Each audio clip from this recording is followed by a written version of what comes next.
Muito bom dia. Agora são 3 horas.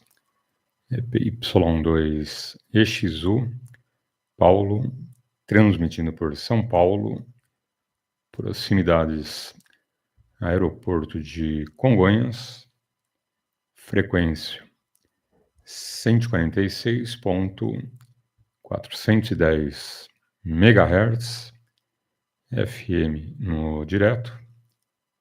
É o nosso Clube de Radioamadores de São Paulo, CRASP, como Charlie, Romeo, Alfa, Sierra, Papa. Iniciando mais uma edição. Hoje, domingo, dia 12, nosso time das 3 ao meio-dia.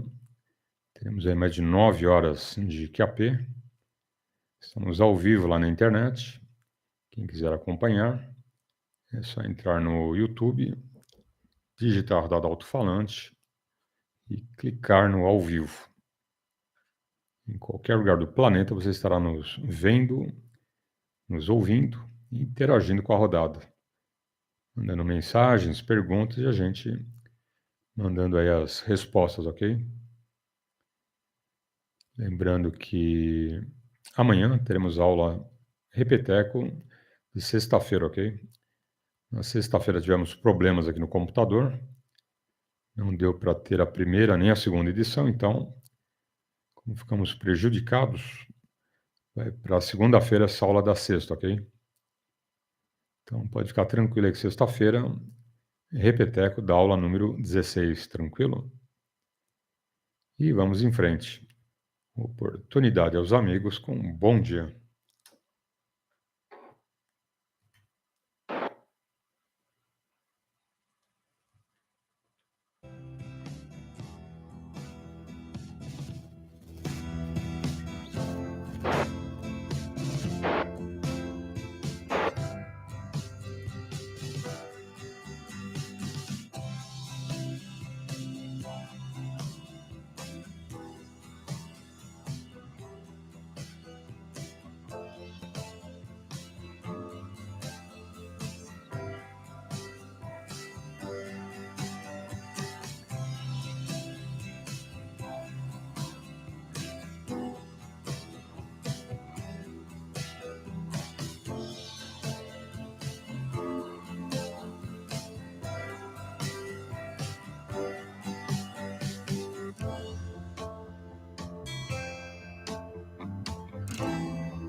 Nath?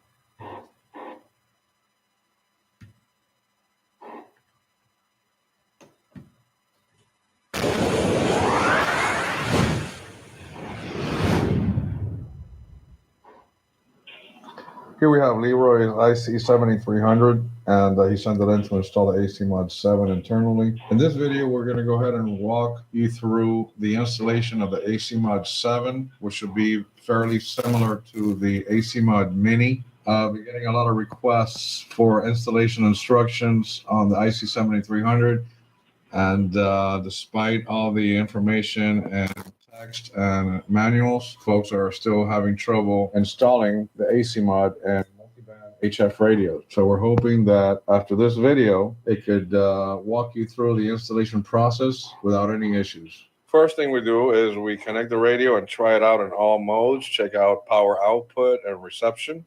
Then we go ahead and take off all the screws from the top and bottom cover. Once we take off the top cover, we're going to remove the speaker, unsolder the wires, and tape the wires in case we have an accidental short. We don't short out the audio output amplifier. And this particular unit has the pen adapter installed. Carefully flip the speaker over and remove the two wires. We have now removed the speaker and put tape on our audio wires to avoid any shorts. Next, we'll go ahead and remove the pen adapter. In this particular unit, they've already installed the AOC cap. It's a 4.7 microfarad capacitor. We're going to remove that and replace it with two 10 microfarad electrolytic capacitors in parallel, making it 20 microfarads. We have now removed both bottom and top covers. And we're going to remove now the front panel. Remove the 4 screws that hold in place the front panel and lift up and remove J421. We're going to replace the two 10 microfarad parallel caps with one 22 microfarad capacitor. And here's our 47K ohm resistor, which will be used for the AGC suppression. Now that we've installed our AOC cap, we're going to go ahead and install our transmit AGC suppression with this 47K ohm resistor from pin number 9 of this IC to ground. You should use something like the Kessler 951 no clean flux to avoid shorting out any of the pins on that IC. As you can see, they're pretty close, and it's not easy to get it done the first time right.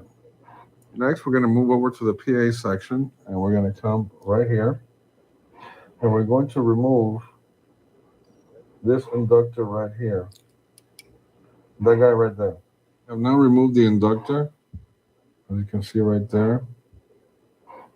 And there it is, removed. So we have those two solder pads. Next thing we're going to do is we're going to connect to each of those solder pads a wire, and that's going to be our modulation output from the AC mod and the final VCC into the AC mod board, which will be located on J2 pins 4 and 5, which are the green and black cables seen here. From right to left is a green and blue cable. The green cable is the final VCC, and the blue cable is the modulation output from the AC mod board.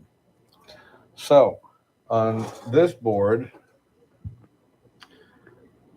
over here,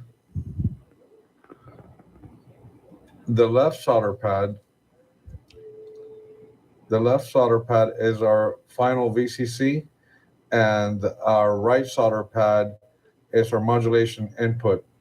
So on the left, which is our final VCC, we will have pin 5 connected to it, which is the green cable, and the blue cable will go to the right side, the right solder pad, which is our modulation output from the AC mod. By the way, we're going to have to connect a 22 microhenry 1/8 watt or 1/4 watt inductor in series with the wire coming from the modulation output of the AC mod to this right solder pad right here. First solder end, our final VCC green wire to the left solder pad as seen there. We'll first ready our blue cable modulation output cable and install in series our 22 Henry 1/8 watt 22 microhenry inductor. We have now soldered the modulation output blue wire to the right solder pad. Next, we'll shrink wrap our inductor so it looks like this and we avoid any shorts. Next, we'll put a dab of hot glue in between the connector and the RF connector.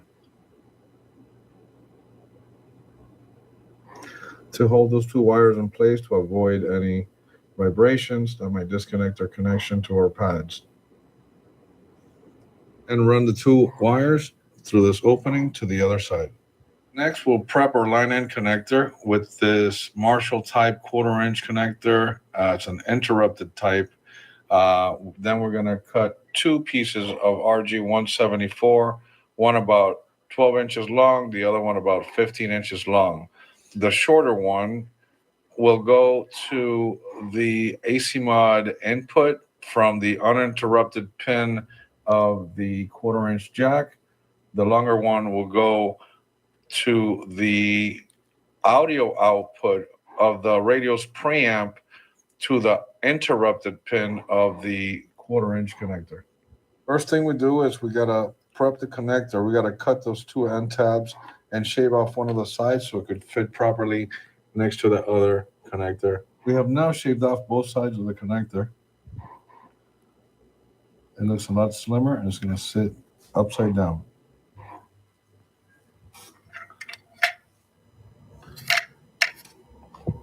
Next, we place the connector in the position where it's going to be.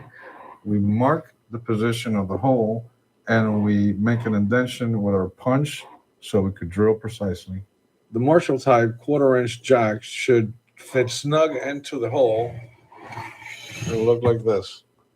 Next, score the PC board, take out the silk screen in that area, and solder a copper plate behind the 1/4 inch jack to avoid any vibrations moving it. Prep both our G174 audio cables with the ends nicely terminated with heat shrink. The shorter cable will go from the unswitched pin on the 1/4 inch jack connector to the AC mod. The longer connector will go from the switched interrupted pin and the 1/4 inch connector to the AC mod enable disable switch.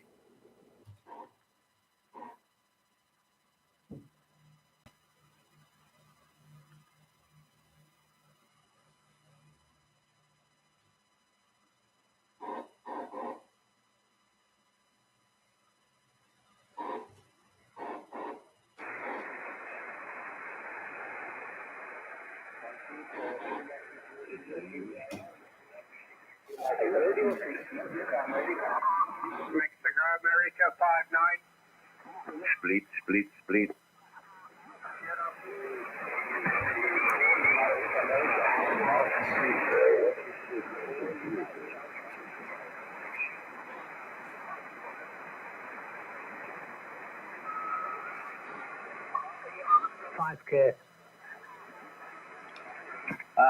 Mike and the 0 Sugar Delta Radio. Mike and the 0 Sugar Delta Radio. QSL.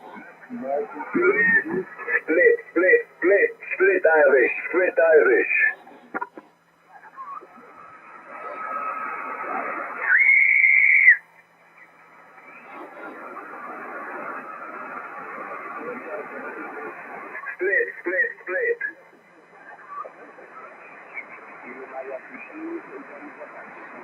Split. Up five. Up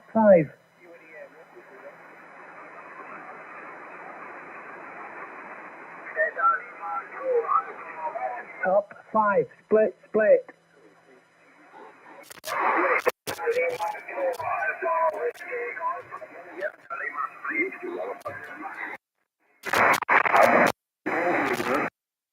Oh, loads of policemen. Already many policemen. Too many policemen.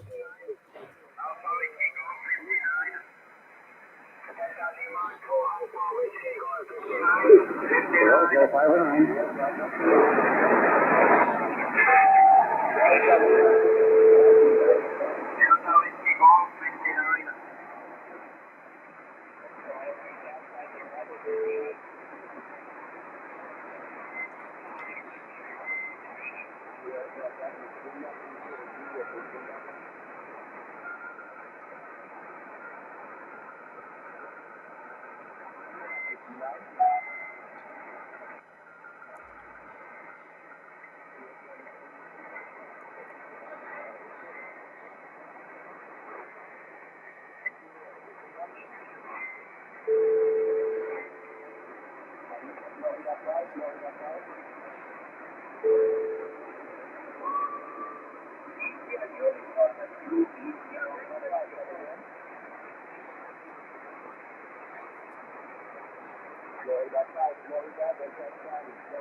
Split Italy 59.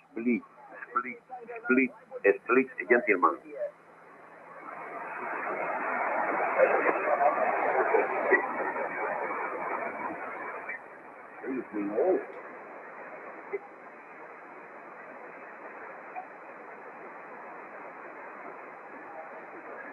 You're all idiots. It's not 3 wide.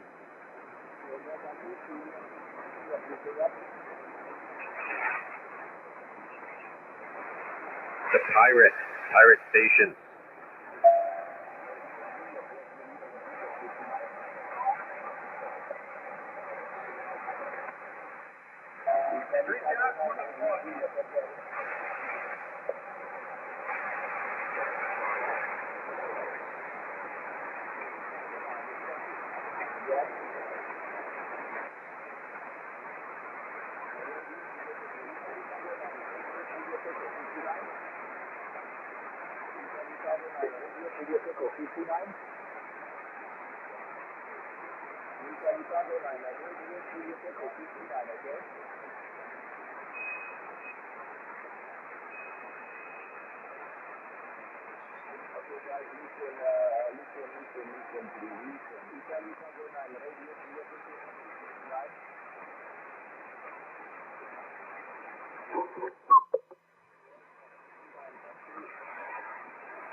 Tá, bom dia aqui para o nosso amigo Clóvis.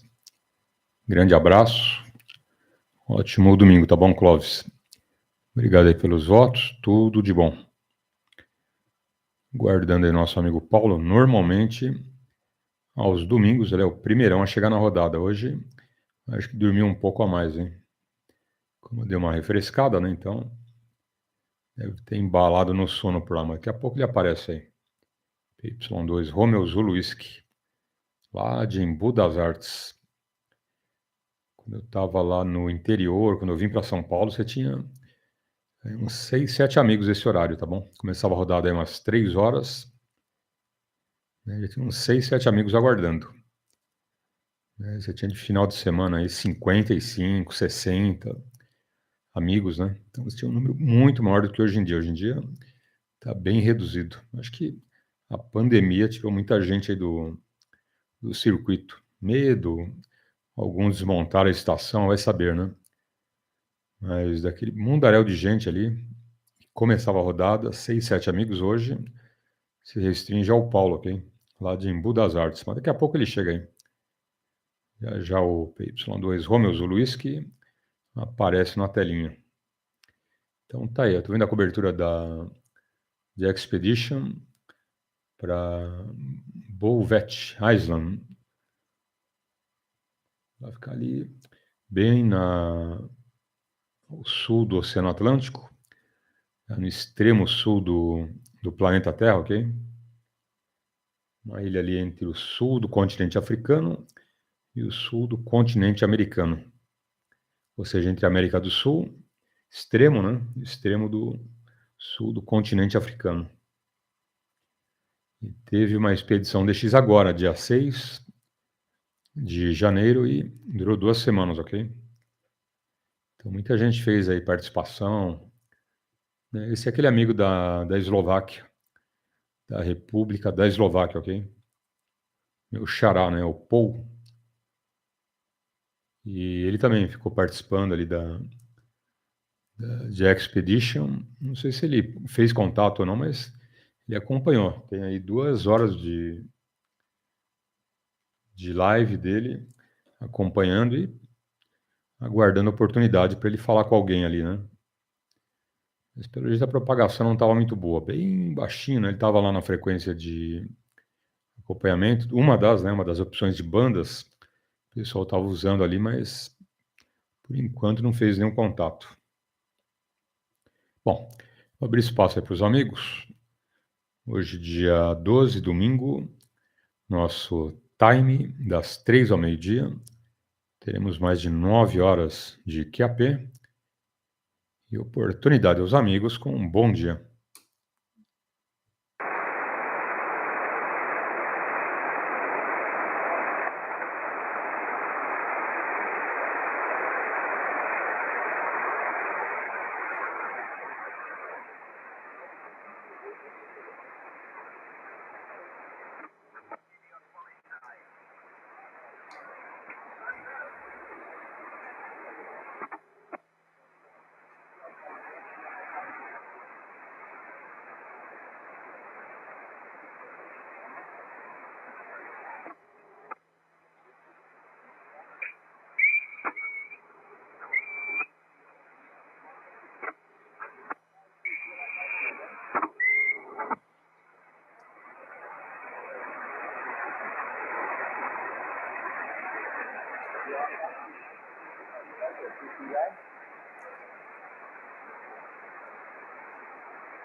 Eu estava acompanhando ali as primeiras palavras ali do responsável pela expedição, né, e o radioamador estava informando ali o custo que saiu por radioamador, ok? Aproximadamente $20.000, tá bom? Ou seja, né, hoje aí, vamos pôr aí R$100 mil aproximadamente. Foram um total de 13 radioamadores, mais 7 toneladas de equipamentos. Então, uma expedição DX aí que não foi barato, né? O custo ali foi salgado, mas o pessoal curte, né? O pessoal curte e desembolsa essa grana, né? Não vai segurar a grana no bolso. Mas é bem interessante, né? 2 semanas ali de muita adrenalina, né? E muito frio também. Muita adrenalina, muito frio. Dificuldades ali, porque para dormir à noite ali é brincadeira, né? Temperaturas aí abaixo de 15, 20 graus centígrados, né? Então, é jogo duro. $20.000 por radioamador, hein? Tiveram alguns patrocinadores, mas ali na informação de abertura do responsável ali pela expedição, ele jogou o valor inteiro por radioamador, né? Tiveram algumas marcas ali, eu não sei se abateram alguma coisa ou não, mas saiu $20.000 por radioamador. Marcas de antenas, de lineares, de rádios, de acessórios para radioamadorismo, e um monte de equipamentos ali. Estava aparecendo a marca de cada produto. Não sei se eles entraram com uma grana ou não, patrocinaram uma parte desses $20.000 por radioamador, ou só apareceram ali como menção, né, de participação. Mas não é brincadeira, né? É um passeio salgado, né? Eu também, o aluguel do barco também tem que ser um barco grande, apropriado, né? Quem manja do assunto, para navegar naquelas águas, né? No sul do extremo aí do Oceano Atlântico, né? Águas bem nervosas, né? Muita agitação, ondas grandes. Nesse caso, eles conseguiram desembarcar por bote, mas tem expedições aí que é com helicóptero, né? Vai o barco, vai o helicóptero e o desembarque só com helicóptero. Então, um risco maior ainda, né? Não é brincadeira. Então, sai caro, né? Essas expedições para os extremos do planeta, tanto extremo norte, né? Região Antártida, como a região Antártica no extremo sul, é sempre um risco maior lá para a navegação, né? Bom, oportunidade aos amigos com um bom dia.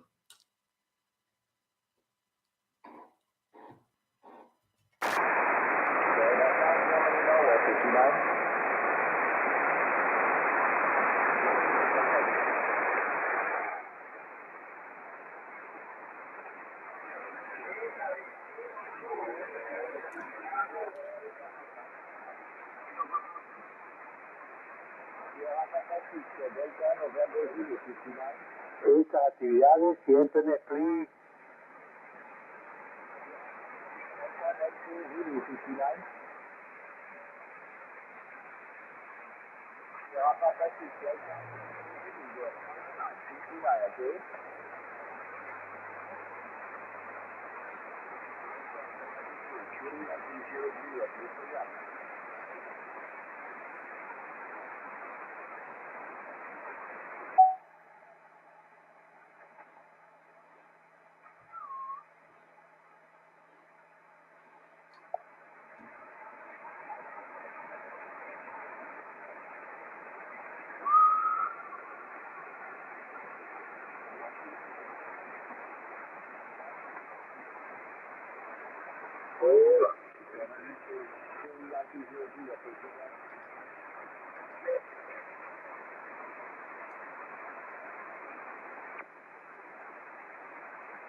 You know what it is.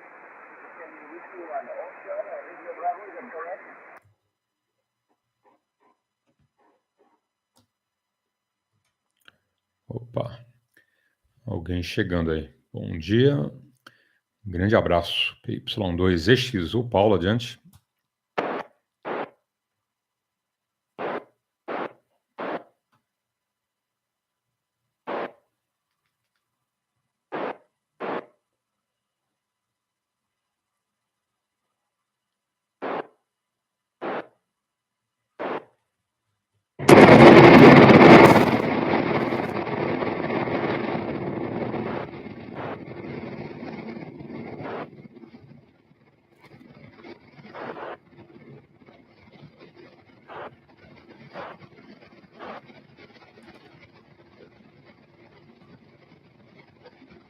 Essa imagem da ilha, que teve expedição agora, né, no começo do ano, de janeiro.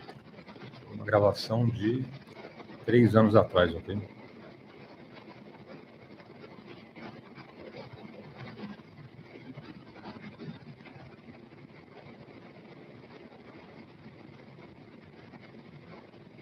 Essa gravação não foi feita por radioamador.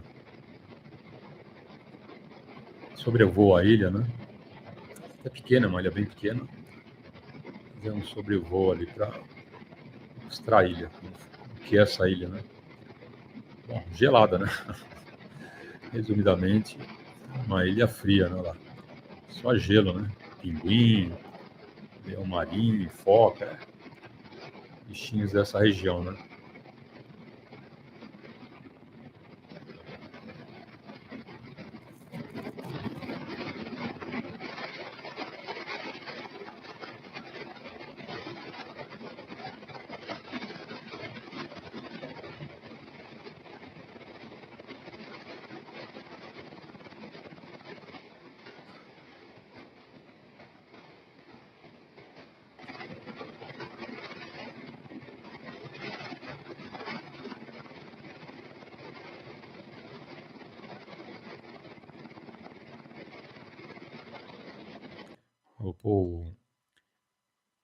That's one of the biggest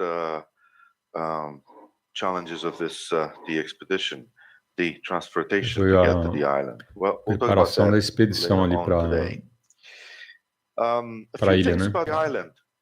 Believe it or not, it's although it's in the southern hemisphere, it's a Norwegian territory, and in Norwegian, the island is pronounced PY2EXU.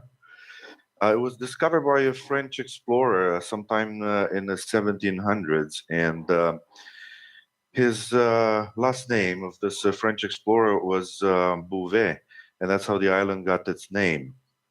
Bouvet seems to be quite a popular name, last name in France, and there is even a champagne company called Bouvet. And believe it or not, Bouvet, they are one of our sponsors. Que é francesa a ilha, né? Bouvet. So the Norwegian, although Bouvet discovered the island in 1700s, he actually didn't Bouvet step foot on Island. it. The first one that first explorers that set foot on the island are the Norwegians. They did so in 1927, so not too far long ago, almost 100 years ago. The island is covered 93% by snow and ice, and the biggest inconvenient, let's call it, with this island is that it has an average about 300 storms a year. When the storms are taking place, the winds tend to reach close to 100 miles an hour. It's quite a significant speed. And considering we're going to be on the island for about 3 weeks, chances are that we most likely going to be encountering some kind of snow, some kind of storm, sorry.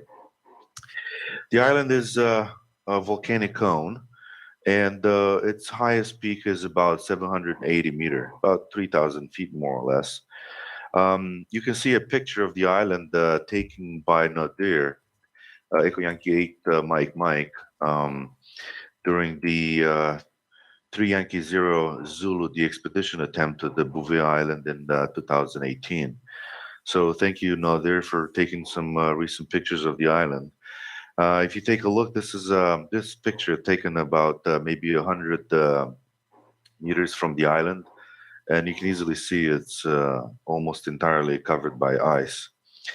To give you a perspective of its size, it's about half the size of Manhattan.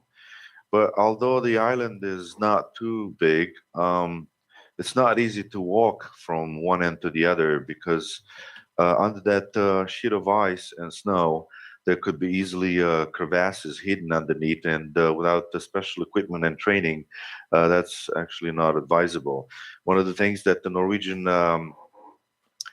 Polar Institute, which administers the island in Norway, um, imposed on us was that we should not put camp or walk on the ice to minimize to increase safety and minimize risks for the team.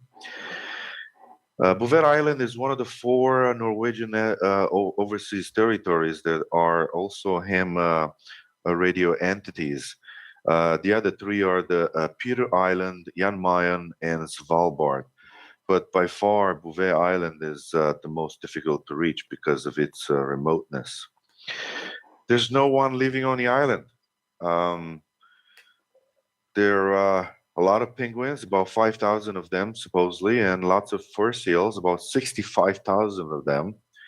I don't know how they counted them, but I guess with the satellite imagery and good artificial intelligence software, that's possible. But all these details are interesting and actually useful for us to be able to properly put together the expedition. And we'll see in the later slides how that's useful. Believe it or not, in the past, there only has been one expedition to Bouvet Island. So the expedition 3 Yankee 0 Juliet will be the second expedition to Bouvet. The first real expedition to Bouvet took place in 1989. It actually was December 1989 and January 1980.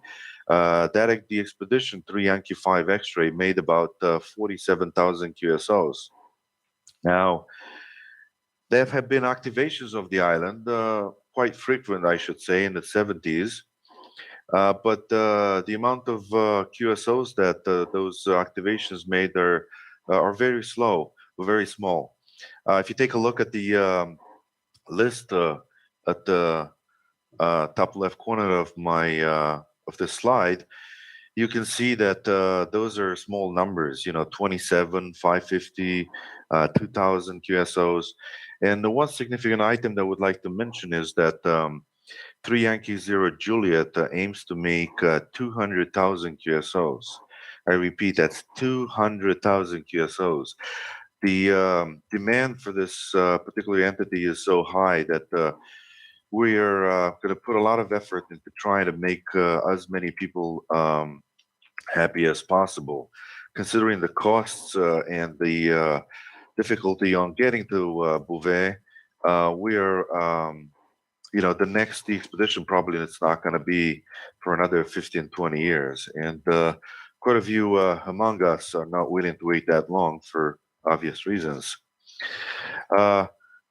One interesting item I would like to mention is that in 2001, Charles Brady made 8,000 QSOs, mostly SSB.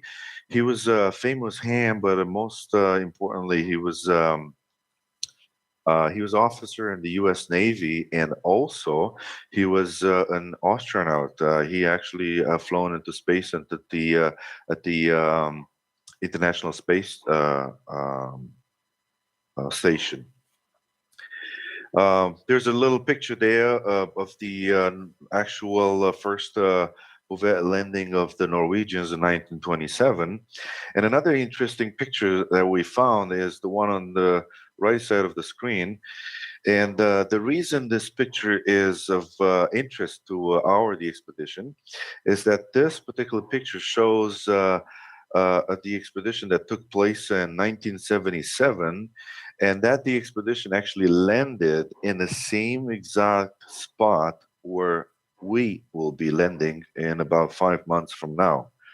Not only this tells us that it's possible to land in the same exact spot and by boat and not helicopter, and also it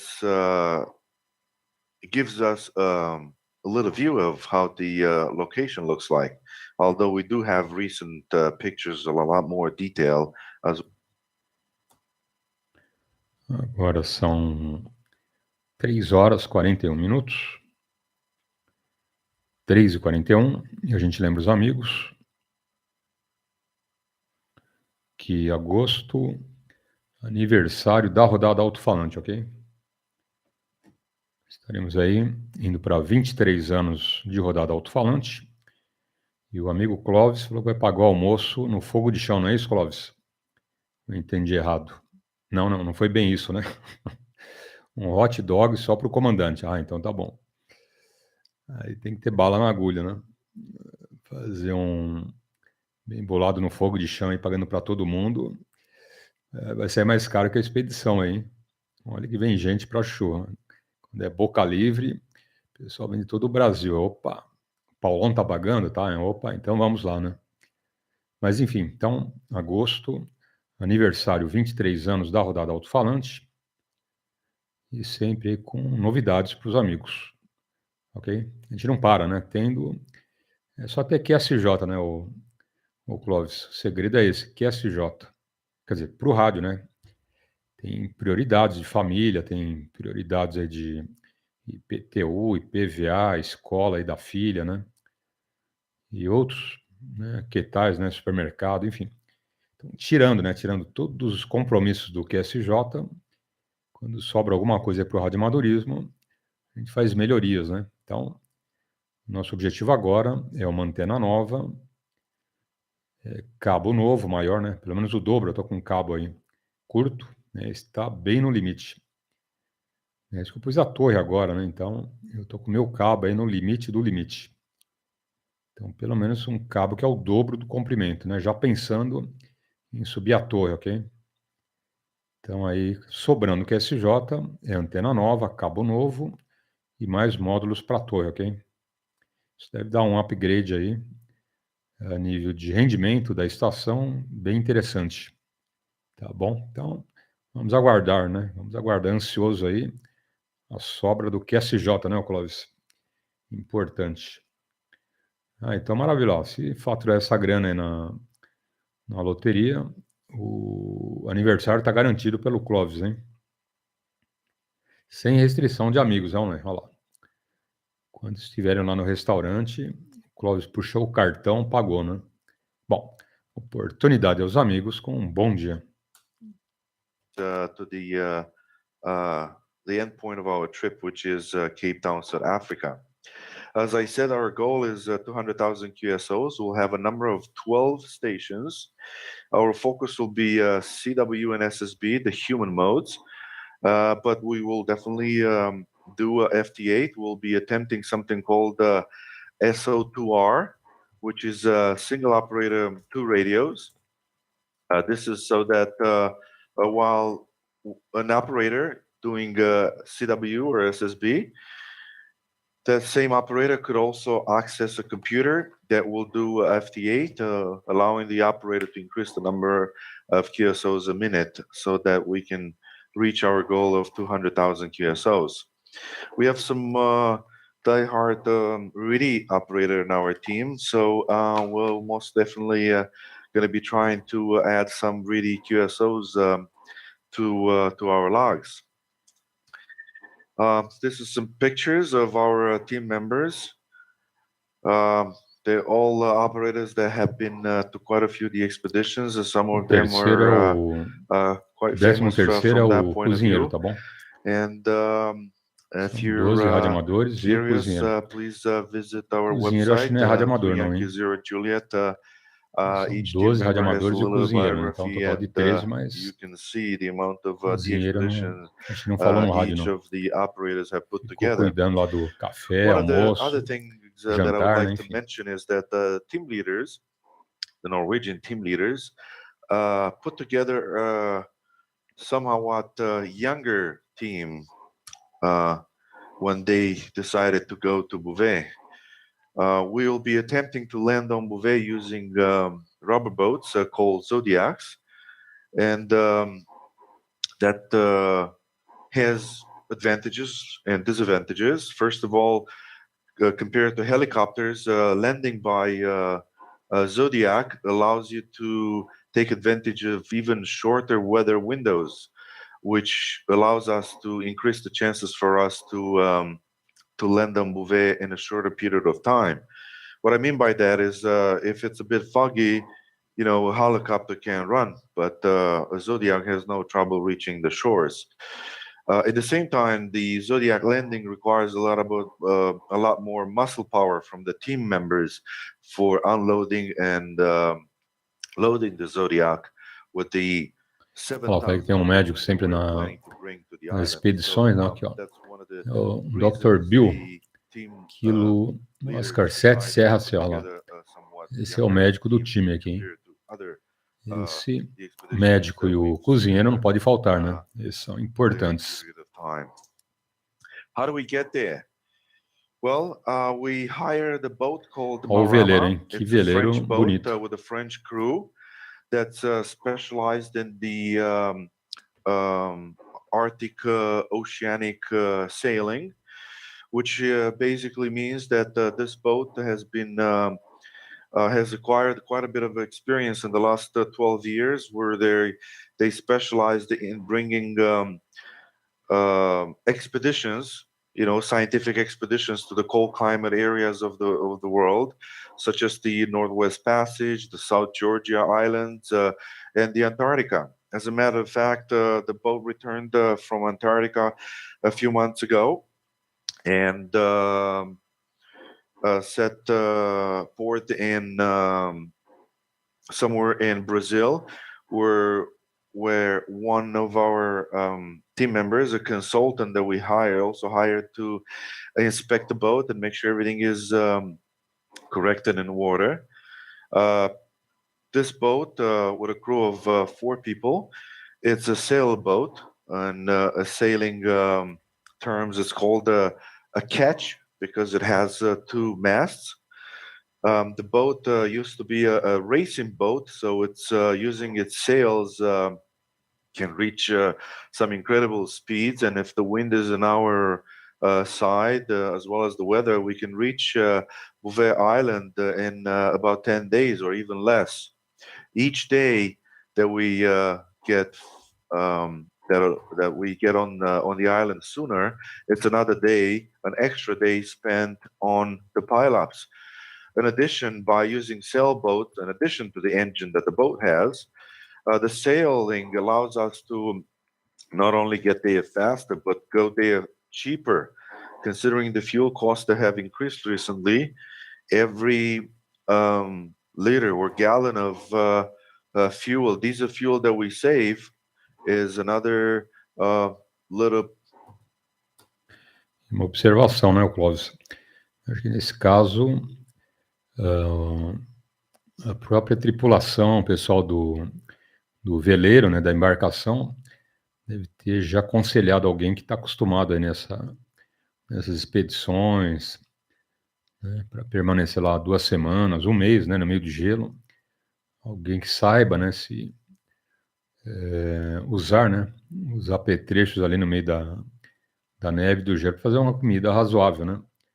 Provavelmente o próprio barco deve ter indicado lá um amigo, né, um cozinheiro lá que recebesse lá um valor X, né, por 2 semanas na ilha, né, e depois retornando ele faturava a graninha, né, provavelmente.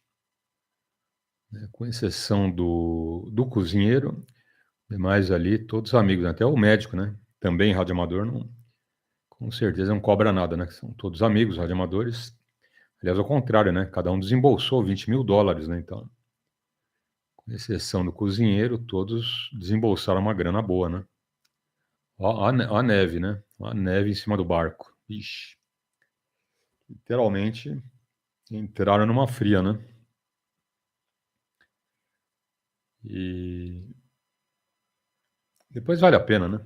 Quando você volta ali da experiência, cada fria ali, cada momento lá de dificuldade, vale a pena, né. De frio, para dormir complicado, né. É que eles foram para fazer DX, né, pra fazer contatos ali, muitos equipamentos, 5 geradores, né, eu falei, da Hyundai, de 5,5 quilowatts, ok? E com isso, o objetivo maior era contatos aí com todo mundo, né? Não sei, se eu não me engano, tem a relação, vai passar aqui a relação de contatos que eles fizeram, ok? Num outro vídeo, esse foi a reunião, né? Essa foi só uma reunião há 5 meses atrás, ok? Como a expedição foi o mês passado, então tem um outro vídeo que eu passei aqui. Esse outro vídeo fala, acho que alguma coisa em torno de mais de 70 mil contatos, se eu não me engano, hein? É brincadeira. O pessoal não dorme no ponto, não, hein?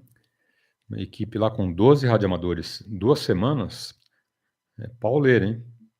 Se não foi 70 mil contatos, é 40, 50 mil contatos para cima, ok?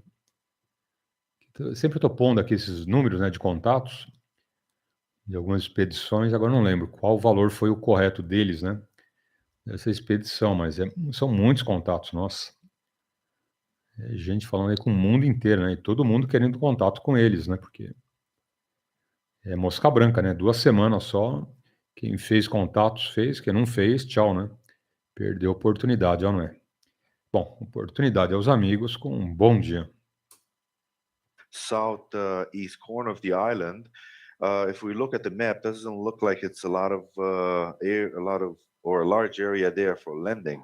But we have recent satellite pictures that allows us to see exactly how that particular spot looks like, and we will see that right here. This picture taken quite recently shows us our landing site, that beach on the right side of the picture, and our camping site will be that cliff on the left side of the picture. So we'll be doing the Zodiac landing on that beach, unload our 7 tons of equipment, take that equipment on that cliff, and stay there for about 3 weeks. We do not intend to go back and forth to the boat because the most difficult part of the expedition is landing and getting off the island. So we'll try to minimize the risk to the team and increase the safety. Now that cliff on the left looks quite large, and it's hard to get a perspective. But to give you an idea, that cliff is about 10-meter high, so it's not very tall. We have identified by looking at even more detailed pictures that one can actually walk onto the incline on that cliff, starting from somewhere on the left side of that cliff. It's quite a bit of an incline, but it's walkable. You can even do so with maybe 20 kilos of equipment on your back. So once we get on top of the cliff and set up the camp, that area is about maybe about the size of a football field. And right at the edge of the cliff, we're going to be installing an A-frame type of system, like a little crane that using an electric winch will allow us to lift the heavy items like the generators or the barrels of fuel and water. So we have planned this. Tem alguém tentando falar com a gente aí. Tô percebendo aí a tentativa, não tá saindo nem portadora nem áudio, tá bom? Não sei quem é o amigo, mas tá triscando aí, triscando. Não tá afirmando nem a portadora nem o áudio, tá bom, colega? Vamos ver novamente aí. Pode tentar que eu tô na coruja, tá bom? PY2EXU, Paulo, adiante. Pictures of the area, and that waterfall is gone. Basically, because of the global warming, the area that's not covered by ice or snow gets larger and larger every year. So by the time we land on Bouvet 5 months from now, we expect that the area where we camp will be significantly larger. If you take a look at this picture taken from above, this is where our camp will be located. And you see the different directions pointing to the different continents. Those yellow marks mark where our tents will be located. We'll have 3 separate tents. One tent will be our Radio Shack with our 12 radio stations. One tent will be for sleeping, and the third tent will be for socializing and the place where we prepare and have our meals. The area doesn't look too flat, but looking a little bit closer on higher resolution pictures, we can see that the area will be flat enough that will allow us to have to set up camp and set up our antennas. This is another picture that actually gives you a better perspective of how the camping area looks like with our attempt of with the pro graphics to give you an idea of how the antennas will be located. Basically, the beams, the 7 beams that we have will be spread on the edge of the cliff, giving us the height of the cliff and also the salt water to our advantage, and at the same time giving us a 360-degree radio view of the ham radio world. To put together this type of expeditions, there's a lot of details involved. We can't leave anything to chance. Once you get on Bouvet, there's no radio shaft to go to and pick up some parts, and you want to definitely avoid the oops moments where you realized you forgot something or something that's not the way you expected. So we have put together we put quite a bit of effort into making sure that those type of issues are avoided. For those that are curious, we created a diagram that contains every component of our setup, from the radios to amplifiers to cables to accessories to generators to antennas and cables and filters and switches and so forth. This is a very large diagram, and I will not go into much detail, but please go to our website. We have this diagram listed there, and you can zoom in and take a look. Feel free to ask any questions even after the presentation is over. You can send emails to us if you have concern, questions, or are curious about the different choices that we made in our setup. This is a little portion of the diagram that's a bit zoomed in, so that it gives you an idea of how one station looks like. We're going to be using the famous Elecraft K3S radios, very popular radios with the expeditions in the past. Radios that were fully tested, and we're confident that they will do the job for us. We're going to be using 8 Elecraft K3Ss for the CW and SSB, and for FT8 we'll have 4 dedicated Sun SDR radios. Those will be doing FT8 and multiple bands. We will have a number of 4 generators, and those will also we also have amplifiers from the Italian company SPE, the popular expert amplifiers of different sizes. We have even a couple of 2 kilowatt versions. We will be using one of the 2 kilowatt versions for the 160 meter positions. We're trying to make sure that we make enough QSOs to satisfy at least a large portion of the ham radio world in this difficult band. We will not be attempting 6 meters, but we will be active in all the other bands, even 60 meter towards the end of the expedition. As I said, we have detailed pictures of the landing site, and that allowed us to make precise measurements of where each antenna is going to be located. To the left of this picture, you can see an exact, quite precise diagram to scale of our camp location. And as I said before, this is available on the website, so you can zoom in and look at the details. But what I wanted to show you exactly here is that you'll see the tents right in the middle of the camp, and the generators are close by, but not too close. We kept them close enough so that the drop voltage on the wires is as small as possible, but far enough so that the noise produced by the generators is not felt on our tents, and that's why the sleeping tent is the one located farther away from the generators. In addition, we have antennas. Those 7 beams are pointed to the different continents, so that allows us to actually work all the continents in the same time, and we want to take advantage of all the openings. Luckily, the solar cycle is to our advantage, and will be even better by the time we land on Bouvet. And we're estimated that the 20-meter band will be open even close to 22 hours a day, and that's a plus, allowing us to put those on our log, those little pistols with the wire in an attic and maybe 100 watts.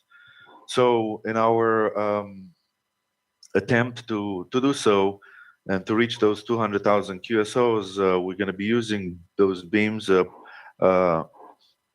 will be about 12 to 15 meters high on these masts provided by a Greek company called Silcom.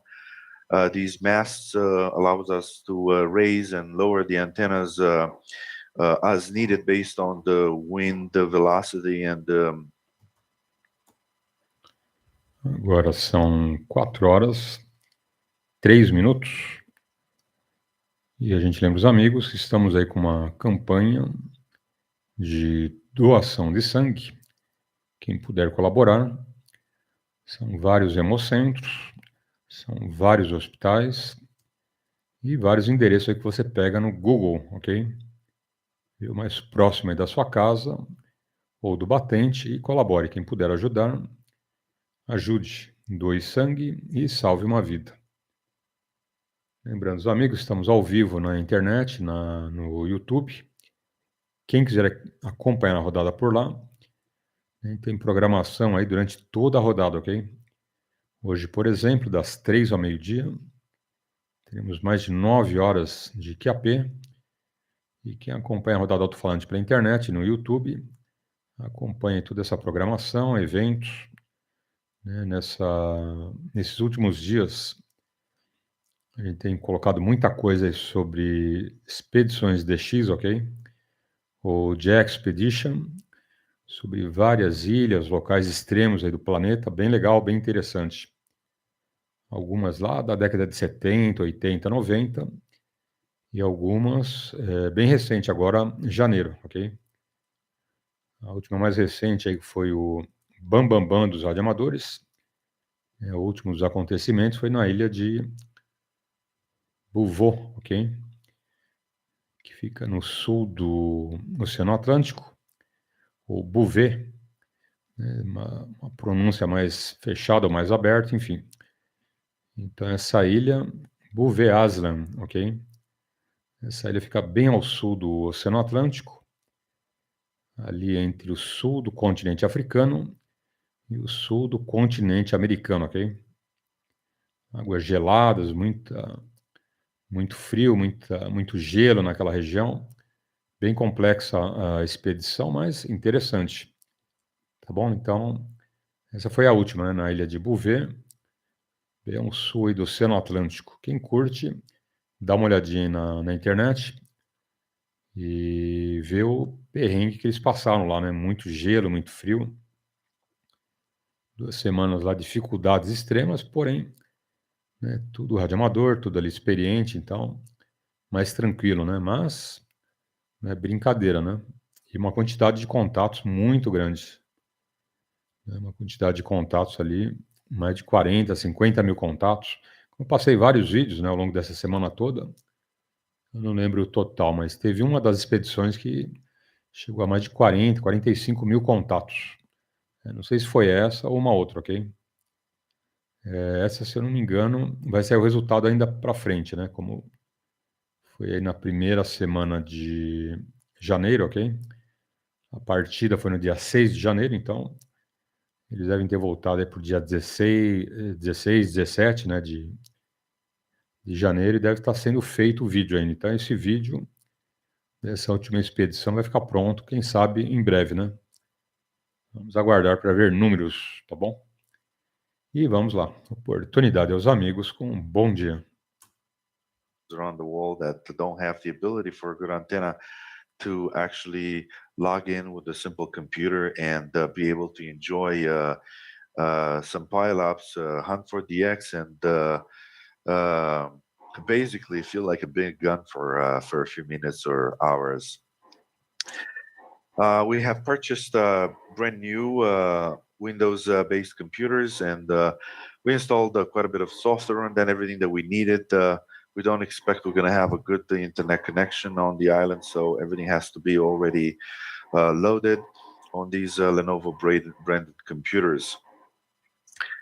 There's a lot of accessories and equipment that goes into setting up a complex station like this. And one of the things that I wanted to mention is that the Ukrainian company, Rig Expert, furnished us with quite a few of their high-end antenna analyzers.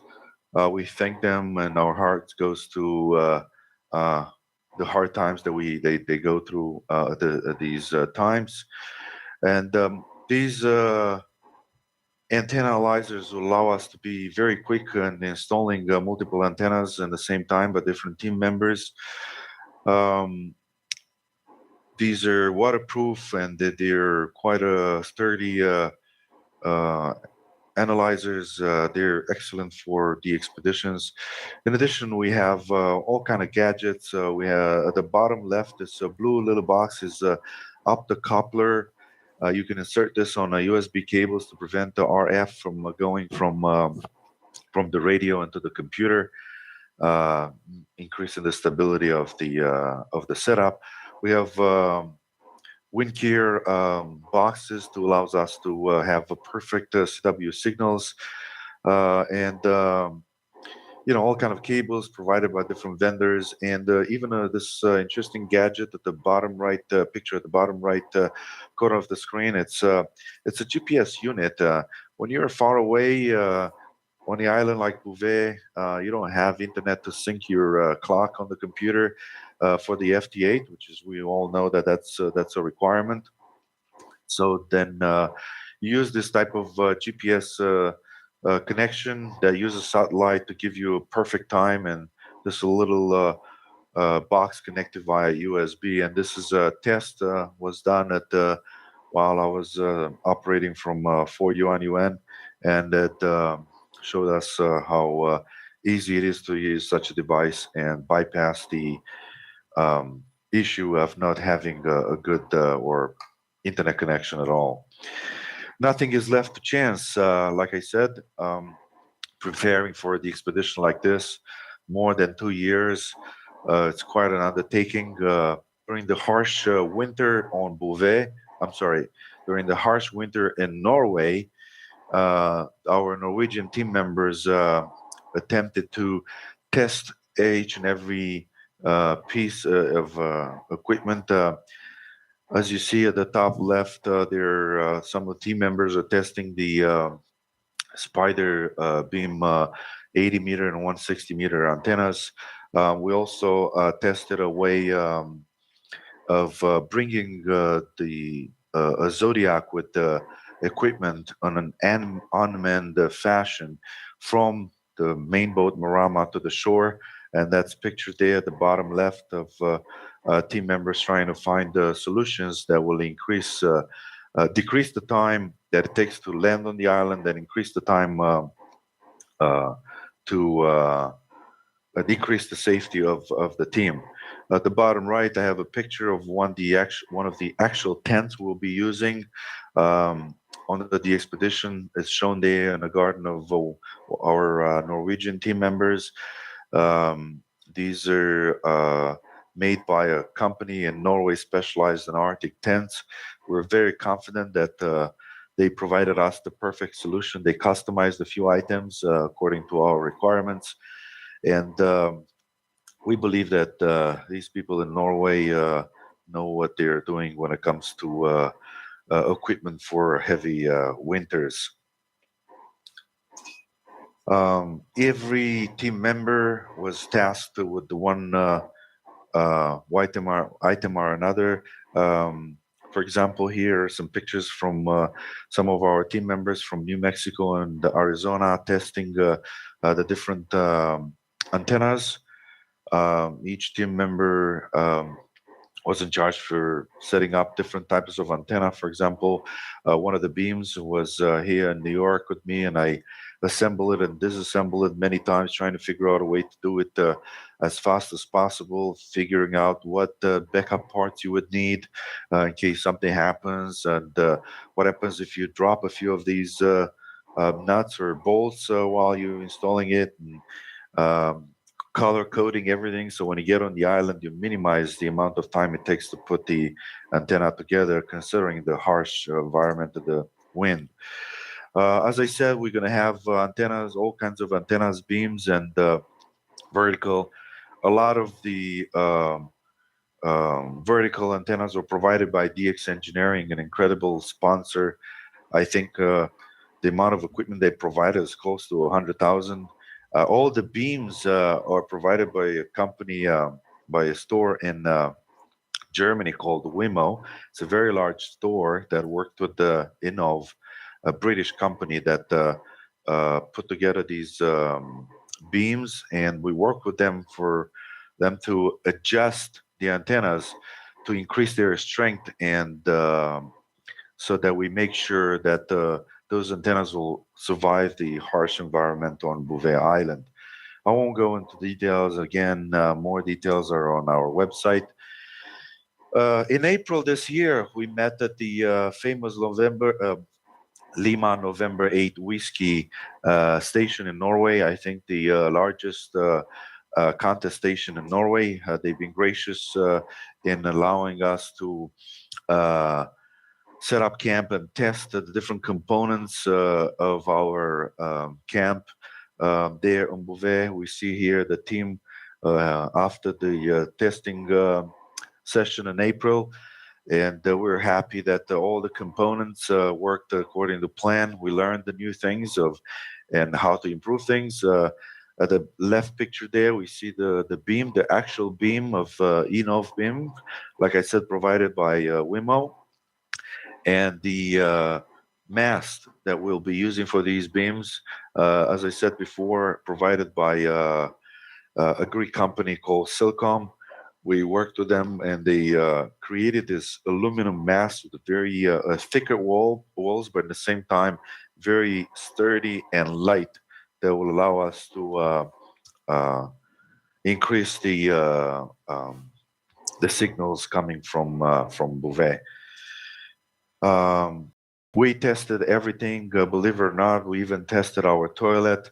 One of the requirements that we have imposed on us by the Norwegian Polar Institute is that everything we take to the island has to come out of the island, and that includes human waste. And that's quite a challenge, to say the least. These are some of the pictures, again, taken during the testing in Norway that took place a few months this year in April. We'll have quite a bit of equipment that will be taken to Bouvet, an astounding 7 tons. But considering we'll be camping for 3 weeks in a harsh environment, and we'll be a team of 13 people, we have to make sure that everything we need is there with us, so that we are independent of the boat. These are some of the pictures of the tents that we'll be using. As I said, we have 3 tents, and you can see some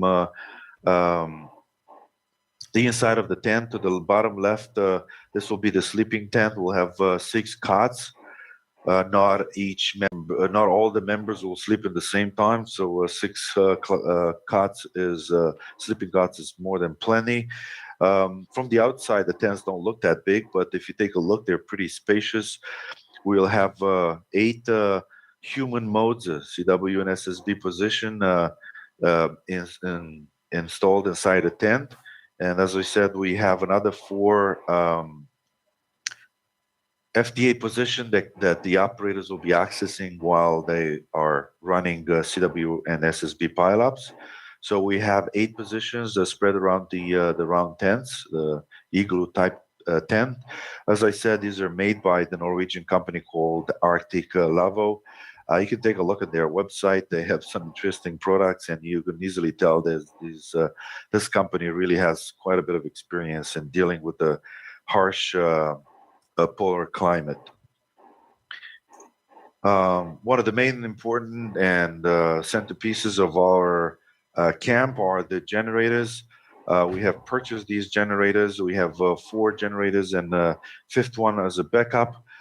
These are made by a company called Hyundai. They're diesel generators. We'll be using the same fuel that the boat is using. Quite a convenience. So considering we'll have to carry all this fuel on shore, on bouvet and canisters, so it's not going to be an easy task. These are generators provided up to 5.5 kilowatts of power. We will try to use a lot less than that to minimize the amount of fuel we'll be using and to increase the stability of these generators. We have tested, did a live test on these generators again in Norway at the same. Agora são 4h19. Hoje, domingo, dia 12, nosso time das 3 ao meio-dia. Teremos aí mais de 9 horas de QAP. Lembrando que sexta-feira não tivemos aulas na primeira edição, CW, legislação, comando de rodada, e nem na segunda, ok? Nem na primeira, nem na segunda, portanto, a aula da sexta e sábado a gente passa amanhã e terça, ok? Tivemos um probleminha no computador, então até resolver tudo isso levou um certo tempo e a gente perdeu essas aulas, ok? Mas na segunda e terça a gente repõe, tá bom? Então, segunda e terça-feira repondo aula 16, nosso curso de telegrafia, tranquilo? E também de legislação e comando de rodada, tranquilo? Hoje também lembrando os amigos que estamos aí indo para 23 anos da rodada Alto-falante. Estaremos aniversariando em agosto, quando começamos lá atrás, na cidade de Itatiba, divisa com Bragança Paulista. A gente estava aí a 116 quilômetros de São Paulo, ok? Exatamente quando começou a rodada Alto-falante, agosto de 2000. Então, agosto agora, indo para 23 anos de rodada Alto-falante, e basicamente em 3 pontos diferentes. O primeiro lá no interior, entre Bragança Paulista e Itatiba, que ficamos lá 8 anos, depois São Paulo, do lado do aeroporto de Congonhas, num prédio, mais alguns anos, e nesse local aqui já uns 9 anos, ok? Então, 3 pontos diferentes, e o melhor, com certeza, era lá no interior, né? Porque lá no interior a gente estava a mais de 1.100 metros de altitude, ok? E eu fazia a rodada aqui em São Paulo com uma YAG. Na verdade, o segredo não era antena, nem rádio, nada disso, né? O segredo era a altitude mesmo, né? Então, o que ajudava a rodada alto-falante era exatamente a altitude que a gente se encontrava lá no interior, ok? Tanto que eu controlava toda a rodada aqui em São Paulo, a mais de 100 quilômetros de distância, né? Tudo bem que eu estava com uma YAG de 11 elementos, polarização vertical, mas só isso não bastaria, né? Então, essa altitude que nós nos encontrávamos que fez a diferença, ok? Então tá aí. Vou deixar espaço aí para os amigos. Lembrando que hoje nosso time das 3 ao meio-dia, estaremos aí com mais de 9 horas de QAP e também ao vivo na internet. Quem quiser acompanhar, é só entrar no YouTube digitar rodada alto-falante, em qualquer lugar do planeta você acompanha diariamente o nosso bate-papo, ok? Com áudio, vídeo, texto. Você manda aí alguma pergunta, tira dúvidas, tranquilo? E faz os cursos também com a gente aí, tudo pela internet. Curso de CW, comando de rodada, legislação. Mesmo que esteja em andamento, você poderá fazer o curso ali nas playlists, ok? Cada playlist é um curso diferente. E qualquer dúvida, durante a rodada, você tira essas dúvidas aí com a gente, tranquilo? Então tá aí. E vamos em frente. Oportunidade aos amigos com um bom dia. It shows that hams around the world are very confident that we can get this together. Plus, we see that the hams are excited about the possibility of getting the second most wanted DX entity on their logs. And another thing that I would like to mention is that there's absolutely no way you can get or put together the expeditions like these if you have to purchase the equipment that's needed to get to activate such an island. Most of the equipment we have is either belonging to the team members or donated by companies that provide the ham radio equipment. I don't have the time to mention each and every one of them, but if you just a few that I want to mention, for example, the Italian company Messi and Poloni provided us the coaxial cable that we needed, and it's quite an impressive amount. More than 1 kilometer of cable needed to be put together the station. It's hard to comprehend, but the 1 kilometer cable, you can't just go and buy it from a store. The cable has to be sturdy enough so that resists the environment on Bouvet.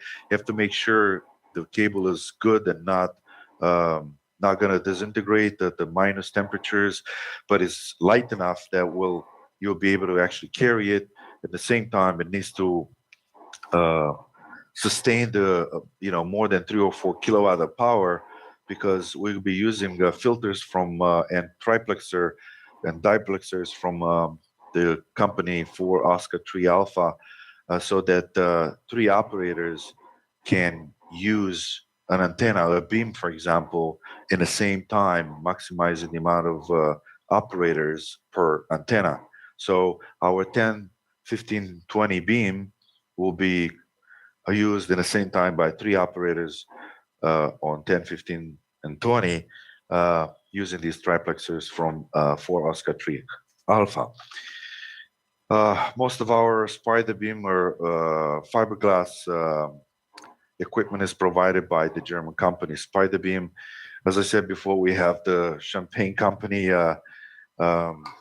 French company Bouvet, that provided the funds, and also Champagne that we use for raffling at Dayton and other Hamfest around the world.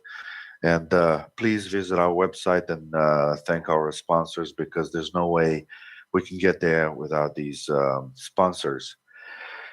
Considering we've been working on the expedition for more than 2 years, I can talk about preparations for hours, but I'm going to turn the microphone back to you guys, and for questions, I think that will be I'll be able to answer any questions that you might have, and clarify any things that are not clear enough. So please go ahead, and if you can, please support the expedition. Again, our website is 3yankee0juliet.com, and please take the microphone away, and I'm waiting for questions.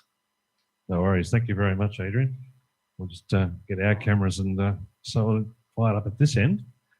First of all, thank you very much for the most excellent presentation on what's intended to happen. And of course, we all hope it really does happen. I know there's quite a few eager amateurs around Australia, at the very least, that are looking forward to this. I'd like to open it to the floor, first of all, here in AREG. Is there anybody who'd like to ask a question of Adrian about the expedition?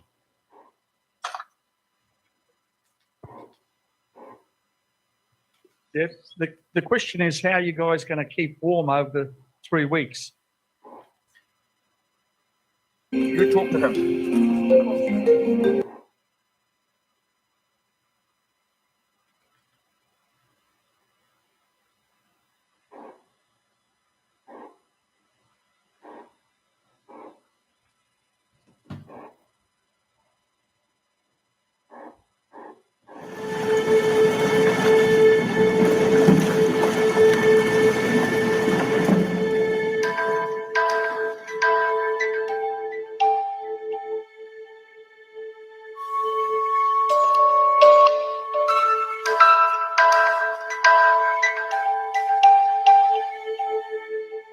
A trip to the South Orkneys is a very large and expensive undertaking.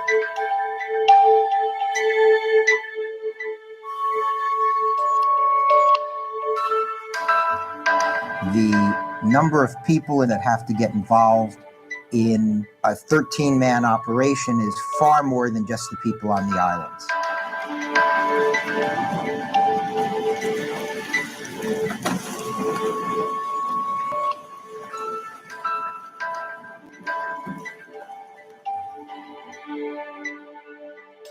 You're looking at a budget in excess of $350,000, and at some point, it makes you wonder when some of these rare and hard to get to sites are going to just stop being put on the air.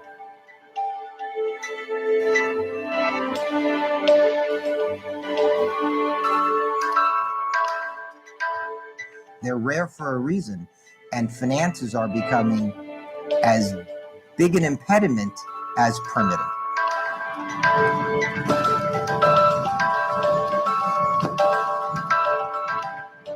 Is it worth it just for ham radio? Does the cost exceed the benefits of coming to one of these places to do it?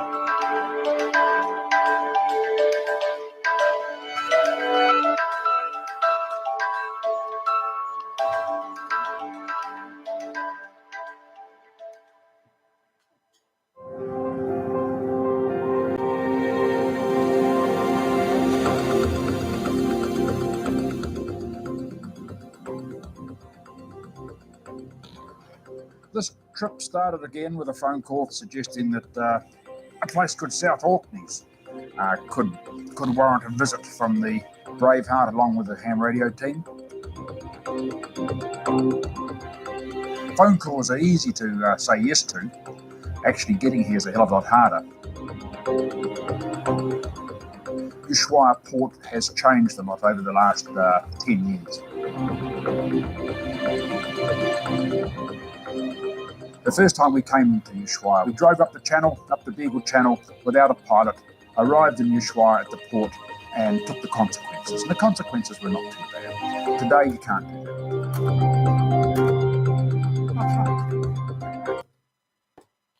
Só fazendo um complemento, eu acho que mesmo assim, né, com essa ajuda que eles deram, né, cobrindo aí os equipamentos, antenas, um monte de acessórios, né, que você viu que tiveram lá 4 geradores de 5,5 quilowatts. Então, eu acho que grande parte dessa ajuda, desse patrocínio, foi para os equipamentos. Agora, fora tudo isso, né, ainda teve os $20 mil por radioamador, né? Então, cada radioamador teve que arcar lá com uma graninha boa, né?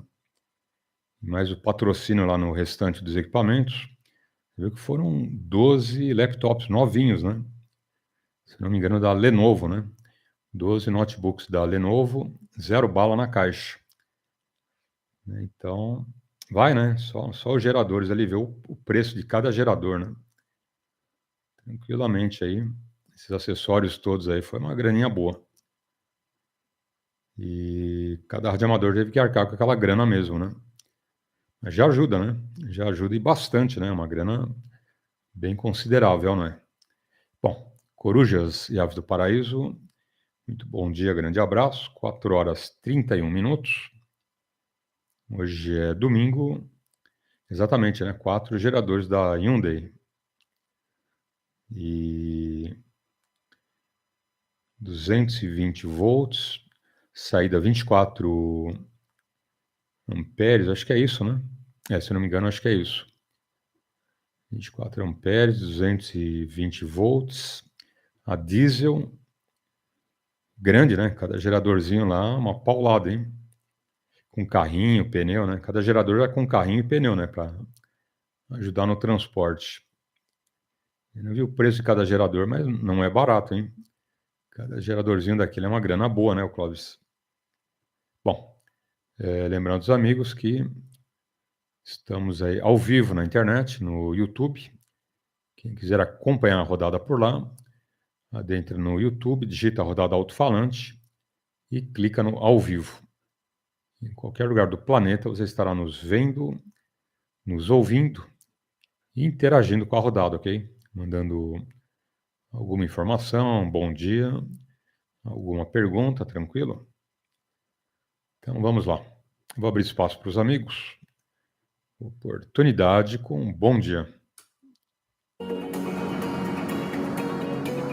The channel is an international waterway. You've got Argentina on one side and Chile on the other side. And it is an extremely well policed piece of water. There's reporting stations, there's radio checkpoints the whole way down. You cannot drive down that channel in any sort of boat without being confronted, questioned or asked the whole way down. We dropped the pilot off towards the mouth of the Beagle Channel, and about the next thing you see after getting into open water is Cape Horn.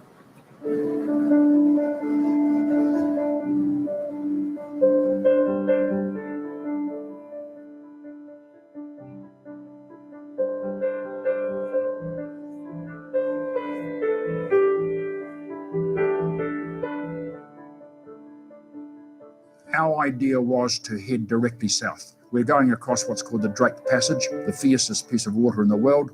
And although we wanted to go south at the same time off to the east, instead of heading to the east, we went directly south for the first couple of days.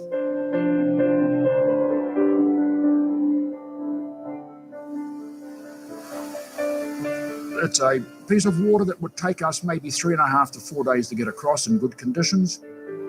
We made the decision to head south directly in case the bad weather came and hit us, and if it did hit us, it would hit us directly on the beam. We could then turn and go with it. We did that for the first day and a half. The weather was very nice. We turned and the weather stayed with us the whole way.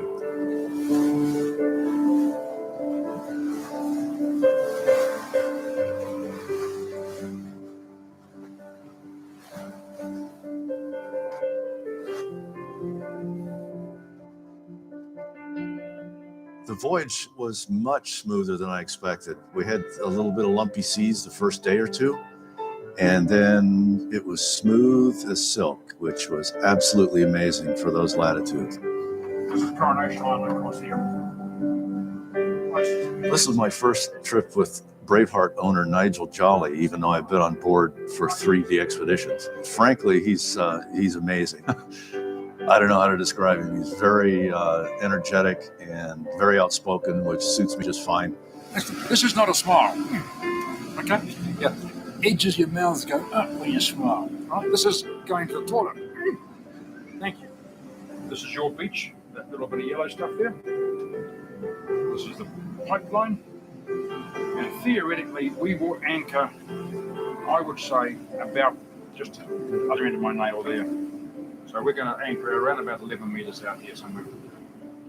It seemed to be a place that wasn't visited very often. We asked around about some other yachts, other ships that came here, and most of them don't come here. So the information we had as far as seafarers were concerned was very little. The ham radio operators seemed to have more information than we did. The last day and night as we came in, we had icebergs on the radar everywhere you looked. It then closed in, total fog. We had searchlights running. We had 2 guys in the wheelhouse, one of them at the wheel and one of them on the radar. It's terrifying sometimes when you come into a place like this at night, surrounded by the unknown. You haven't got good charts. You don't know what's in the water. And you see the icebergs. It's what you can't see on the radar. That's the worry.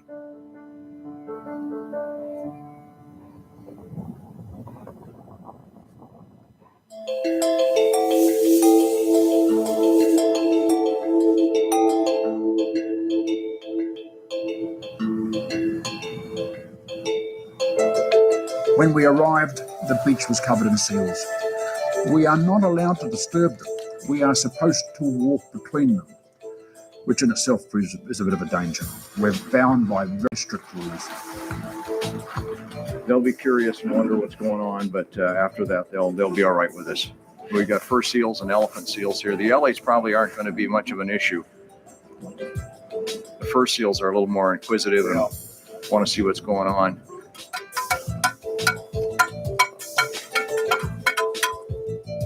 What do you think, Mike? Great. We can use that as a support. When we got here, we found that rather than having a nice beach. Bom, percebi que a gente tem que levar uma latinha e um pedaço de madeira aí para espantar as focas, hein? Importante, olha lá. É só bater na latinha que as focas se mandam, hein? Não adianta afugentar com a mão, gritar. Tem que ser barulho de latinha, hein? Levar lá uma lata de óleo, né? Aberta já, uma lata de sardinha, já resolve a parada, né? Você viu o segredo? Tá aí, ó. Vamos assistindo aí pra gente ficar por dentro, hein? Quem sabe, né? A rodada alto-falante faça uma expedição aí para Onkley, né? Onkley Island. É isso aí. Essa é outra ilha já, né? Essa já é outra ilha. Também no hemisfério sul. E também com muito gelo ao redor, né? Muitas focas, leões marinhos e companhia, né? Ó, uma pedrinha de gelo grande, hein? Esse é um iceberg razoável, né? Acho que foi um desses que o Titanic encontrou na última curva que ele fez, não é isso? Ó, deve ter sido um iceberg desse tamanho, hein? Pensou dar uma raspadinha no iceberg desse? Bom, oportunidade aos amigos com um bom dia. Very wind resistant. They offer creature comfort and quite a bit of room. Are fairly unique from my point of view. I've not seen anything like that before. But then again, this is the first time I've been involved with hard structures with a hard wooden floor. We got given the job of supplying the material, the flooring, the timber, the plywood, and the polystyrene insulation out of New Zealand. Now, New Zealand dimensions their lumber a little bit differently than we do in the States. So we had to do some conversion from metric to feet and feet to metric and so forth. It was perhaps a challenge of dimensionality. And so there was initially confusion about how metric stuff was going to fit into imperial measures. New Zealand went to metric many years ago.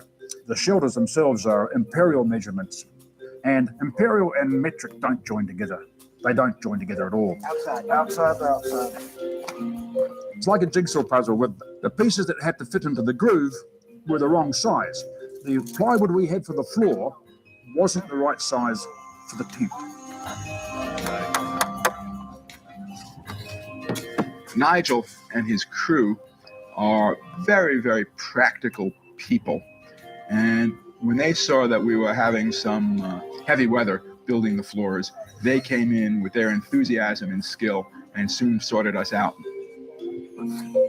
George ordered them, you talk to him. We can't alter the frame, so the framing for the floor had to be imperial. It was just a matter of getting stuck and getting a handsaw, getting the perimeter, and making everything fit in between. We put down a base, we put down a frame, we put styrofoam under the base. You have to contain all that stuff down there. We then covered the base with plywood, which we drilled down in about 20 places. I had the pleasure of manning the drill. And then, of course, the top of the shelters went up around the frame.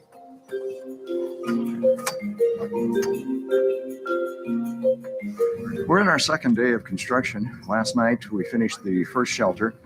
So we're secure as far as the operating tent goes. We could maintain people here on an emergency basis if necessary. Right now, we're assembling the second structure, which will be our sleep and meg shelter. We have one insulated shelter, which we use for operating, and one uninsulated shelter, which we use for sleeping, eating, and breeding. But we need to be prepared for any emergency. The shelters will keep us safe if we get stranded on the island due to bad weather, high surf. Excellent shelters. We haven't had a lot of strong winds, but we certainly have had 40 knots, and they haven't moved. They haven't felt a shudder. We've had a little bit of snow, we've had a lot of cold, we've had rain, so they've come through very well.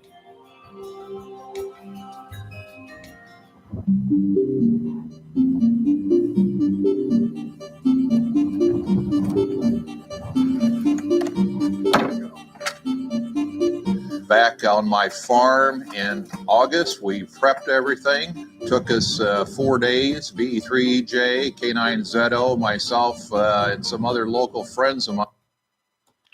Outra coisa, tem mais um detalhe, né, Clóvis? Cada expedição né, que eles fazem numa ilha ou outra. Quando eles saem do local, né, tem que recolher tudo, ok? Não deixar uma arruelinha no chão, um parafuso, nada, porque uma foca engole isso, ela morre, né? Foca, leão marinho, enfim. Então, nesses locais aí, regra, né? Você vai, permanece lá 2 semanas. Quando você vai embora, não pode ficar uma arruelinha, um parafusinho, nada no chão, ok? Tudo você leva de volta para o barco e traz para casa novamente. Regra, né? Regra número 1 ali, para manter a natureza ali do mesmo jeito que você encontrou. Nem lixo, nem papelzinho, nada. Copinho, então. Mas é que a preocupação deles com a natureza é bem grande, né? E tem que deixar do jeito que eles encontraram, né? Chegou ali com tudo limpinho, vai embora, leva tudo, né? Nada tem que ficar por lá. É respeito à natureza, né? Acima de tudo, radioamador limpo, né? Não vai emporcalhar o local que ele fica lá, né? Bom, informando os amigos dos pontos de encontros dos radioamadores. Para quem não conhece, anota aí. Ponto de encontro dos radioamadores, Pacaembu, amanhã, hein? Amanhã, segunda-feira, ponto de encontro dos radioamadores, estacionamento do Pacaembu. Para quem não conhece, vai lá, conheça, ok?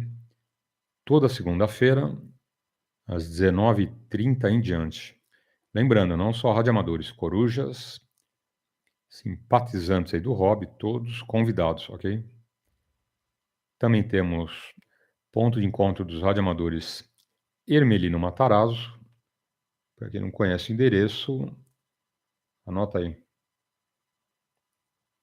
Parque Municipal Hermelino Matarazzo, Rua Abel Tavares, primo quinto, quarto, segundo. 1542. Tranquilo? Lembrando, domingo sim, domingo não, ok? E, por último, ponto de encontro dos radioamadores, Santo Amaro. Esse ainda não está confirmado, porque os amigos responsáveis estão na tratativa ali do ponto, ok? E assim que tiver confirmado, a gente passa o endereço. Se realmente vão ser aí aos domingos, ok? E como que vai funcionar a brincadeira por lá, tá bom? Agora, além, né, desses pontos de encontros, temos aqueles que acontecem anualmente, ok? Então, um desses encontros anuais é Louveira, tá bom? Louveira agora, dia 26 de fevereiro, domingo. Anota aí, ó. Louveira, pertinho aqui de São Paulo, ok? Passou Jundiaí, né? Logo adiante ali, 10 quilômetros no máximo, 15, entrada de Louveira, ok? Então, dia 26 de fevereiro, domingo, Louveira. Também para todos. Então, você que é PX, coruja, simpatizante aí do hobby, o que pretende ser radioamador, convidado, tranquilo? Vai ser o dia inteiro, tem comes e bebes, que era a famosa feirinha de eletroca, ok? Rádios, antenas, fontes, enfim. Fica aí o convite para os amigos. Na sequência, teremos Ibiúna, anota aí, Ibiúna, dia 23 de abril, domingo, ok? Então, Ibiúna, dia 23 de abril, domingo também, o dia inteiro tem comes e bebes, feirinha de eletroca, bem legal. Capela do Alto, mais um encontro anual, ok? Capela do Alto, segundo domingo de setembro. Vai anotando, hein? Olha o que tem de feiras, encontros dos radioamadores, hein? Bastante coisa. Aquela aqui na capital, né? Zona Leste, Zona Sul, Zona Oeste e algumas aí no interior, ok? Como Louveira, como Ibiúna e Capela do Alto, segundo domingo de setembro, tá bom? Chegando mais perto, a gente fala aí do esquema, né? Que normalmente é churrasco, ok? Normalmente o pessoal faz um churrasco e todos participam. E como que vai ser essa participação? Mais perto ali do evento a gente passa os amigos, tranquilo? E vamos em frente. Oportunidade aos amigos com um bom dia. A little bit of Kiwi ingenuity. Even with the changing of the tides, it accommodated easy access to the island by everybody. There's been no difficulties. Some of these operators are big guys, and our ladders have held up very well. It made it much easier. It was cleaner. It was more regular. You could see it in dark. The stairway to heaven, as has been called a couple of times. It's just a shame we're not allowed to leave them here, because it would be a help to anybody who wanted to get up there. Up here we've engraved the word stop. It's not for the crew. Some of the ham radio operators on this trip have PhDs, which means they're extremely learned. We find people with PhDs to be sometimes pig ignorant. So we've decided to tell them to stop climbing at this point.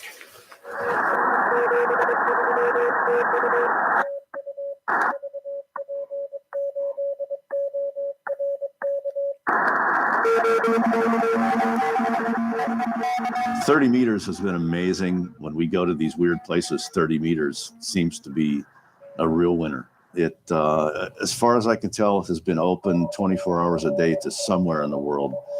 So my favorite band's turning out to be our real producer here.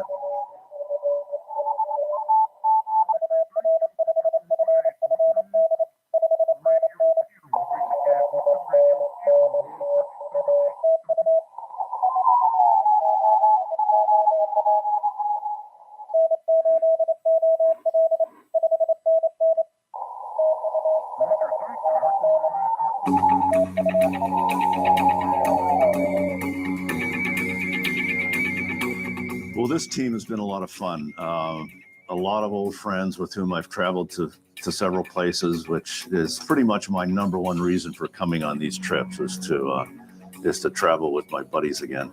And some new faces that we've got to meet, and they're pretty interesting. They're a lot more into radio, I think, than I am, which is fine because it gives me time to go explore and to socialize. What are we doing right now? We're doing a shift change. We're coming on, you're going back for dinner. It's not like bacon rinds, right? And bacon rind spaghetti. None of this canned crap for us, man. No, it's like really, really good spaghetti, just like at home. Oh my God. Oh, maybe better. Well, it depends if, Nigel looks or reminds you of your wife or something. Maybe my ex-wife. As usual, it's the microlight penguin bonding, and everybody's getting along fine, and it's just a really neat experience to go with these guys. We're letting the top 160 operators in the world, PY2EXU, VE3EJ, do most of the 160 work. These guys are awesome. How many? Over 1,000 QSOs now on 160? It's 15,000 kilometers from any populated destination, so we should be good. Probably the greatest adventure I've ever had. Certainly the most exotic. Great pile-ups, a lot of good work, and look at this view. It's excellent. The landscape is interesting, but the best part has been the actual pile-ups.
on Signe Island, which is below 60 degrees south.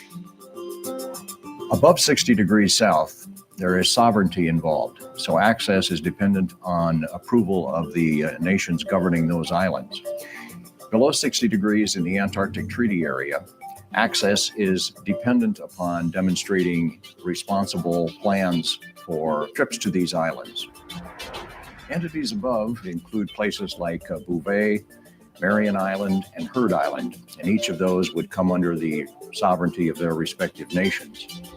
Below, we've got Peter I, the South Shetland Islands, and the South Orkney Islands, and we're on the South Orkneys.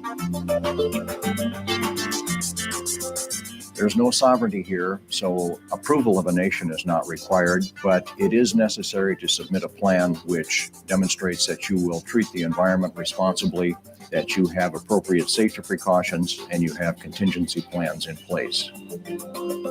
To come to Signe Island, two plans had to be coordinated. One was for occupation of the island, how we're going to deal with the environment here, how we're going to respect it, and leave no trace of our presence when we leave. The other aspect dealt with the ship, and that involved the New Zealand government. They looked at how it was going to manage its waste, whether or not there would be discharge of any bilge water, whether there would be appropriate precautions for not introducing non-native species to the island. So all those bodies coordinate and decide whether or not the plan you have submitted is appropriate to the place that you're going to be occupying.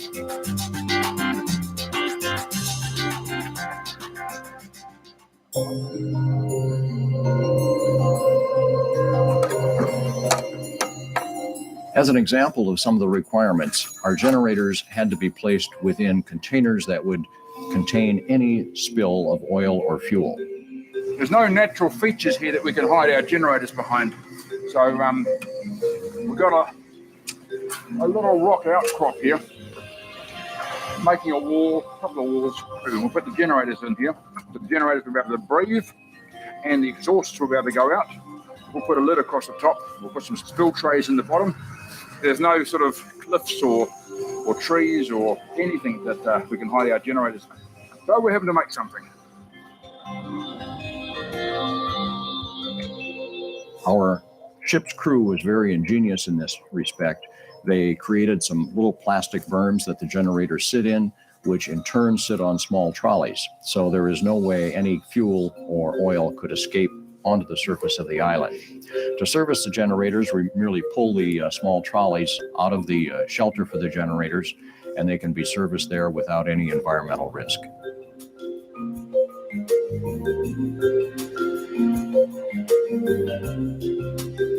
Roger, 5-9, Kilo 4 Alpha Papa Golf, 73. 73, stay warm. Victor Papa 8 Ocean Radio Kilo 200. Whiskey Foxtrot 2, Willie Foxtrot 2, Santiago 59. QSL, Whiskey Foxtrot 2, Santiago 59. Thank you. 73, thank you for being there. Victor Papa 8 Ocean Radio Kilo 200. Okay, Mike Victor, the Mike Victor only, go ahead. Victor Echo 3, Mexico, Victoria. VE3, Mike Victor, you're 5'9". Yes, QSL also 59, thank you. 73, from Antarctica, Victor Papa 8 Ocean Radio Kilo 200. November 8, DC, you're 5'9". QSL 59, you're also 59 from November 8 Delta, Charlie, thank you. 73, thank you. Victor Papa 8 Ocean Radio Kilo 200. Well, we've tried to do things a little bit different on this trip. In the past, it's been almost a laissez-faire. This time, we've been a little bit more rigid to see if perhaps we might be more efficient. There's two groups, and we're doing 3 shifts a day. So roughly, we operate for 8 hours, go in and eat something, and then fall into bed, sleep 5, maybe 6 hours if you're lucky, then get up and repeat it. So that way, on one day, one group will do the noon shift, and the others will do the morning shift, and then the late night shift. So there's a lot of radio operating. 73, Victor Papa 8 Ocean Radio Kilo 200. K1ZM, K1ZM. Where are you at? You're 5'9", go ahead. Yeah, we're in the state of Massachusetts, you're 5'9". Roger, nice and loud down here, okay? Okay, thanks a lot. See you later. 73, 5'9", South Orkney, Victor Papa 8 Ocean Radio Kilo 200. The bad part is this is completely against the human's diurnal rhythm. Not that everybody's dull and is having a horrible time at all, but we're much more fatigued. It's harder to maintain a bright outlook when we're fighting the diurnal rhythms. November 1, Italy Whiskey. November 1, IW 59. You're 5 and 9 into New Hampshire. Thank you. Thanks in 73. Victor Pop 8 Ocean Radio Kilo 200. The expeditions have personalities, and they're made up by the members of the team. I can go anywhere from 150 to 250 cues per hour on phone when conditions are good, and that's a lot of fun to go fast. But it's also fun to have fun, and just talking with these people and laughing and joking, be quick on the wit. It makes the whole experience a whole lot better. 73 to X-ray. Go ahead. Roger. November 2. X-ray. November 2.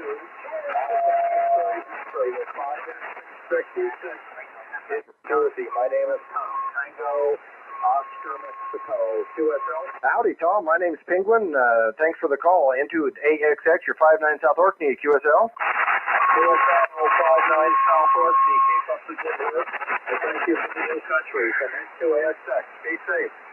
Roger, Tom. That's why we're here, putting on the country. We really enjoy this. We really appreciate you guys coming out and playing. It's a great time. Everybody benefits. 73, Tom. Thanks for stopping by. Victor Pop 8 Ocean Radio Kilo 200. Thank you. Okay, Ki, Kilowatt Italy. Try it again. QSL, this is Kilowatt Sierra 2 Italy 59 Niagara Falls. Thank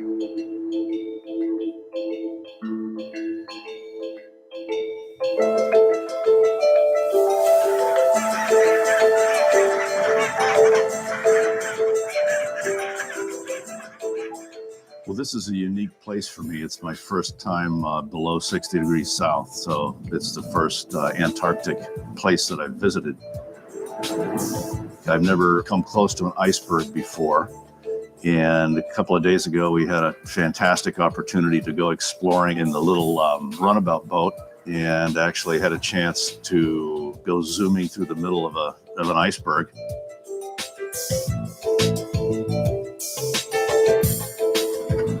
Carlos.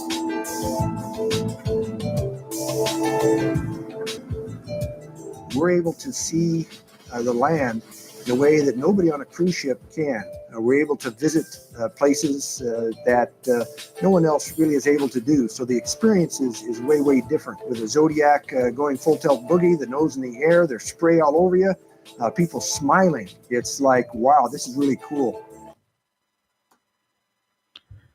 Agora são 5 horas e a gente lembra os amigos, aqueles que ainda não têm o indicativo, não tem o COER, não tem a licença, porém já tem rádio, antena, fonte, que é bem tranquilo o ingresso no radioamadorismo, ok?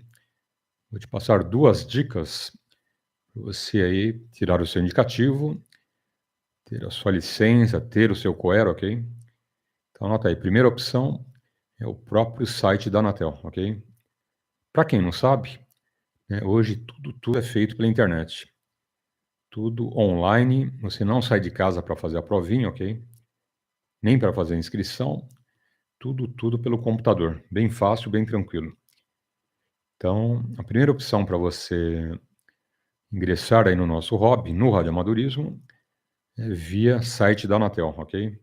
Que é o www.anatel.gov.br ou www.gov.br, tá bom? Uma das 2 opções, você chega no item radioamador, ok? No próprio site da Anatel tem o passo a passo, sistema mosaico. Qualquer dúvida, tem vários vídeos no YouTube de amigos nossos radioamadores que dão o passo a passo aí para essa inscrição, ok? Então, se você não souber aí como fazer a inscrição, tá? Dá uma olhada nesses vídeos no YouTube, tranquilo? Tem vários aí, alguns mais completos, né, com mais detalhes, alguns mais curtos, né, mas todos te levam ali para licença, COER, indicativo, tá bom? Eu já vi vários vídeos, né, te ensinando a fazer essa inscrição, ok? E todos, né, muito bons, ok? E a segunda opção, seria a Labre, né, que foi a opção que eu fiz quando comecei no radioamadorismo. Né, eu fiz a inscrição na Labre, me associei à Labre, fiz lá alguns cursos, fiz a provinha e passei, ok? Então, 2 caminhos, né, via o site da Anatel, né, ou via Labre também, que você pode fazer uma visita à Labre, pode conhecer a Labre, ok? E tirar algumas dúvidas por lá, tranquilo? Então, boa sorte e lhe aguardamos aí para ingressar no radioamadorismo, ok? Sei que tem muita gente aí com rádio, antena, estação prontinha, mas tá na dúvida, né? Ali, como que faz, como é que não faz, né? Já passaram aí alguns anos e o amigo ainda não teve a iniciativa, então não perca mais tempo, ok? Vai para cima, faz a inscrição, faz a provinha e boa sorte. É bico, bico, bico, tá bom? Provinha em forma de teste, são 20 questões de legislação e 20 questões de técnica e ética operacional. No próprio site da Anatel tem os simulados, né? Você pode estudar por esses simulados que é tranquilo, ok? Qualquer dúvida, dá um alô pra gente. Oportunidade aos amigos com um bom dia. The place where it is called Factory Cove. It's been here for 60 years. The British have had an Antarctic survey base here. We had a wonderful opportunity to visit the base a few days ago. They were very, very nice hosts. We saw the laboratories where there's some work on seals and some work on mosses. He showed us where they're building a seal-proof fence to surround a certain experiment they're doing.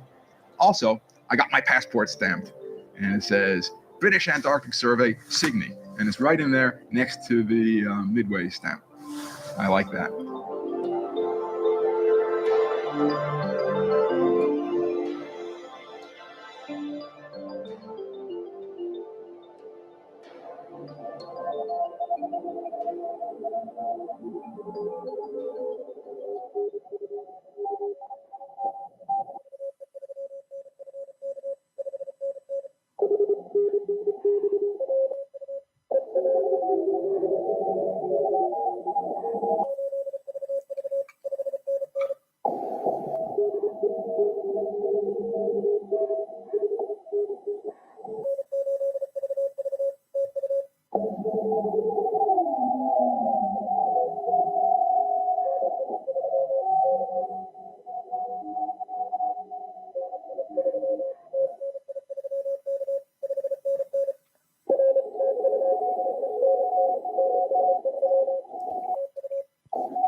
The ground is not quite as good as what we had thought it would be, and therefore the choice of quarter wave verticals, particularly in the higher bands, I think may not have been quite the best choice. There are really very few flat spots here, and we've had to put our antennas on small rock hills, and we have found that as a result the ground conditions are not as good as what we had hoped for, and I think we're suffering a little bit on efficiency and have had to in some cases increase the number of radials to get that efficiency back. You know, everything here is a compromise. The amount of coax that we have, the desire to keep antennas apart, and the desire to keep things centrally located around the camp make things difficult.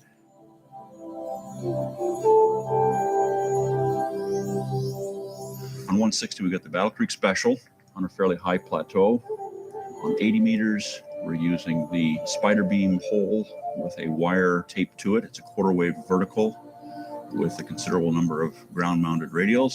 On 75, we've got a step IR with lots of radials underneath it. On 10 through 40, we have DX Engineering quarter-wave verticals with ground-mounted radials.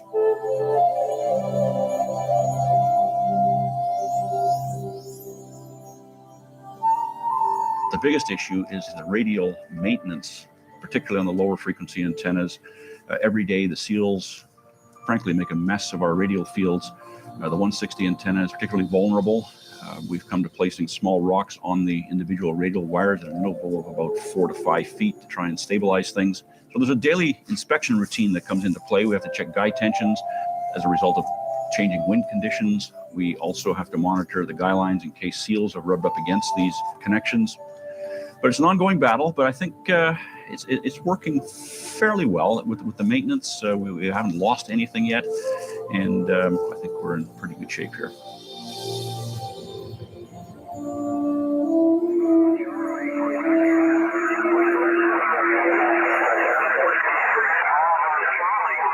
There's the Whiskey 6, please.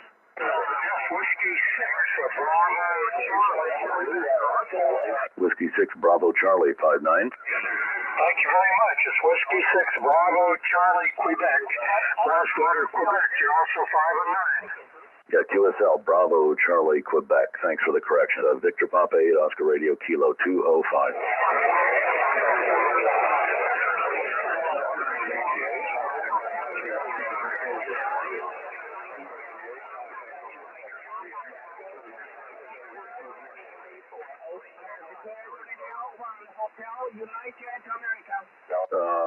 Juliet Romeo 1 Hotel Romeo Alpha, I think 59 Dodo.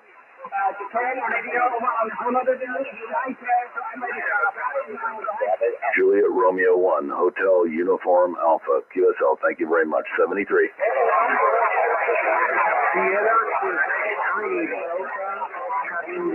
Sierra Quebec 3 Delta Oscar India 59. Okay, QSL, you also 59. 73. 73. Is there a 9 station, please? The 9 station. Okay, Kilo 9 Quebec Foxtrot Radio, you're 59. Okay, break with you. The other Kilo 9, please. The other Kilo 9. Kilowatt 9, Japan Echo. Kilowatt 9, Japan Echo. Kilo 9 Juliet Echo 59. QSL, thank you. Also 5 Thank you. 73 Victor Papa 8 Oscar Radio Kilo 205.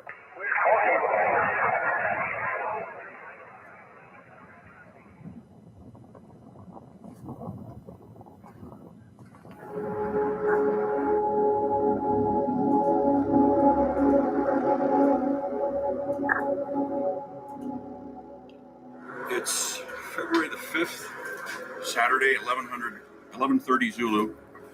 After a few technical difficulties this morning, James and I got to the site to find the bands absolutely dead, no signals anywhere. We currently have 5 transmitters on automatic CQ. We've got 10 meters in behind me here, 17 meters, 30 meters, 20 meters, 15 meters, all calling CQ with not a single response in the last half hour. The bands are absolutely dead. There's something has gone wrong. CQ, CQ, CQ, CQ, CQ, CQ, CQ, nothing. Amazing. The band is dead. The band will be alive soon. 10 is dead. Long live 10.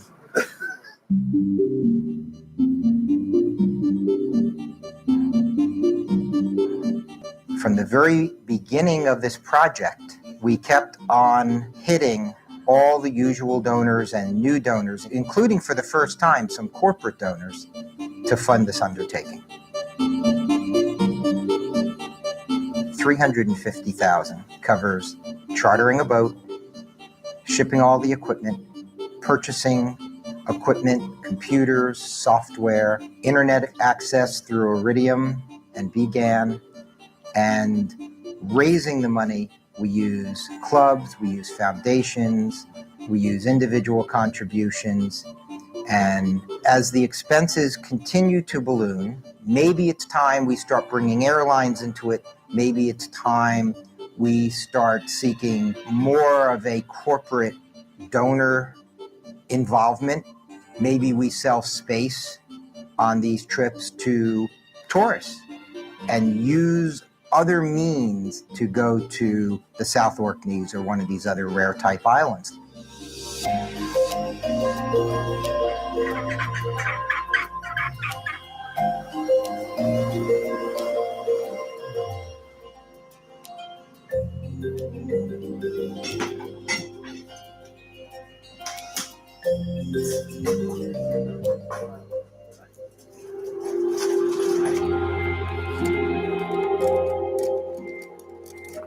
We're taking down our quarter-wave vertical on 80 CW. It worked very well. All the antennas stayed up.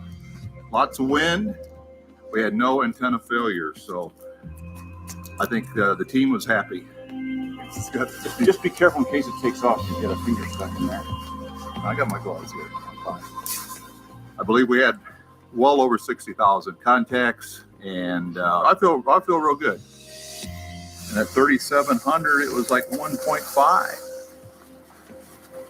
Pretty good, yeah.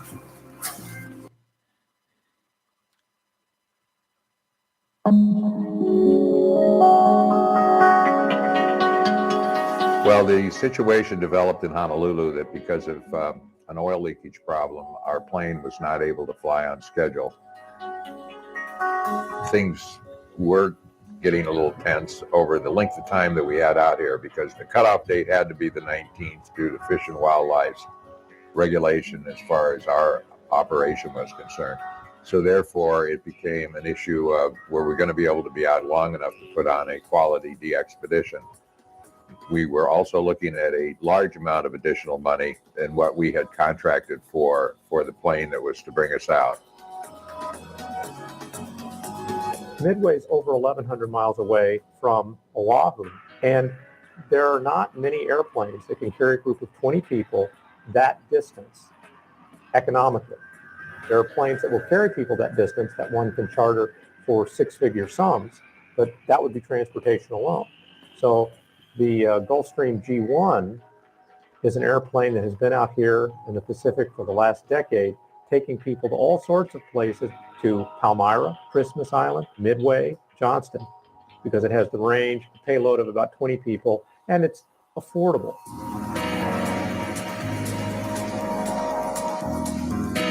We, of course, continue to run expenses in Honolulu, but again, that wasn't so much the issue. The issue was getting out, getting things done. If we didn't do the expedition, how much money would have to be returned? The various foundations and individuals had put in money.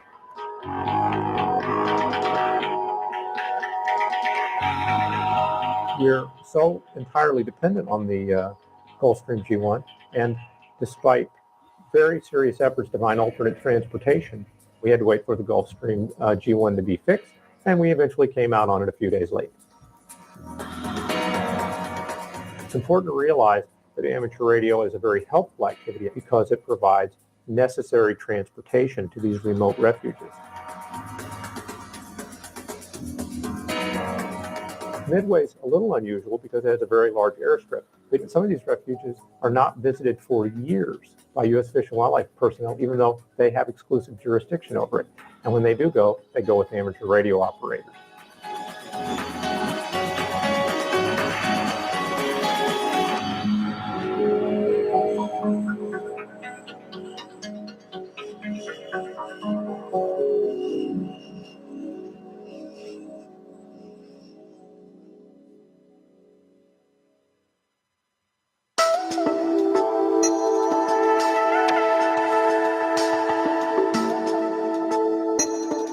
Papahanaumokuakea Marine National Monument. This vast stretch, the largest protected area in the United States, larger than all the national parks put together. It's jointly managed by NOAA, by the state of Hawaii, and by the U.S. Fish and Wildlife Service. What makes Midway unique is that Midway is the only part of the monument that's open to the public. They call it the window to the monument. Papahanaumokuakea refers to the incredible sacredness and cultural importance, particularly to the Native Hawaiians, of this location. And I'll butcher the exact, translation of various parts of the word. What it refers to is that life begins up here in the northwestern Hawaiian Islands. The big island of Hawaii with active volcanoes is still growing. It's a brand new island. It's the youngest in the chain. Up here, Midway is the second to oldest, millions of years old. And so these are the elder islands. This is where life began. This is where spirits return.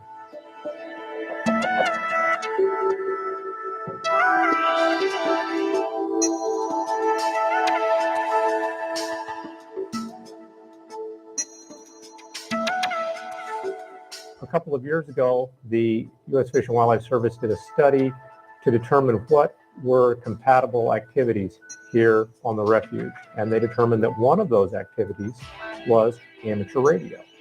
And so we are the first group that's been permitted to come out here and operate in view of this new visitor service plan in which amateur radio is an approved activity.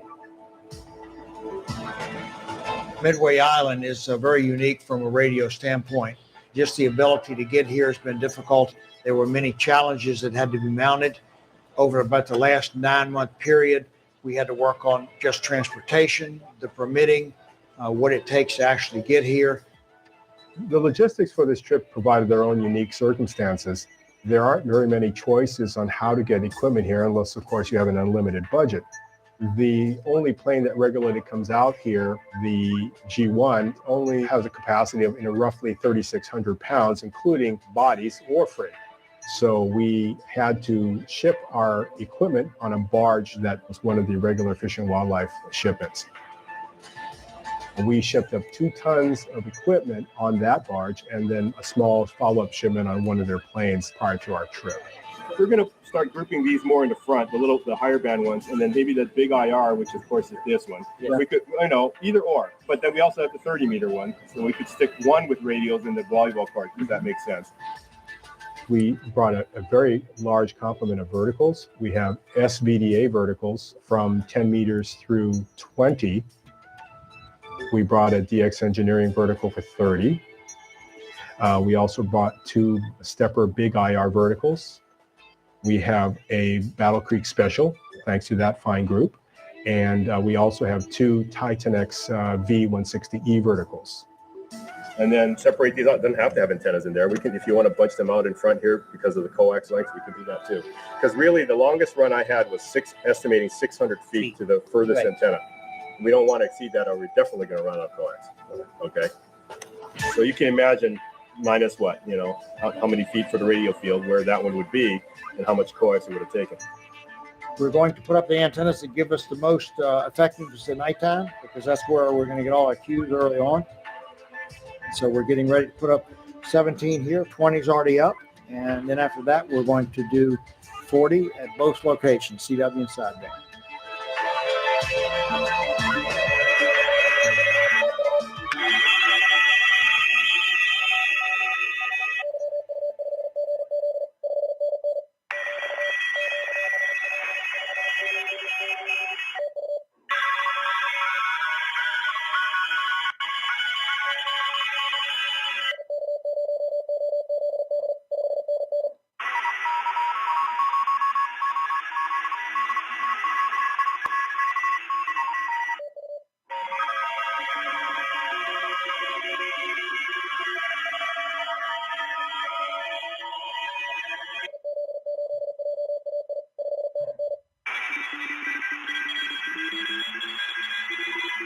A big pileup basically make me happy. Sometimes, the pileup becomes so unmanageable, but you have to do your best to take the pileup quiet and synchronized. This is the real word, to take the pileup synchronized with you.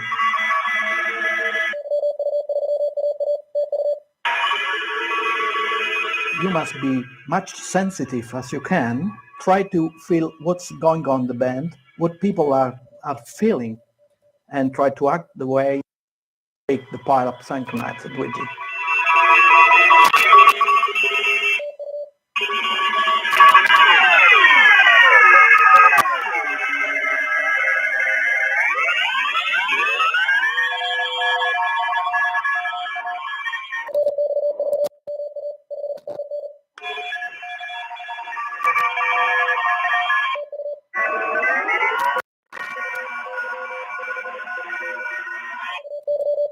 this place is something magic. You know, being here and thinking about the Midway battle, what's happened here in the Pacific, is much important for people like me coming from Europe. That's quite far from here. So it's like a dream to be here and watching the beach, watching the World War monuments all around the island, take you in I can say, take you far with memory of what people are doing here for the freedom.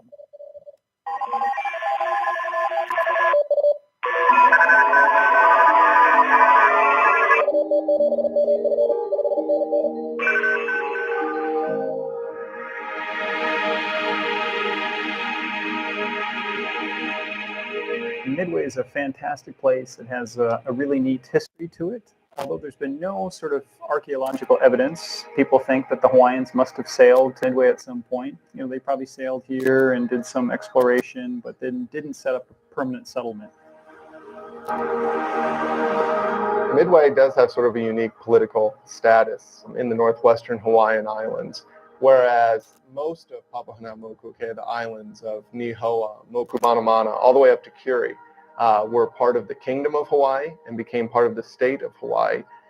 Since the 1860s, Midway has been separate. Midway was claimed by the United States of America under the Guano Act.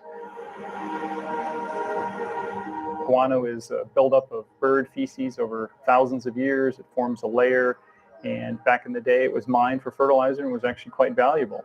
And so there was a law that was called the Guano Mining Act of 1856, and it said if somebody finds an island with deposits of guano, they can claim the island for the United States, and then they have rights to those deposits. It was actually the first offshore island ever claimed by the United States. So it's sort of a unique role. It's never been part of the state of Hawaii. It isn't till this day. It's an unincorporated possession of the United States. And so it's very similar to some of our other Pacific remote islands that are also managed by the U.S. Fish and Wildlife Service, Howland and Baker, Jarvis, Kingman Reef. These are spots that don't have indigenous population and were actually claimed under the Guano Act as well.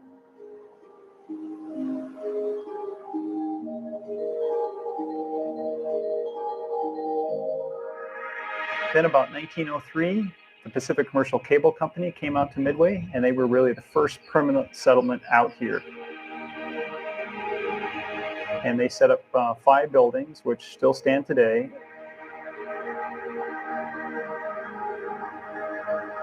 And they completed a telegraph cable that would connect North America to Asia. And Midway was the final link.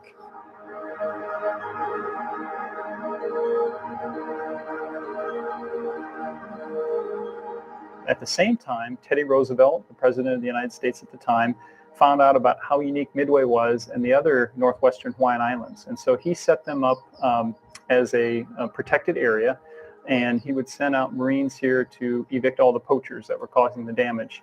That was the first real conservation effort. So it started over 100 years ago. In 1909, he puts the rest of the northwestern Hawaiian Islands under a national wildlife refuge, the Hawaiian Islands National Wildlife Refuge. So we just had a century of that wildlife refuge being up here. In about 1935, Pan American Airlines began flying float planes that would start in San Francisco. They would go on to Honolulu, then fly on to Midway, then on to Wake Island, Guam, the Philippines, and then on to Hong Kong. So Midway was one of the stops. And that happened from 1935 until 1941. Then for many, many years, Midway was under the jurisdiction of the U.S. Navy. And it was a full-blown U.S. Naval Air Facility. And during the Battle of Midway, it was very, very important, of course. The Battle of Midway was probably the most important battle in the Pacific and one of the most important battles in World War II.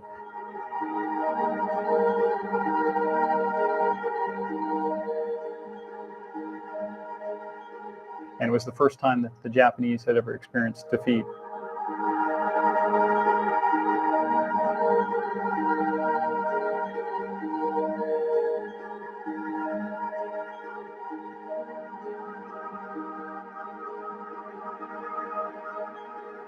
The mid-'80s, the military realized they didn't need this place for its strategic location, and realized its true importance was for the wildlife. So in 1988, the Fish and Wildlife Service started working on Midway. In 1996, Midway was turned over entirely to the U.S. Fish and Wildlife Service and became Midway Atoll National Wildlife Refuge.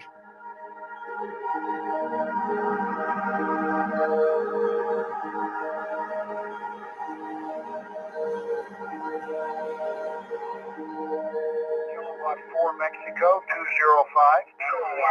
Adapa Foxtrot 30, Yankee Mike. Yankee Mike 59. Adapa Foxtrot 30, Yankee Mike. Okay, Japan Fox 1, Charlie Yankee Mike 59.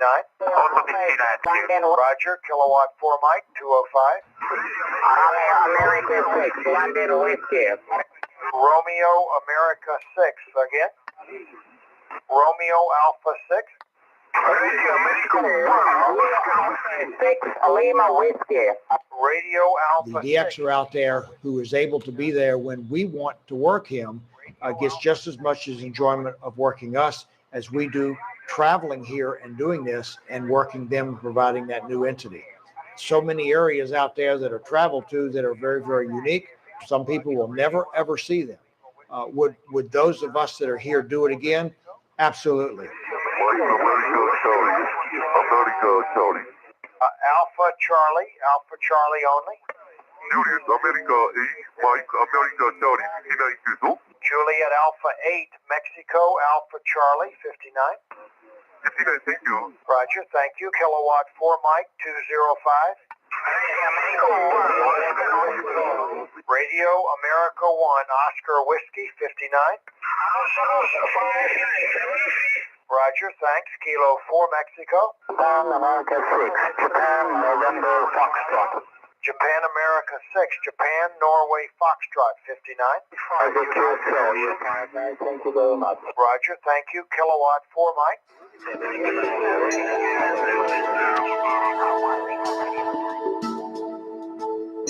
So here we are, the second week of October 2009, and stretched before me on the beach here, we have this huge antenna array. Before the trip, I had sent diagrams to Matt with examples of various types of antennas that we might deploy. He chose vertical as being the most compatible, and he preferred that Yagi antennas not be used. We knew in working with the group that came out here that closer to December 21st is the ideal time to be broadcasting from Midway. But we also knew that by the 1st of November, there's going to be albatross filling the sky. And probably every 3 or 4 feet, you can walk and see a nesting albatross. So it's truly amazing. An interesting part of their biology is that they're here on land for about 9 months of the year, and then 3 months of the year, they're out to sea foraging. And right now we have lots of little birds flying around that are pretty good at avoiding antennas, and the group that's out here is doing a great job of identifying their antennas to show them to the wildlife, so the wildlife isn't impacted by the antennas. But albatross are a 15-pound bird with a 7-foot wingspan, and they don't dodge around things very well. So we looked at the window that we felt we could get as late in the season as possible without having the albatross return. And so I think we've timed it just about perfectly with 1 bird back already. Next week there'll be a dozen, and then 2 days later there'll be 100,000, and they return just that quickly. We are in their environment, and we had to be aware of that in every moment. And I think that's what's unique about this particular operation. And I don't think it's really been done in the past in anything involving birds and their environment. We're confined to a small area, and we have taken care to make sure that nothing we do has some collateral effect on the wildlife here. We put up a number of ostensibly intrusive antennas, but we have marked them liberally with surveyor's tape, which is both visible and makes a sound. In the time we've been here, we haven't had a single incident of a bird being injured.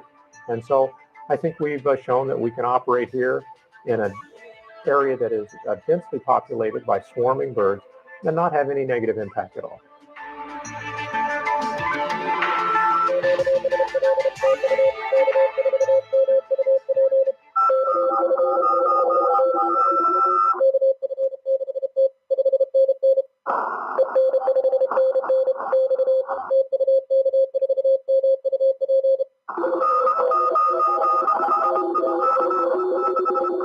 rookie, just about everything that I learned from everybody here on the expedition was good feedback and input from myself.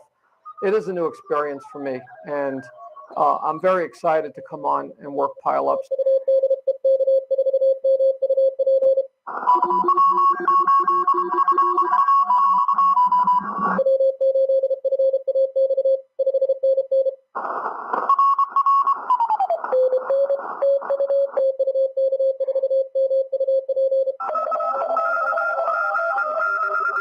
I've never really used a computer model, and the logging program that we use obviously is designed to send and give out call signs at rapid rates. Some of the pileups, interestingly enough, the type of propagation that we've been experiencing out here, you would call a station and they don't hear you, or they're getting a partial call, or they're not really sure. And it's always good to have a backup plan. And my backup plan, of course, is going back to the basics, which is paddle, which is what I use. I'll hit the button and it'll put the call out. But when I don't hear the station coming back, I go to a manual key, which I've set at a lower speed. And then when they answer, with my right hand, I'll hit the enter button, logging them. And with the left hand, I'll go back to the paddles and give them the thank you or TU and go on to the next one.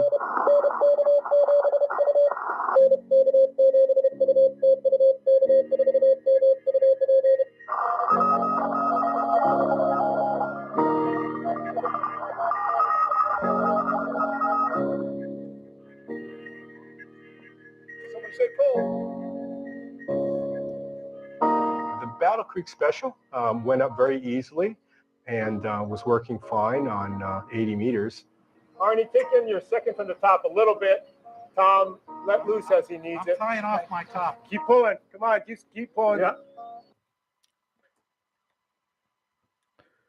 Agora são 5 horas, 35 minutos.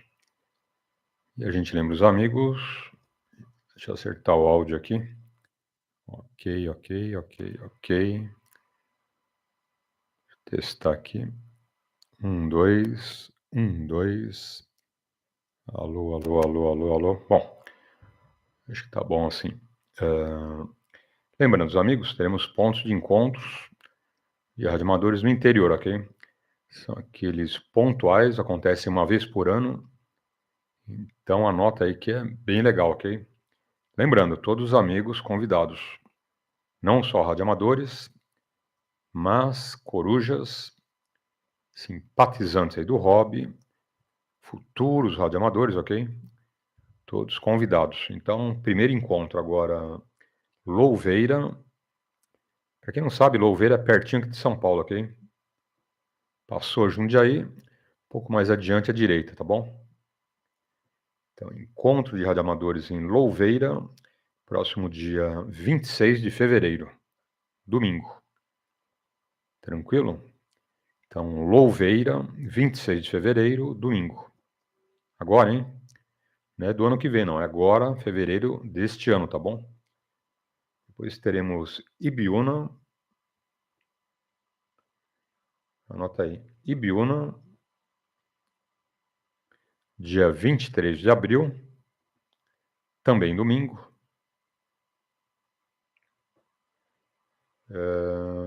Teremos Capela do Alto, segundo domingo de setembro, ok?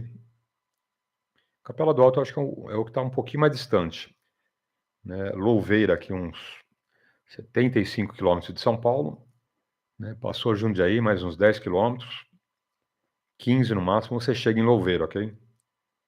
Depois Ibiúna, dá menos de 100 quilômetros. E Capela do Alto, segundo domingo de setembro, vai dar uns 130 quilômetros, tá bom? Mas é perto, né? 130 quilômetros. Você pode fazer o seguinte, uma dica que eu sempre passo aí para os amigos, é pegar um carro, né, racha ali a gasolina, né, digamos que vão em 5 amigos no carro, ok? Então racha essa gasolina, né, racha o pedágio, fica bem em conta aí para cada um, e dá para ir passar o dia inteiro lá e voltar no final da tarde, ok? Então fica a dica aí para os amigos. E lembrando, mais uma vez, para todos os radioamadores, tá bom? Você que não tem indicativo, você que não é radioamador ainda, você que é PX ou que é Rádio Amador, todos convidados, tá bom? Esses eventos são o domingo inteiro, ok? Tem almoço, vai ter churrasco, né? Sempre tem coisa lá para você comer, ok? Capela do Alto, por exemplo, sempre tem um sorteio de rádio, de antena, de equipamentos, né? Esses eventos são bem interessantes, você conhece lá um monte de amigos, então fica a dica aí, ok? Bom, eu vou abrir espaço na frequência, 5 horas e 37 minutos. Hoje, nosso time das 3 ao meio-dia, teremos mais de 9 horas de QAP, e a gente tem visto aí, para quem acompanha a rodada pela internet, na live, alguns dias que eu estou dando prioridade a eventos do radioamadorismo chamados de Expedition, ok?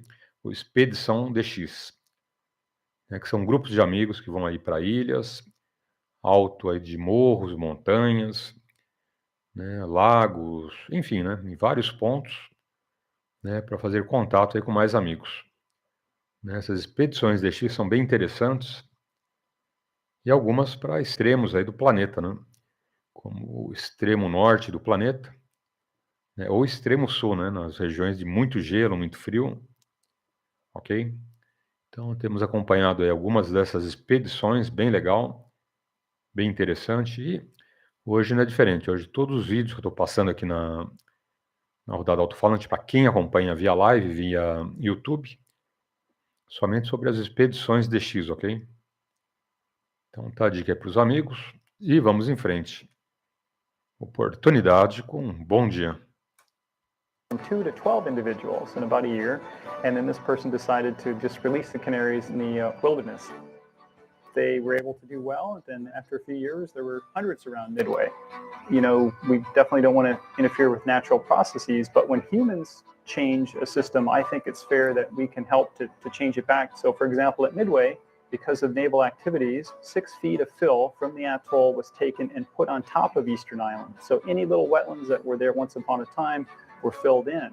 And so by us restoring some of the wetlands, we're actually bringing it back to what it was before humans really changed Midway. And you can look at, you know, lay sand ducks as part of the biodiversity of the entire planet. And you could think of each species in the world as a rivet on an airplane. You know, if you lose a rivet or two on the airplane, the plane will still fly.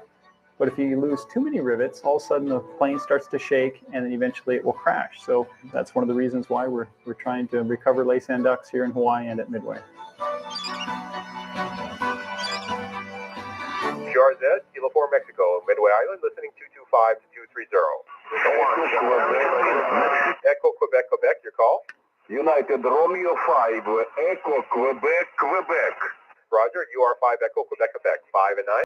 5-9, good luck. Thank you. The expedition to me is many things. I really do enjoy planning and executing it, and I'm usually busy doing technical support and fixing this and finding that. To me, that's half the battle. This is the spoon fix for the squirrel cage cooling fan on the Alpha. But I also do like to operate. I am a contester by background, primarily out of a multi KH7X. And it really is fun to test your mettle and see whether you can do as well as you can in contesting. I think I came fairly close, but there's always room for improvement. Thank you very much. 225 Kilo 4 Mexico. United Papa Mexico. Roger, JF2UPM 59. Japan, Florida 2, Uniform Papa Mexico, you are 59, QSL. QSL to 59. Thank you very much. QRZ, Kilo 4 Mexico, North Midway Island, listening 225 to 230.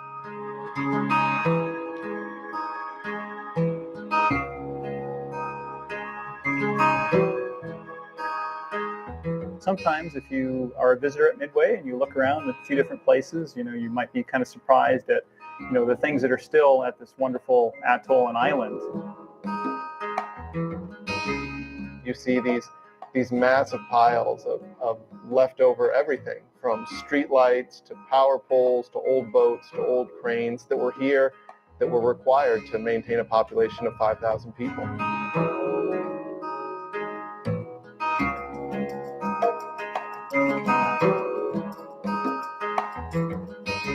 We have an old building. It's the old airport hangar building, and it has lead paint in it and asbestos. And so before you can even start to take anything off the island, you have to remediate those two hazmat items first. And of course, that takes special training, a lot of funding, of course, and then you have to store that material and take it off.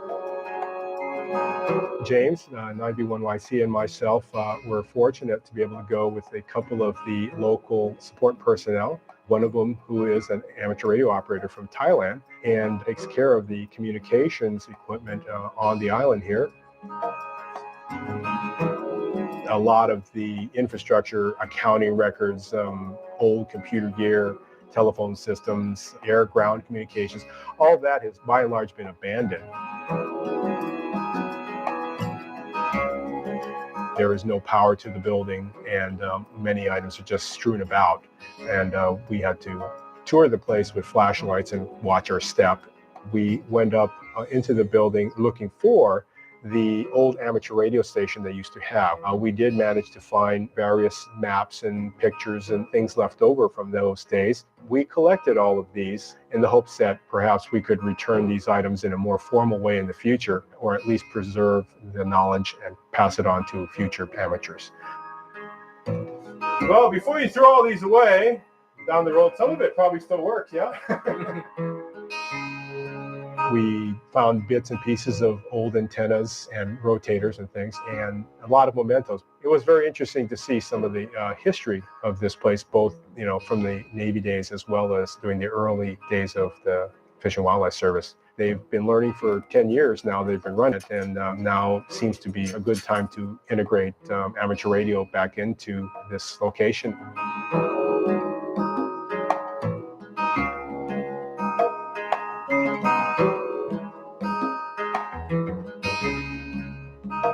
This year, we were successful in taking off 400,000 pounds of scrap metal off the island.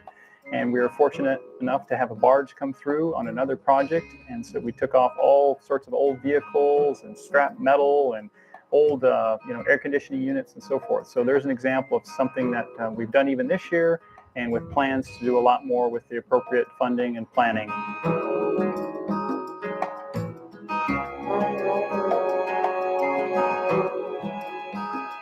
Today, with an island population of about 70 people, it's a challenge for us. Some of these buildings, some of the infrastructure, it's a never-ending challenge. There simply aren't enough resources to go around, and we're a small speck in the middle of nowhere. If we were in Boston Harbor, I imagine Midway would look a lot differently than it does out here, 1,000 miles from the nearest congressional district.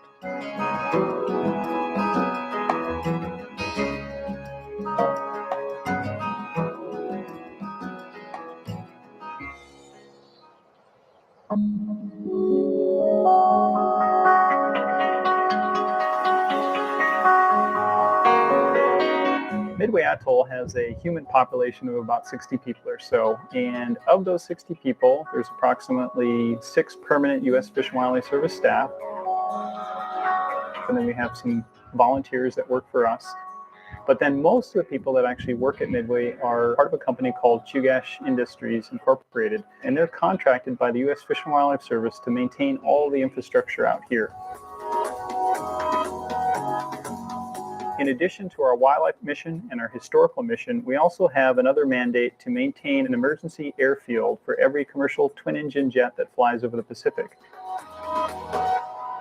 And so if any of those planes have trouble, this is a safe place for them to land. So we receive extra funding from Congress through the FAA to take care of this airfield.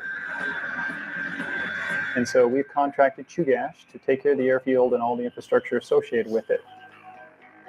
Because of that, we have about 45 workers with Chugash, and believe it or not, most of them are from Thailand.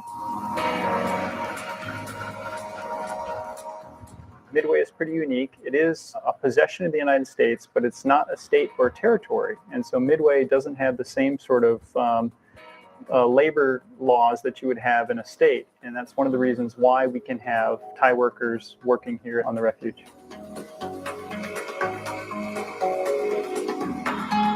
We've worked very hard in the last 5 or 6 years to what we call right-size Midway. Instead of generating enough power for thousands of people, hence burning thousands of gallons of fuel a day, we've invested in new distribution systems, new generators that just generate enough power for the 70 people who are here, saving us thousands of dollars a year in fuel costs and on our carbon footprint in the world.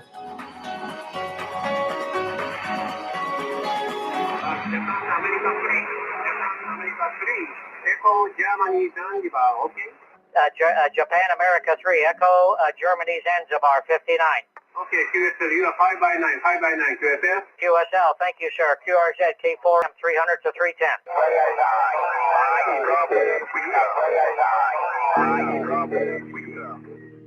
Here you are, in the middle of nowhere. You plan on being in a bare bones environment. We arrive, and lo and behold, there's cable TV. We have access to the internet to look at the spots so we can adjust our operations accordingly. Who's in here now? We got Bruce. He'll be back on at 7 a.m. Let's put Max on 20 meters. We have a dining hall with fabulous food 3 times a day. That relieves us of those worries. This is not the Machias. And this place is beautiful. I mean, you're surrounded by birds and turtles and seals, and you really do have most of the comforts at home. So there's this dichotomy going on here between out in the middle of a rarity expedition, and you want to turn on the TV, go back to the barracks and turn on your favorite show. This is like operating from a nice hotel spot, and that the accommodations are great, the food is great, the climate is great, people are great. So this one's going to be right up there at the top for me. 73, thank you, sir. K4M, 300, 310. We have the sideband tent, and it is a tent out on the beach. And we put the CW ops in the bar. Air conditioned. They have a refrigerator. They have a coffee pot. Snacks are yummy. They have all the tables you could wish for. They have power, and they look out the window at a gorgeous lagoon that is green and luscious and birds flying by. And you look out further and you see the reef with the breaking waves, all from the comfort of an air-conditioned bar. At night, people that work on the island come in and watch Monday Night Football, all the while on 3 tables in the back. CW is cranking away at 200 an hour rates.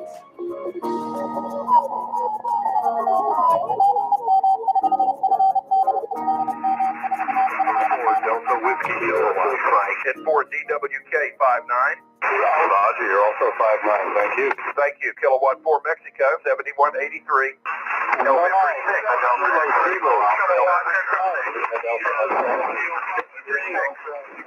November 6th, November 6th.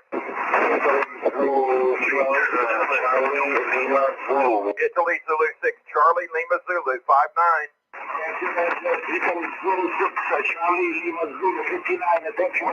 Roger, 73, Kilowatt 4 Mexico, Europe only, please, Europe only. Sugar Kilo 3 Whiskey, Sugar Kilo 3 Whiskey. Sugar Kilo 3 Whiskey 59. Thank you, you're 59. Thank you, Kilowatt 4 Mexico, Europe only, 7183. Sierra Papa 2,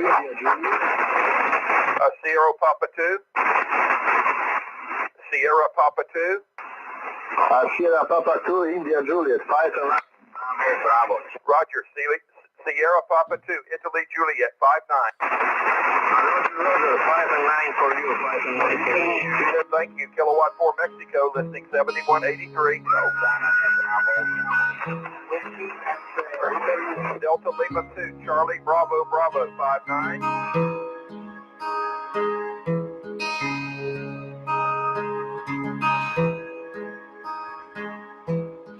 The challenges of managing Midway are multiple. Not only is it a national wildlife refuge where we have these incredible natural resources, it's also home to almost 70 individuals who live here year-round. And we are caretakers of these leftover pieces of this enormous human story.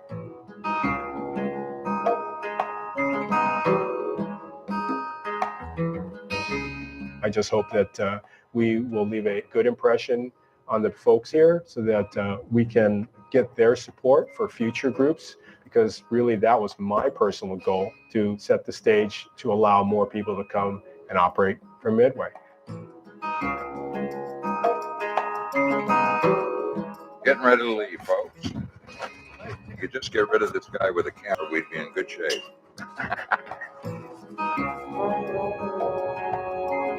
Midway is a very unique place, and it's really something to behold and really worth coming to see in its own right.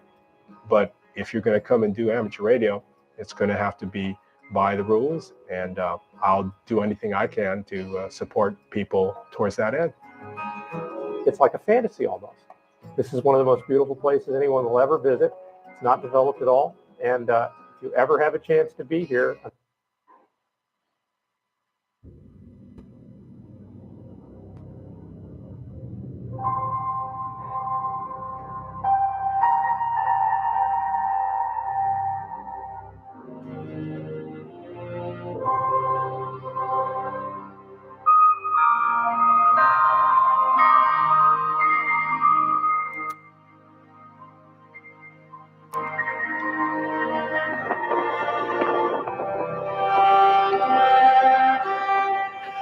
On March 10th, 2016, after 4 years of planning, 14 men left Cape Town, South Africa, bound for one of the most isolated islands in the world.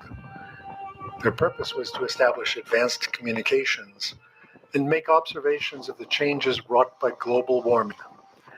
Their destination was Heard Island, deep in the Southern Ocean, practically to Antarctica. The team spent 3 weeks on the island, the first to explore a new lake created by the melting of a large glacier. They returned with 25,000 photographs, 75,000 radio contacts, and a large collection of biological and geological specimens.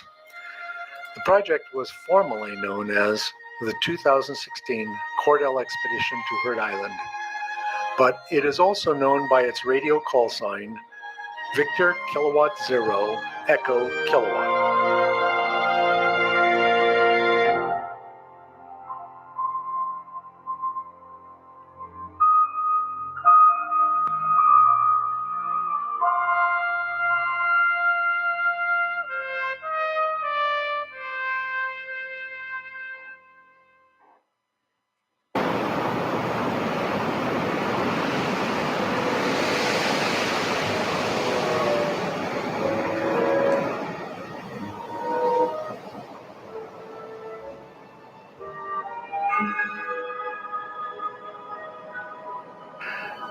11 days after leaving Cape Town, we arrive at Heard Island with a characteristic chaotic sea, but an uncharacteristic visibility of several miles.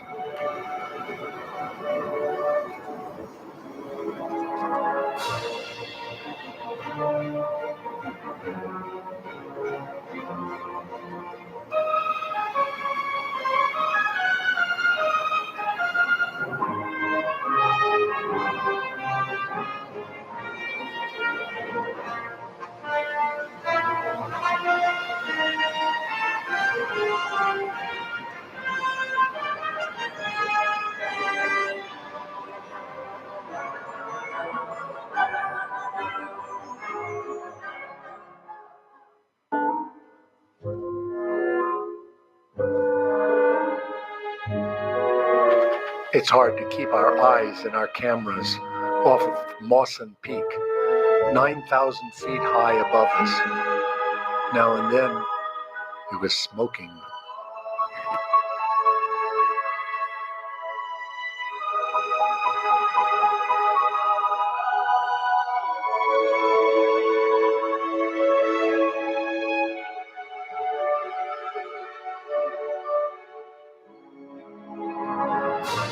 Sometimes the best view was from the water.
with the main vessel at anchor, we used the shuttlecraft to ferry equipment, supplies, and personnel to the campsite on shore.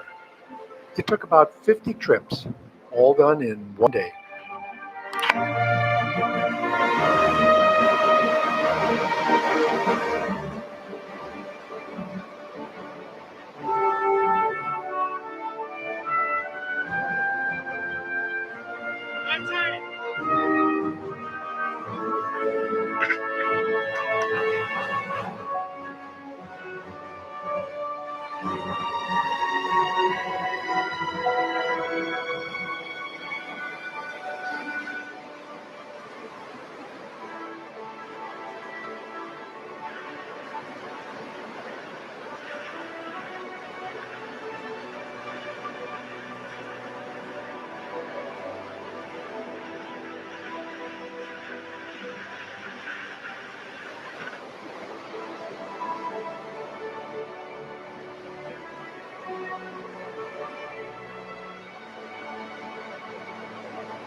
The ATV and wagons were essential to transport our equipment and supplies from the beach to our campsite.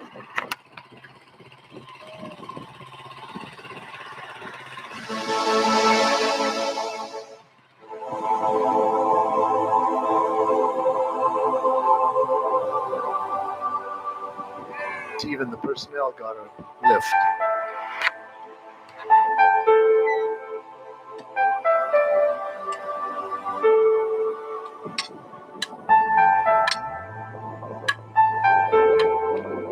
Every few hours, we were able to make a telephone call to an automatic recorder to explain what we were doing at that particular moment. This is Bob. It is now 11 minutes after 6. We have landed on Herd Island. We are standing at the central site of our campsite at Atlas Cove. We had an incredibly beautiful and gentle weather a situation where we arrived. We are now looking at this pivot.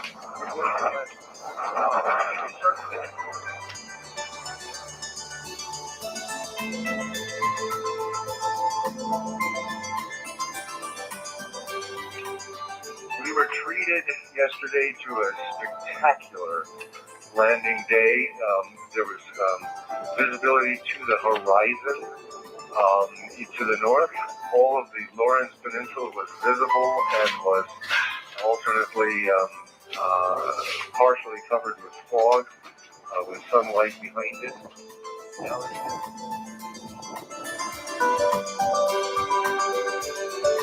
The two main shelters were laid out on the ground and anchored firmly. Then an air compressor simply inflated them within about 15 minutes each. Once inflated, they were ready for occupancy. The king penguins were attracted to our sandbags, which I guess resembled other penguins to them.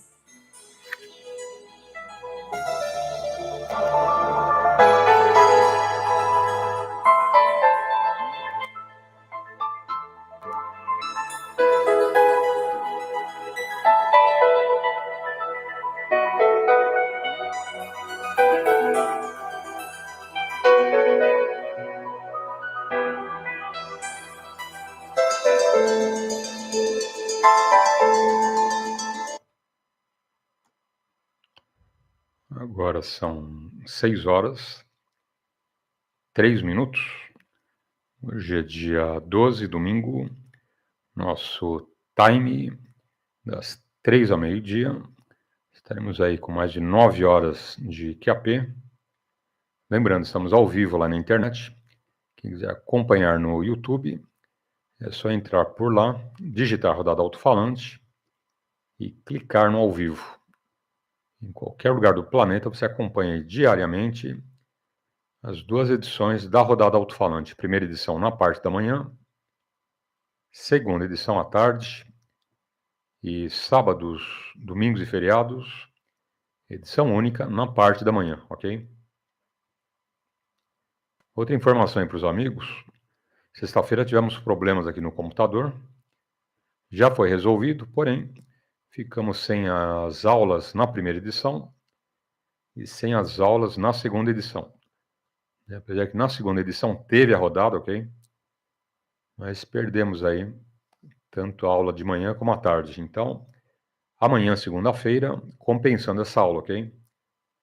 Você também pode fazer na playlist, ok? Entra no YouTube, vai no nosso canal, Rodada Alto-Falante, e ali em playlist, você pega todo esse conteúdo, tá bom? Senão, amanhã voltando à normalidade, passando as aulas 16 de CW, de legislação e comando de rodadas, ok? Fica a dica aí para os amigos. Quem acompanha a rodada alto-falante via internet está vendo que nesses últimos dias tem dado ênfase a passar aqui na tela, né, só expedições aí por todo o planeta, ok? Realizadas aí por americanos, europeus, alguns, né, participando do Japão, países asiáticos, né, tanto ilhas no Oceano Atlântico, Pacífico, Índico, ok? Tem várias ilhas aí, mais no hemisfério norte, mais no hemisfério sul, ou seja, mais perto do Polo Norte, mais perto do Polo Sul, né, para ver que e mostrar que radioamadorismo tem várias possibilidades. E uma delas são as de Expedition, ok? Ou expedições DX. Reúnem lá um número de amigos e vão lá para um ponto bem estreito do planeta, ok? Então, estou passando aí direto a semana toda, né, várias expedições aí para vários pontos do planeta, ok? É bem interessante, é bem legal. Para quem não conhece, né, vai ficar conhecendo o que é uma expedição DX, ok? E o melhor, né, o passo a passo ali para você se programar, né, para saber o que vai levar, quantos dias vai ficar, né, tudo ali, bem legal, bem interessante, tá bom? Bom, 6 horas, 6 minutos, oportunidade aos amigos com um bom dia.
On the northwest corner of Heard Island, the Lawrence Peninsula has a large bay in which we found a very small islet, which was a rock 100 feet or so across that had broken loose from the coast and slowly drifted outward into the sea.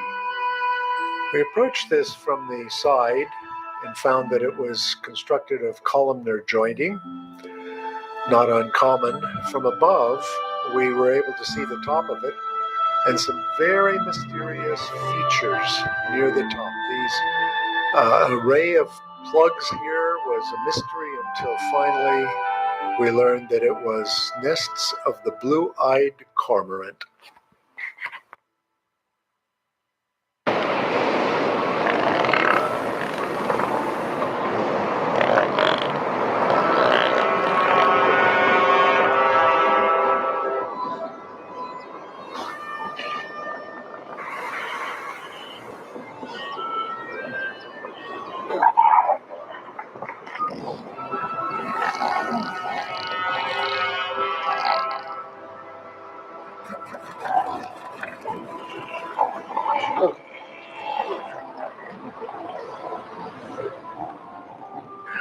Southern elephant seals are the largest of all seals in the world. Males can be 20 feet long, weigh almost 9,000 pounds. But we found only females on Heard Island because the males were elsewhere at that time. They spend a fair amount of their time play fighting.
In addition to the petrels, albatross, skuas, terns, gulls, and other seabirds, we observed many of the Heard Island cormorant, which is indigenous to this island.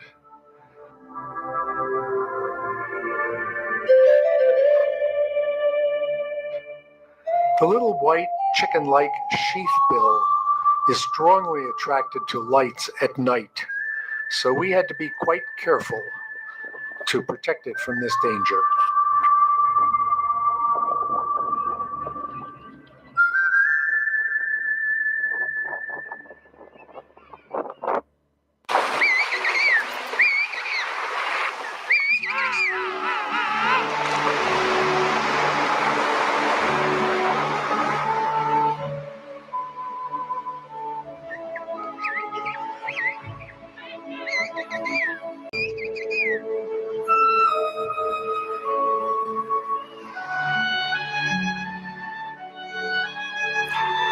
It's almost impossible to not take pictures of the penguins. This is the king penguin. There are most of 1 million of these on Heard Island. They're very tame, very curious. A friend wrote a book about penguins in which he said there are two kinds. The white ones coming toward you and the black ones going away from you.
The radio operation was a major effort during the expedition. Up to 6 stations were used 24/7, making contact with thousands of operators worldwide.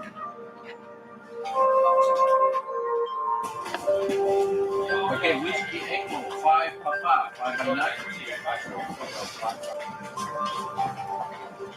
All right, that'll be whiskey 3 Kilo X-ray 5.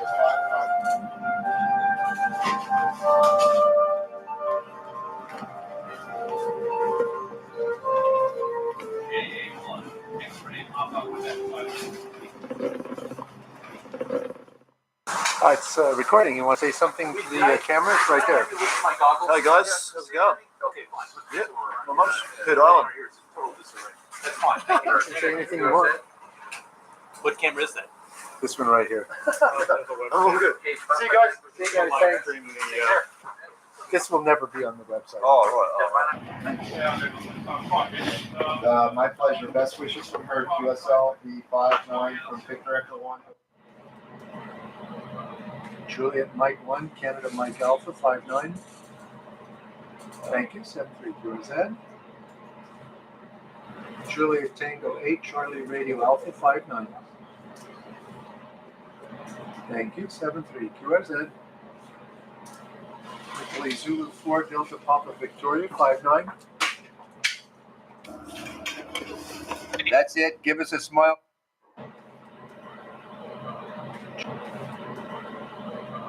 Juliet. Hey, Ramon, it's Jim, M6TQ. You're 5959. Okay, Japan 1 November, go ahead. Okay, it's the Radio Charlie Honolulu, but I need the prefix. Japan America question mark, Radio Charlie Honolulu. Please copy. DK0EK, give me your call. Okay, Japan America 6 Radio Charlie Honolulu, 5x9, QSL. I am operating radio with Victor Kilo 0 Echo Kilo, and also doing some science out around the island. The main project that I've been working on is using a gigapan camera to take extremely high resolution panoramic images. Oh, this has been a great time. I'm sorry we have to leave so soon. I'd love to spend another few weeks here. I think we have a few days longer, but it's not very much, especially given the weather constraints. I think that's sort of the boundary of this most recent terminal moraine. And in fact, I wouldn't be surprised if there's ice under some of this stuff. I see that as just the toe of the glacier, and it's rock covered. Right, but it's the toe of the glacier with ice under it. And so these streams coming out are simply the subglacial streams coming out of the subglacier. Right, those streams are then sampling materials under there, and so what's carried in the water would be indicative of something further upstream. Well, we're about to leave Lawrence Peninsula. It's been a really awesome 4 or 5 days up here.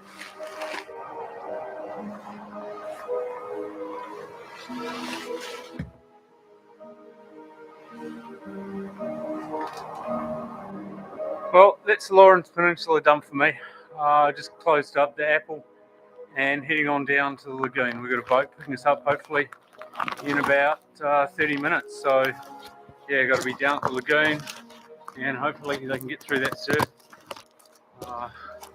Surfed up a bit since yesterday, so we've got all our gear down there.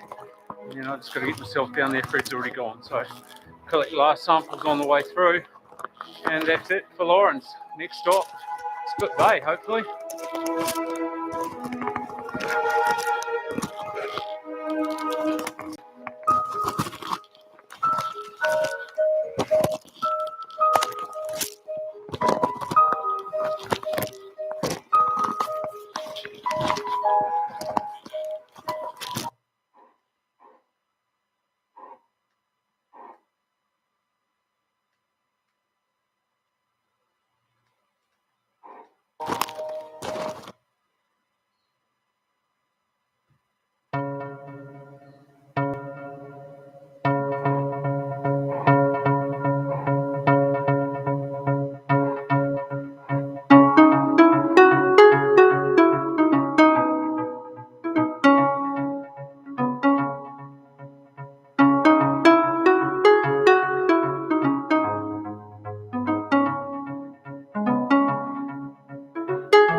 Hello, 1 2 1 2 1 2 1 2. Hello, hello, hello, hello, hello, hello, hello. 1 2 3 4 5.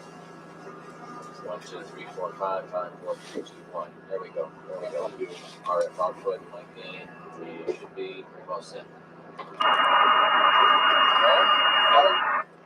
ON4UN, ON4UN, ON4UN. This is VK0IR, Victor Kilowatt 0, Italy Radio. John, are you there?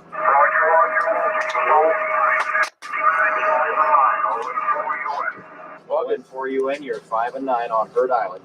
Great to hear you, John.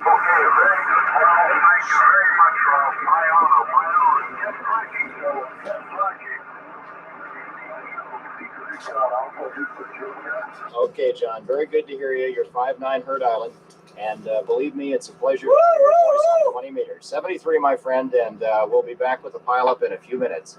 Have a good day. We're having a fine one here on Herd Island.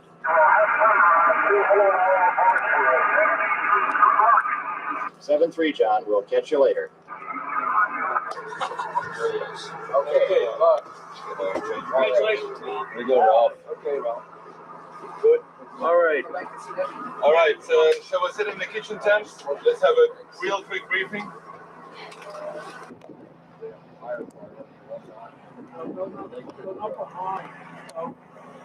Yeah. Let me finish. And then if the stations need to talk to each other, they're all on the same frequency. The problem is that you'll have a lot of talking. Band are you going to? And we were intending to use those little lights that blink so that you wouldn't hear anything unless someone wanted to talk to you. Another thing. I'm going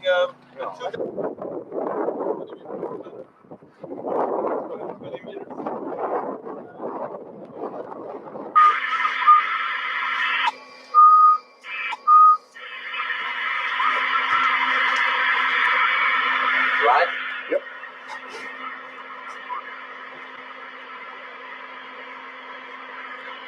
Okay, QRZ, Victor Kilo 0 Italy Radio, listening at 200 up, Herd Island, Victor Kilo 0 Italy Radio.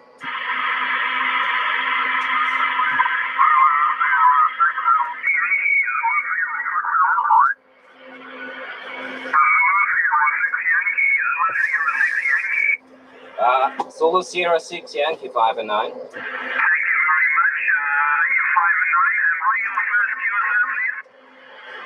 That is Roger. Congratulations, you're the first to sing sidebank USO, Roger.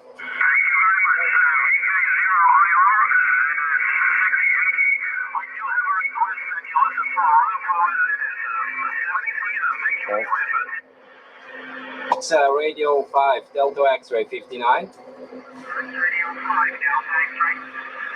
Fox Radio.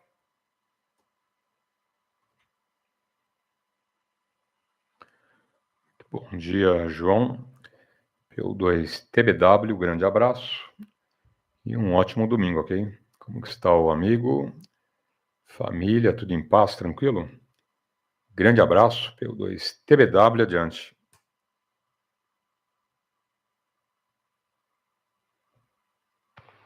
Bom dia, Paulo. Bom dia a todos que estiveram aí na escuta, internet, todos aí que estão no QAP e QRV, né? É isso aí. estamos bem por aqui, né? Parece que vai sair um sol agora de manhã, né, Paulo? Parece que vai dar uma esquentada daqui a pouco, que aqui já o tempo tá bem claro, né? Não tem nuvens, né, de chuva, aparentemente, então parece que vai dar uma esquentada e isso é bom, né? Bom, o que Deus mandar é bom, sol, chuva, né? Eu não gosto muito bem do frio, né? Mas é ele que manda fazer o que? Paciência, né? Estamos por aí, que a PY2EXU, ok? Tudo bem, minha filha bem, graças a Deus. Família toda em paz. PY2TBW, PY2EXU. Ok.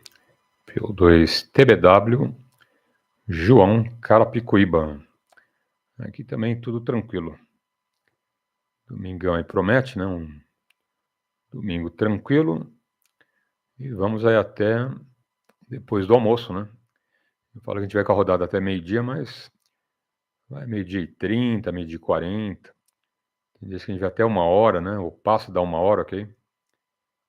E sem problemas, né? Domingo a gente tá mais tranquilo, né, João? Então, sem problemas, ok? E de resto, sem novidades no front. Aguardando aí os acontecimentos. Né? Na parte de radioamadorismo, entrar uma graninha para a gente comprar a nossa antena, nosso cabo, né? Mas isso mais para frente, não agora, né? Agora, preocupação aí com IPVA, IPTU, né? Matrícula na escola, que já foi feita, né? O Daniel já não estuda mais, né? Ele já finalizou, mas a Paola está estudando ainda, então a gente custeia, né? Toda essa fase, né? Mas logo também ela finaliza ali e já fica tranquila, né? Ela tem o trabalho dela, tem o dinheirinho dela, né? Também te ajuda, né? Porque ela está começando, ganha lá um pouquinho, então a gente ajuda lá com um monte de coisa, mas o irmão dela já não precisa mais, né? O Daniel já se vira sozinho nos 30, ok? E viaja, compra as coisas dele, né? Enfim. Então o Daniel já está totalmente autônomo. Ela não, ainda depende da gente e a gente vai custeando aí, não é? Sem problemas. Faz parte, né, João? PY2TBW, adiante. É isso aí. Positivo. Mas tem que ser assim mesmo, né? Tem que ser assim mesmo. Mas às vezes é de maior, é adulto, mas às vezes nunca é demais, né? E sempre eles precisam da gente, né, Paulo? Essa que é a verdade. Aí eu falo pra minha filha direto, né? Minha filha, pai, mas quando eu arrumar um emprego, que não sei o que, blá, blá, blá. Falei, filha, o arroz e o feijão, se Deus quiser, nunca é de falta aqui dentro de casa. E o que um comer, todos comem, né? Mas às vezes eu vou ganhar pouquinho, não se preocupe, filha. Calma, vamos com calma, não se preocupe. Mas se você estiver ganhando pouquinho e estiver precisando comprar alguma coisinha que o seu salário não dê, o pai ajuda, eu tendo condições vou ajudar sim. Mas não é... Não, calma, tudo com as graças de Deus, né, Paulo? Se pegando muito com Deus, a gente consegue, né? Então, é assim mesmo. Não está errado, não. Não está errado. O que a gente faz pelos filhos, Paulo? Meu pai, meus avós falavam, sempre eu lembro, que nunca é demais, né? Mas o filho às vezes não reconhece. Tudo bem, mas fazer o quê? Vamos fazer a nossa parte, né? Deus está vendo, né, Paulo?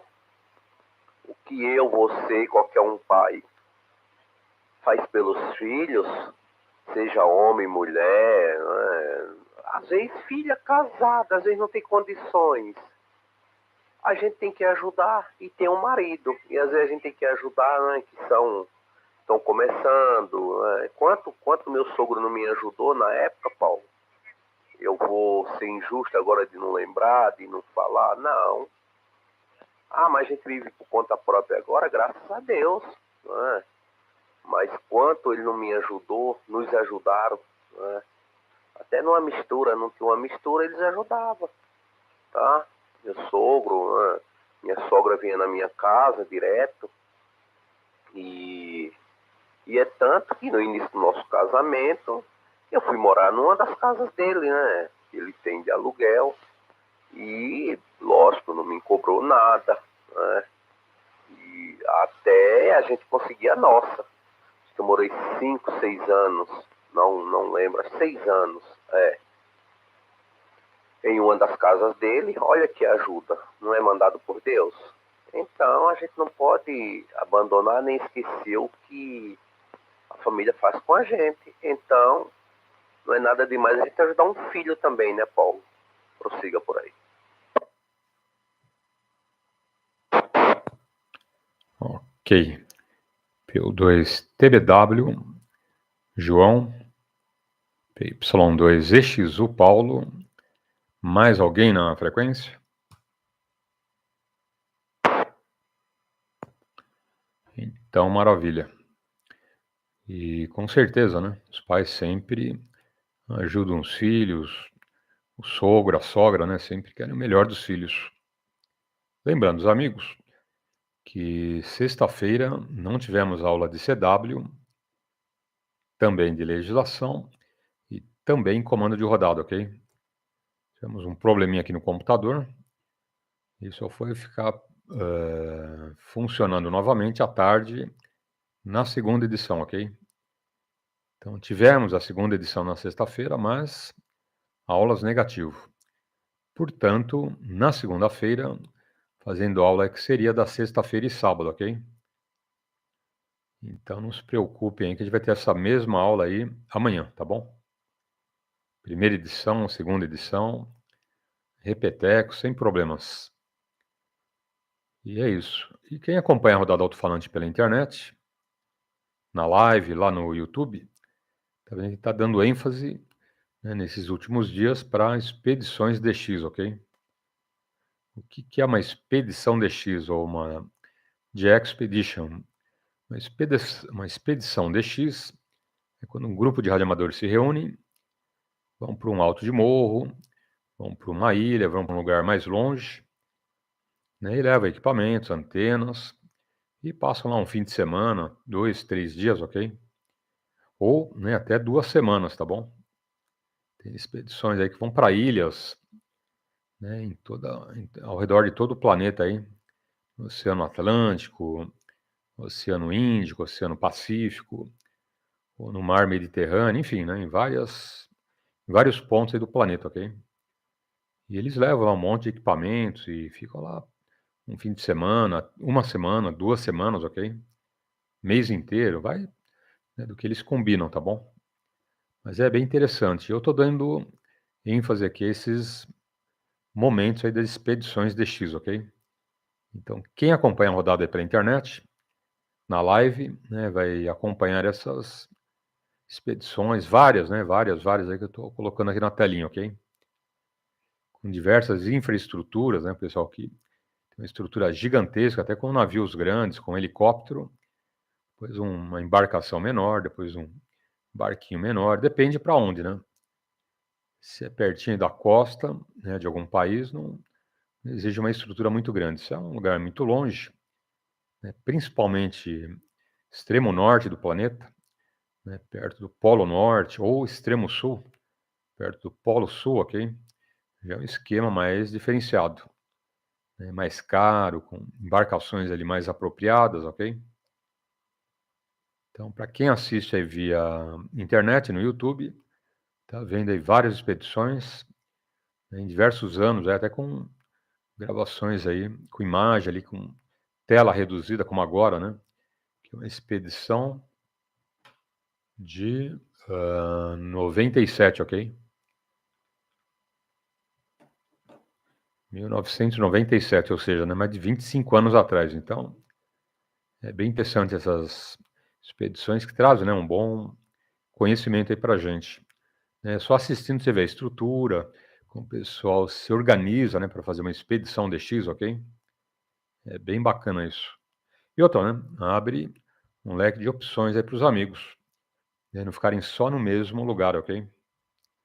Eu sei que você gosta, como eu, né? Eu estou aqui na rodada Alto-falante, indo agora em agosto para 23 anos, mas eu gosto, né, do que eu faço aqui, permaneço aqui nos 2 metros. Porém, né, qualquer radioamador ele tem total liberdade para explorar aí HF, VU, satélite, reflexão lunar, modos digitais, enfim, repetidores, né, que se pode usar em 7 bandas diferentes aí do radioamadorismo, ok? Então essa é a nossa dica aí para os amigos. Bom, mais alguém na frequência?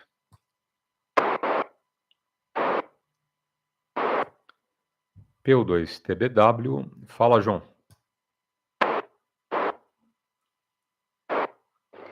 É isso aí, tá certo. Para quem tem condições, né, Paulo, fazer uma jornada dessa aí é legal, né? Então, sempre vai ser legal, né, Paulo? Sempre quem tem condições financeiras, né, e tempo, é uma beleza, né? É isso aí. É isso aí. É isso aí. Aqui que a gente não vê muito isso aí, né, Paulo? Tem. Deve ter, a gente não sabe, né? Esses eventos aí para algum morro, algum estado, né? Algum lugar bom, alto. Deve ter sim, no Brasil, né? Tô me dirigindo ao Brasil, né? Eu não lembro. Eu lembro que isso faz tantos anos, né, Paulo? Eu nem lembro quem era o pessoal, né? Eu lembro que era o finado Luizão, um deles, né, dos dirigentes, né? Era o finado Luizão, o daquele Carapicuíba, grande, peixeiro, né? Ele consertava rádio PX. Você deve lembrar dele, né, Paulo? Luiz. Rapaz, quem que não lembra do Luiz aqui de Carapicuíba, né, que consertava PX, rádio, né, de cidadão. Era o único aqui da região, era ele, né? Então eu lembro que ele era um dos dirigentes, eu não sei se era o Celso, eu não lembro quem era uma galerinha aqui, mas tinha o finado Ferreira, tá? Tinha uma galerinha aí que eles faziam, né, eles chegaram a me chamar, mas era bem novo de rádio, né? Eu tava no começo, não tinha nem indicativo, eu acho, nem lembro. Eu nem lembro, estamos falando de 20 anos, né? Em média, 16, 17 anos, né? Então, eu lembro que ele chamava a gente para nós ir, eles me chamaram umas 2 vezes para nós ir para uma serra. Rapaz, eu não vou lembrar agora o nome do lugar. Diz que era um lugar bem alto, mas bem alto mesmo. Enorme, diz que era um lugar que era incrível, é bom, bem, o pessoal ia sempre, eu não estou bem lembrado, não sei se você sabe desses lugares por aqui, Paulo. E então, mas eu não sei se o pessoal aqui nosso faz esse tipo de evento, né, Paulo? Em algum lugar específico. Tem, você sabe se tem algum evento por aqui? Eu não sei, mas deve ter sim, né? P2TBW, PY2EXU.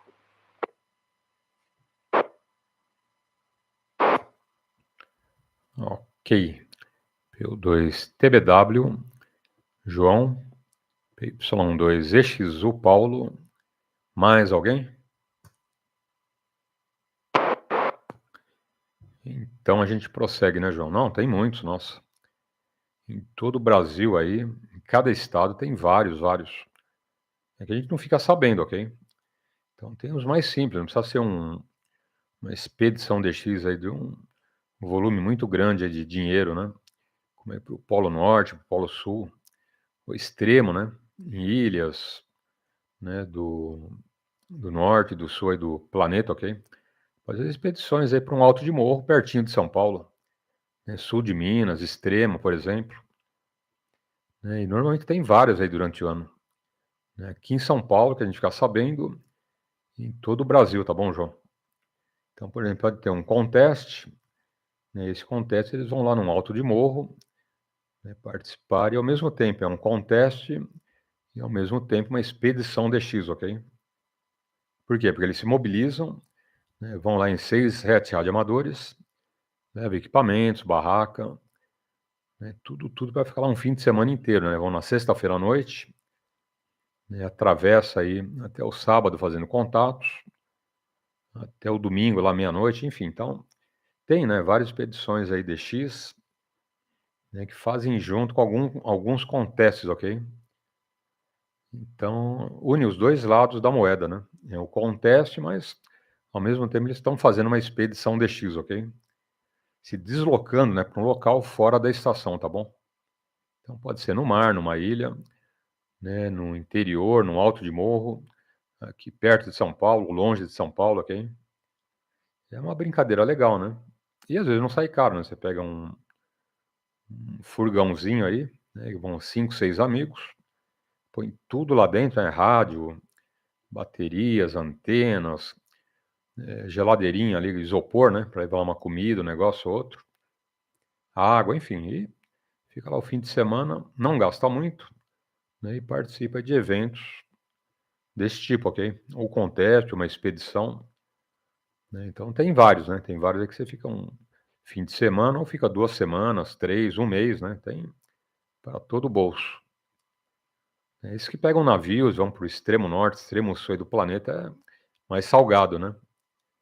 Porque entra lá um monte de outras coisas, mas dá para fazer expedições aí, bem pertinho de São Paulo, né? Bem pertinho da casa aí dos amigos, quem mora no Rio, Minas, outros estados do Brasil, né? Monta esquema e fica lá o fim de semana, dá tranquilo, né? E sem gastar muito, né? Porque você leva o seu rádio, você leva uma antena que você desmonta, né? Leva lá um rango pro final de semana, né? E tá bom. Ou faz um miojo lame, ou faz um churrasco, enfim. Faz o que o pessoal combinar, né, João? Acha gasolina e vai e volta tranquilo. Tá bom? PY2EXU, adiante. Positivo, é isso aí. Ah, tem mesmo. Não, então, nessa época aí eu lembro que eles me convidaram. Eu era não, rapaz, eu acho que era o meu primeiro raidinho, que eu sei lá, nem lembro. Né? E eu nem sabia o que era DX, Paulo, eu nem imaginava, tá? Eu nem imaginava que fazia contato para tão longe, né? Mas sim, no comecinho de tudo, lembro, comprei um VR32, um VR32 na época. Fiquei muito tempo com esse rádio PX, né? E eu não tinha rádio VHF, não tinha indicativo também, né? Então, eles me chamaram, acho que umas 2 vezes ou mais, né? Que eles iam para um morro, mas isso mesmo, né? Eu perguntava, mas como que é isso aí? Eu falei, não, nós vamos na... Parece que o pessoal ia no sábado de manhã, porque o pessoal, muita gente trabalhava na sexta-feira, né? E não tinha como ir todos. Eu não lembro muito bem, faz tanto tempo, né? Acho que eles iam no sábado de manhã, não lembro qual horário, acho que 5, 6 horas da manhã, ficava o dia, a noite, e vinha embora no domingo, 5 horas da tarde, 6 horas, né? Porque na segunda-feira muita gente voltava ao trabalho, né? Então, eles ficavam. E acho que era por aqui mesmo, sul de Minas, eu não lembro muito bem, viu, Paulo? Essa que é a verdade, eu não lembro realmente para que lugar eles iam, entendeu? Mas tem sim, tem muitos eventos aí, a gente às vezes não fica sabendo de todos, claro que não, né? O Brasil é muito grande, então mas tem sim, né? Tem pessoas que fazem isso, é verdade. É isso aí. É isso aí. Cadê a galerinha? Apareceu muita gente já hoje, Paulo? Cadê a turma? Turma, ou tá um pouquinho descansando, acordando mais tarde, né? Eu levantei hoje, era 5h20. Ia dar 5h30, é verdade, é. Eu levantei, aí eu desci pra cozinha, era 5h35, não sei, 5h40 no máximo, tá? Já fiz o café, já tomei, já olhei a água de carro, ver como está, tá no nível, não, óleo, enfim. Dei já uma pesquisada, né? Que eu sei que daqui a pouco a molecada vão sair de carro, então a gente já deixa um pouquinho, já fica ligado, né? Já fica, dá uma olhada, ver como que tá e enfim. É isso aí. PY2EXU, PY2EXU, Paulo, Congonhas. A palavra é sua, Paulo, prossiga.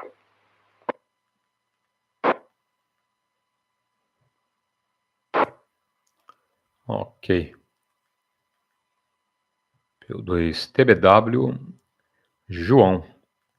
Mais alguém na frequência?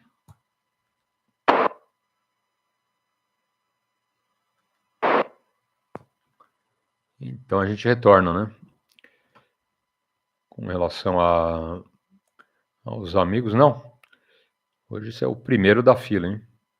Até o Paulo, que normalmente chega cedo, hoje não apareceu, ok? Pode ser que ele apareça aí, deve estar dormindo, né? Deve estar dormindo, porque perto da casa dele tem um pessoal do barulho, manja do pancadão, então. Tem um pessoal do pancadão ali perto da casa dele. Né, eles vão desligar o som aí bem de madrugada, né? 2 horas, 3. Aí quando o pessoal desliga o som que eles vão dormir, né? Então, provavelmente ele deve estar dormindo ainda. Isso que ele acorda cedo, né? Isso que ele é madrugador. Quando começa a rodada aí, aos domingos, né? 3 horas, ele já está na frequência aí com a gente. Mas quase que 100% de certeza que ele, né, foi dormir bem tarde e não apareceu cedo por isso. Até falei, ó, pega lá um grupo de moradores do bairro, né, vai na Câmara, faz boletim de ocorrência, né, pede providência lá do prefeito. Poxa, não dá para ficar desse jeito, né? Muita gente que não dorme, né? São crianças, pessoas idosas, né? Enfim, todo mundo, né? Não consegue dormir. Por quê, né? Porque reúne lá um monte de gente e deixa o som no último volume, né? Então, como que você faz, né? E a lei do silêncio? Então, o que eu falei, né? Tem que juntar um grupo, né? Vai na Câmara, falar com o prefeito, né? Reúne na frente da casa do prefeito, da polícia, da delegacia. Tem que dar um jeito na viola, né? Enquanto não arrancar o pessoal do barulho de lá, vocês não dão sossego na prefeitura, né? Na Câmara, na casa lá do delegado, enfim. Tem que forçar a barra, né? Aí eles dão um jeito no barulho. É ou não é, João? É, com certeza, né? PY2TBW, adiante.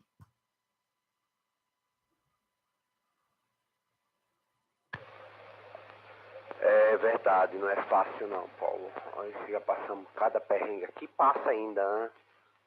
E passa. Ixi, já houve briga aqui, já chamaram polícia também, né? E já saiu confusão aqui, né? E graças a Deus, e nós aqui, nossa família, que nunca se envolvemos, entendeu? Porque, mas é terrível, viu? Eu sei o que é isso também, não é fácil. Você tem que levantar às 5h30 da manhã para ir trabalhar, né? E os vizinhos não estão nem aí, né? Não estão nem se lixando com os outros, né? Já passamos muito e passa até hoje, viu, Paulo? Até hoje a gente passa esses perrengues aqui que, olha, é Deus, só Deus na causa, né? Só Deus para nos proteger, né? E eu imagino que ele passa por lá, rapaz, vou entrar em detalhes do que já aconteceu aqui, meu Deus. Vai fazer o quê? Paciência, né? Paciência. E em frente à minha casa aqui, Paulo, em frente. Antes era 2. Mora um policial, né? Ele trabalha em Barueri. Tá? É em frente. Às vezes, muitas vezes nós estamos trocando ideia aqui, eu na minha... na área aqui na frente, e ele na dele, e a gente trocando ideia, né? Então, a gente conversa sempre, mas sabe aqueles camarada que não tá nem aí, não se envolve com nada, nada, entendeu? E ele já trabalha, já mora aqui há muitos anos, há muito tempo, tá? Deve ter uns... nós temos aqui mais ou menos, quer ver? Minha filha tem 18, tem 17 anos que a gente mora aqui. Quando nós viemos pra cá, ela tava começando a andar, tinha um aninho, 1 ano e 1 mês, sei lá, né? Mais ou menos isso. Depois, uns 2 anos, eles vieram morar aqui. Compraram uma casa aqui na frente, que é que eles moram hoje, mas ele não se envolve não. Ele não se envolve, não tá nem aí, não tá? Mas aqui é barulho, é som ligado, é motoqueiro saindo, pipocando, dando aqueles estouros, fazendo aquele barulho danado. Isso é toda semana, Paulo, todo final de semana. Ontem teve, né? O som foi menos, mas quando pensa, eu já ligo aí, fica até 5h30, 6 horas da manhã. Você acredita? Vai fazer o quê? Paciência, né? Temos que manter a calma. Mas é isso aí. PO2TBW, PY2EXU, prossiga. Ok. PO2TBW. João, mais alguém? A gente prossegue, né, João? São 6h55. Hoje, nosso time das 3 ao meio-dia.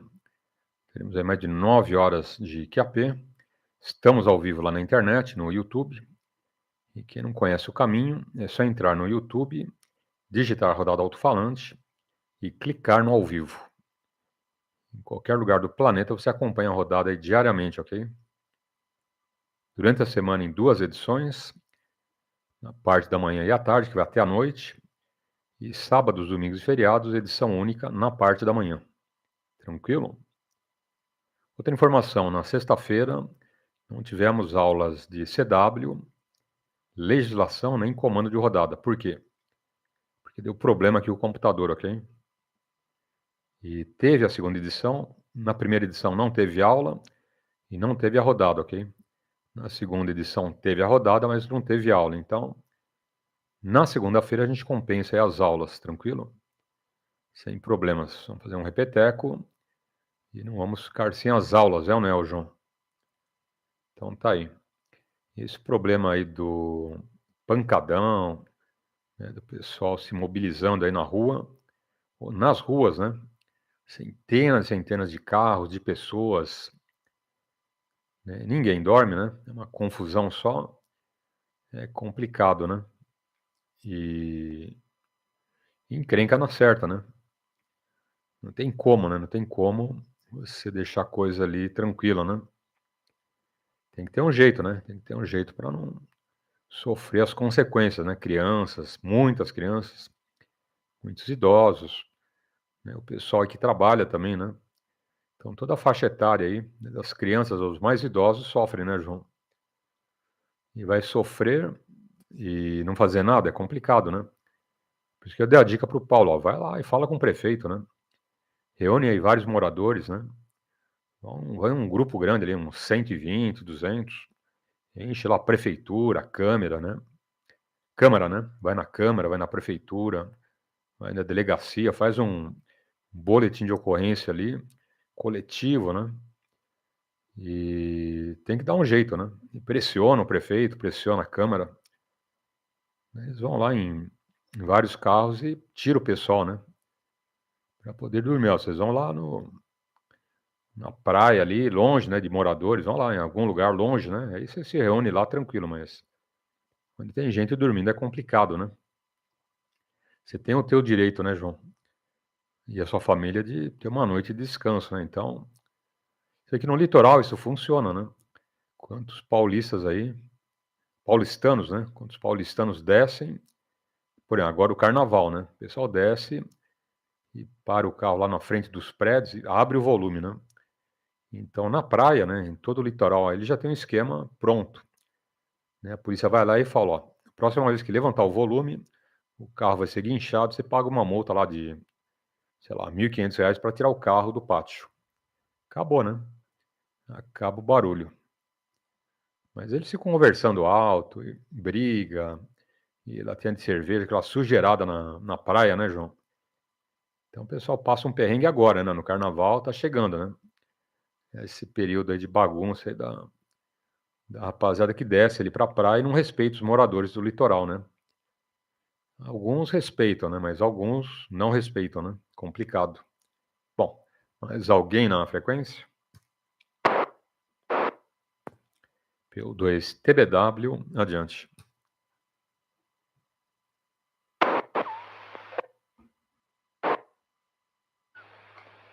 Positivo, é verdade, Paulo. É verdade. Mas é muita falta de respeito, né, Paulo? Muita falta de respeito, é muita falta de consciência, né? Porque não é fácil, né, Paulo? Porque ninguém é louco, né, Paulo? Ninguém é doido, ninguém... Porque por mais que alguém goste desse tipo de brincadeira, de zoeira, de bagunça, mas ao mesmo tempo tem muitos ali naquela vila, naquele bairro, naquela rua, aquela avenida, que não gosta, né, Paulo? Que não é que às vezes não gosta, às vezes porque ali muita gente levanta de madrugada para ir trabalhar, muita gente, em muitas casas ali tem um idoso, tem um doente, né? Tem alguém passando mal, ali tem alguém à noite trabalhando. Quantas pessoas talvez não trabalham à noite, né? Ali está dentro da sua casa, mas está trabalhando no computador, está fazendo projeto, está mandando e-mails, está pesquisando alguma coisa, tá, né, Paulo? Então, existe sim, né? Existe aqueles acamados, às vezes, estão ali em cima de uma cama, que só Deus, né, para curar, para proteger aquela pessoa, né? Então, eu acho que a pessoa não é louca ao ponto de não saber de tudo isso, né, Paulo? Quer dizer, um raciocínio meu, cada um tem um ponto de vista, né? Mas é raciocínio meu. Não vai dizer que tá louco, tá doido ali na rua, que não saiba que existe todo tipo de pessoas, de gente, né? E temos que respeitar, sim. Temos que respeitar, né? Então, isso aí, a prefeitura deixa muito a desejar, né, Paulo? A prefeitura, o Estado, talvez, né? Então, eles deixam muito a desejar, porque poderia não ser proibido e acabou. Acabou. Se pegar é cana, é multa, apreensão de equipamentos, né? Eles levam a gente preso, se for o caso, né? Então, mas enfim, nada disso acontece, né, Paulo? Infelizmente. Fazer o quê, né? Ok. PY2TBW, PY2EXU.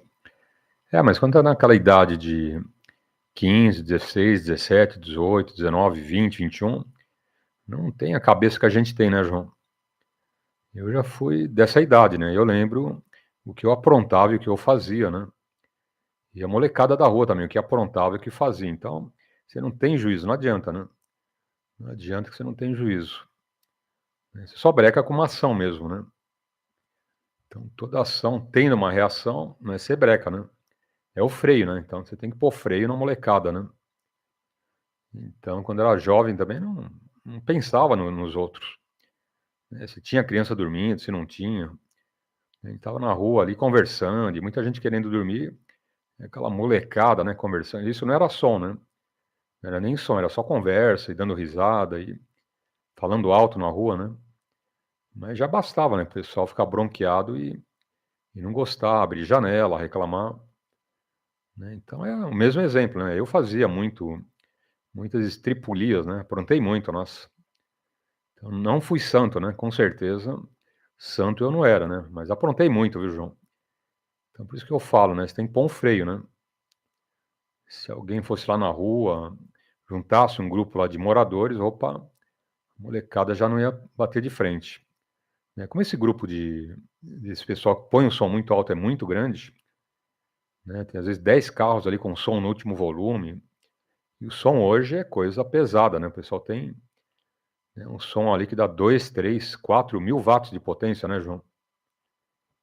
E aí, como faz, né? Aí você não vai tirar as dores lá pessoalmente, você tem que chamar a polícia, né? Mas nem sempre a polícia vai, então é juntar um grupo de moradores, né? Conversa com o prefeito, conversa lá na delegacia, né? Vai na Câmara, fala com o Ministério Público no fórum, tem que dar um jeito, né? Tem que ter um cabeça que administra tudo isso, né? Senão todo mundo abaixa a cabeça e fica a bagunça, né? Instalada a bagunça e ninguém resolve, né? Só resolve desse jeito. Um morador, pelo menos, né, reunindo todo mundo, ó, vamos lá na delegacia, vamos lá no prefeito. Vou encher de gente lá na Câmara, vai ter uma reunião no sábado, né? Na quinta-feira, lá 18 horas, tá bom. Quando vai começar a reunião na Câmara ali, né, vai todo mundo invade ali, ó. O problema é esse, vocês resolvem ou não resolvem, né? E dá um ultimato para eles, né, João? É assim que funciona. Ô, Manuel, bom dia, grande abraço. Ótimo domingo e tudo de bom pro amigo, ok? PY2 Juliette, Mike Papa. Bom, mais alguém na frequência?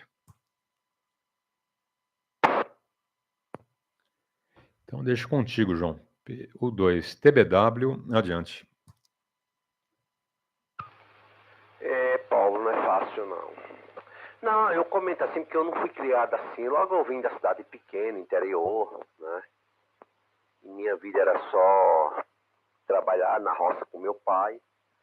Então a gente eu não tive essa oportunidade, tá? O máximo que a gente fazia, Paulo, lá, que também era uma coisa, a gente ia trabalhar na roça, toda a vida eu fui da roça, né? Desde 5, 6 anos, não sei, mais ou menos 7, 8 anos, né? Era a nossa vida lá, era meio período na escola, o outro meio período era na roça com meu pai, tá? Eu sou o mais velho de todos, né, dos homens, tá? Então, eu não tinha... E quando a gente chegava, lembra, Paulo, o que a gente gostava de fazer à noitinha, mas ali era eu, os primos, né, os vizinhos lá, a gente gostava de brincar de bola, lá a gente chama os terreiros, né, que é o quintal, esse terreirão grandão de secar café, milho, feijão, né, aqui é quintal que a gente chama, lá é terreiros, né, enorme, é tanto na casa do meu pai, agora a gente chama quintal, né, mas para eles lá é terreiros, né, aqueles quintalzão que enorme mesmo, viu, Paulo? Tudo na terra. Hoje não, hoje meu pai fez um negócio lá, meus irmãos lá, meu irmão, é tudo fizeram um contrapiso, né, aqueles contrapiso grosso, né, que é enorme, é grande, né, não é pequeno. E a gente jogava bola, a gente gostava de brincar de bola, tá? Aí juntava ali 8, 9 moleque, né, 9, 10, a gente ficava brincando de bola, Paulo, a gente chegava da roça, lembro? 5 horas da tarde, 5 e pouco. A gente nem tomava banho, né, eu lembro disso aí. pegava a bolinha ali, aí já juntava todo mundo, aí ia jogar bola até 8h30, 8 horas, 8 e pouco da noite. Olha o horário. Pra lá, aqui é cedo, 8 horas, começando lá, 8 horas, vixe. Aí a gente entrava, tomava banho, né? Tomava banho, aí comia alguma coisa e cama. Outros dias chegava da roça, fazia tomar banho e cama. 6 horas, comia, era a janta da gente. O horário era 6 horas, 5 e pouco, 6 horas. Jantava e cama. Entendeu?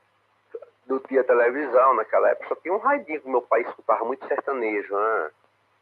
Rádio Globo de São Paulo, do Rio. Rádio Globo do Rio, me parece. Tá? Então a nossa vida era essa. Então a gente não teve eu não tive essa oportunidade, viu, Paulo? Quando eu vim para São Paulo, eu já vim direto trabalhar, né? Eu vim com o emprego certo, saí do quartel, já vim trabalhar. Então eu não tive essa oportunidade de, entendeu? Mas é assim mesmo, fazer o que, né? P2TBW, PY2EXU. Ok. P2TBW, João, PY2EXU, Paulo, mais alguém? Ok. Bom, já tinha cumprimentado o Manuel, PY2 Juliette Mike Papa, e agora o Luiz, P2 Uniforme Lima November, lá por Rafar, pertinho de Piracicaba. Bom dia, Luiz, grande abraço e tudo de bom, hein? Sabe que tem grandes eventos aí que vão acontecer em breve, tá bom? Louveira, agora em fevereiro, agora, né, dia 26. Ibiúna, em abril. Capela do Alto, segundo domingo de setembro, ok? Depois eu leio, né, direitinho aí os eventos, né, o dia certinho, tá bom? Mas temos vários aí, hein? Vários eventos. Né, longe aqui da capital, ok? Aqui tem aqueles que acontecem aí todo fim de semana.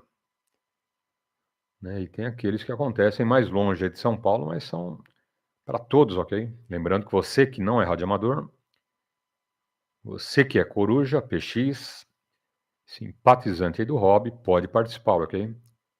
Nenhum impedimento, né, João? Nenhum preconceito, né? Todos são bem recebidos, ok? Então vai lá, tá bom? Você está começando no radioamadorismo, né? Ainda naquela condição sem indicativo, sem problemas, ok? Conheça lá os amigos, vai se enturmando e todos convidados, tá? Todos os eventos do radioamadorismo, os amigos aí que não são radioamadores podem ir, né? Até almoço em restaurante. Né? Por quê? Porque lá cada um paga o seu, ok? Cada um tem uma comanda, né? Se você come lá 2 sobremesas, toma um vinho, né? Você paga o que é seu, ok? Então, quando tem esses eventos nos restaurantes, é desse jeito. Tá? Quando é evento ali tipo churrasco, né? Todo mundo colabora, ajuda lá com um pouquinho e participa também, ok? Então, todos esses eventos são para todos, tá bom? Não pensa que é só o clube do Bolinha, né, o João? Não, é o clube do Bolinha, do Paulo, do Manuel, do Luiz, do João, né? Todos. É todo mundo participando, tá bom? Não tem preconceito e não tem nenhum tipo de divisão, ok? São para todos os amigos. Né? Só aqui no radioamadorismo que a Anatel exige o indicativo e tal, e você tira a licença, tira o QR, né? Vai ter o indicativo e fala com a gente, né, João? Mas aí você faz o seguinte, vê se você gosta primeiro aí do radioamadorismo, né? Muita gente compra o rádio, né, um HT, ouve, mas não gosta muito, né? Vende.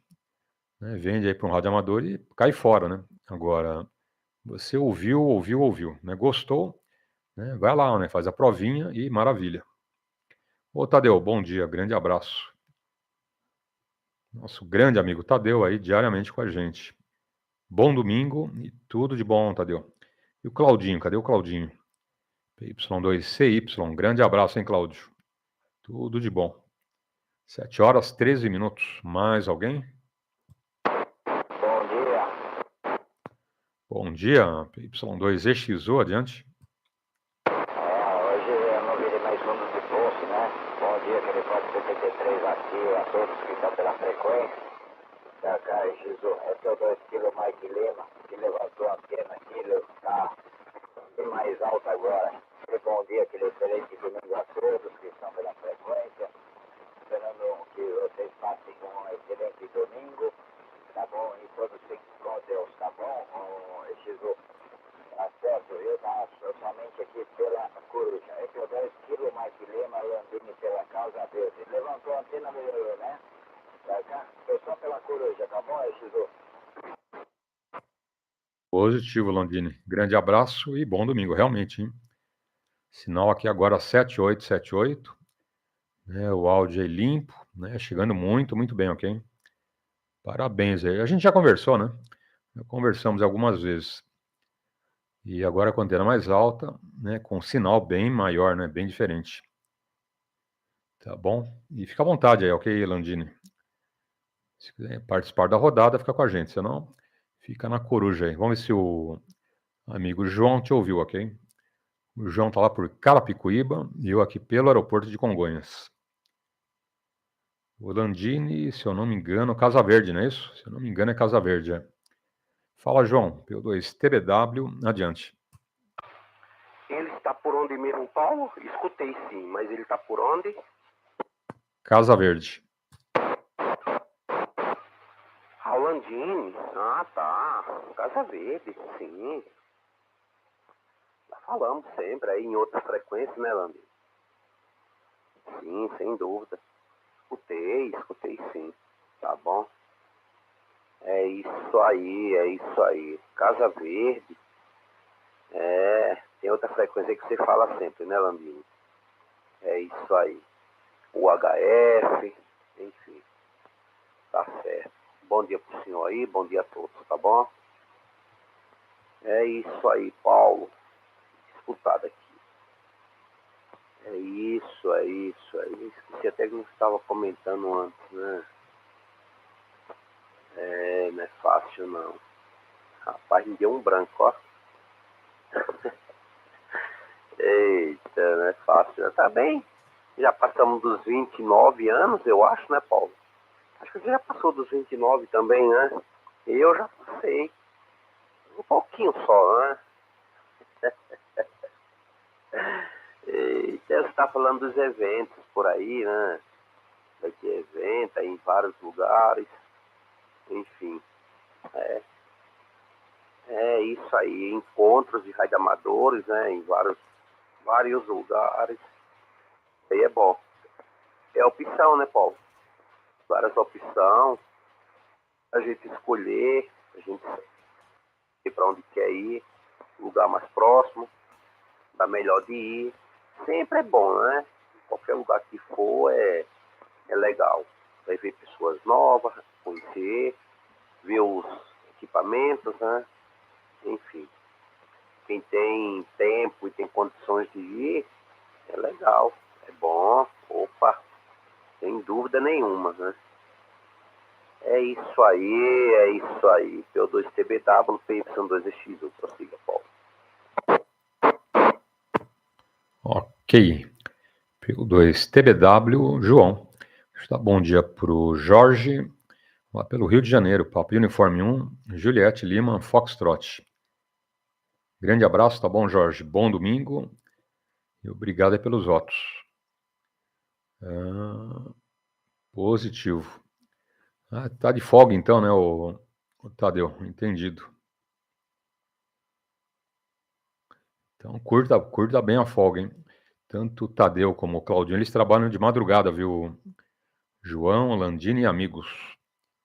Quando o pessoal acorda para ir para o batente, eles estão chegando. E quando o pessoal está chegando no batente, eles estão saindo, né, o Tadeu? O Tadeu e o Claudinho são do contra, hein? Eu já falei que eles são do contra, né? Não é que nem a gente, né? Que de manhãzinha vai para o trabalho e volta à tarde, né, João? Eles são do contra mesmo, né? Não quer saber de trabalhar de manhã, só na madrugada, né, Tadeu? Mas tá bom. Bom, deixa eu ver se o Landini quer falar mais alguma coisa, senão fica só na coruja, tá bom, Landini? Grande abraço e parabéns, hein? Parabéns. Subida de antena aí já deu uma bela melhorada, hein? P2 Kilo Mike Lima, Casa Verde, adiante.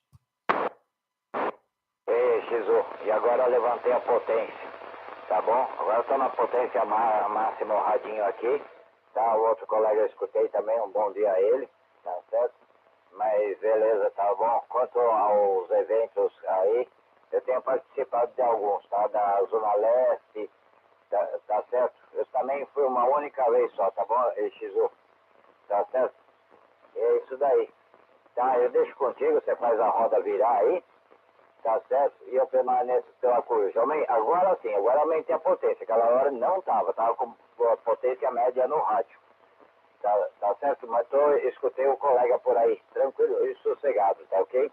P2, PY2EXU, P2 Kilo Mike Lima, tá? Vai tomar café, daqui a pouquinho volta, tá bom? Obrigado. Ok, poxa, agora 9+10, hein? Tá, tubarão já, hein, ô Landini?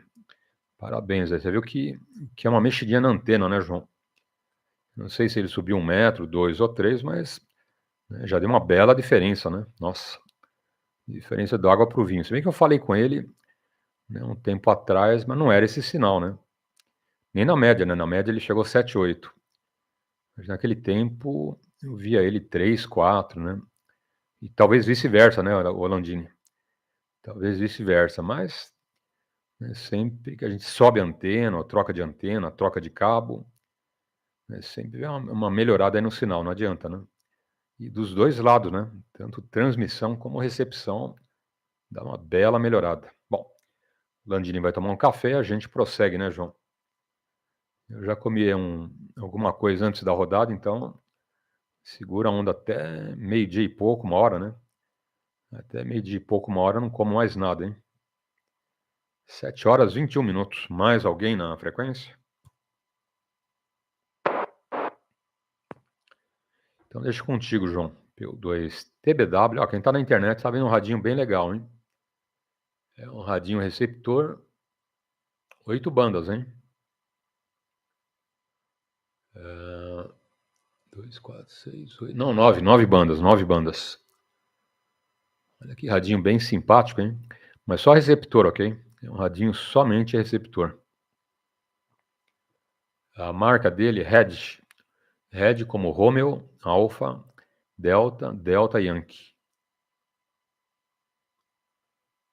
Bem simpático, bem pequenininho. Cabe na palma da mão. Até parece um HT, mas é bem menor que o HT, ok? Meio gorduchinho, show de bola, hein? Bacana o radinho, olha lá. Você pode levar um monte de lugares, hein? Sabe que eu tenho um radinho aqui, ô João? A pilha, né? E tem aí também várias bandas, ok? Das curtas, médias, longas, AM, FM, enfim. Quem é radioamador curte rádio, né? Não só o transceptor, mas receptor também, né? Curtir um radinho receptor é tudo de bom, né, João? Fala a verdade. P2TBW, adiante. Ô Paulo, você comentou aí. Ô Landinho, fique de boa aí, tá bom? Vai ficar só na escuta, né? Mas muito bem, chegou o ar, rapaz. Chegou aqui arrebentando, né? Muito bem. Mas toda vida eu escutei ele aqui também, viu, Paulo? Ele sempre fala em UHF também, né? Então, sempre eu escutei ele aqui muito bem, tá bom? Fica à vontade, Landinho. Tá bom? Bom café por aí. Então, Paulo, Rapaz, você acredita, Paulo? Há muito tempo eu tenho vontade de comprar um receptor para mim. Mas só receptor, só para mim escutar, tá? E nunca tive. Você acredita, Paulo? Não, é até engraçado, né? Muita gente talvez até não acredite, né? Mas eu nunca tive só um receptor. Você acredita, Paulo? Só para mim estar escutando, tá? E nunca tive, entendeu? E sempre eu queria comprar um para mim estar escutando as outras bandas, né? Você falou aí desse radinho aí. Teve uma vez que eu quase comprei um do Mauro, lá pela Penha, um Mauro da Penha, se ele estiver escutando aí, um bom dia, Mauro. Não lembro o indicativo dele. E eu andei comprando algumas coisas do Mauro, se ele estiver escutando ele vai lembrar. Aqui é o João de Carapicuíba, tá bom, Mauro? estiver escutando aí, um bom dia para você, tá bom? Eu andei comprando algumas coisas dele, tá? E uma época ele tinha uma escutinha lá, e por pouco eu não sei qual foi o motivo que não deu certo, não sei, não lembro. E você falando aí desse radinho aí, eu lembrei. Toda a vida eu tive vontade de comprar um radinho assim, pra não estar escutando, né? 11 metros, 12 metros, 20 metros, 40 metros, 80, né? Enfim, né? Fazer umas escutinhas aqui e nunca comprei até hoje, Paulo. Pra você ter ideia, eu nunca tive a oportunidade de ter um radinho base aqui, só escuta, entendeu? E nem HT também. Eu acho que a da HT, eu acho que eu nunca tive, não. Tá. Eu não lembro também. Vai que eu já tive, sei lá. Mas eu acho que não. É 95% que eu nunca tive. Mas deve ser legal, né, Paulo? Você escuta todas as bandas, que você falou aí, 8 bandas. Imagino eu que isso aí deve ter praticamente tudo, né? AM, FM, 6 metros, né? Outras bandas que... Então, deve ser muito legal um radinho desse, né? Então tá aí. E deve ser HT, é isso? Você falou que é um HT. Pô, não é base, né, Paulo? Ou é base, sei que você tá vendo aí. PO2TBW, PY2EXU. Ok. É um radinho que cabe na palma da mão, ok? É até menor do que o HT, tá bom? Metade de um HT, ok? Anteninha telescópica, bem bonitinho o rádio, bem pequenininho. Tá, eu tenho um Sony também com pilha, né, bem maior do que esse, né, para várias bandas, mas tem vários rádios, hein? Tem rádios aí que vão de 100 kHz até 2 GHz, ok? Decodifica CW, SSB, bem legal, né? Tem alguns que são bem modernos, bem completos, e alguns mais simplesinhos. Apesar desse que eu falei, né, o Red, Romeo Alpha Delta Delta Yankee, ele ter 9 bandas, mas não demodula digital, não demodula SSB nem CW, ok? É o basicão, né? Então é bom, né, quando você for ver um rádio para ver se tem, né, essas possibilidades, ok? Bom, vamos em frente. Mais alguém na frequência? E quando você ouve um radinho como esse, você ouve tudo, né, João? Na hora que você quer ouvir uma música, você sai do noticiário, né? Porque noticiário é que nem comida que faz mal no estômago, né? Normalmente é guerra, aí fala do terremoto, né? Mais de 22 mil pessoas que morreram. Aí eu falo da criança que caiu na linha do metrô, e do fulano lá que foi assaltado, outro que levou um tiro, né? Então, noticiário você fica lá um tempinho e cai fora, né? Porque você começa a ouvir tanta notícia ruim que você passa até mal, né? Então, ouve um pouquinho as notícias ruins e, né, vai para uma musiquinha para dar um relax, né, João? Senão você não aguenta, né? Seu ouvido também não é pinico, né? É ou não é? Pensa bem, né? Você ficar ouvindo só coisa que não presta o dia inteiro, né? Tudo bem que é noticiário, né? Mas é morte daqui, assalto de lá, estupro acolá, e pedófilo do outro lado, e guerra, e terremoto, e gente amassada lá pelo caminhão no desastre, né? Enfim, você não aguenta, né? Você tem que dar um relax pro ouvido, né? Então, ouve um pouquinho de notícia, um pouquinho de música e vai intercalando, né, João? Senão você fica só no que não presta, faz mal, né? PY2TBW, adiante. É isso aí. Não, tranquilo, isso mesmo, Paulo. Isso mesmo. Eu era muito viciado nessas emissoras aí, passo vários anos. Meu, de um tempo desse pra cá, eu parei com praticamente tudo de TV, entendeu, Paulo? Quase. Né, eu assisto ainda o Jornal da Band, que eu gosto muito, né? Desde o Boixá, né? Ricardo Boixá. Para mim era um dos melhores apresentadores, né, Paulo? toda a vida eu gostei desde muitos anos eu acompanhava ele, né? E gostei tanto do jornal, que antes era Jornal Nacional, ainda escuto hoje, ainda eu assisto, né? Não vou também ser hipócrita dizer que não assisti, eu assisto. Mas não como era antes, entendeu? Às vezes à noite, termina o jornal da Band, aí eu já não gosto mais nada. Faustão, essas coisas aí, eu já não... Aí às vezes eu ponho um filme, vejo se tá passando algum filme em outro canal, eu assisto um filmão, uma série, sei lá, né? E também eu vou dormir muito cedo, Paulo, que eu acordo 5h30 da manhã, entendeu? É 5h30, não tem jeito, não adianta. É 5 horas, tá? 10 para 5h10 eu tô acordado. Aí eu fico por ali, na cama, para um lado, para outro, né? Quando dá 5h20 aí não adianta não. Aí não tem mais jeito, tá? Então tá aí. Aí eu vou dormir cedo, quando é 9, 9h30, 10 horas. Muitas vezes até minha esposa vem deitar, ou um dos meus filhos, minha filha. Mas o pai já tá dormindo, já tá deitado. Às vezes eu não tô nem dormindo, mas eu escuto, né? Eu escuto eles comentando, o pai foi dormir cedo, já tá dormindo, mãe. Eles comentando, né? E então já acostumei, entendeu, Paulo? Então não sou mais de estar assistindo muitas coisas violentas, só notícia que nem você acabou de falar, né? Acompanhando um filme ali. O que eu gosto muito de assistir, Paulo, à noite, não nego, é umas séries que tem, minisséries, né? Falando de carros antigos, né? Nos canais fechados. E eu gosto demais, Paulo, de assistir. Agora isso aí eu já gosto.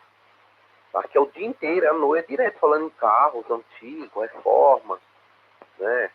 Eu também gosto de assistir também alguns documentários de animais, documentários de navios, aviões, alguns documentários que tem uns canais que é assim, né?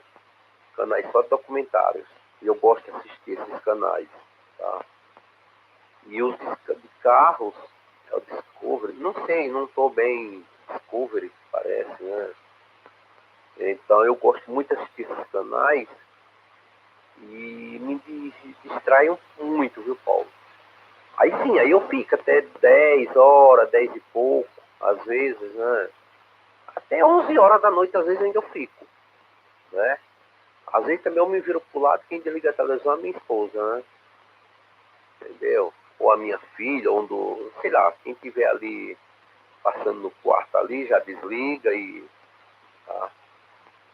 Mas notícia ruim o dia inteiro, aí como você falou mesmo, né? Aí ninguém merece, né, Paulo? 24 horas, dia e noite, só notícia que não presta. Aí não dá.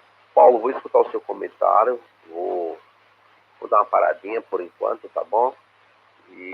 Mas provavelmente eu retorno, tá bom? P2TBW, PY2EXU, prossiga, Paulo. Ok. P2TBW, João. Entendido. E fica à vontade, João, depois a gente comenta.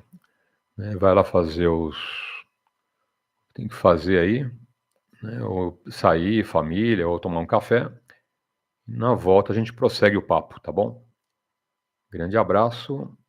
Eu te aguardo aí mais tarde. E não esquece, hein? Já traz um provolone cortadinho ali com orégano, um azeite por cima e uns palitinhos, tá bom, João? Não esquece aqui do amigo, hein? P2TBW adiante. Então, Paulo, eu ia fazer um comentário agora há pouco. E não é que eu esqueci, meu. Rapaz, é brincadeira, meu. Não é fácil, não. Às vezes a gente tá fazendo um comentário e... Não é. Hoje vai ser queijo branco. É tanto que nós compramos ontem 2 queijos, né? 2 queijos branco. Orégano, vamos colocar um orégano em cima e um azeite para dar uma incrementada, né? E orégano, um azeite em cima, tá? Para dar uma caprichada. E é isso que eu vou fazer agora. Vou cortar porque a galera estão deitadas. Eles ficam muito nervosos se levantarem e foram para pãozinho não estiver preparado, entendeu? O café já tá. Agora eu vou fazer o suco de laranja natural, tá? Isso é 2 litros, não, é 3 litros e meio de suco, tá? Um queijinho branco, tá? É cortadinho com orégano e azeite. E pão, torradinha de pão, tá? Feito no forninho que minha esposa tem aqui. Tá? Eu vou preparar a mesa, porque se eles levantarem e não tiver a mesa preparada, isso fica muito nervoso, viu, Paulo? Fica muito nervoso e a boca deles é meio, né? Eles gostam de mastigar um pouco. Fase de crescimento, né? Então tem que ir preparando para não deixar eles muito nervosos, né? As crianças, entendeu, Paulo? Então estou indo para lá, mas daqui a pouco eu retorno e vou deixar um pratinho de reserva aqui, tá bom? Para nós ir degustando aqui aos poucos, tá bom?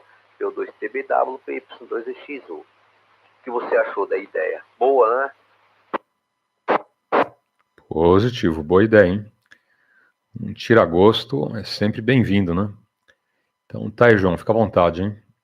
7h35. Hoje, nosso time das 3 ao meio-dia, que normalmente passa, né, até 1 hora. Tem dias que eu termino aí quase 1 hora, né? Então, na segunda parte da rodada, depois do almoço, não tem muito horário, né? Vai chegando gente, a gente vai atendendo, né, João? Cumprimentando, bate um papinho. Como o almoço sai tarde aos domingos, normalmente eu vou almoçar quase 15 horas, né? Então dá tranquilo para fazer 1 hora extra, né? Ficar um tempinho a mais aí na frequência. Bom, oportunidade aos amigos com um bom dia. To a 10-to-1 SWR. Okay. Now, there's 4 B and C connectors up under here. RX antenna in and out. The in and out allows you to use a filter network. So if you're using a coax fed antenna system, this will be in line with those jacks. Then you also have your transverter as well as your reference in. Your reference in will be a 10 megahertz time base. Of course, on the back, you got the fan, your trusty ground lug. Yep, gotta have one of those. We're gonna go into any in-depth discussions about that? No, we don't talk about grounds other than, you know, all radios have got a ground lug on them. Yeah. Well, All the good ones. all the good ones. And this one is chrome plated. Yeah. Next topic. Now, straight below that, you've got the remote jack. That is a CI5 remote. That is useful if you've got multiple ICOM devices that are CI5 controllable. Yep. We do not recommend that being your computer interface portal. Use the USB port to do that. Yeah, over there. So if you've got a PW1, your USB, then the remote to the PW1 so it can follow. Meter. What is? It's got the voltage output, so if you want to build your own external meter, you can do so and have a swinging needle if you want. Okay. Oh, cool. External keypad. External keypad, I believe that's for your memory keys. I'm not really sure what that external keypad connection is. And of course, a standard key. Right. That one is for a straight key or from a computer key. That is not for an iambic type key paddle. The iambic type will plug into the front of the radio. Okay. And 2 accessory ports here. Yeah. We've stuck with a standard 7 and 8 pin accessory port that we have on the larger radios. Looking at the 7300, that does not have the 2. It has a single 13 pin. Then for your amplifiers, you got your ALC as well as your send or your key line. Yeah. Your 2 external speakers, you were asking earlier if you had only one that was stereo or 2 separate. Okay, so you do have 2. Mm-hmm. And of course. Ok. Estamos por aqui, tá bom, Landini? Deixa eu abrir aqui. Ok. Ok. O João acabou de sair, tá bom? Acabou de sair para tomar um café, ok? PY2 Kilo Mike Lima, adiante. Kilo Mike Lima. Tá bom? Falta mais 2 metros para subir a antena. A torre telescópica. Tem que parar de chover, né, meu? Senão não dá para subir. Tá certo, Paulo? Subir em telhado é termite, apesar que é grosso, mas pensado é perigoso. Mas acho que mais 2 metrinhos que eu subir vai melhorar, tá bom? Vai melhorar mais ainda pra você aí, eu escutar eu escutava o João, mas com um pouco de QRM por aqui, tá certo? E quanto à reportagem, eu assisto mais aí que eu estava escutando o João falar, tá? O Jornal da Band e a Globo, tá ok? O da Atena eu já larguei até a mão, tá? Não dá mais, não tem mais jeito de assistir. Tá bom? Só briga de jogo, não tenho mais paciência. Tá? E eu não sei quantos anos você tem, tá bom? Eu tô com 67 por aqui, tá bom, Paulo? Meu pai tem um filme bom aqui, antigo, não sei se é do seu tempo, tá bom? Libertar Lamarck, Hugo de Carril, Carlos Gardel, tudo gravado por mim, tá bom? E então a gente de vez em quando assiste alguns filminhos antigos, tá certo? E também a Rede Brasil passa muito filme antigo, tá ok? O Zorro, tá? A Mulher Biônica, tá ok? Chaparral. Então eu gosto também de assistir esses filmes mais antigos, tá ok? Os modernos aí é mais difícil. Tem o Titanic gravado também em português, ok? E alguns desenhos. Adoro desenho, viu? Pica-pau, essas coisas, eu também gosto muito, tá bom, Paulo? LEGIS, P2 Kilo Mike Lima. Ok. PY2 Kilo Mike Lima, Landini, Casa Verde, PY2EXU Paulo, Aeroporto de Congonhas. Deixa eu abrir espaço. Mais alguém? Dá bom dia para o Cabral, né? Cumprimentei o Tadeu, cumprimentei o Jorge lá pelo Rio de Janeiro. E agora nosso amigo Cabral, sempre com a gente aí na rodada alto-falante, via internet e via radiofrequência. Bom domingo, baita abraço, tá bom, Cabral? Quanto aos eventos aí da televisão, chega uma hora que enjoa, né, Landini? Nossa. Da Atena é o seguinte, né? Ele pega um assunto, fica 20 minutos, 30 minutos, né? Você já sabe, né? Então, eu não tenho mais paciência para ficar ouvindo da Atena e companhia, ok? Esses telejornais sensacionalistas aí que ficam moendo o assunto, né? É que nem massa de pastel, manja. Vai passando na máquina, vai esticando o assunto, né? Então, esse jornal que estica muito o assunto, eu não gosto, hein? Eu gosto aquele papo, né? Ah, o cara fez isso, outro aquilo, e o dólar subiu, o dólar caiu, e a guerra tá assim, o terremoto assado, enfim, né? É prático e rápido, né? Agora faz novela em cima da notícia nossa aí, haja paciência, né, Rolandini? Então, eu não vejo o Datena aí há muito, muito tempo, hein?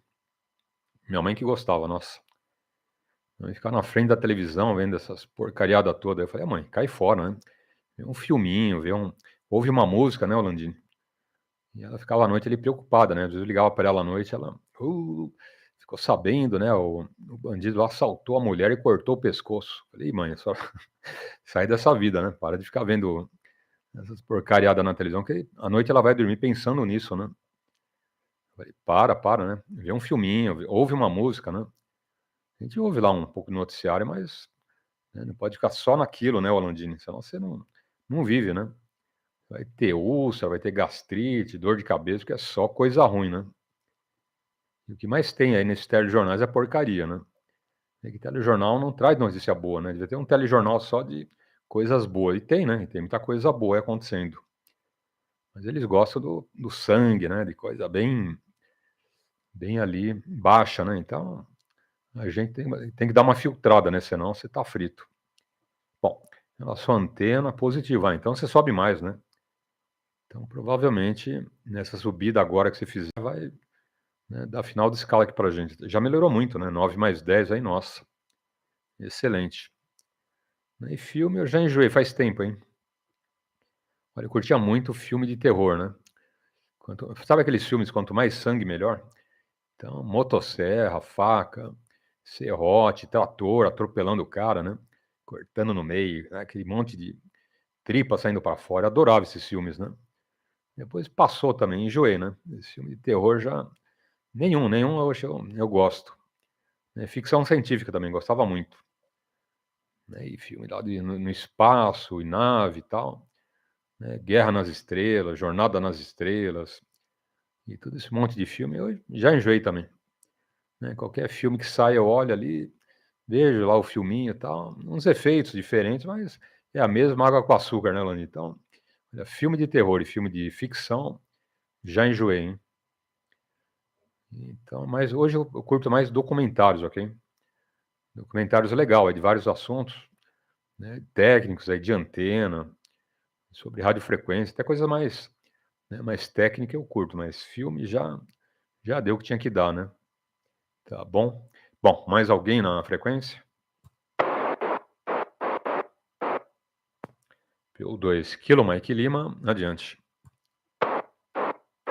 XO Paulo, PY2EXU Mike Lima. Positivo, tá ok? O filme que eu te falei aí é bom. Eu gosto também de... Como que chama? Esses filmes geográficos que passa também, tá ok? Na TV, tá ok? Como chama? A Record News, né? Também assisto de vez em quando, tá ok? Mas eu prefiro mais as coisas antigas ainda. Tá certo, Paulo? Tá certo. Me diz uma coisa, Paulo, você tem DMR também? Você fala também no DMR ou não? Somente aqui em VHF e UHF, tá certo?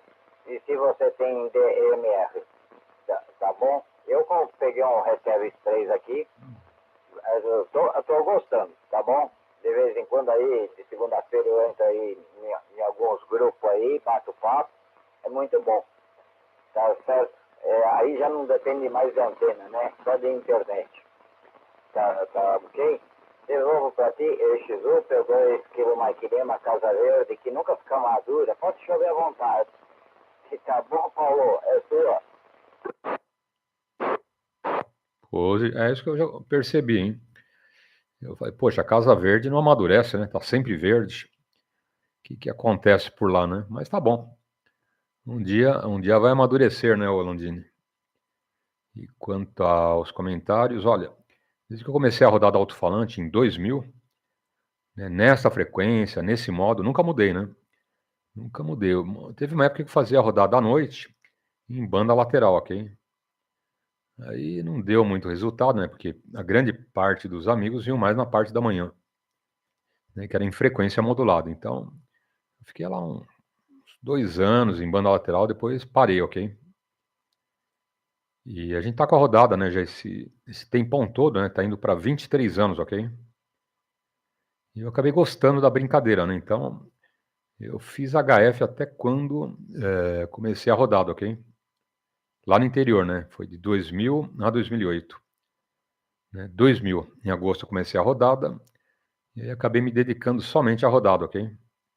Já indo 23 anos exclusivamente VHF, exclusivamente 2 metros. Né? Você fala, bom, você não tem saudades lá do HF? Olha, nenhuma, hein? Porque eu já comecei no HF, né? Eu comecei nos 11 metros. Tinha o quê? 15 anos, né? Ouvindo com 8, 9 anos, né? Falando com 15 anos nos 11 metros. Né? Depois eu vim para o radioamadorismo com 18, então eu fiz muito HF, né? E, para ser sincero, não tenho a mínima saudade, ok? E se der saudade, um dia a gente faz, né? Mas hoje a rodada para mim além de um grande passatempo, né? Além de ser um hobby, é uma forma de ajudar os amigos, né? Porque cada vez que eu termino um curso, né, aparece gente de todo lado aí. Ô, Paulo, eu fiz o curso contigo. Eu nem sei, né?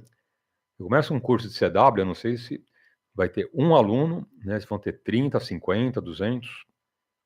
Eu vou saber no futuro o pessoal aparece, né? Eu fiz o curso contigo um ano atrás e hoje sou classe B. Pô, legal, né? Eu não sei, né? Eu sei, às vezes, né, 10% do pessoal que fala que fez o curso. O restante eu vou saber lá para o futuro, ok? Então é legal, né? Que a gente ajuda um monte de amigos. Né? Essa coisa de ajudar o radioamador é bem gratificante. Então eu peguei essa onda e estou aí já indo para 23 anos, tá bom, Landini? Um curso de CW, curso de legislação, curso de comando de rodado, bate-papo, né, com os amigos. E você vê que aqui não tem preconceito, né? Falam radioamadores classe A, classe B, classe C, né? Pessoal que está iniciando, não tem indicativo, eu oriento, ok?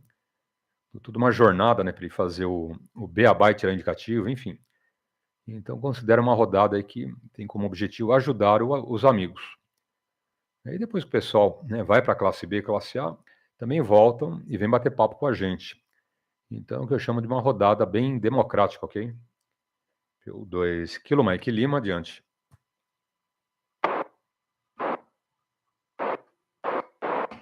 Oportunidade dela não aproveitada, P2, PY2EXU, Paulo, P2 Kilo Mike Lima. Aqui é a CL Paulo. Eu comecei no PX, acho que em 70, foi até 87. Depois eu parei, tá bom? Parei, já fui pra classe C, eu e meu pai, tá bom? Meu pai também foi radioamador, tá ok? E aí entramos em 87 com a dona Marília, né, lá na Rua Costa, na Dentel, e de lá pra cá até, eu fiquei até 2015. Tá certo? Eu tenho indicativo de PX já o novo, né? Também que saiu, que um colega fez pra mim. Você conhece, acho? O Mike Golf Papa, o Douglas, ele fez pra mim. Tá certo? E em 2015 eu não paguei mais fiscal. Tá bom? Eu esqueci, acabei não pagando, eu pensei. Aí um dia eu entrei aí comprei um radinho, comprei a antena, comprei tudo, coloquei. E eu entrei aí e falei, bom, meu indicativo tá válido, né? E meu indicativo antigo era Uniforme Alfa Vitor, tá certo? E eu entrei, tomei uma bronca lascada mesmo, não sabia. Aí o cara na hora puxou na 439-650, o cara na hora puxou, falou, não, esse indicativo não pertence a você, não sei o que mais, tomei uma bronca, meu amigo, que eu vou te contar, tá certo? Aí um dia eu entrei na 147.030 e ele estava batendo um papo lá e um colega se ofereceu. Você conhece também? Pimenta, tá bom? Pimenta falou, é fácil para você, não sei o que lá. Eu falei, tá, não estou conseguindo fazer pela internet, deixa comigo o que eu faço. Me manda o xerox dos seus documentos, tudo direitinho, eu vou te ensinar como que você tem que fazer. Aí enviei os documentos para lá, guardei, já tinha o QR, né? O QR não morre, só morre quando a pessoa falecer, e se não pagar durante 2 anos, né? Aí o Pimenta fez para mim, demorou aí 3 meses, né? Para sair o meu indicativo.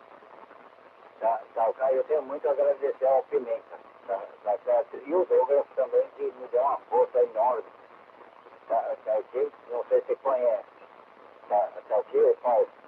Hoje em dia não, 30 dias aí, no máximo 40 dias o indicativo está na mão. E é tudo online. Esse que é o CL Paulo EXU, PY2EXU, P2 Kilo Mike Lima. Ok. Oportunidade, ninguém adentrou. E a gente prossegue. P2 Mike Lima, Landini. São 7 horas e 53 minutos. Lembrando que hoje o nosso time, das 3 ao meio-dia, que normalmente passa, né, um pouquinho ali, 30, 40 minutos, ou até mais, ok? Mas faz parte, né, Landini? Aos domingos são mais de 9 horas de QAP, ok? E também, lembrando, estamos ao vivo na internet. Diariamente tem a live, que é a retransmissão da rodada pela internet. Quem quiser acompanhar, entra no YouTube, digita a rodada alto-falante e clica no ao vivo, ok? Você estará me vendo, me ouvindo e interagindo com a rodada em qualquer lugar do planeta. E se eu estiver no Japão, também. se eu estiver na Turquia também, apesar do terremoto, né? Portugal, Estados Unidos, Groenlândia, não importa, hein? Pindamonhangaba também, tá bom? Em qualquer lugar do planeta. Tranquilo? Então tá aí. Quanto ao Douglas, sim conheço, hein? Douglas aí conheço pessoalmente, ok? Grande radioamador, ele trabalha nessa área, né? Então, ele manja aí profundamente, né, essas conexões de antenas, micro-ondas, né? É o hobby, é o batente dele, né? Ele trabalha justamente com isso. Então, uma coisa é a gente, né, conhecer aí como radioamador, né, o Landini. Assim, bem por cima. A minha parte, eu pelo menos, né? Eu, pelo menos como radioamador, eu conheço assim, bem superficialmente aí o assunto. Até a gente se põe, às vezes, a ajudar alguém explicando um pouco, mas a gente sabe que é uma pegada para radioamador, né? Agora, quem trabalha na área mesmo, profundamente, conhece aí com todas as, todos os detalhes de matemática e como funciona, né? Tudo. E o Douglas manja, né? Ele vai lá no fundo e fala da relação de decibéis com sinal, com potência, né? Com a condição lá de micro-ondas que ele trabalha com isso, né? Como que não é, enfim. Então, ele manja, né? Manja muito aí. Você perguntou se eu tinha D-Star. Não, não tenho, hein? Não pratico essa modalidade, ok? D-Star, o C4FM, DMR, ok? FT4, FT8, tudo isso não pratico, tá bom? Mas é o que eu te falei, né? Não porque eu não gosto, né? Porque ultimamente eu estou me dedicando muito à rodada, ok? Então, quando dá, eu invisto aqui na rodada, ok?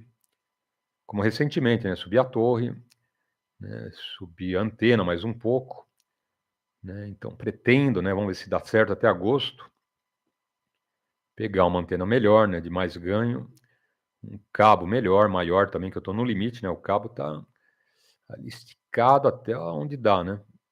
Se quiser 10 centímetros para frente, não acabou o cabo, né? Então, eu estou pensando numa antena nova, num cabo novo, né? Subir um pouquinho mais a torre, né? Enfim, coisa de radioamador, né, Landini? É tudo ao seu tempo, né? Porque tem família, né? Agora tem IPVA, IPTU, né? Tem a escola da filha, né? Enfim, ela tem lá uns gatinhos que vira e mexe tem que levar no veterinário. Então você não gasta a grana, né? Vendo toda essa parte da família primeiro, né? Até veterinário, até o gatinho está na frente da minha antena, né? Se um ficar mal lá com dor de barriga, o outro também. Rapaz, fui lá no veterinário, é tanto, hein?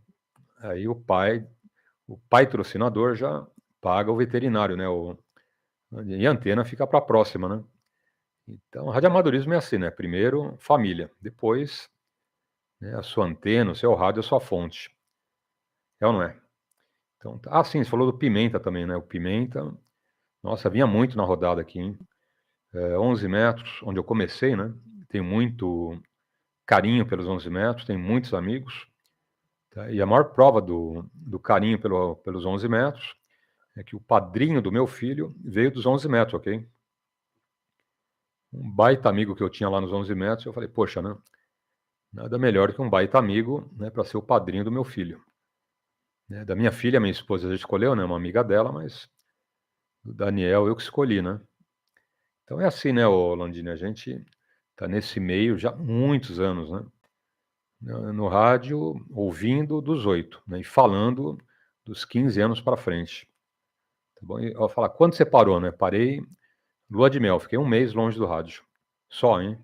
Só um mês e voltei rapidinho. Era bom, levar a rádio na lua de mel não dá certo, né? Deixa o rádio aí, a gente volta e fala mais um pouco. Bom, mais alguém na frequência? O meu bravudão. Ô, Roberto, bom dia, grande abraço. Mais alguém?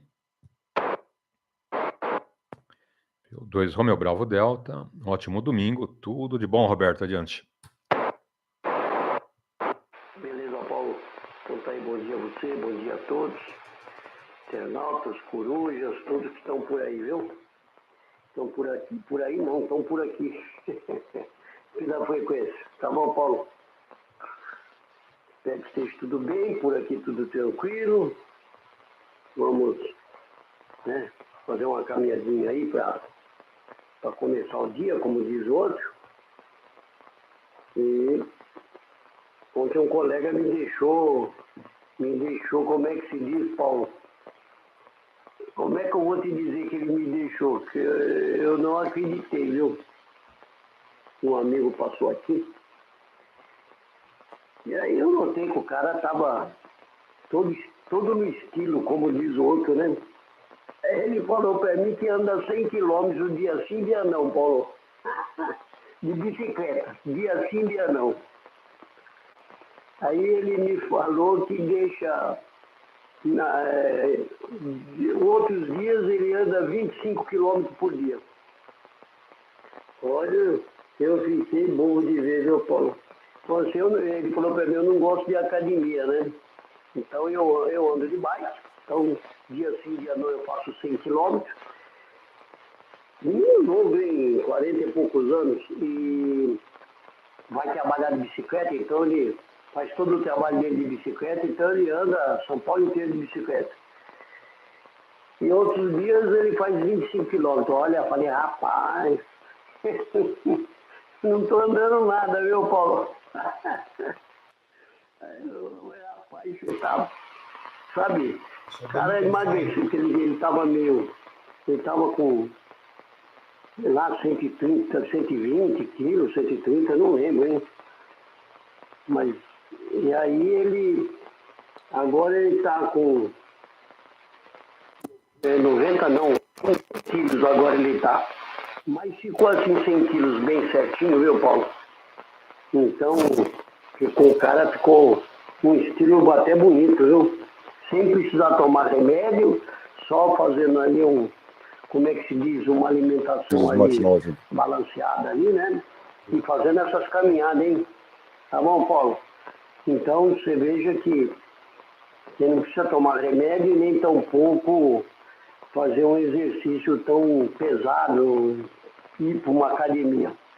Tá bom, Paulo? Prossegue aí. Essa história aí que eu tive com ele ontem no final da tarde, viu? PY2EXU Romeu Bravo Delta, PY2EXU Paulo. Dá inveja de ver o cara, uma inveja boa, viu, Paulo? Positivo. Bom, tomara que ele tenha esse pique durante muitos anos, né, Roberto? Eu sempre falo, né, precisa tomar um certo cuidado com aquela motivação inicial que o amigo, né, faz todo dia, muitas horas, tal, e chega um ponto que ele enjoa, né? Então, o importante é você ter uma sequência, né, Roberto? Ter a motivação, mas ter lá uma rotina e não quebrar essa rotina, né? Mas tomara, né? Tomara que ele tenha esse pique aí para ter esses exercícios durante muitos e muitos anos. Não ser aquele famoso fogo de palha, né? Então, mas boa sorte para ele, né? Que ele continue assim e que tire proveito dessa situação, né, Roberto? Maravilha. Bom, mais alguém na frequência? PY2 Kilo Mike Lima, Landini, adiante. Sim, oportunidade não aproveitada. PY2EXU, colega com muita dificuldade, escutei ele, hein? Já tá assim, chegando 1, 2 aqui com mais o QRM muito alto. Paulo, vou deixar você aí com o colega, tá bom? Deixa um bom dia para ele também, tá bom? O fato 73, extensivo ao Busconei, tá bom, Paulo? No próximo domingo aí a gente retorna para bater um papinho, tá bom? Ficar esse pelo QSO curto, mas gostoso, tá ok? E um excelente domingo, fiquem todos com Deus e até a próxima, tá certo? Ô Paulo, vou deixar você com o amigo aí bater um papinho também, trocar um QSO e já semana que vem a gente retorna aqui pela frequência. Paulo, é sua, é PY2EXU, P2 Kilo Mike Lima, fazendo QRT, tá bom? Muito obrigado, Paulo. Ok. Fica à vontade, tá bom, Landini? E parabéns aí, né, por essa primeira fase da antena, ok? Que dobrou o sinal, né? Praticamente dobrou aqui. O áudio, o sinal, tudo bem mais alto, melhor, né? E eu sei que você vai subir ainda mais, então, parabéns aí pelas melhorias que estão chegando, né? Aqui já fez, né? Já surtiu um baita efeito, e pelas melhorias que vão chegar, né? Pô, antena mais alta ainda. Tá bom, Landini? Parabéns aí. Tá, e sucesso, né? Bom, pelo menos está cercado aí de bons amigos, hein?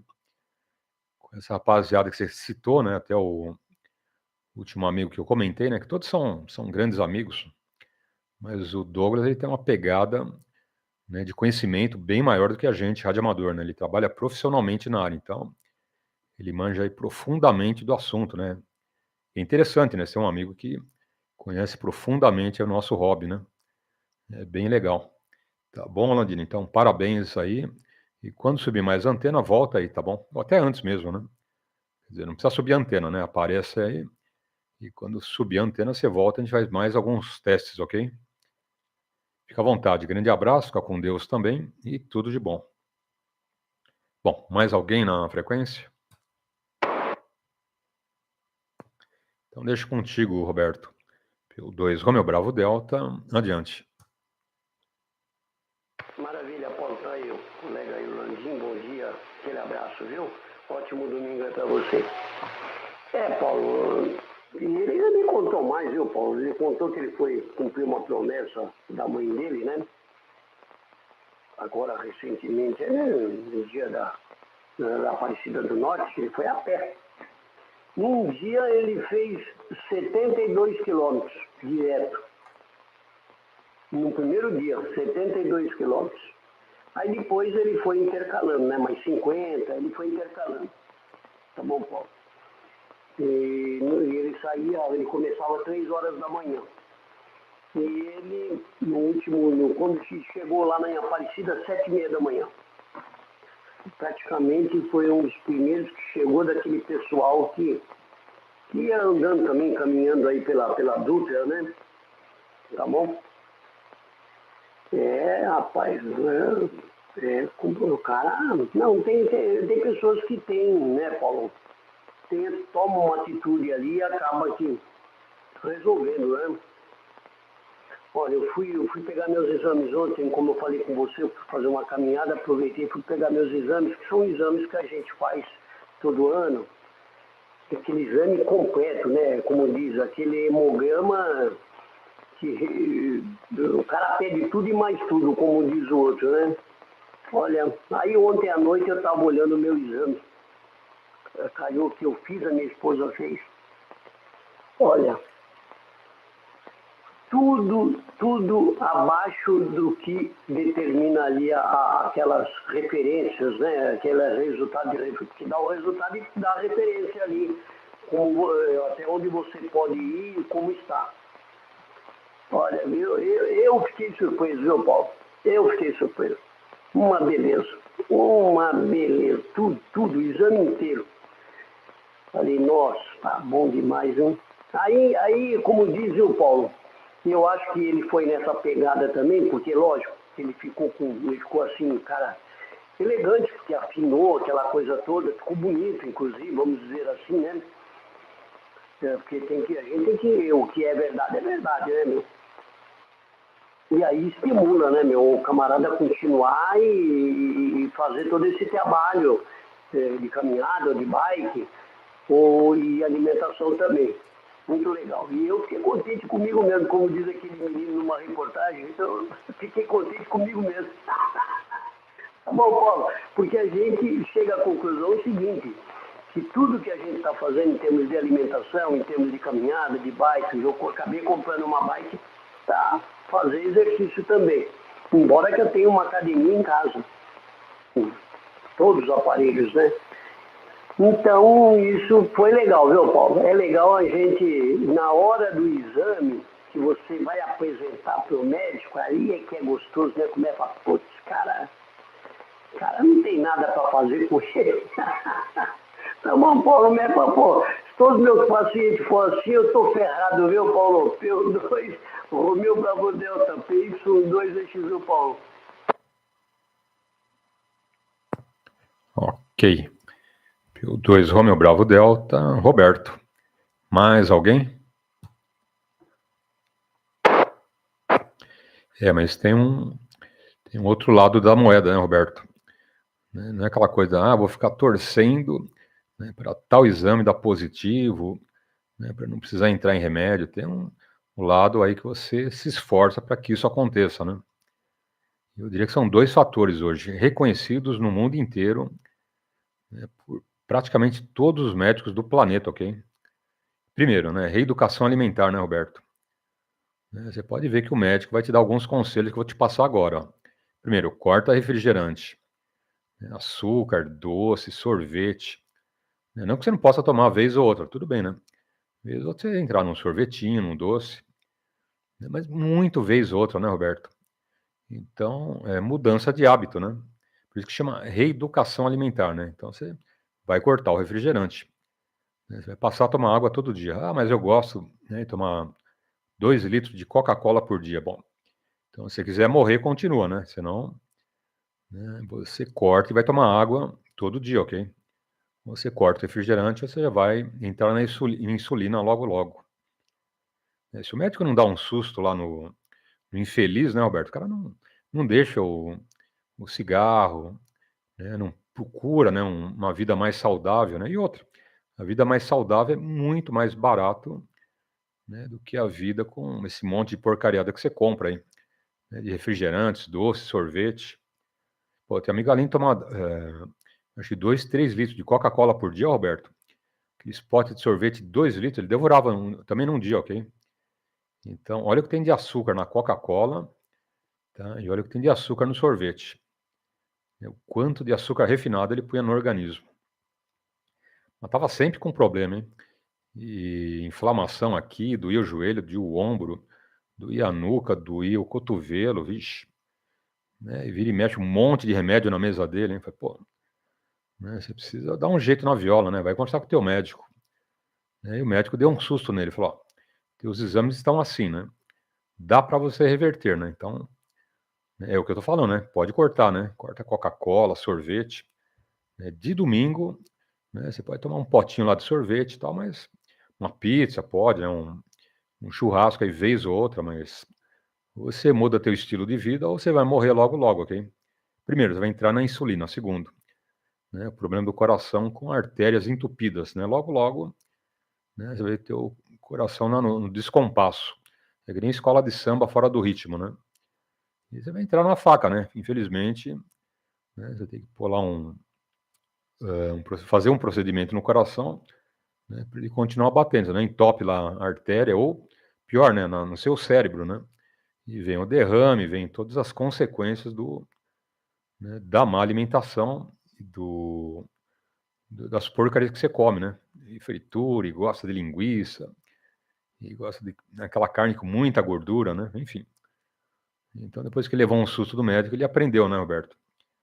Então, tem um preço, né? A nossa saúde tem um preço. Né? Ou entra na sua cabeça, né, que você tem que comer coisas boas, né, para a saúde e beber água, né? Senão você vai ficar aí sofrendo, né? Você falou, né? Rapaz novo aí com 30 e poucos anos, até menos, né? Até menos, né, com problemas cardíacos e obesidade, é força de vontade, né? Ou você abre o olho, né? Cria vergonha na cara, ou você vai sofrer as consequências, né? Gastar com médicos, com cirurgias, com um monte de remédio, né, Roberto?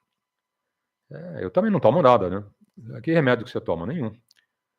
Né? Me fala quando você me viu doente aqui, Roberto. Que eu faltei, tava com dor de cabeça, tava com o joelho inchado, tava com dor. Não tem, não tem. Desde que eu comecei a rodada, às vezes o que acontece é o seguinte, quando eu forço no treino, ok? No frio, né? Eu saio para correr, né? Tô suado e pego uma chuva. Você vê que eu vou ficar rouco, que eu faço a rodada aí com uma voz meia rouca, né? Quando eu tiver rouco, é que eu corri, né? A camisa suada e chuva no lombo, ok? Mas também não passa disso, né? Não vem resfriado, não vem dor de garganta, inflamação, nada disso. Mas por quê, né? Porque eu me cuido, né? Eu sou super-homem? Não sou super-homem, né? Mas tô aí, ó, indo para 23 anos, né? Quando alguém me viu de cama no hospital, tomando remédio, não tem, né? Agora, qual o segredo? Reeducação alimentar, ok? Não tem refrigerante, eu não tomo porcaria, bebida, né? Não fumo, então, né? Não vou querer ser santo agora também, mas é opção de cada um, né, Alberto? Você quer né, fumar, beber, cheirar, né, comer um monte de porcaria, né, problema seu. Né? Quer ter saúde, né, tem opção e tem a força de vontade, né, Roberto? Bom, mais alguém na frequência? Então tá aí, PY2 Romeo Bravo Delta, adiante. Ok, Paulo. Não, mas é desse jeito mesmo, né, Paulo? Eu acho até que uma hora pode te dar vontade de tomar um... Coca-Cola, eu nem gosto de Coca-Cola, porque eu acho ela muito, sei lá, muito... como é que eu vou dizer? Ácida, não sei. Eu não gosto, né? Mas se der vontade de tomar, você pode tomar ali um refrigerante, não tem problema. Uma garrafinha pequena, um copo. Tá com vontade de comer uma pizza, não quer dizer que você não precisa comer nada, né? Só não pode abusar, né? Com moderação. Então, Paulo, são coisas que às vezes a gente faz esse comentário, porque tem muita gente que, né? Às vezes tem alguns problemas e não sabe, e falta o quê? Falta cuidar, né? Só fuma, a pessoa tem o hábito de beber muito, e tudo isso te prejudica de certa maneira, né? Tá bom? Eu também não bebo, não fumo, né? Como é que se diz? A gente procura fazer esse exercício, porque a gente, nessa hora que você vê o resultado. E tem um detalhe, Paulo, eu vi os exames, vi um relatório dos 2 exames anteriores que eu fiz. Para você, eles já fazem, para você ter um comparativo. Olha, você fez 2 lá atrás, tem esse agora, e para ver o que evoluiu, o que deu ruim, vamos dizer assim, e o que deu bom. De maneira que esse último melhorou ainda mais o segundo, né? Então, é lógico que você fica contente com um resultado desse, quando você vai ao médico e apresenta todo esse resultado. Putz, isso é gostoso, né, Paulo? E te incentiva a continuar a seguir nesse caminho. Porque o que está bom, o time que está bom ganhando, não se mexe, né? Então você continua fazendo todo esse trabalho de se alimentar bem, de fazer exercício, porque caminhada é o mínimo que eles mandam fazer. Você pode fazer um exercício ou outro na academia, ou em casa mesmo, ou com bike, aí você pode aumentar aquilo que você quer fazer, mas você tem que fazer alguma coisa. Não pode ficar sem fazer nada, como diz outro, sentado numa cadeira de balanço, né? Porque aí não vai resolver nada, né? Não adianta. O corpo precisa de estar ali em movimento, e exercício, aquela coisa toda. Então, mas é assim, viu, Paulo? A gente fica contente porque a gente vem trabalhando para isso, para manter isso, né? E já faz tempo em que eu venho mantendo isso, né? Sem medicação, sem nada. E isso é que é legal, né? Isso é que é saudável, vamos dizer assim.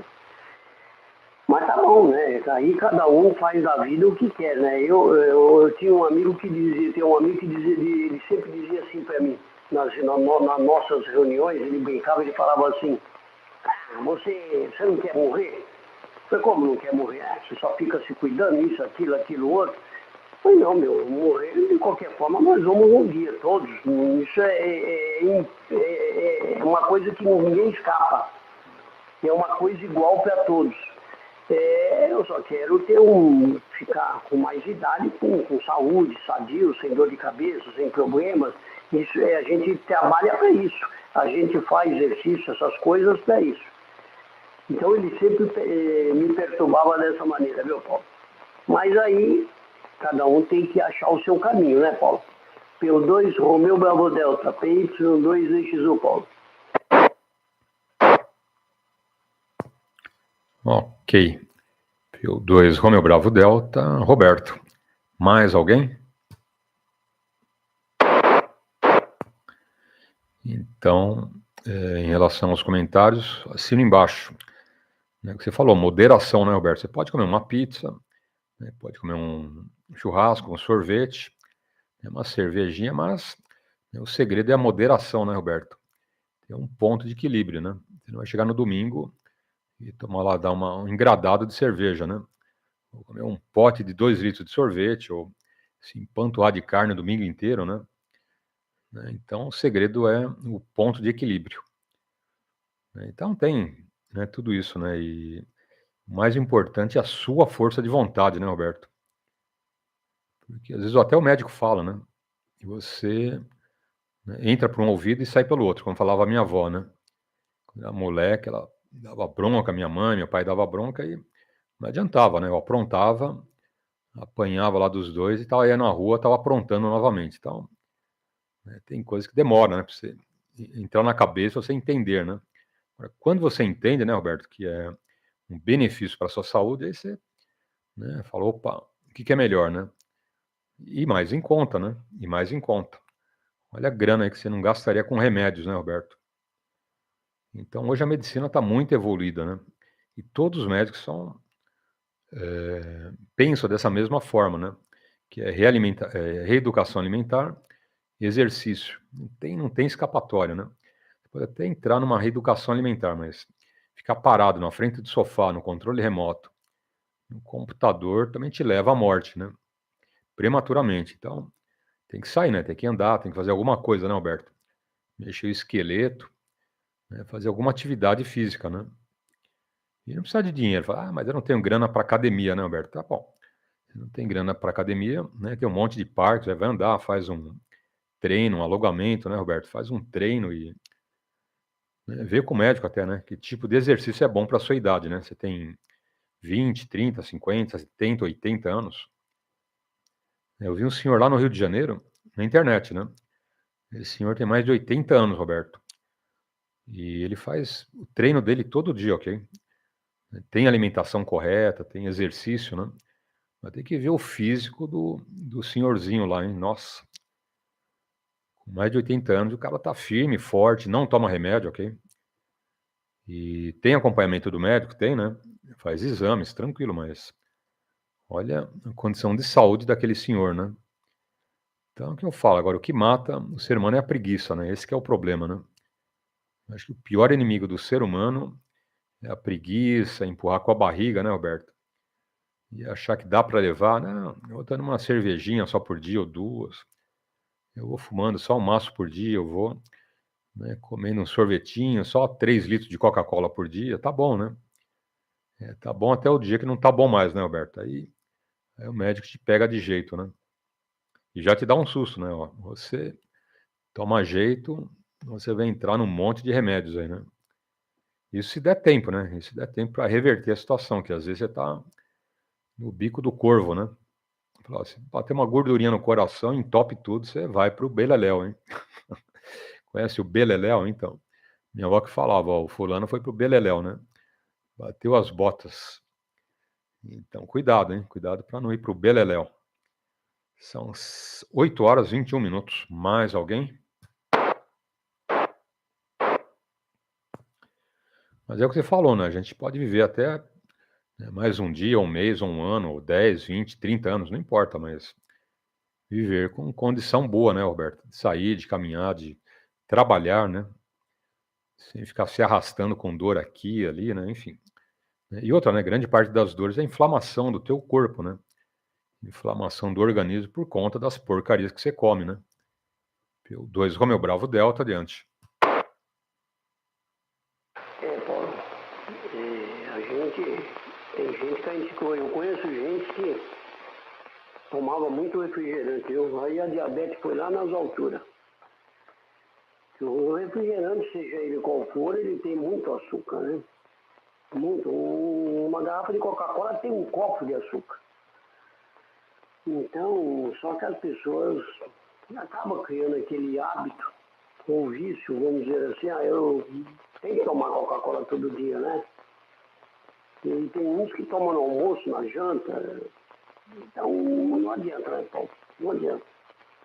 Aí a pessoa precisa entender que ou ele muda, ou vai por bem, né? Ou você vem por bem, ou vem pela doença, né? Ou você vai fazer aquela mudança para te beneficiar, você tirar proveito dessa situação, ou você vai ter que vir obrigado, né? O que é pior, né? Porque você chega no médico e fala, meu, tá desse jeito aqui, agora o jeito é só esse. Não tem alternativa. E aí é o que fica complicado, né? Porque dá aquele choque no camarada e às vezes a pessoa ainda assim mesmo não aceita. Então é complicado, viu, Paulo? Mas a gente faz esses comentários, porque sempre tem muita gente ouvindo, e às vezes a pessoa não acredita, né, Paulo? Que você fazendo todo esse tipo de trabalho em termos de alimentação, em termos de exercício, você não precisa tomar remédio nenhum, né? Você precisa se cuidar, né? Curar dormir bem, curar se alimentar bem, exercícios, né? Aí a soma disso é que vai te dar um resultado legal. Eu, por exemplo, entre ano e sai ano, eu não tenho uma dor de cabeça, né? E eu conheço gente que tem dor de cabeça todo dia, né? Então, é essas coisas, né, Paulo? Aí o resultado a gente tem que ver dessa maneira. Paulo, eu vou tomar um cafezinho aqui, tá bom? Daqui a pouquinho a gente retorna aí, você prossegue, a gente agradece. Vou tomar um cafezinho para ver se a gente vai fazer aqui uma caminhada, como diz o outro. PY2EXU, Romeu Bravo Delta Roberto, PY2EXU Paulo. Ok. E outra coisa, né, Alberto? A gente fala isso para o pessoal também ouvir e tomar uma atitude, né? Dando exemplo para os amigos, ok? Lembre-se o seguinte, né? Uma grande jornada começa com o primeiro passo, né, Roberto? Então, você que está muito parado, muito ocioso, né? Começa com uma volta no quarteirão, 2, né? Depois você anda lá 15 minutos, depois meia hora, né? Vai subindo aos poucos, né? Se for o caso, fala lá com o seu médico, né? Com algum médico ali que se conheça, né? Enfim. E parta, né, para essa reeducação alimentar, ok? Você que toma muito refrigerante, muito açúcar, né? Muita gente não sabe que a mesma parte do cérebro que vicia na cocaína, ok? Isso é sério, né? Isso é estudos feitos pela Organização Mundial da Saúde, ok? Então, grande parte dos médicos, né, do planeta todo sabem, né, que a parte do cérebro que vicia na cocaína é a mesma parte do cérebro que vicia no açúcar, ok? Tudo, né? Todos os derivados do açúcar, né? Sorvete, Coca-Cola, doces, bolos, tudo que você imagina é um vício, né? Então, por que não, né? Troca por uma fruta, né, Alberto? Ah, o cara torce, né? Fruta, hein? Que porcaria, né? Uma maçã aí entre o café da manhã e o almoço, uma manga ali entre o almoço e a janta, né? Por que não, né? Vai ter fibras, vitamina, né? Um monte de benefícios da fruta. Mas tem que ter força de vontade, né? Então, a mudança depende da sua cabeça, né? Você que resolve, né? Continua aí sofrendo, né? Com dores, inflamações aí no corpo inteiro, ou parte para uma vida mais saudável, né, Roberto? Então, a gente comenta isso para você ter uma vida saudável, né? Ó, o Roberto não está mentindo. Eu também não estou mentindo para ninguém aqui, né? Eu não tenho 18 anos, né? Tenho bem mais do que 18 anos. Mas tomo algum remédio? Né? Estou com dores, estou precisando de alguma cirurgia? Não estou, né? Eu até sei que, né, em qualquer momento eu parta do planeta Terra, mas algum outro motivo, alguma coisa aí que, né, por enquanto, não deu sinal, né? E eu não tenho pressa, viu, Roberto? A partir aqui do planeta Terra, não tenho nenhuma pressa, hein? Espero ficar décadas e décadas aí com os amigos. E você também, né, Roberto? E você também. Bom, vai lá então, um grande abraço e te aguardo aí depois, tá bom, Roberto? PY2 Romeu Bravo Delta, adiante. Maravilha, Paulo. Então tá bom. Não, mas é isso mesmo, Paulo. É isso mesmo. Eu acho que o segredo de tudo é se cuidar. Né? Você não precisa fazer uma caminhada de 10 quilômetros no primeiro dia. Então andaria um pouquinho, foi aumentando. Quando você vê, você está andando 3, 4, 5 quilômetros e nem percebe. Porque aí o corpo já vai se adaptando e fica normal essa caminhada. Tá bom, Paulo? Tanto é que a gente, tudo que a gente faz, a gente faz a pé, né? A gente não vai de carro, né? Vai em clínica, tudo a pé. Né? Você anda ali 5, você chega na clínica, para chegar na clínica você anda 5 quilômetros ali. a pé. O médico falou, e aí? Eu falei, eu vim a pé. Aí o médico fica contente, né? O cardiologista, o médico fica contente, fala, pô, eu vim a pé, 5 km para mim, 5 para botar. Então, você já fez uma caminhada. Né? Agora o camarada vai comprar um pão ali, 2 quarteirões e vai de carro. É pra acabar, hein, Paulo? O camarada vai ali como é que se diz? Na lotérica vai de carro. Vai na padaria, vai de carro. Aí não dá, hein, Paulo? Tem que deixar o carro quieto lá e o carro é pra você andar numa distância maior, ou para trabalhar, fazer outras coisas, né? Aí já tem que aproveitar essas coisas que estão ao redor de você e fazer caminhada, né? Vai andando, uma boa, tal, pronto, tá, beleza. Tem que ser dessa maneira, Paulo. Prossegue aí que daqui a pouquinho a gente volta. PY2, Romeu Bravo Delta, PY2EXU, Paulo. Ok, é isso aí, exatamente. Vai lá, Roberto, PY2 Romeu Bravo Delta, são 8 horas e 29 minutos. Lembrando que na sexta-feira temos problemas aqui no computador, ok?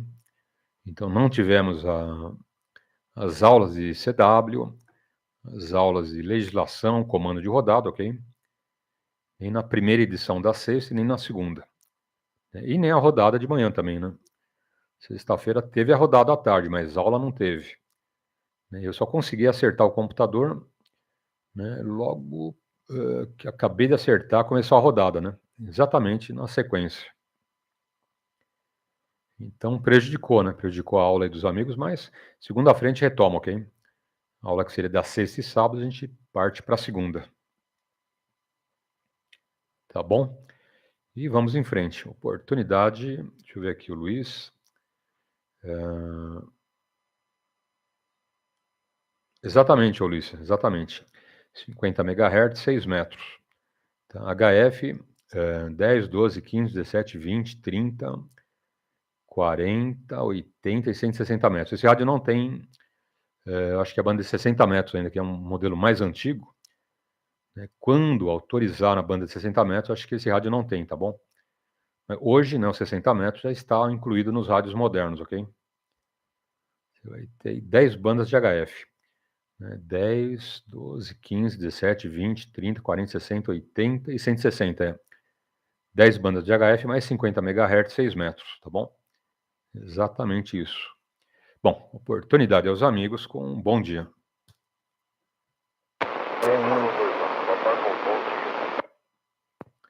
Ok.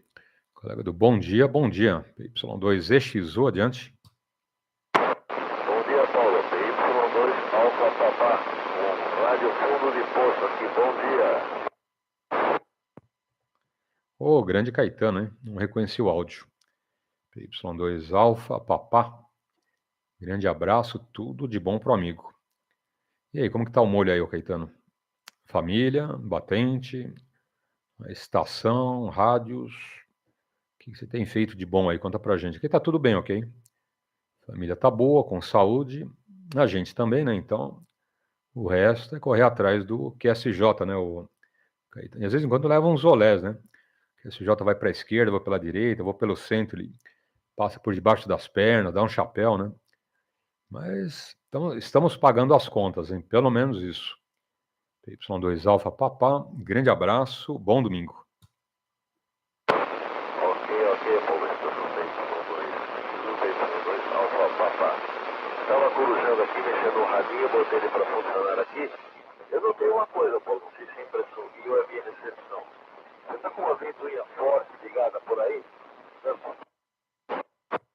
Não, negativo, hein? Tem nada ligado. Positivo. Deixa eu trocar de rádio aqui, porque está parecendo um ruído de ventoinha de fundo aí. E é só na sua transmissão, hein? Positivo, não. Até o Roberto, alguns amigos, né, que falando com a gente, desde o primeiro minuto da rodada já teria dado alerta, ok? Então, ninguém falou nada aí. Acredito que esteja tudo tranquilo, ok? Tem um chiadinho na frequência, hein? Tem uma friturinha, um chiadinho que está se mantendo, tá bom? Deixa eu dar o ok lá pro Luiz. Sim, Luiz. Até 10 metros você está em HF, ok? Quando você entra em 50 MHz, né, 6 metros, tá bom? 6 metros já é VHF, ok? Então, 6 metros são 50 MHz, depois 2 metros, 144 MHz, 220 MHz, né, 1,3 metro, tudo isso já é VHF, ok? Então, você tem 3 bandas autorizadas para o radioamadorismo aí, né, para nós aqui no Brasil, em VHF. 50 MHz, 144 e 220. 430 você já entra em UHF, ok? Tá bom, Luiz. Bom, deixa eu ver se o Caetano trocou de rádio. PY2 alfa, papá, adiante.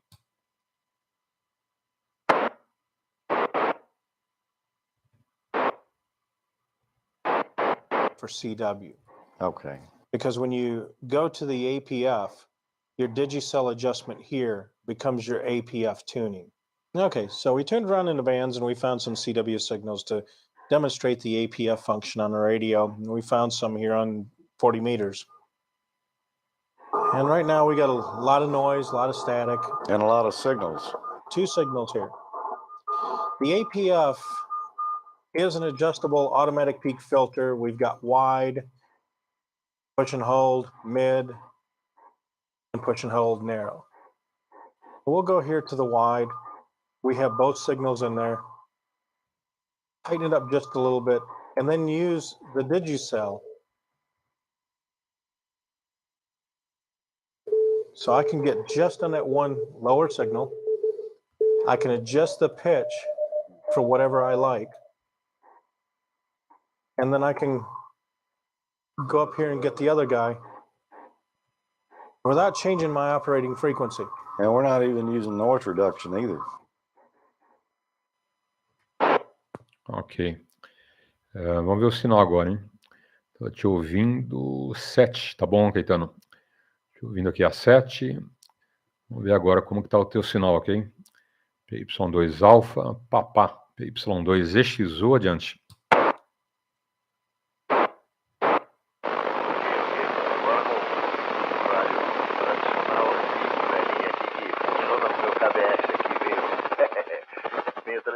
Também. Não, realmente, eu estou mantendo aí numa coisa no final. Só na hora que você transmite,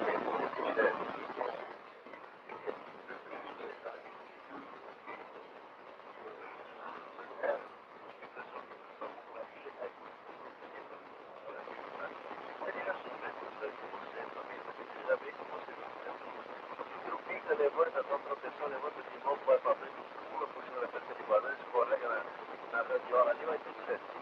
Vamos que próximo dia, aumenta de 2x, vem com 2 alfa. Positivo. Ó, nível de sinal não mudou, ok? Continuo te ouvindo a 7, tá bom? E o áudio, eu diria que tá semelhante ao outro, tá bom? Se quiser jogar um pouquinho mais de áudio, né, um pouquinho mais de ganho no áudio, né, para dar um pequeno diferencial, pode jogar mais áudio, tá bom? Ele tá com o mesmo sinal e praticamente o mesmo áudio do outro rádio. Eu acho que a antena é a mesma, né? Só trocou de rádio, não é isso? Mas tá bom, tô te ouvindo aí sem problemas, ok? Quanto a demais comentários, ok. KBS é um baita coringa, né, Caetano? Eu sou até suspeito, porque eu tive muitos KBS, ok? Bom, por que você teve tantos KBS? Porque era o seguinte, né, cada rádio que eu vendia lá no interior, né, o amigo queria ficar com KBS. Eu falei, mas se eu vendo o rádio junto com o KBS, eu fico sem o KBS. Falei, não, mas você conhece o Soares, vai lá e compra outro, né? Eu falei, tá bom, né?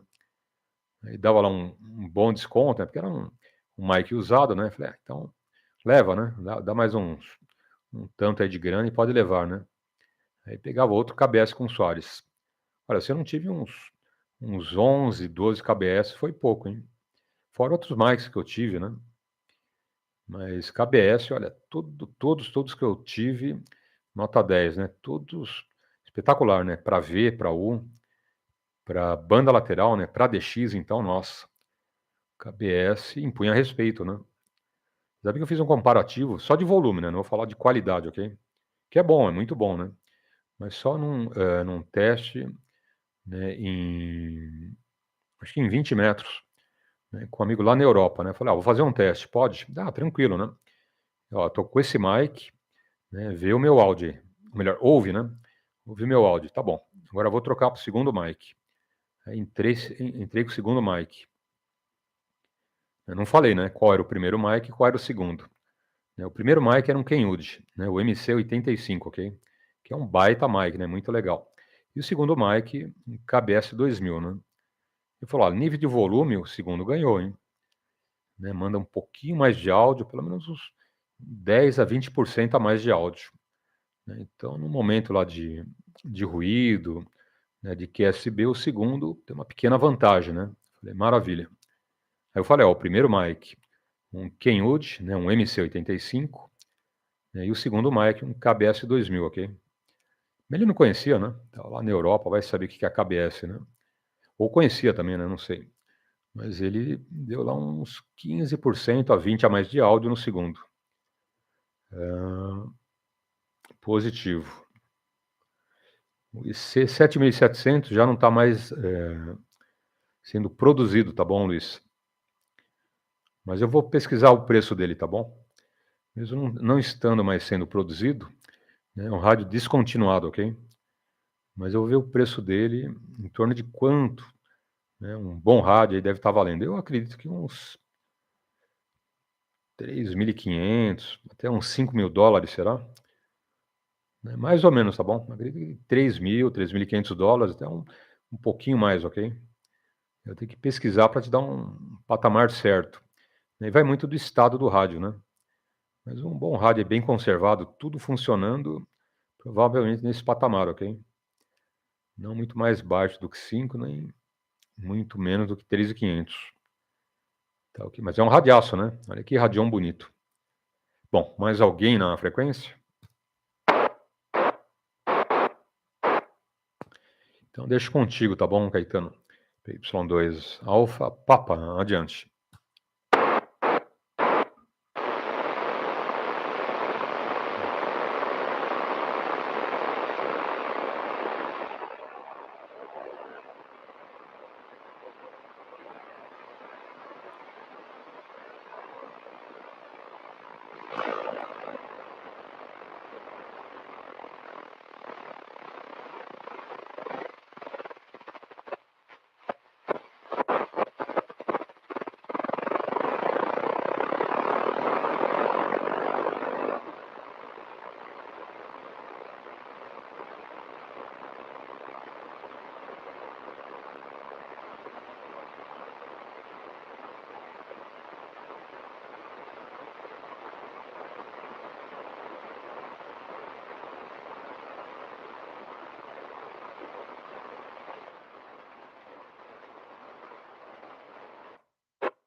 Ok. Eu não sei o que você aprontou, sem áudio, tá bom? Nada de áudio, tá bom, Caetano? Até o sinal aí bateu 9, ok? No momento que o sinal chegou a 9, mas o áudio 0. Então, não sei se você mexeu algum botão, alguma coisa que cortou o áudio. Se você não usa o KBS há muito tempo, uma dica. Tá? Mexe no potenciômetro de volume, ok? Várias vezes, esquerda, direita, tá bom? Se for o KBS 2000, ou 3.000, 3.500, né, no potenciômetro de volume, dá uma mexida. Esquerda, direita, várias vezes, ok? Quando o potenciômetro ficar muito tempo no mesmo lugar, né, pode acontecer esse tipo de problema, ok? Ele corta o áudio. Aí você mexe no potenciômetro várias vezes, ok? Ou se for o deslizante, né, você sobe e desce várias vezes. Você, né, volta a ter o contato, tá bom? Mas fica a informação aí pro amigo. 0 de áudio, tá bom, Caetano? Bom, você mexeu aí no potenciômetro de áudio, volume, né? E tonalidade deve ter melhorado, ok? Vou deixar contigo novamente, faz um repeteco, por gentileza, Caetano. PY2 Alfa, Papa, adiante. Com áudio agora ou não? Agora sim, agora com áudio. Essa é a chave lock aqui, não, senhor. Essa é a chave lock aqui, realmente saiu o áudio aí? Pode aumentar, que fica bem melhor. Positivo.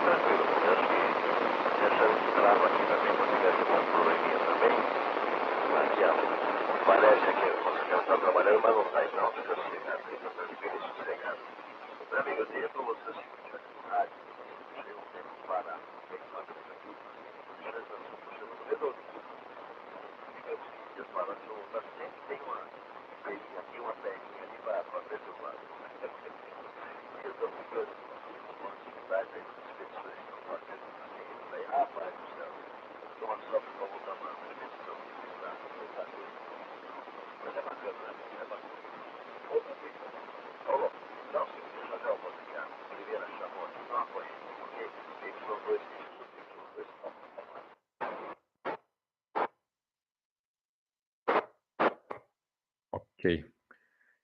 2 alfa papá, PY2 eixo resolvido, hein? Agora todo o câmbio aí com áudio, do começo ao fim, tá bom, Caetano? E às vezes você deixa o mic, né, não só o KBS, né? Qualquer equipamento aí com potenciômetros, né, seja aquele com eixo, deslizante, né, muito tempo parado, parece que ele, né, vem aquele mau contato certeiro, né? É só mexer, né? Só mexer no poten e não é o potenciômetro gasto, não é sujeira, né, mas cria lá uma condição de mau contato que, né, o áudio não sai, né? Aí mexeu ali várias vezes, consertou, né? Você até pode, né, jogar um limpa contato, mas, né, o simples fato de mexer várias vezes lá no potenciômetro já resolve o problema, né? Então fica a dica aí para os amigos, né? Famoso Osmar, né? Osmar contato, né, o Caetano. Mas tá bom, tranquilo aí. Mas o senhor tá em falta com a gente, hein? Tenho visto aqui que o senhor tá na minha blacklist, viu, Caetano? Em falta com a rodada alto-falante, hein? Então faça favor de aparecer mais vezes, tá bom? Deixa eu ver se tem mais alguém na frequência. Ver não, ouvir, né? Ouvir. Mais algum amigo? Bom dia, Paulo. Bom dia a todos. Ok. Deixa eu anotar aqui. PY2OAS. Oscar Alfa Sierra. Muito bom dia, grande abraço. PY2OAS. Como está o senhor? Sumido também, hein? Grande abraço e bom domingo. PY2EXU adiante. Ok, Paulo, bom dia. PY2EXU, aquele abraço. Depois Oscar Alfa Sierra, zagueiro UAS. Estou bem, né, claro. Sempre sumido, mas apareço, né? Apareço. Não os pipirinhos que tem. Pipirinho que eu ali, cachorro pra passear, bicho pra chutar, etc, etc. Então, pra pegar café pra fazer. Eita, ainda bem, né? 70 anos, fazer alguma coisa agitada, né? Começa a pra cá, é bom, porque se sentar e for sentar, vai dormir o tempo todo, né? Tem dor de bicicleta, daqui a pouco tá com a boca aberta. Por que, Paulo? Então, não estou fazendo nada para não ser preso, mas em compensação, a casa que dá uma manobra danada. Certo? Aquele abraço aí, já fez a hora. Estava ouvindo lá o rapaz tem áudio aí, né? É o passado, né? O Pegrega lá. Aquele abraço para ele também, que falou que eu dou esse braço do cara pra terra, aqui, né? Jesus, câmbio, over. Ok. PY2 Oscar Alfa Sierra. Nogueira. Tá aí, Nogueira, obrigado pelos votos. Entendido. E vamos. É bom, né? É bom quando mais amigos ouvem, né, que confirmam aí o que a gente está passando, né? Uma reportagem de áudio, né, quando está baixo, quando tem lá um ronco, ou quando não tem áudio, né, Nogueira? É bom que, né, um só falando, né, até o amigo acredita, mas dois, três, opa, dois, três falando é o mesmo. O problema é que tem boi na linha, né? Boi não, tem mau contato na linha, né? Fala, Caetano, PY2 Alfa, Papa, adiante.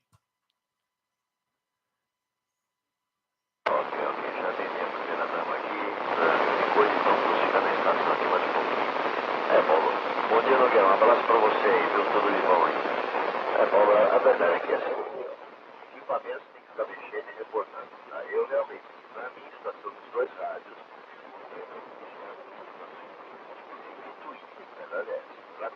pra mim aqui tá melhor do que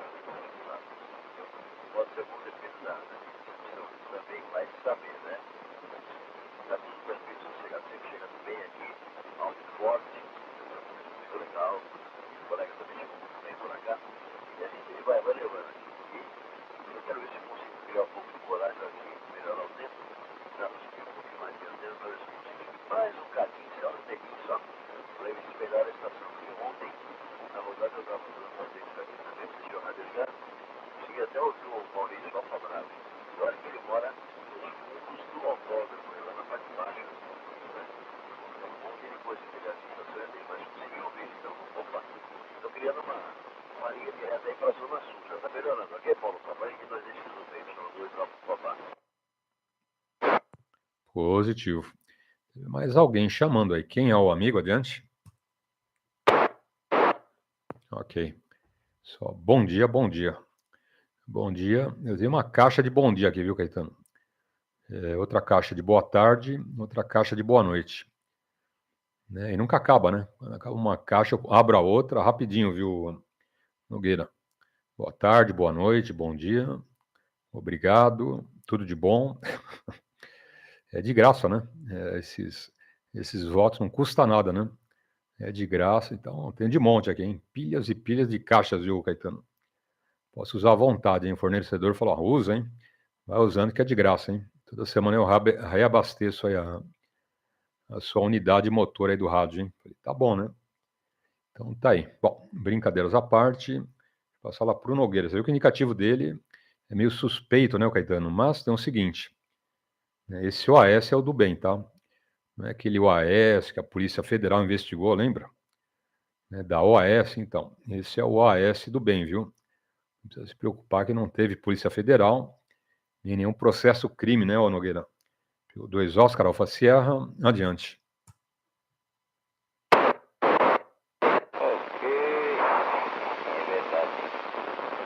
Em japonês, né? Em japonês, perseguidor chinês, perseguidor. Que bandido. Caetano segundo está. Eu estou aqui na zona que o Caetano conseguiu. Isolou um jeito. Quando eu quero. Você chega no primeiro aqui. Permanece, estou enganado. Eu voltava no detalhe, mas tem uma ideia aí, né? E um pouco mais da cena, eu acho que não, né? Eu acho que não, dependendo do que eu estou chegando, né? Pra quê? Elevar a coisa aí, né? Uma coisa bem elevada e alta é a do Paulo, né? Futuramente vai subir nosso 7 metros, ele não para nunca. Estou preparado de 7 metros, eu lembro que ele ajudou o lançamento, depois de ninguém. Preparado, qualquer coisa eu subi mais 10 metros, né? Se está em pé, ou tá bom demais, né? Ok, Paulo. E rádio, né? Inclusive eu tenho um parado aqui no 7 minutos. Ele está parado agora de 30 dias, então eu vou ter que ligar esse troço aqui. Porque ela tem aquela bateria de 21 anos, se eu não ligar, esse programa, minhas memórias, tudo. Não sei se ela leva uma caixinha aí, né?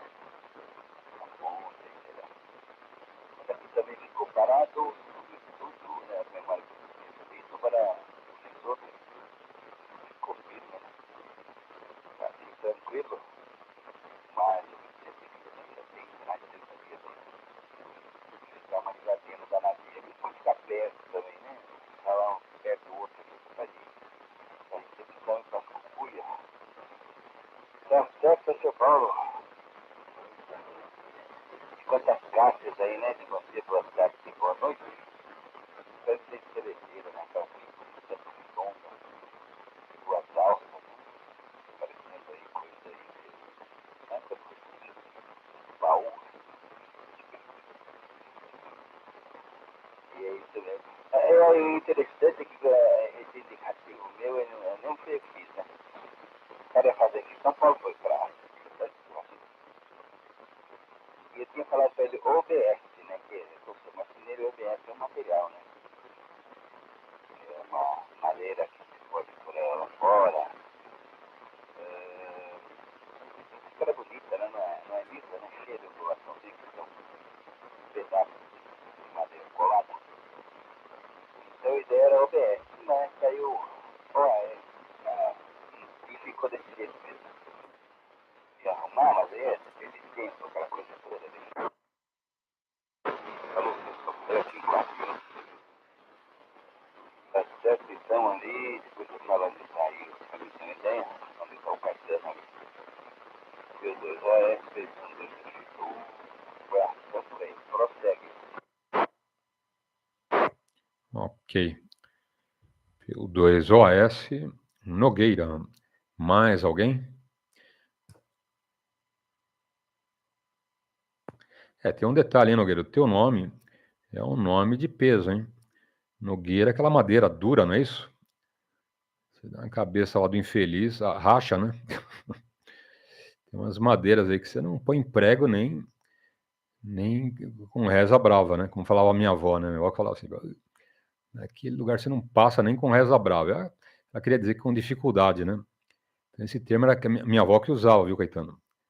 Não vai ali que você não passa nem com reza brava, né? Um atoleiro, uma baixadona lá cheia de barro, lama, ó, não passa lá, você não passa nem com reza brava, hein? É coisa de vó, né, ô Nogueira? Em termos da minha avó. Que mais ia falar? Assim, né? Tá falando do seu nome, né? Já desviei o rumo da conversa. Mas o Nogueira, né, se eu não me engano, é uma madeira aí bem dura, né, ô Nogueira? Então, cuidado, hein? Cuidado é com o Nogueira que osso duro de roer, né? Não vai roer, né? Nem põe prego, né? Acho que o Nogueira não entra nem em prego, né? Nem o serrote, ele se acaba com o dente do serrote e não corta a nogueira, né? Tem umas madeiras aí que é dura, né? Você não corta, mas nem a pau, né? Só na serralheria ali você consegue, mas até motosserra ali, né? Periga se quebrar o dente ali, né? Aqueles dentes, porque estraga, né? Muito dura a madeira, né? Não tenta pôr um prego que você não consegue. Fala, Caetano. Y2 Alfa Papa, adiante.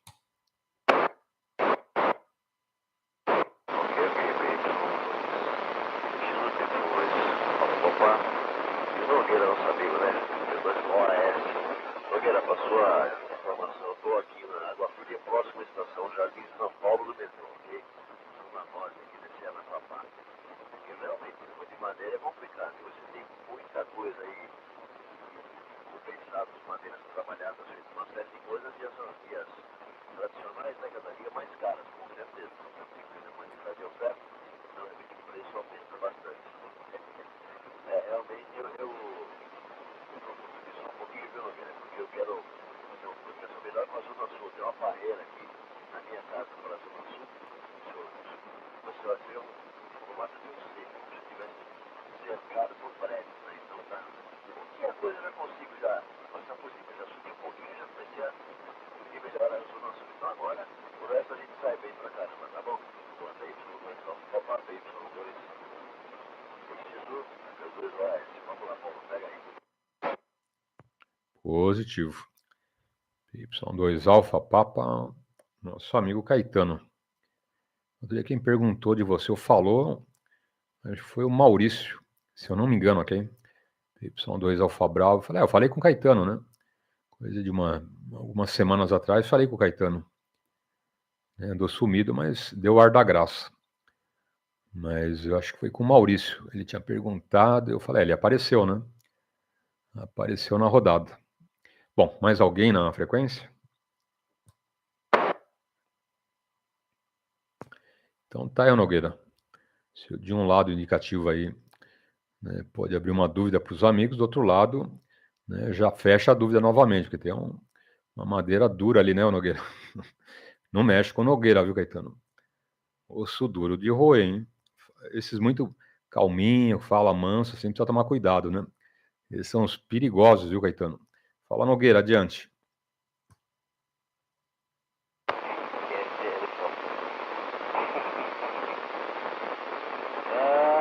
Não, eu tô calmaria total. É fácil, né?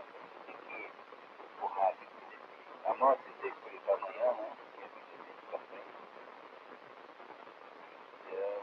Tem que ter rádio para sobreviver muito, tem que ter covarde. Não dura, não. Não dura. E as madeiras realmente são madeiras. Hoje em dia nem dá. Eu parei, né? Fui, né? Eu parei. Porque não dá, velho. O preço é cada 30 dias, né? Você volta lá, não é mais sempre pra cima, não pra baixo. Pra baixo, uma madeira bem inferior, não dá. O espírito trabalha muito com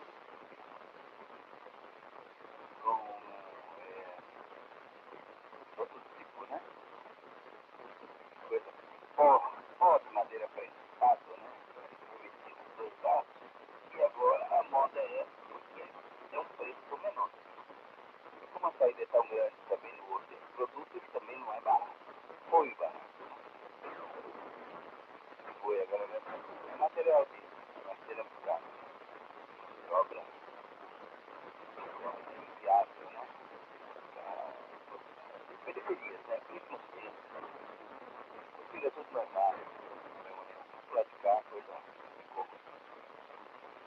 tem Bahia, tem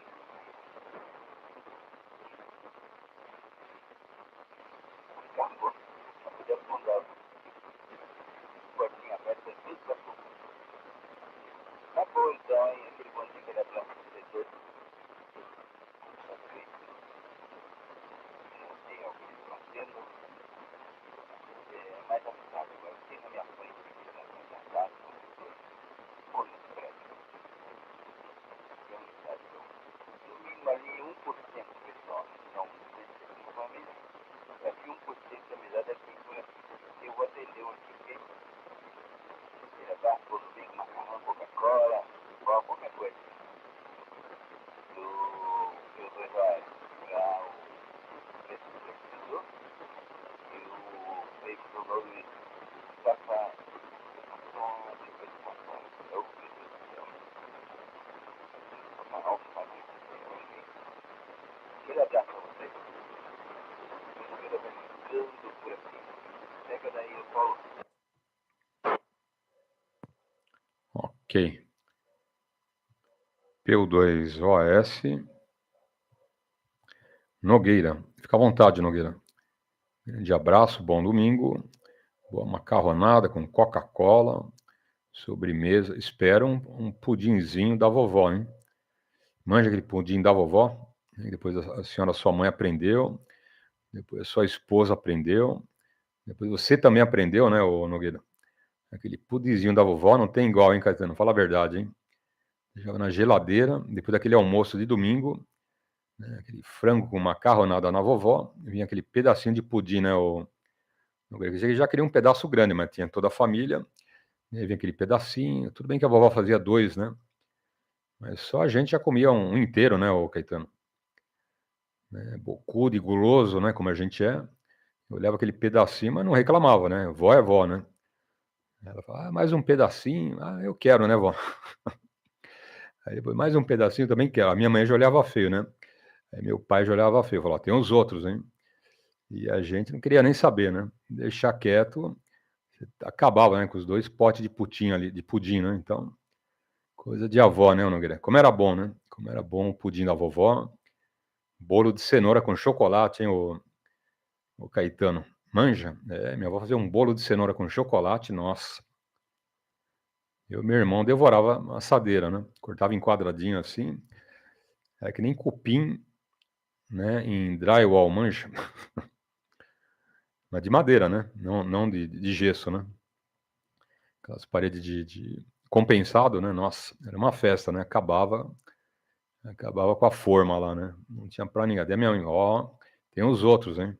Tá bom, mãe, tá bom. Bom, mais alguém na frequência? Você também era assim, ô Caetano? Quando era moleque, comia mais do que ferrugem em ferro? Y2 Alfa, Papa, adiante.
Ok. No finalzinho entrou alguém aí. Eu não entendi. Você falou alguma coisa. Amigo, só um minuto. Reporta novamente. Você falou que ia fazer o quê, ô Caetano? Não entendi. Fiz uma gravação da sua transmissão e a do Nogueira, fazendo um comparativo aqui via celular, mas na minha agenda aqui o seu número de contato eu perdi. Tem uma outra forma de contato porque eu não tenho mais o seu telefone, ok? Positivo. Eu acabei cortando, porque deu problema. Tive problema com a primeira linha, né, que eu passei na rodada, ok? E depois a segunda linha também deu problema. Então parei de passar aí. Não dos radioamadores, né? Radioamador respeita e tal. Mas como você joga umas porcariadas lá no celular, viu, Caetano? Coisa brava, né? Coisa brava aí que eu tive até que encerrar a linha e fazer um boletim de ocorrência. Até quando chegou ali umas porcariadas de pornografia, deleta, tudo bem, né? Mas quando começou a chegar coisa de pedofilia, eu falei, bom, não é radioamador que está fazendo isso, né? Aí eu troquei o número, né? Troquei o número, porque eu não sei quem que estava com o meu número. E tem um problema, né? Se pega uma linha de investigação, né, de algum pedófilo, né, vê que está mandando esses vídeos para a gente, você responde, né? Você é chamado, né? Olha lá, você está recebendo também, né? Então, vem aqui, passa na delegacia, vamos conversar, né? O que eu fiz? Eu dei baixa na linha, fiz um boletim de ocorrência e estou evitando agora, ok? 2 linhas que eu tive deram problemas, tá bom? Então, estou evitando por esse motivo. Eu sei que não é radioamador, né, mas vai, né? Isso acaba espalhando, né? Vai para um monte de lugares e algum aí espírito de porco apronta, né? Pior se a esposa vê, né? Vai pensar o que, né, ô Caetano? Mas eu até comentei para ela, né? Falei, infelizmente deu problema, estou cortando a segunda linha, né? Que era da rodada alto-falante. Mas tá bom, valeu a pena. Hein? Se quiser jogar na frequência, pode jogar, ok? Pô, bem pertinho da cápsula aí do microfone, a gente ouve. Bom, mais alguém na frequência? Bom dia do Cláudio. Ô, Cláudio, bom dia, hein? Tadeu apareceu cedinho, eu falei, manda um abraço pro Cláudio. O Cláudio deve estar dormindo, hein? Hoje não fui trabalhar, né? Tô no meu descanso, então lá sei do Cláudio, né? Bom, além do Cláudio, mais alguém? Então fala, Cláudio, PY2CY. Grande abraço e bom domingo adiante. Positivo PY2EXU, Paulo, PY2CY, Cláudio. Muito bom dia, viu, ô Paulo? Eu tentei parar aqui num local aqui para tentar ouvir o Caetano. Eu tô móvel em movimento, hein? Mas, porém, eu parei para tentar ouvir o Caetano, rapaz. Quanto tempo aí eu não ouço o Caetano, né? Eu fiquei aí mais de 5 anos aí fora do rádio, 100% fora do rádio, né? E quando eu retornei, né? Alguns meses que eu retornei, batendo um papo ali na repetidora, de repente bicorou o Caetano, rapaz. Eu fiquei numa alegria só, né? Tá certo? E depois nunca mais ouvi o Caetano, né, rapaz? Faz muito tempo aí que eu não ouço o Caetano. Então, desses quase 6 anos aí longe do rádio, eu ouvi o Caetano uma vez só. Tá certo? Nosso amigo PY2AP.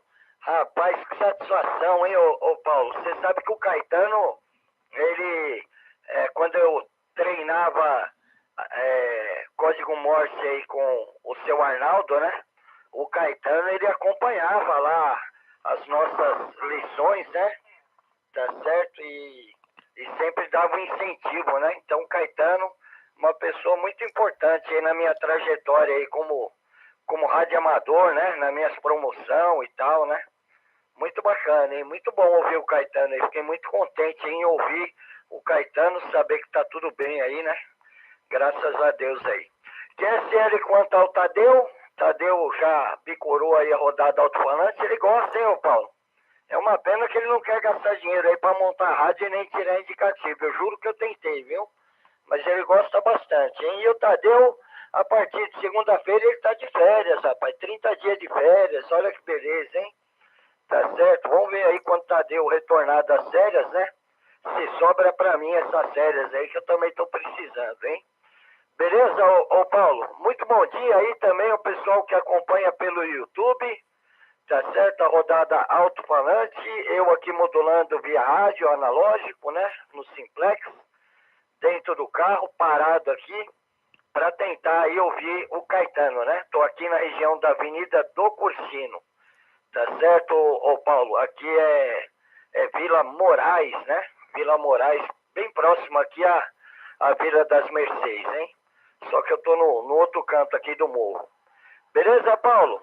Bom dia também aos rádio ouvintes. Transmita aí meu abraço aí, minha satisfação aí ao Caetano aí se ele não nos escutou, ok, Paulo? Por gentileza, hein? Beleza? PY2EXU, Paulo, PY2CY, câmbio. Ok. PY2CY, Cláudio, móvel ancorado. Acho que ele te ouviu, vamos ver, né? Vamos confirmar. Vamos ouvir aí. Antes, porém, todavia, mais alguém na frequência? Ok. PY2 Alfa Papa, Caetano. Se não ouviu Cláudio, mandou um abraço e fez a lembrança lá dos bons tempos, do seu Arnaldo, né, das aulas de CW, ok? O Caetano eu conheço pessoalmente, viu, Cláudio? Tive a honra, né, de conhecer o Caetano numa tacada só, hein? O pessoal fala matar um coelho, matar 2 coelhos com uma cajadada. No caso aí foram 3, hein? O Arnaldo, o Caetano e o Wilson, hein? E aquele domingo foi uma lasanha. Eu lembro que a Rose tinha vindo, acho que para São Paulo, né, com o Daniel e a Paola. E eu fiz a festa, né? Eu falei, opa. Mas eu não fiz a lasanha não, viu, Cláudio? Comprei aquela lasanha prontinha da Sadia. Enganei o Caetano. Falei, eu que fiz, hein, Caetano? E o senhor Arnaldo, poxa, tá boa a lasanha, né? Coitado, não, tive um trabalhão para fazer essa lasanha. O senhor nem imagina, viu, senhor Arnaldo? Mas tive a honra, hein? O Caetano, o Arnaldo e o Wilson numa tacada só, viu, Cláudio? PY2 Alfa Papa, adiante.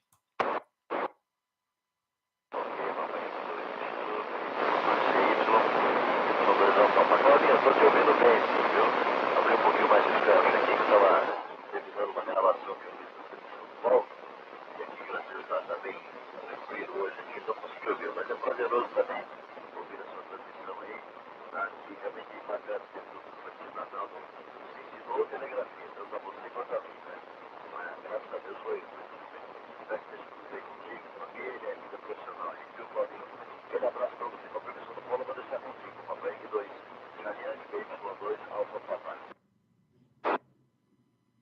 Positivo, hein, com a permissão do nosso comandante Paulo, PY2EXU, PY2 Alfa Papa Caetano, me posicionei melhor aqui para tentar ouvir melhor, hein? Tá certo, ô Caetano? Grande satisfação aí te ouvir, tá bom, meu amigo? Tá certo? Todo mundo aí que a gente começa a relembrar aí os velhos tempos, né? Da minha parte, você é um dos primeiros nomes aí a ser citado, né? Puxa, o Caetano e tal, sempre acompanhou lá as nossas aulas, né, de telegrafia e tal, né? Sempre incentivando, né? Foi muito bacana, muito show de bola, viu, ô Caetano? Beleza, velho? Ô, você não sabe o tamanho da satisfação que eu tenho de te ouvir e falar com você. Obrigado, viu, Paulo, pela oportunidade, hein? Tá certo? E QSL, hein, ô Paulo? Conheceu aí o Wilson, conheceu o Caetano, o Arnaldo. Eu também tive essa honra e esse prazer aí de conhecer todos aí pessoalmente. E graças a Deus, né? Tá na minha mente aí a figura de cada um dos colegas aí, tá bom, Paulo? Obrigado aí pela oportunidade. Caetano, fica com Deus, meu amigo. Um abraço aí, satisfação te ouvir, tá certo? Vê se aparece de vez em quando lá na nossa rodada à noite, lá na 439-650, né? Tá certo? A partir das 7 horas aí, só meia horinha, 40 minutos de rodada, é bem rápido, né? Beleza? Dá uma bicorada por lá se tiver um tempinho. Tá bom, Caetano? Um baita abraço, meu amigo. Satisfação enorme aí te ouvir e esse contato aqui. Muito obrigado aí, Paulo. Rodada Alto-falante 146-410, PY2EXU. Obrigado pela oportunidade. PY2CY e o grupo, câmbio. Ok. PY2CY, Cláudio, o mestre do CW, viu? Caetano manja, barbaridade o homem. Né? Aliás, né, para quem não sabe, era um dos examinadores da Anatel, hein? Mas era do bem, né? O pessoal ali, para repetir na mão do Claudinho, olha, tinha que fazer muita barbeiragem, né, o Claudinho? Na transmissão, na recepção. Mas tinha, né? Mesmo assim, tinha uns amigos que tremiam na base, né? E o Cláudio era tão gente boa, ô Caetano. Era, não é, né? Que ele falava, ó, descansa lá, né? Toma uma água com açúcar, respira fundo, tal, que depois você volta, hein? Então não bombava o candidato, né? Ele ia tomar um arzinho ali, né? Depois ele voltava, ele passava, na segunda chance ele passava, né, Cláudio? O Claudinho, como examinador lá da Anatel, era um cara do bem, né, o Caetano? Eu acho que nunca você reprovou alguém, né, o Caetano? Ou teve alguém que, com toda a ajuda ali, o amigo não conseguiu, né?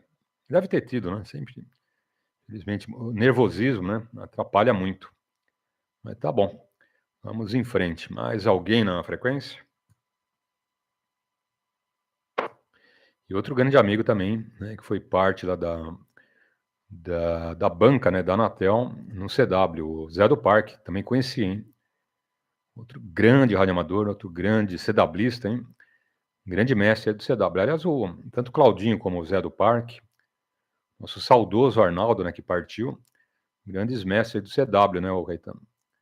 Você viu, né? Aprenderam, acho que depois do Arnaldo, né, que foi o mestre aí do CW, e mesmo assim os alunos estão aí, ó, né, a todo vapor, né, ô Cláudio? Sabe quem tá com o indicativo do Arnaldo, ô Caetano? Claudinho e amigos? O Robson, hein? O Robson divisa ali de Itu, Itu, que mais? Tem mais uma cidade ali que tá na divisa, ok? E o Robson pegou o indicativo do Arnaldo, PY2 Eco Kilo. E quando ele aparece na rodada, eu falo, ó, cuida bem desse indicativo, hein, Robson? Cuida muito bem, porque o dono anterior era um baita radioamador, hein? Mestre do CW, ajudou muitos radioamadores, né, tanto a ingressar no radioamadorismo, promoção classe B, promoção classe A, então, né, trata de cuidar bem desse indicativo, hein? Esse indicativo é forte, hein? Tem uma energia em cima dele que você nem imagina. Bom, mais alguém na frequência? Então deixo contigo, Caetano, Y2 Alfa Papa, adiante.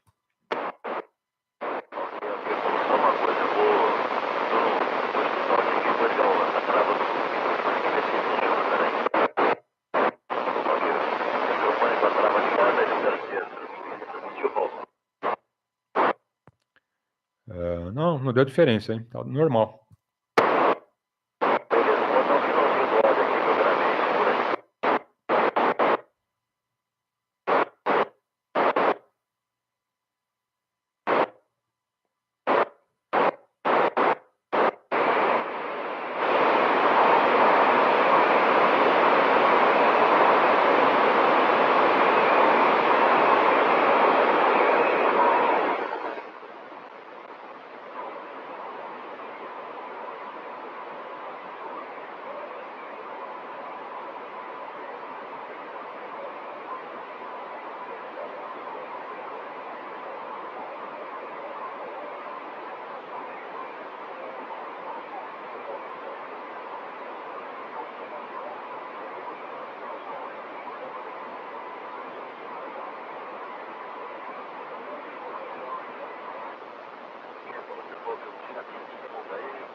Positivo. Deu para ver aí a diferença, tá bom? Obrigado pela gravação, tá bom, Caetano? PY2 Alfa Papa, PY2EXU. Eu deixo lá com o Claudinho. Você ouviu, Cláudio? PY2CY, adiante. Infelizmente, o Paulo, eu tô ouvindo o Caetano, porém com QRM, né? Tá certo? Ele abre o squash fechado, porém com QRM. Né? Eu consigo entender tudo que ele fala, mas a gravação não entendi aí nada a respeito da gravação. Beleza, ô Paulo? Bom, eu vou me colocar em movimento novamente, tá certo? Eu tô indo ali até um grupo de colegas ali que tá se reunindo aqui próximo, né? Eu parei, eu tô até num local aqui meio... Tem não. E então, eu tô indo ali até um encontro ali de uns amigos, tá certo, Paulo? E o local aqui não é propício para se parar o carro, né? Eu parei aqui em plena Avenida do Cursino. Daqui a pouco passa uma viatura aqui e multa aí a gente parado aqui, né? Onde é proibido parar. Que inclusive eu tô atrapalhando ônibus por aqui. Beleza? Tá certo, ô Paulo? Então tá aí. Mais uma vez aí, satisfação de ouvir aí o Caetano. Tá certo? Em movimento eu consigo ouvir o Caetano, às vezes sim, às vezes não, né? Mas eu também já estou bem próximo aqui do destino. Beleza, Paulo? Então já deixando um abraço aí para você, outro para Caetano, outro para a turma toda que acompanha a rodada Alto-falante pelo YouTube, quem consegue nos escutar a de frequência, né? E um bom QAP aí, um bom QSO a todos aí, viu, ô Paulo? Satisfação, viu, Caetano? Mais uma vez aí te ouvir. Beleza, Paulo? PY2EXU, PY2CY, quem agradece, câmbio?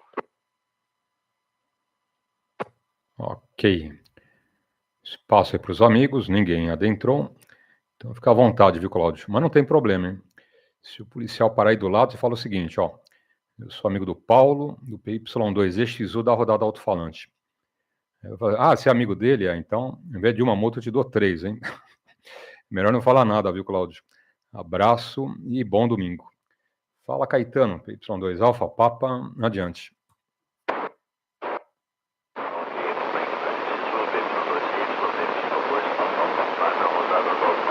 Aquele abraço para os amigos aí. Brasil tem toda a gravação aqui, é meia boca, né? Emoção, mas realmente tem uma ventoinha, uma coisa ligada, né? Uma ventoinha nesse mundo aí, né? Estou interpretando as outras, estou levando você dar uma pausa na interpretação, e ela aparece aí mais forte, tá bom? Mas tranquilo. E com relação à lasanha, viu, Paulo e Claudinho? Olha, foi a primeira vez que eu tinha comido uma lasanha congelada, por incrível que pareça. E hoje, a família toda aqui é fã de lasanha, não se imagina. Eu não vou conseguir esse grado não, viu, Paulo? E pra eu, por exemplo, aqui é 1 quilo pra cada um, e aí fica bem satisfeito. Eu que queria combinar, ok? Papai aqui da XXU, pedimos só 2 lá pro papai. Positivo. PY2 Alfa Papá, Caetano, 9 horas 21 minutos. Lembrando, os amigos, sexta-feira não tivemos as aulas, CW, legislação e comando de rodada, ok? E também não tivemos a rodada na primeira edição, ok? Então não teve rodada, não teve aula, por quê, né? Porque deu pau o computador, ok? Falei, bom, vou consertar para tarde, pelo menos, né, entrarmos aí com as aulas, ok? Mas quando acabei de consertar, né? Que era lá, sei lá, se era vírus, né, eu tive que reinstalar o sistema operacional, tá bom, Caetano? Aí resolveu a parada, né? Mas o antivírus não acusou nada. Falei, bom, que negócio é esse, né? Engasgou, né? Acho que o próprio aplicativo ali tropeçou nas pernas, né? Vai reinstalar novamente, e aí maravilha, né? Nossa, demorou, né? Mas tem que salvar, né? Muita coisa, enfim. Mas deu certo. Aí à tarde teve a rodada, mas não teve as aulas novamente, ok? Então, quem perdeu a aula é na sexta-feira, segunda-feira, repeteco, ok? E amanhã, né? Amanhã, a mesma aula, as mesmas aulas da sexta-feira, ok? Então, tá aí. Quanto ao Caetano, positivo. Aqui a rédea é a mesma, né? Mesma coisa que a minha mãe falava, né, pra gente, eu e meu irmão, né? Ó, tem os outros, hein? Eu já ouço a mesma coisa, né? Mas não precisa nem falar, só um olhar ali, né, você já sente o drama, né? Mas é coisa de moleque, não adianta, né? Quando você é moleque, ó, pra mim detonar um pote de sorvete de 2 litros, Caetano, era a maior facilidade, ok? Era pegar uma colher de sopa, né, levar o pote cheinho pra sala e detonar, tá bom? Mas também, né, tinha que dividir em 4, né? E a minha mãe já sabia, né? Falou, ó, tem você, teu irmão, eu e teu pai, né? Então eu vou fazer o seguinte, ó, eu vou cortar em 4 aqui. Mãe é mãe, né? Eu vou falar, metade sua, ou melhor, né? 1/4 para você, 1/4 pro teu irmão e outra metade, né, minha e do seu pai, né? Falei, tá bom, né? Então, ela já fazia a divisão, senão eu já roubava metade do pote, viu, Caetano? Aí meu irmão já brigava, ô mãe, o Paulo pegou lá metade do pote de sorvete, hein? Então a mãe tem que fazer a divisão, né, ô Caetano? Que dureza, hein? Quando você é moleque é fogo, é guloso, esfomeado e não respeita ninguém, né? PY2 Alfa Papa, adiante.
ok. PY2 Alfa Bravo, Alfa Papa, Alfa Bravo é o Maurício, né? A B é o Maurício. E a P, Alfa Papa, o Caetano. É isso aí. E o Ulisses, tem falado com o Ulisses? Nossa, faz tempo que eu não falo com o Ulisses, ok? PY2 UAJ. O irmão dele mora do meu lado aqui, hein? Campo Belo, né? Campo Belo. Encostado aqui a Moema, no aeroporto de Congonhas, ok?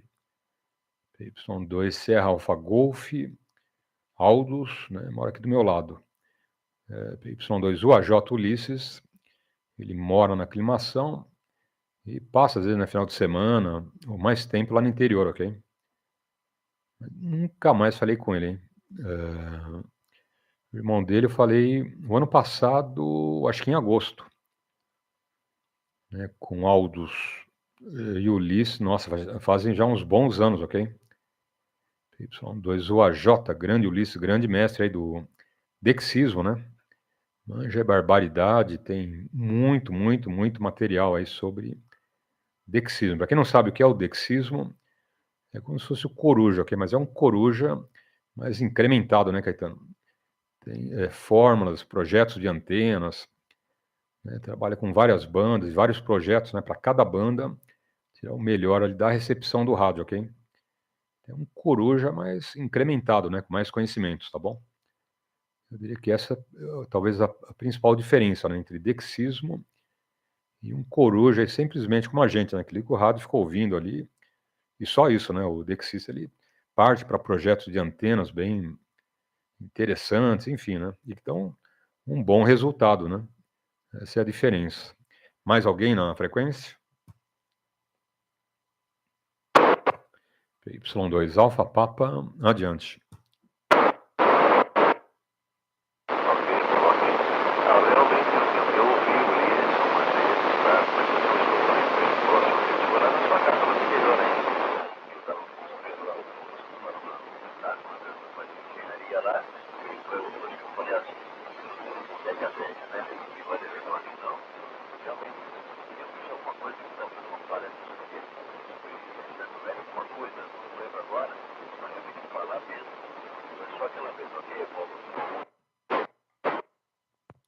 Positivo.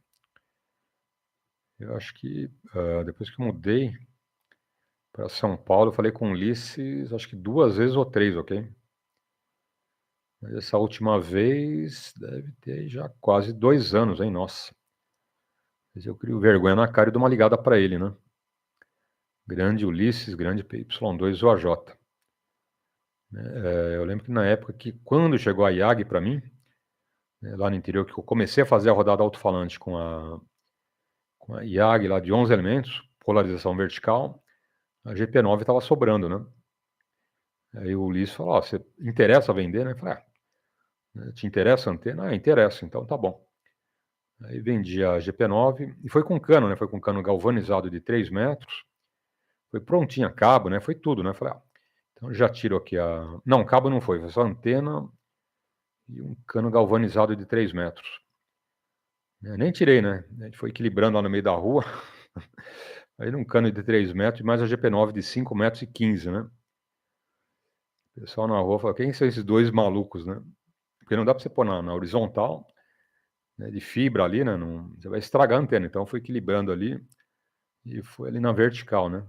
Aí eu subi ali na escadinha, instalei para ele, né? Essa antena passou por um perrengue tremendo, né? Porque acho que 3 meses depois que eu instalei, aquela baita tempestade no interior, né? Que varreu de Campinas até Jundiaí, não sei se você lembra, com ventos de mais de 100 quilômetros, tá bom? E foi, né, uma prova de fogo lá para as antenas do Ulisses, né? E principalmente, né, para a instalação que eu fiz para ele, ok? Eu falei, ó, as antenas aí balançaram, hein, Ulisses? A GP9 tua aí quase que quebra, né? Ela ficou metade na vertical, metade na horizontal, né? Eu falei, eu tava vendo quando ia quebrar a fibra ali e você ia perder a antena, né? Mas, né, como essa antena aguenta aí, parece que 120 quilômetros por hora, né, de vento, ou 125, um negócio assim, ok? 120 ou 125. Então ela aguentou aí tranquilamente. E os ventos passaram dos 100 quilômetros, ok? Era telha voando, era pano, passarinho que não conseguia voar, né? Ele estava indo para um lado e o vento carregava o passarinho para o outro. Tava uma tempestade boa, né? Mas não quebrou, né? Não quebrou a GP9 do Ulisses, ok? Mas foi uma bela experiência para a antena. E para minha também, né? Eu estava com 2 YAGs na época, né? 11 elementos para 2 metros, e outra 11 elementos na vertical também, para 430 MHz, ok? E ambas, né, aguentaram os ventos, hein? Quando eu saí, eu já estava imaginando as 2 antenas dobradas, né? Falei, ixi, deve ter entortado lá no cano, né, galvanizado ali, no suporte, as 2 partes da gôndola, pelo menos a de VHF, né, que é maior, né? A de U menorzinha, acho que não ia entortar, mas a de V eu tinha quase certeza que ia entortar, né? Ia fazer um V na horizontal. Mas não entortou, né? As 2 aguentaram. E maravilha, viu, Caetano? Ainda bem, né? Prejuízo a menos. Bom, mais alguém na frequência? PY2 Alfa Papa Caetano, adiante.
Positivo. Quando o vento é muito forte, essas antenas de alumínio, até com 75, 80, 85 km de vento, né, acaba dobrando. Complicado, né? Essas de fibra, elas têm, né, uma resistência maior, porque ela dobra, né? A fibra ali tem essa elasticidade, então ela, né, o vento até deita ela de uma forma que você pensa que vai estourar a fibra, né? O exemplo da GP9 do Ulisses, né? Mais de 100 km de vento, eu estava vendo da hora que a antena ia estourar, né? Porque metade na vertical, metade na horizontal. Ali no encontro, né, dos eixos, no encontro lá da metade na vertical, metade na horizontal, vai quebrar essa fibra, né? Eu torcendo para não quebrar, lógico, né? Mas estava levando uma surra do vento que você nem imagina, né? Levou chute, soco, pontapé, e o vento foi ficando mais fraco, ela foi verticalizando, olha, acabou a ventania ali, a tempestade, a antena estava retinha novamente, né? É o que eu falo, né, Caetano? Você até investe, né, numa antena de fibra, tá? E não é só a GP9, né? GP9, Diamond, MA6000, VS300, em alguns modelos nacionais de fibra também, né? Então a fibra tem, né, uma resistência maior porque ela deita ali com o vento, né? Vai para um lado, vai para o outro. Agora, se for só alumínio, acho que com 80 quilômetros de vento, até um pouco menos, ou um pouquinho mais, já entorta alumínio. E alumínio é o seguinte, entortou uma vez, quando você volta, né, já vincou alumínio, já era, né? Pode comprar alumínio novo, pôr no lugar, né? Tira a medida, né? Ver a espessura, tudo certinho e troca, porque já era, né? Vincou, você voltou ela, aquele vinco já era. Não sei que você faça uma gambiarra lá para aguentar um tempinho mais, mas troca, né? Troca lá a varetinha, põe uma nova e maravilha. Bom, são 9h35. Mais alguém? PY2 Alfa Papa, deixo contigo. Tá, e as peripécias aí que você fazia, Caetano? montagens, né, um monte de coisa que mexia com madeira, com cimento, com tijolo. Você sempre gostou, né? Fazer umas engenharias aí, reformava, mexia, fuçava, né? Enfim. Você faz as suas estripulias ainda ou deu uma parada, Caetano? PY2 Alfa Papa, adiante. Eu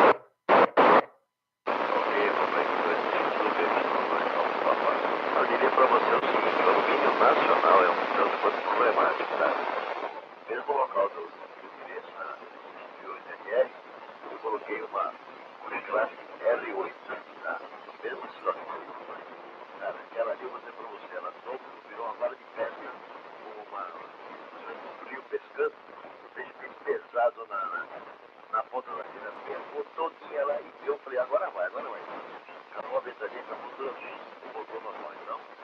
Mas é dos jogos que eles têm na frente, o pessoal colaborar com isso, é tanto que eles mas lógico, né? São mais interessantes que aquela navega, mas não quebra, né?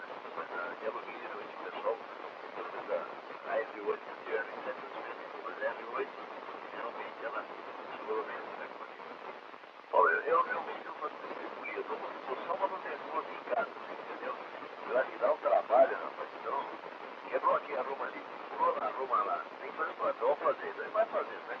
Tá bom? E fazendo, tá na hora de eu subir agora e dar uma limpada no trabalho. Eu sou encarregado aqui de ficar na frigideira, no lavelo, falar vocês.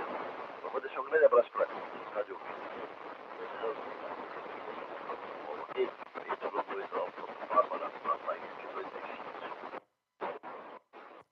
Ok. Então tá aí, Caetano. Fica à vontade, tá? Grande abraço e tudo de bom. Eu tô com um projeto também de trocar antena, cabo, mas falta só 3 letrinhas, viu, Caetano? QSJ, conhece? Essas 3 letrinhas eu troco. Por enquanto não tem, né? Só na vontade, tá bom? Mas quando sobrar alguma coisa eu guardo e troco. Tranquilo? Então tá aí. Grande abraço, um bom almoço. Bom, eu sei que você manja bem aí do forno, hein? Sei que você é um baita cozinheiro. A gente já conversou, né? Lá no Ulisses, em casa também, né? Que eu tentei enganar o Caetano. Eu falei, ó, eu que fiz a lasanha, hein? Eu, Paulo, essa lasanha aqui é da Sadia, 4 queijos, molho bolonhesa, hein? O Caetano já conhecia. Não é das melhores, né, Caetano? Mas deu para quebrar o galho. Sabe que eu fiz 3 pensando, né, justamente nos amigos. Bom, o Arnaldo, né, engole uma sozinho. Eu engulo uma sozinho. O Caetano, com certeza, manda uma sozinha também, né? Eu falei, bom, Arnaldo, Wilson e Caetano, uma para cada um, né? Mas sobrou, né? Não sei se o pessoal tá fazendo fita, tava com vergonha, né, Caetano? Aí não caíram muito forte na lasanha. Não é aquela lasanha caseira, mas quebra um galho, né? Tentei enganar o Caetano, mas não consegui, né, Caetano? O Arnaldo não falou nada, mas deve ter percebido. Aí, essa lasanha aqui, Paulo, é congelada, hein? Não vem com história. Então, fica à vontade, tá bom? Bom almoço aí, um ótimo domingo. E apareça aí, tá bom, Caetano? Tudo de bom. PY2 Alfa Papa, adiante.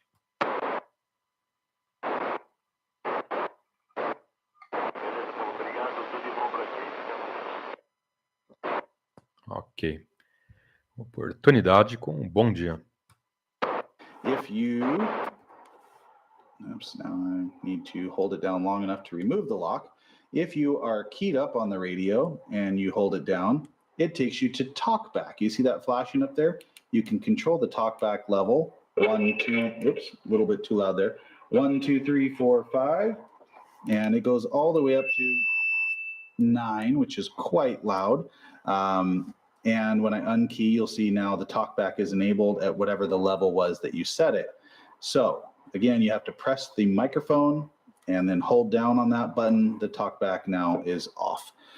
Interesting that it has the talkback there. I wasn't sure if it was going to have talkback on this radio when I initially saw it. If you run an echo or other things on your echo microphone, you want to hear yourself, yes, you can turn on your talkback and set it and then turn it back off or run with it if you so please. The other option on this one, you can see that it says mic gain, RF gain down here. If you are keyed up and you press the button once, you'll see it now says RF power, and you'll see the RF power is flashing down below. So I can turn it down using the channel changing button, or I can turn it back up. If I quick press it again, it shows my microphone gain. I can turn that down or turn it back up. The variable power is nice in that you can set it down to about 1 watt, perfect for running an external box if that's what you're choosing to do. Or you can turn it back up to full power, which is about 4 watts. There's also a RF gain feature on here as well. There, if you quick press this twice, it will show up the RF gain, and you can adjust that as well. So there's not quite as many knobs on this radio as there might be on an older standard style CB. It's very clean looking, looks more like a Motorola radio, business radios we used to use back in the day. And, you know, they've incorporated the mic gain, RF power, and the RF gain all into one button and using your channel selector. Most of those things, unless you're messing with them all the time, it's kind of nice. You don't need the knobs because you just set it and then can forget it. Now, I'll show you the menu functions, which are kind of interesting. If you press this button once, it takes you into color changing, blue, orange, or green. You can choose color on this radio. There's only 3 colors. I know a lot of radios recently have had a plethora of colors to choose from. This one has 3. If you really don't like any of these 3, well, tough, but it should be enough for you. It has a dimmer control. You can go down to 0 if you don't want any light at all. You can go all the way up to 9. Also has a contrast. You can turn down the contrast of the display. I usually run the contrast max and the light at max. I don't know what situation in particular where I wouldn't want to do that. The key beep. This is whenever you press buttons on the radio, it beeps. This is, you can turn it on or off. So if we turn it on and we leave our menu and we're back out to normal radio functions, every time you change the channel, it's going to beep. Every time you press a button, it's going to beep. I know this was kind of an annoyance on the Uniden when it came out, the 980. So yes, you can turn this off. Next one is the Roger beep. You can turn your Roger beep on or off. I will warn you, I saw another video online. Someone else had done also a review of this radio, and they discovered as they were doing the radio that the Roger beep didn't work very well. It is not very loud. I went into testing this radio. I discovered the same thing. So it's not specific to their radio. It is a problem with the radio itself. The Roger beep is super, super quiet to the point where I asked some other stations during testing, can you hear the Roger beep? And they said, you have a Roger beep on? I can't hear it. Yes. So you may hear it beep through your radio. You'll be the only one. Let you know when your transmission is ended. But traditionally, a Roger beep on CB bands are used to let other stations know that your transmission has ended. Not really going to work that well on this one. I've actually let President know, so hopefully they're working on it. They have a fix or something for modifying radios out there, or they may have a fix at the factory for future radios. For those guys that hate Roger beeps, there you go. No one's going to hear the Roger beep on this radio. I will keep going along here in the menu functions, and we have an SWR feature. This is kind of an interesting one. The SWR functions, normally on old radios, you used to have to calibrate it on the meter. Some of them had an auto SWR feature where you would key up and then it would show you what your SWR was. In this particular case, you set it to this. You don't have to key the microphone. The radio starts keying itself automatically. And it is going to show us a number here, and that number is going to tell us what our SWR is. I'm actually going to unscrew my coax a little bit to the point where it's not making a very good connection. And as I do that, you'll see, oh no, my SWR has gone up or changed as I've disconnected it. It's telling me that's really bad. 2.6. And the other thing you'll hear, as I'm going to turn this back up, on the volume, it makes a steady tone when your SWR is good.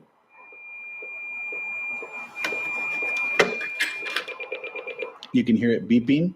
When it beeps really slow, that means your SWR is really bad. When it starts beeping a little quicker, it means your SWR is good. And when it goes to a steady tone, that means your SWR is perfect, where the radio should be. funny thing about that, just reminds me of like a flatline patient dying, but apparently if your SWR is good, you'll be flatlining. So that's the sound you can listen for. Kind of a easy to use feature, which is nice. So that's kind of fun. And the last thing I will show you in the menu functions is the tone control. You can set it to -5, all the way up to 5, or you can leave it at 0. Tone control adjusts the pitch or tone of the voices in the incoming signals. So if somebody is really nasally and whiny and you want them to sound a little better, you can turn it down to a lower tone, cut out the high pitch, or you can do the opposite. If somebody's really low, you can turn it the other way. From listening for sideband purposes, I actually found having the tone up pretty high made stations the most,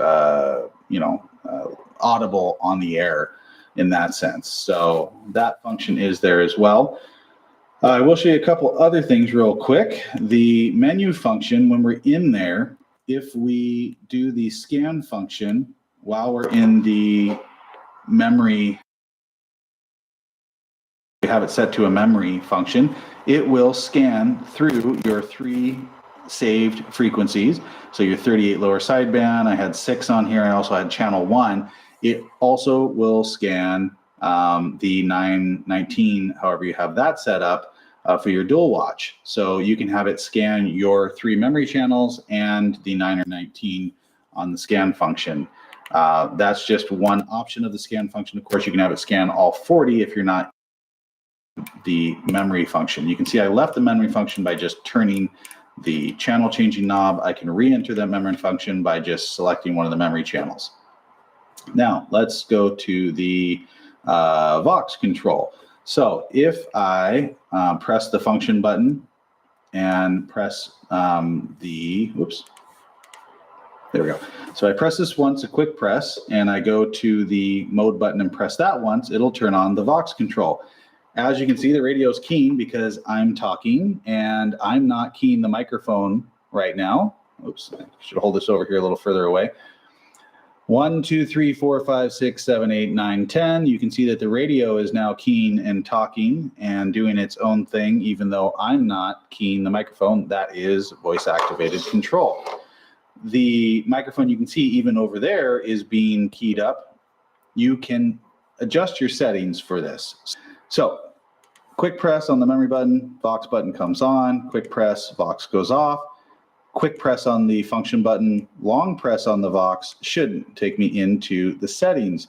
You can set the levels for your Vox here. You can press the, oops, I jumped out of it. You can press this mode button again. It'll take you to the next setting and the next setting there. Basically, those settings are for you to fine tune where you want the voice activated control of the radio. The voice activated control is not something I have particularly ever really used that much.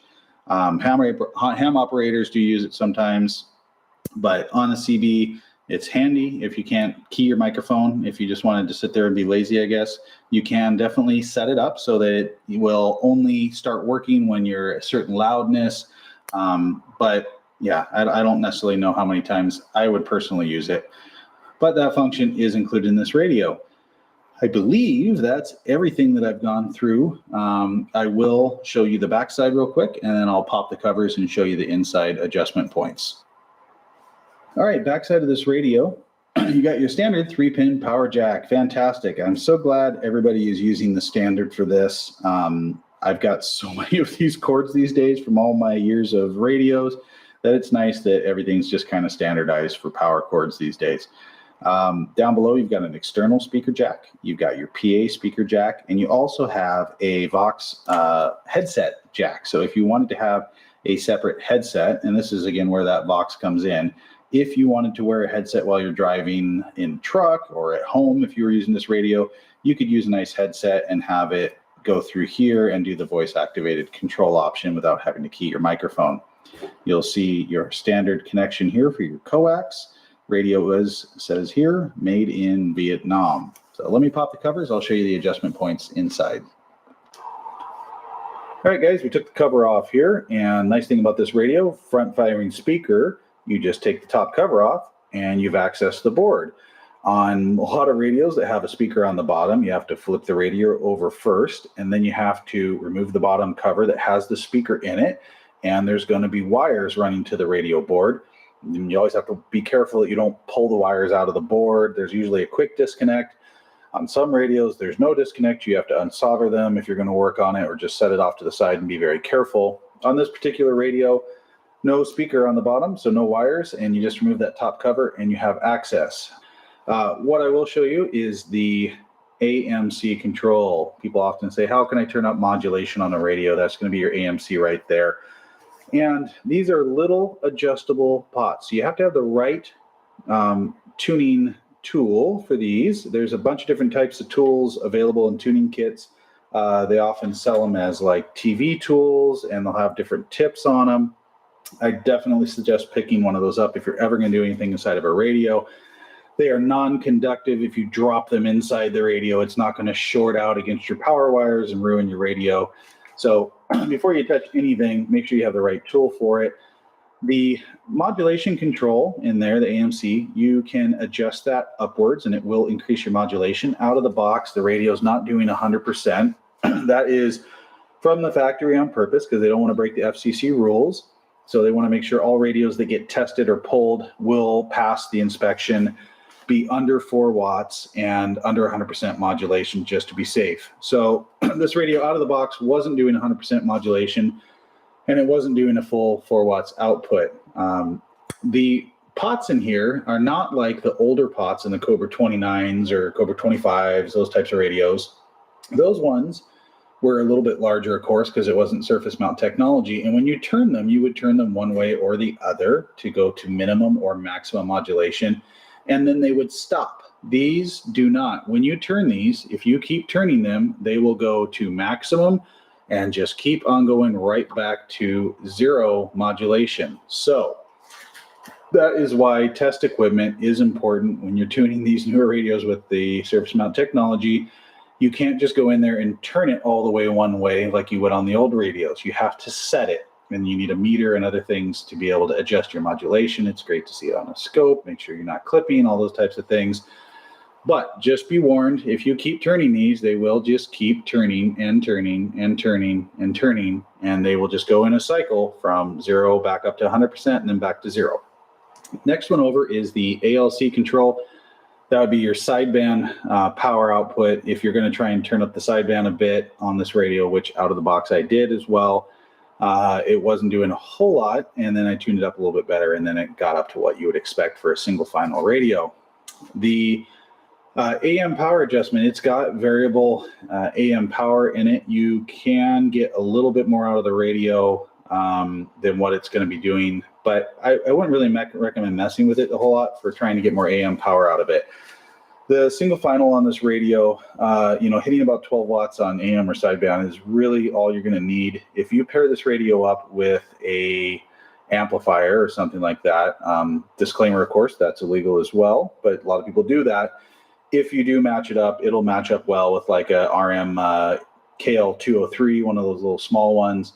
It'll match up really nicely. You don't want to try and squeeze every watt out of this thing. It's not a powerhouse. It's not a dual final radio. If you need those, they're available, 10-meter export radios. But for a legal CB radio, this is a great model for that, and just don't expect it to be a powerhouse out of the box. Housing spike out here.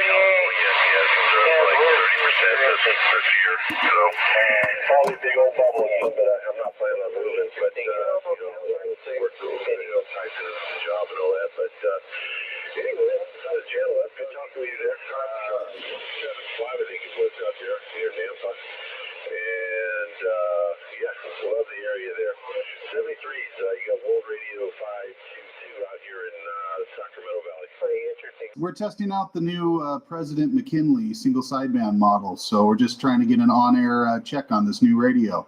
Well, if you're being honest, you sound good here on the coast of Oregon. Okay, yeah, we'll be posting this with the review of the radio. We'll be posting it probably next week or so. So yeah, no, this is CB Radio Magazine with the YouTube channel and everything. Right on, 800 Coast Oregon says you're getting out on that, President. Hey, Roger that. Yeah, you're making a good trip down here in Oregon tonight too. Everything going okay up your way? Yeah, we're doing good. We're just actually testing out a new radio. It's the President McKinley, and we're just trying to see how it sounds out there in DX land. Oh, roger that. Yeah, I just saw that radio on an ad not too long ago. It sounds good out here in Oregon, over. 4706 Oregon, we're back quiet. 73's buddy until we do it again. Thanks there, Rick. 2470, man. Sounding good up here. Hey, we're testing out a new radio from President. This is just a stock microphone. How's this thing sounding on the air? Oh, it sounds pretty good to me. You're hitting me about 7 over 5.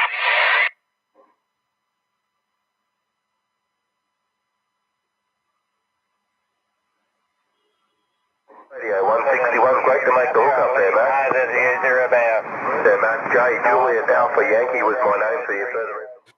Hello, this is CBRadioMagazine.com, and I'm excited to show you guys the new President Lincoln 2.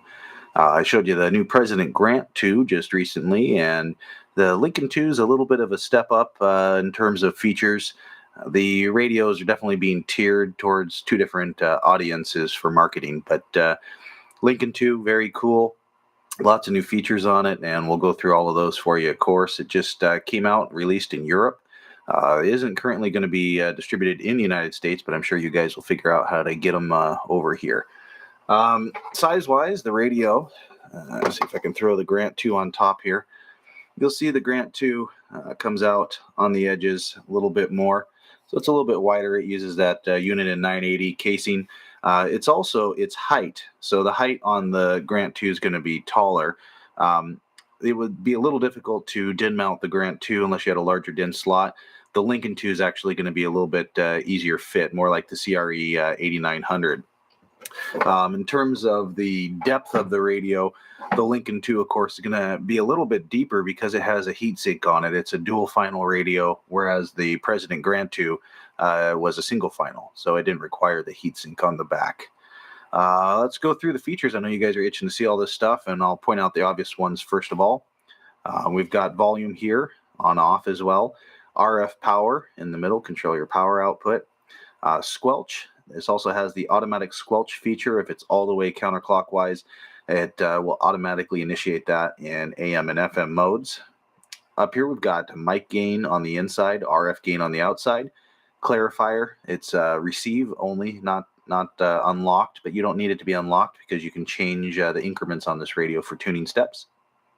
Channel selection knob here actually changes your frequency, and I'll talk about the channel step real quick here. You can see there's a little line underneath it, very much like the original Lincoln, and so you can change the tuning steps on it. So that's why you shouldn't really need to unlock the clarifier in this sense.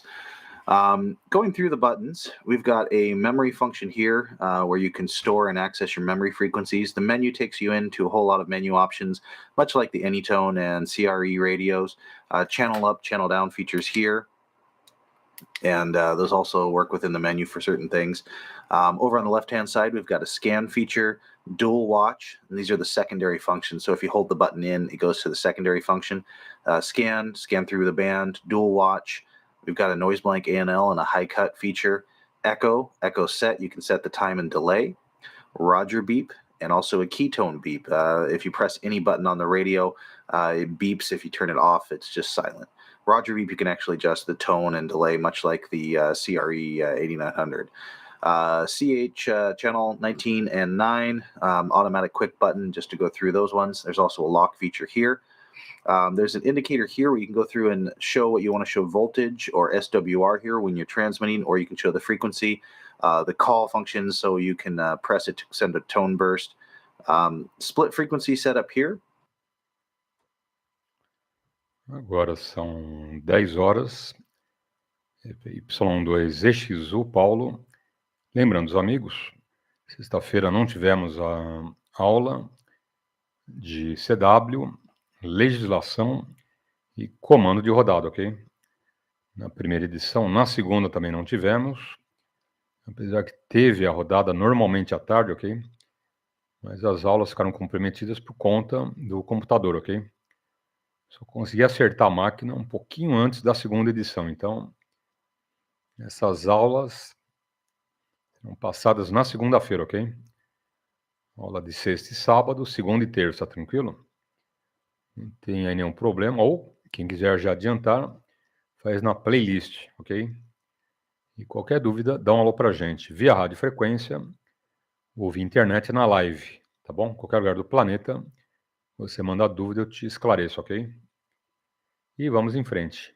Lembrando que hoje, nosso time, das 3 ao meio-dia, teremos mais de 9 horas de QAP. E oportunidade aos amigos com um bom dia. You can use aftermarket ones. CW key here if you want to do a little Morse code. There's a data connection port here. As of right now, the radio is not set up to be PC programmable. At least there's no software available yet that I'm aware of. It might be used for updates, might be used for software programming, might be used for control. Who knows? Don't know at this point. External speaker jack, PA jack here. It's actually kind of cool. So many radios nowadays with these newer style digital radios, they don't have the PA. I still like to be able to have that just for fun or whatever. But right below, 3-pin power jack, big heat sink, dual final radio. Radio's gonna be doing about 30 watts from the factory. Okay, so this is the microphone for the President Lincoln 2. Same microphone they have on the President Grant 2. It's not quite a full-size microphone. You can see in my hand, it's a little bit smaller than a standard larger microphone, but it fits in the hand well. It's not quite as small as the little ones that were on like the Magnum 257s and stuff. Up-down frequency changing buttons on the top. These work quite well. You can change the frequencies on the radio very easily. Microphone works pretty well for stock microphone and actually worked quite well on the Vox voice activated feature as well. That's the microphone. All right, let's start attacking some of the functions on this radio. It's going to take a little while to go through all of these, but bear with me. First thing I want to show you is on the volume control. As we actually turn the volume, you can see it's actually scaled. Goes all the way up to 36.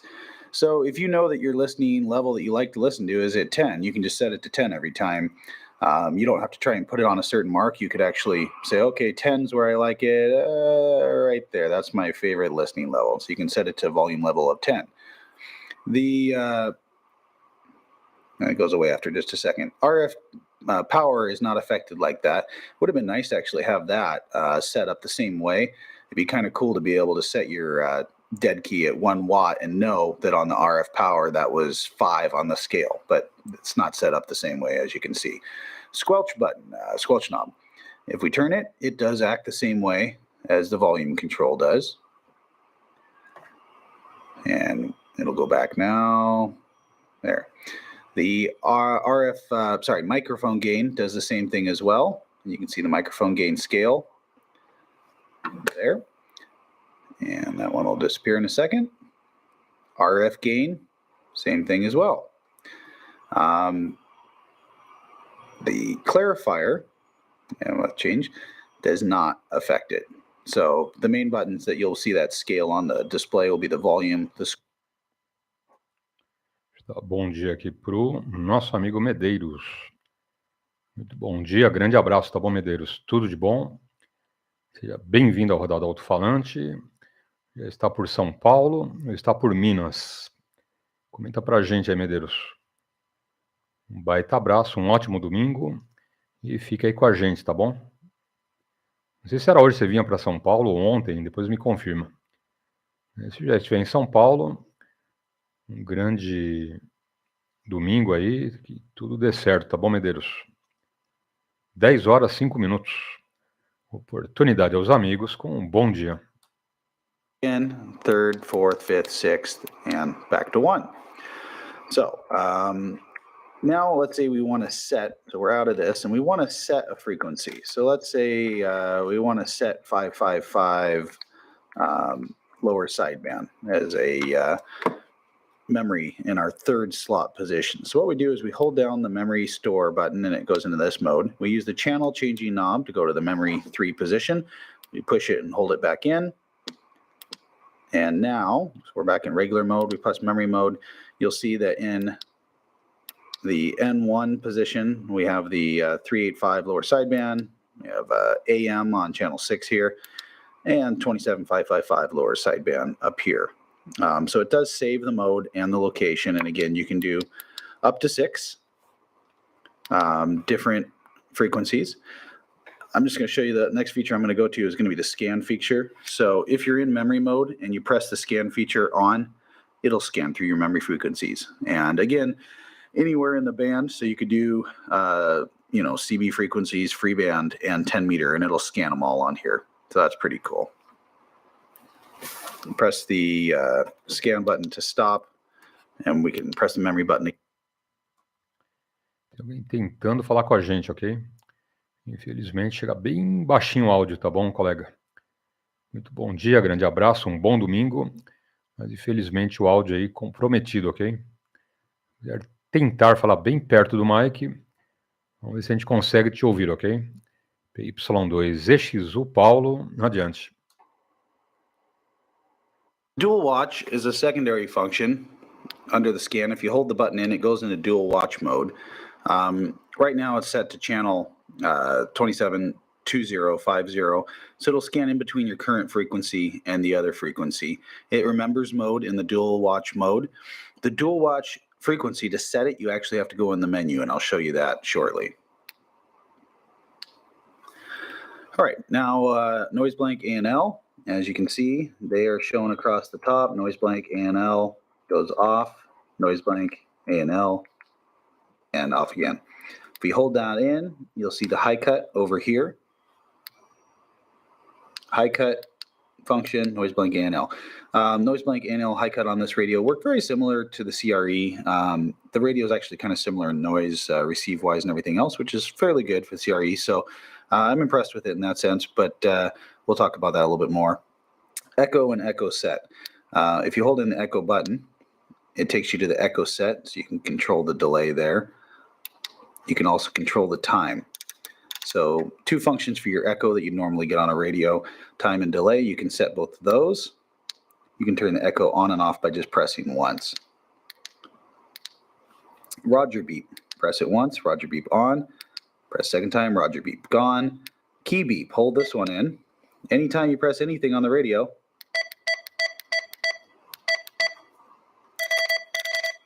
makes the key beep. It's nice that you can turn that off. Channel 919. Press that, 19, 9, back to your regular frequency. Pretty obvious. Hold it in for the lock feature. Lock, can't do anything. There we go. Indicator function here. You can press it once and it'll show the 15 volt DC that the radio is getting, or whatever your current power is on the DC voltage. If you hold it in while you're transmitting, you can choose in between. If you press it while you're transmitting, you can choose in between the SRF meter, SWR, or showing the voltage. So you get to choose what you want. If you hold it in, it sends out a tone burst on the call frequency. Old school repeaters, I guess. In that sense, splits, you can set up your splits on this radio. Split frequency is something that a lot of the radios didn't have, and so it's kind of cool they do have it on here, very much like the 2950. For the split frequency option, when you press split, it says split frequencies on. Press it again, split frequency off. When you actually are in the actual mode transmitting, it'll be flashing. If we hold it in to set the split frequency, in the frequency you can set the offset here. This is actually pretty cool because it shows the frequency and the amount of the offset. I know on some radios it just shows the offset, so it's it's nice to be able to see that. It also gives you the option positive, negative, up or down on your offset. So that's your split frequencies. Hopefully you guys understand what those are. If you don't, you may just want to look it up on the ham radio sites. The band, if you have expanded this radio, this will take you through all the different frequency bands. Goes all the way up to J and then back to A.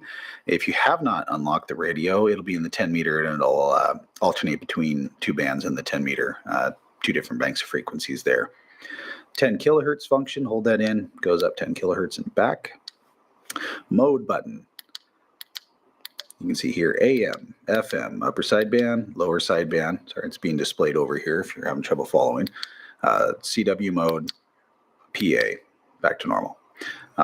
In the PA mode, you'll notice here, that's actually the volume level, and it's controlled by the mic gain. So if you do plug in a PA function, you want to hear yourself talk, or you're going to run a loudspeaker in the car or whatever, you might want to turn this down a little bit before you plug it in because it's quite loud. So there you go.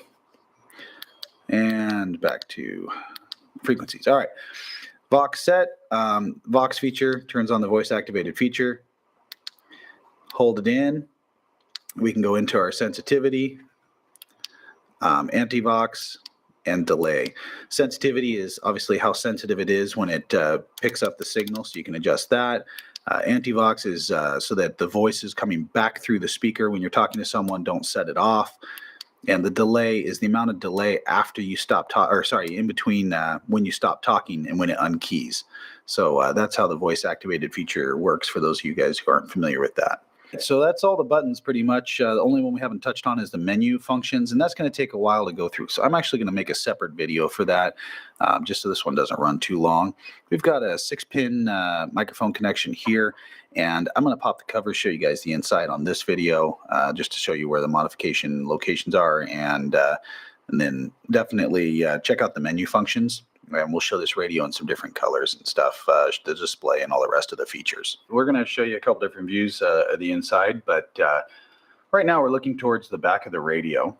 And as you can see, lots of coils in here, dual finals. You can see the shielding as well here, which is nice to see. The tuning points, again, surface mount technology. They are very small in here, but they are labeled. So you can see exactly your single sideband power here, AM power adjustment here. Your AM modulation is actually going to be up here on the board by itself. So they're all labeled and easy enough to find if you want to mess around with them. From the factory, the radio does 30 watts on sideband. Has a very clear, clean sound to it. So, you know, mess around with it at your own risk. You may not need to really do anything to this radio to have it sound pretty good on the air. Okay, this is looking towards the front of the radio. And I apologize, the light in here isn't that great tonight. Had a light bulb burn out, so it's a little bit darker in here. But if you look towards the front, you should be able to see there's a little white wire here. And it comes off the front of the board, and it has been cut. And cutting that white wire does open up the radio on the frequencies. Yeah, and basically you guys know what that does. Really not anything else in here you're going to want to mess with. Basically the adjustment points, frequency modification, that's just about it. So very nice looking radio inside, very clean these days with the surface mount technology. They used really nice wire back here for the coils. It's very heavy duty and strong. So they really did good build quality on this radio, at least from what I can tell from looking inside. It just looks very clean. Very last thing I'm going to discuss in the video here, it was just one last thought that I did notice in the operation of the radio. The radio doesn't like cold weather a whole lot. It takes about 15 minutes to warm up on frequency when it's quite cold, I guess you could say. Actually, it was more about, I guess about 12 to 15. The one thing I did notice is the display. This particular LCD that they used on this is a little bit slow to come on in terms of all of the items on it showing up correctly. So if you are in cold temperatures with this radio on the display, it can take a little while for everything to show up until it warms up. And it's not uncommon for this to happen in radios. I had it happen with the 2950DX last winter. It got cold enough where I had a slow display, and it took quite a while for it to come back on. So, you know, it's just real cold weather right now, as most of you guys know. But I just wanted to mention that. Other than that, I mean, once it's warmed up and on frequency, it is solid. So no drift or anything. Inside as a base, you know, obviously you wouldn't run into any problems at all. But I just thought I'd mention that just to make sure, to give the full disclosure on the radio. President Lincoln 2 audio test. President Lincoln 2 audio test. 1, 2, 3. 1, 2, 3. 1, 2, 3 audio test. Stock microphone. Microphone gain at maximum. Receiving on the President Grant 2. 1, 2, 3. 1, 2, 3 audio test. All right, guys, to wrap up the video here, I'm just going to talk a little bit about my first thoughts on the radio after using it for a week. The display, first of all, I changed the color for you. It's actually darker than it appears in the video. The contrast on the camera is a little bit light. It's quite easy to read, very good display at night, and even during the day it was very easy to see. The radio from the factory output, about 30 watts on single sideband, 10 AM with a swing to about 20 watts. I'm sure you could tune it up for a little bit more swing. Definitely swings better than the CRE8900 did initially. And it does have a little more swing, obviously, in power than the Grant 2 is. That's a single final radio. The FM outputs 30 watts as well. Audio quality on AM and FM is very good. It's not going to be a screamer on AM Magnum Galaxy style, but it's very good audio. It's clear, has a little bit of a punch to it. So it's very nice, even with the stock microphone. Single sideband audio quality is very good. It's a little bit less processed sounding than the Grant 2. Lincoln 2, much more natural. Sounds very good. A little bit better in terms of audio quality even than the CRE8900, which impressed me. So in terms of how you're going to sound on the air, I don't think you have any worries with this radio. The receiver on this radio is very good as well. Very comparable to the CRE8900 in sound and the ability to pick up stations out in the distance. I will say the Grant 2, after testing between the Lincoln 2 and the Grant 2 has a little bit better receiver on it. It's actually a little bit quieter and easy to hear some of those really far off stations that are barely moving the needle. Just a little bit better receiver. It's a little easier on the ears. The Lincoln 2, again, it's very similar to the CRE8900, which is one of my favorite radios recently. So it definitely is no problem at all on the receive, but it does have a little bit of that background noise, kind of like, you know, the old 2950 issue with a little bit of that staticky noise. And that's something we ran into on the CRE8900 as well. And initially you might go, it's a little staticky sounding, but you get used to it very quickly, and it's not really anything to be worried about. So I don't really want to overemphasize it at all here. I'm just mentioning it, but there definitely is a little bit of background noise. The Grant 2 is really, really quiet, so it does have a little bit better receiver on the Grant 2. So overall, very nice layout on the radio, very nice controls, very easy to see, small size, good output, excellent audio on the air. I'm going to jump into the menu functions on a whole separate video here. So hopefully it's giving you a good look at this radio initially. And what we'll do is we'll post up a full written review with all the information, features, links to the manual, stuff like that for you. So hope you enjoyed it. President Lincoln 2, CBRadioMagazine.com.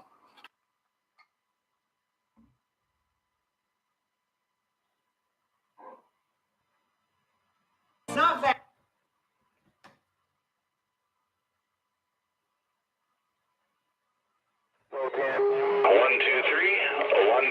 Audio test.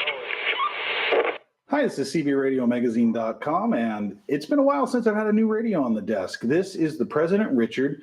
It's an AM/FM 50-watt PEP 10-meter radio, and I've seen some other radios that were newer that came out, but they were kind of rehashes of other ones that had already been out previously, and I wanted to find something that was kind of new to look at, and this one caught my attention. I've been hearing some really good things about it lately. It's already had some good reviews.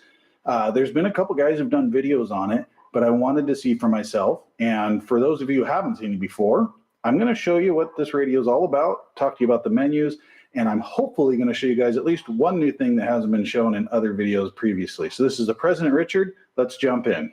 All right, we've powered on the radio. This is actually a little more red looking. It's looking orange here on my video camera. I'll go through the colors and show you. You have some options there. I love that it has kind of standard size knobs, mixing old school look and feel with some new school technology.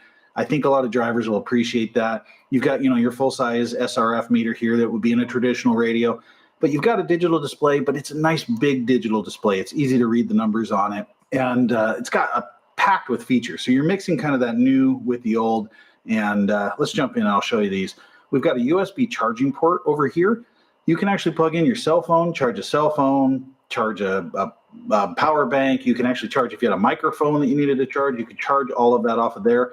I'm actually kind of interested to see what else I could run off of that. If I could run maybe one of the digital equalizers that I have that now runs off standard USB power. So that'd be kind of interesting to see.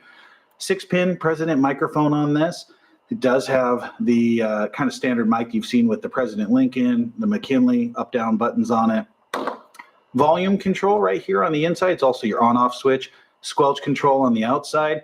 And we've got the famous President automatic squelch control at the bottom. If you put it all the way in the low position, it'll determine which signals to let through, and it does a pretty good job. I've always been impressed with the automatic squelch control on the Presidents. Next knob over is your RF power, important one. You can actually run it at maximum or you can go down to a minimum. If you were running an amplifier or something where you need to turn it down, or you just don't want to blow the socks off the truck next to you, you can lower your power down a bit here.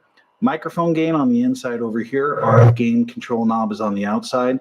This is your channel changing knob. It's also your menu knob. If you hold it in, it takes you in and you have plenty of digital menus and stuff to go through and play around with in here. Over here, we've got our SRF meter. Look at it. Bom, deixa eu dar bom dia pro Ricardo. Grande abraço, hein, Ricardo? Tudo de bom. Ótimo domingo. E fica aí com a gente, ok? E vamos lá para algumas informações. Ponto de encontro no interior, ok? Quem curte, quem gosta, vamos lá. Anota aí. Primeiro, ponto de encontro dos radioamadores, Louveira, ok? Vai ser no dia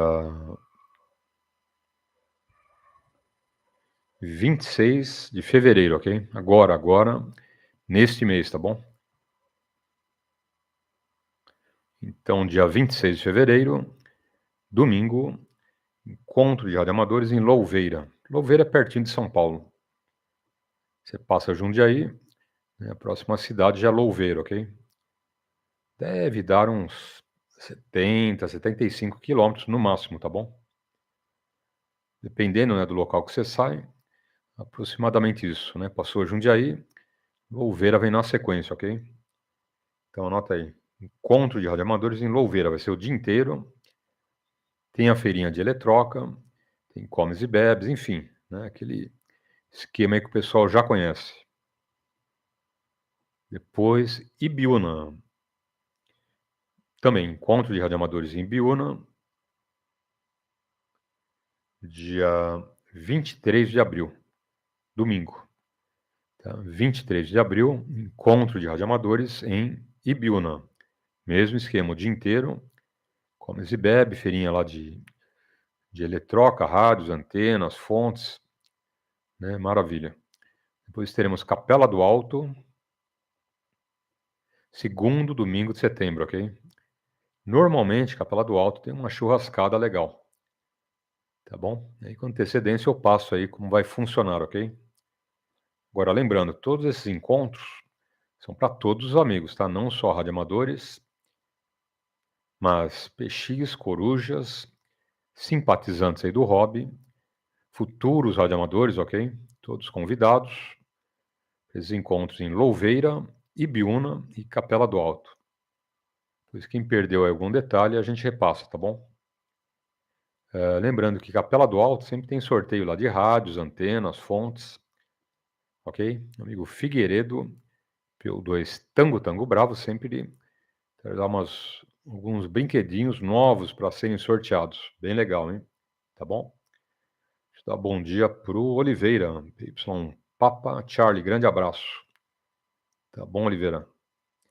Papa Yankee 1, Papa Charlie, Rio de Janeiro, sempre aí com a gente. Bom, vamos em frente. E quem curte 11 metros está aí se deliciando com os rádios, hein? Só radiaço, hein? Só, né, filé mignon aí dos 11 metros. Como nós começamos nos 11 metros, né, Ricardo? Você também, né? Se eu não me engano, o senhor também começou nos 11 metros, não foi? Pouquíssimos amigos começaram direto no radioamadorismo, mas tem, né? Nada contra, né? Tem amigos que começaram direto no radioamadorismo, mas eu comecei nos 11 metros, tá bom? 15 anos, estava lá nos 11 metros fazendo barulho, hein? Ok, depois com 18 anos eu vim para o radioamadorismo. Continuei uns bons anos ainda nos 11 metros, mas foi uma baita escola, né? Muitos e muitos amigos. E vamos lá, oportunidade com um bom dia. That I soldered in to connect those 2 points. So I'll show you what you do next. Okay, we added our small jumper wire. We've turned the radio back on. As you can see, we're still in 10-meter mode. There's another step. I'll show you one thing real quick before we switch out. When we're in 10-meter mode on this radio, before we do any major changes, you can see the tuning steps can be adjusted. If I just do a short press on the menu button, I can adjust the tuning steps. you lose that function when you do this modification. It goes into more of a channel mode on it. So I'll show you what happens. We'll hold down the button here, and we'll go into our menu mode. And there's going to be a bunch of menus that I'll go through and show you, but we're going to flip to an option that says PV, and we're going to adjust this to 1, 2, 3, 4.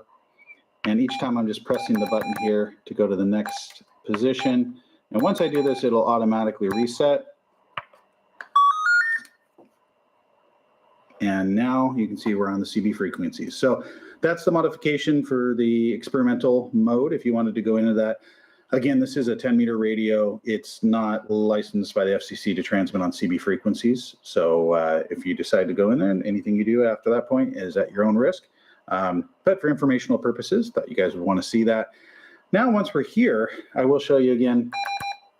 The switch now acts like a channel changing switch. You can see we'll go down to 4-channel 40 and then back up. If I do the short press now, it just beeps at me. So it's in channel mode. So let's go through some of these other functions and I'll show you what else we can do on this radio. All right, next time I want to show you guys the menu features. If we hold in this button for a minute, it takes us into the menu. And first up is color. We can change it. And I don't know how the colors are going to show up. This is showing up orange. It's more red on my screen.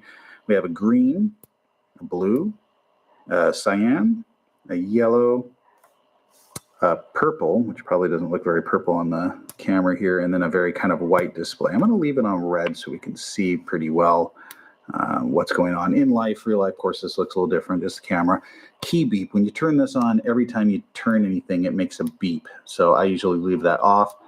Next option is the Roger beep. You can turn that on or off. When it's on, you'll see the little musical note appear on the screen. Tone control, you can turn this down, negative for low tones. You can turn it up for high tones.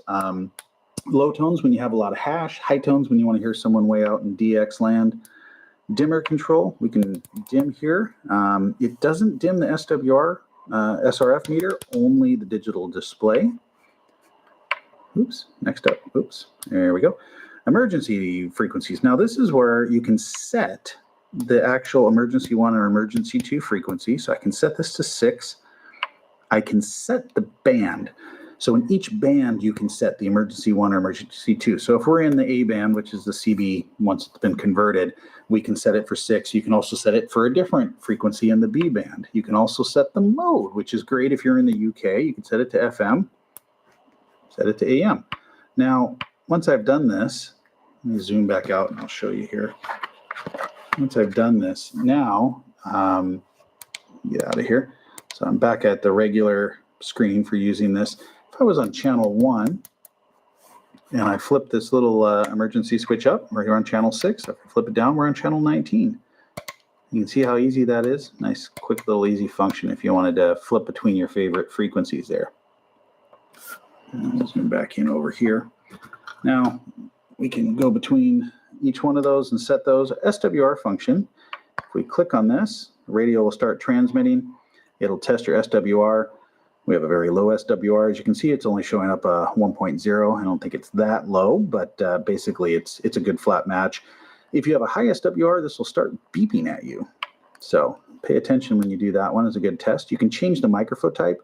It's set up for the microphone that came with it. Newer microphones, most of those are electric type microphones. I can never pronounce that correctly, but you also can do a dynamic type microphone in there as an option. PA, this is actually a really interesting function. It has a line type option, an off, and a PA. So if it's in this position, what happens here is the PA sound comes through the internal speaker, but when you the receive of the radio will come through the internal speaker, but when you key up the modulation, your voice goes out through the external PA speaker. If you have it in an off position, only your voice comes out and you won't hear any receive through the PA or the internal speaker. And if you set it to PA function, both the receive and your voice will go out over the PA. So that's kind of a neat function. I haven't seen that one before. This BD name, you can actually set whatever name you want on the radio. So you can set a number here. It's just 2 digits. But I could set it to say CB on here. Span, this would be for when we're set up in the other mode. I showed you could tune down in the different places. You can't do that. It's in kind of in channel mode. So you can turn it on or off, but right now it won't work since we're in the expanded mode anyway. You can see on, off. Next up is our echo delay. and our echo delay, you can set that. And then there's your echo time, and you can set that one. Both of those are on the same kind of function, so you press the thing twice to get through those. You can turn on the UK frequencies, UK option. We're not in the UK, so we can turn that off. We don't need those.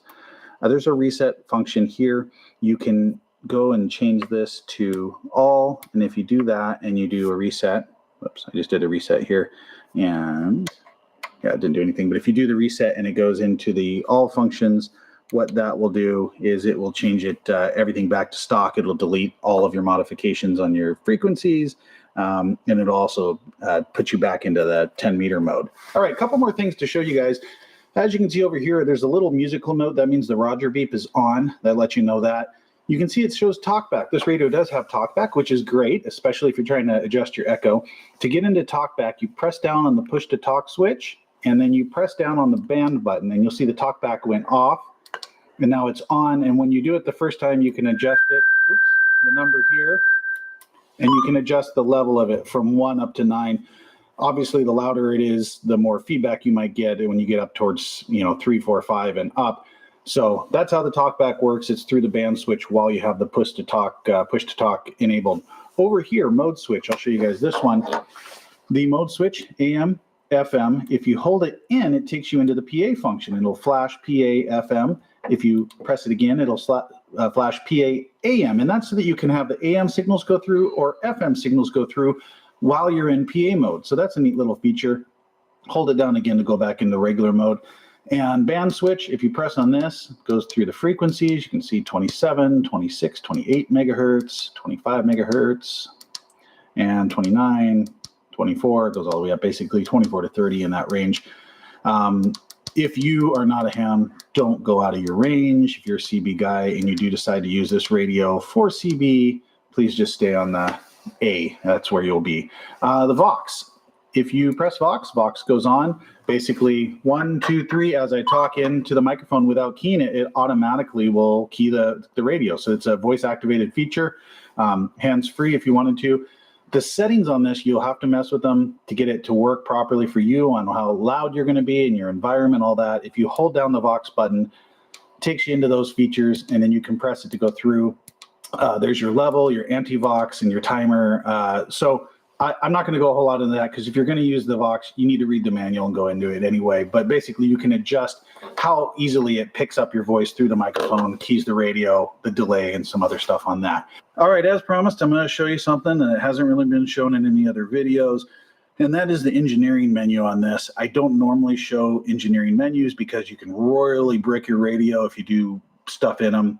On the Lincolns, a lot of people messed up their President Lincoln radios. By going into the engineering menu, you can mess with your sideband frequencies, So normally I don't show this. This one, you could screw it up. You could blow up your radio basically by doing some dumb stuff, but I'm going to kind of show it to you anyway because there is some interesting things in it, and you're unlikely if you follow what I tell you, you're not going to hopefully blow up anything. But anyway, promised I'd show it to you at your own risk. Be aware. You don't have to do this for any reason. You have your microphone, and to get into the engineering menu, you have to push the push to talk button in. You're going to have to hold the mode button and the band button and then turn the radio on, but you also have to have these switches in a certain configuration. Echo has to be on, emergency has to be in the off position, A&L noise blank has to be in the off position. So I'm going to attempt this. I'm holding the buttons, holding in the push to talk. I turn on, and there we go. We're in this menu. I'm going to zoom in here so you guys can see this. First thing that comes up is pH. And I did a little testing, and I think I got this figured out. But again, this is still at your own risk. I'm not 100% sure on these. But this seems to be the control for the FM output. There isn't a high-low control in here, so you can't set the minimum one way and the maximum one way. It either reduces all of your power or increases all of your power. If you turn this number up, your power goes down in FM mode, from what I can tell. So RF power on this radio, when you have it straight out of the box, the max is about 40 watts for FM, which is pretty amazing. If you adjust this number up, that number comes down on the high power, and it also comes down on the low power. So it does both at the same time. If you do the number down, the power goes up. Now, this radio's rated for about 40, 50 watts is what it says on the box, and that's what it's rated for. I don't recommend trying to just blast up your output by turning these numbers down. So that is my warning to you. Next button, you go cycle through them by pressing the buttons on the microphone. This PM button is your AM power adjustment. If you want to run an amp or something, you need to lower your AM dead key with this radio.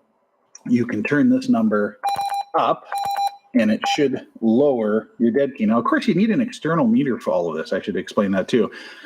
Don't expect to be able to do this without an external meter. Don't attempt to do this without an external meter. You could set up your power levels really weird and screw up your radio. Anyway, if you're trying to get down to 1 watt or so with the RF power in the minimum position, again, you could turn this number, make this number go higher. RF power goes down. It goes down on minimum and maximum mode, so both of them are affected by this.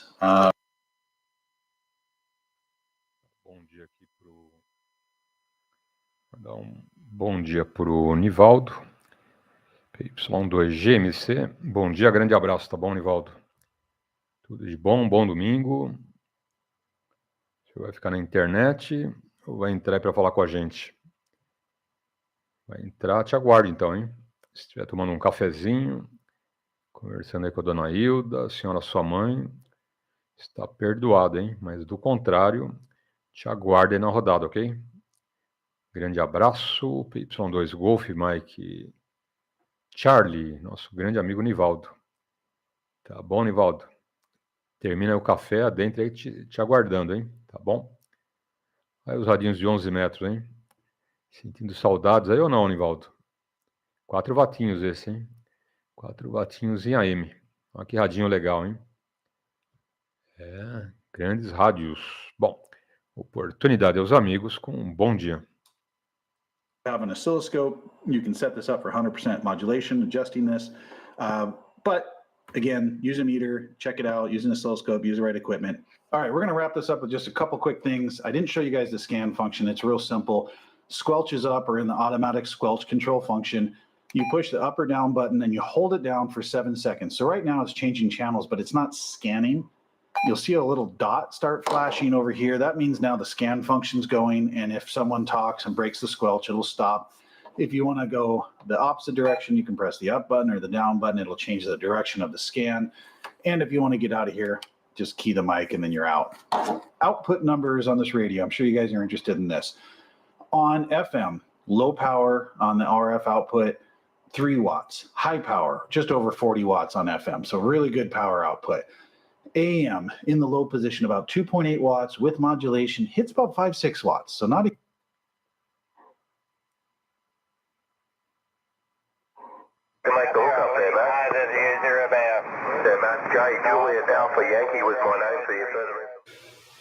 Hi, this is CBRadioMagazine.com, and today in front of us we've got the Stryker SR955HP. This is new high-power single-sideband radio from Stryker. Stryker radios previously had produced AM/FM type export radios that were well known for having good, strong, loud AM modulation, audio on the air. People really liked those, and so they had asked Stryker at some point to develop a single sideband radio. Stryker spent a number of years in development, and this is the radio that they came out with. I think their goals for this radio were to produce a radio that would have that same loud, punchy audio on both AM and single sideband with good modulation and a lot of swing on AM. One of the big things was to get a radio that would have high frequency stability compared to a lot of the other export radios that had drift issues. So this is the new model that they came out with, the SR955HP. And in our full written review that we should have up on the website shortly, we'll go through and give our review of the radio and what we think about it and how well it met some of those objectives. And for today, though, we're going to give you a full overview of the radio and show you all the features and functions. All right, out of the box, we've unpacked the radio. You can see inside the box, you get the radio, microphone, mounting bracket, power cord, mounting hardware for your thumb screws and for the mounting bracket, and your manual. This radio is software programmable, so you can do some modifications to it using some software and your computer. But my particular radio did not come with the software cable or the software. So I thought maybe it was something that you'd have to buy separately. I did email Stryker, and they said, no, it was just a mistake with the first batch of radios. They sent me off a cable and the software information and got everything within a couple of days. So good customer service on that. And yes, the cables should be coming with the radios, so you can do the software programming option with them. So this is the inside of the 955 HP. There's another video online by another gentleman who's done a very good job showing off all the shielding and sections and everything, so it won't take a huge amount of time. Surface mount technology inside SMT. You'll see the shielding on important areas in the radio, shielding on the transistor section back here. Got some nice heavy-duty coil section back here. The adjustment points are labeled, and they're not super tiny like you see on a lot of radios that are using the SMT stuff. So nice to see larger pots, makes it a little bit easier. They are all labeled, so you got your high power adjustment, single sideband, FM, AM modulation, meter adjustments, things like that. So everything's easily labeled and adjustable, easy to see. And as we showed before, for conversion, you do have to remove a small resistor off of the board, which is very tiny, so a little difficult to do on that one. But yeah, very clean layout with the surface mount technology these days. You get your wire bundle coming off from the face, going to the board, and one or two other wires, and that's it. So it's, you know, so much cleaner than a lot of the older radios. Parts are smaller, less likely to get bumped around or broken, so the radios should be more durable, should last longer with less problems. Just a little bit hard to work on if you have smaller components that need to be replaced. You have to have a very fine tip soldering iron. And on this radio, they did do the larger pots, which is nice to see. So it's a little bit easier for tuning. You don't have those tiny little pots. So that's the inside of the 955 HP.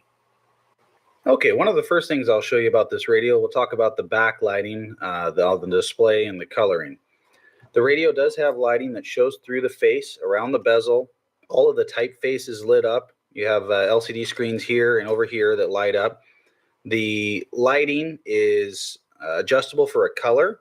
So there's a color button over here on the side. You can scroll through different colors.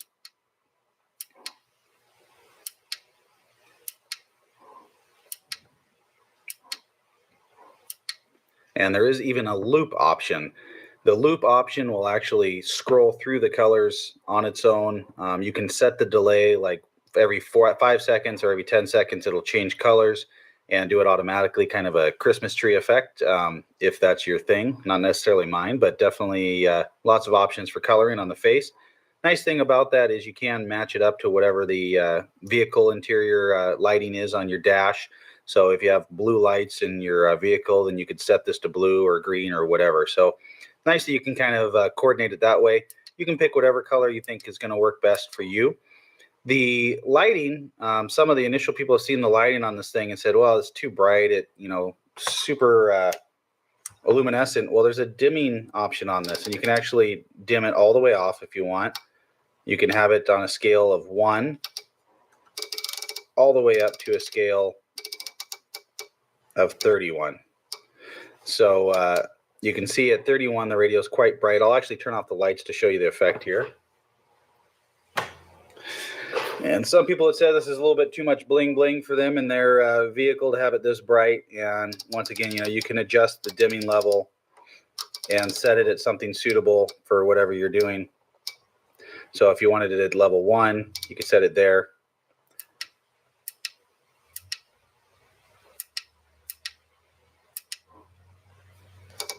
Or if you want to crank it up, you can go bright. So that's the dimming option and the coloring. And as you can see, it's nice all the stuff lights up here on the display. You can see all the type real easily. Nice thing about this radio and the lighting, it's consistent. The color is the same all the way across the face of the radio.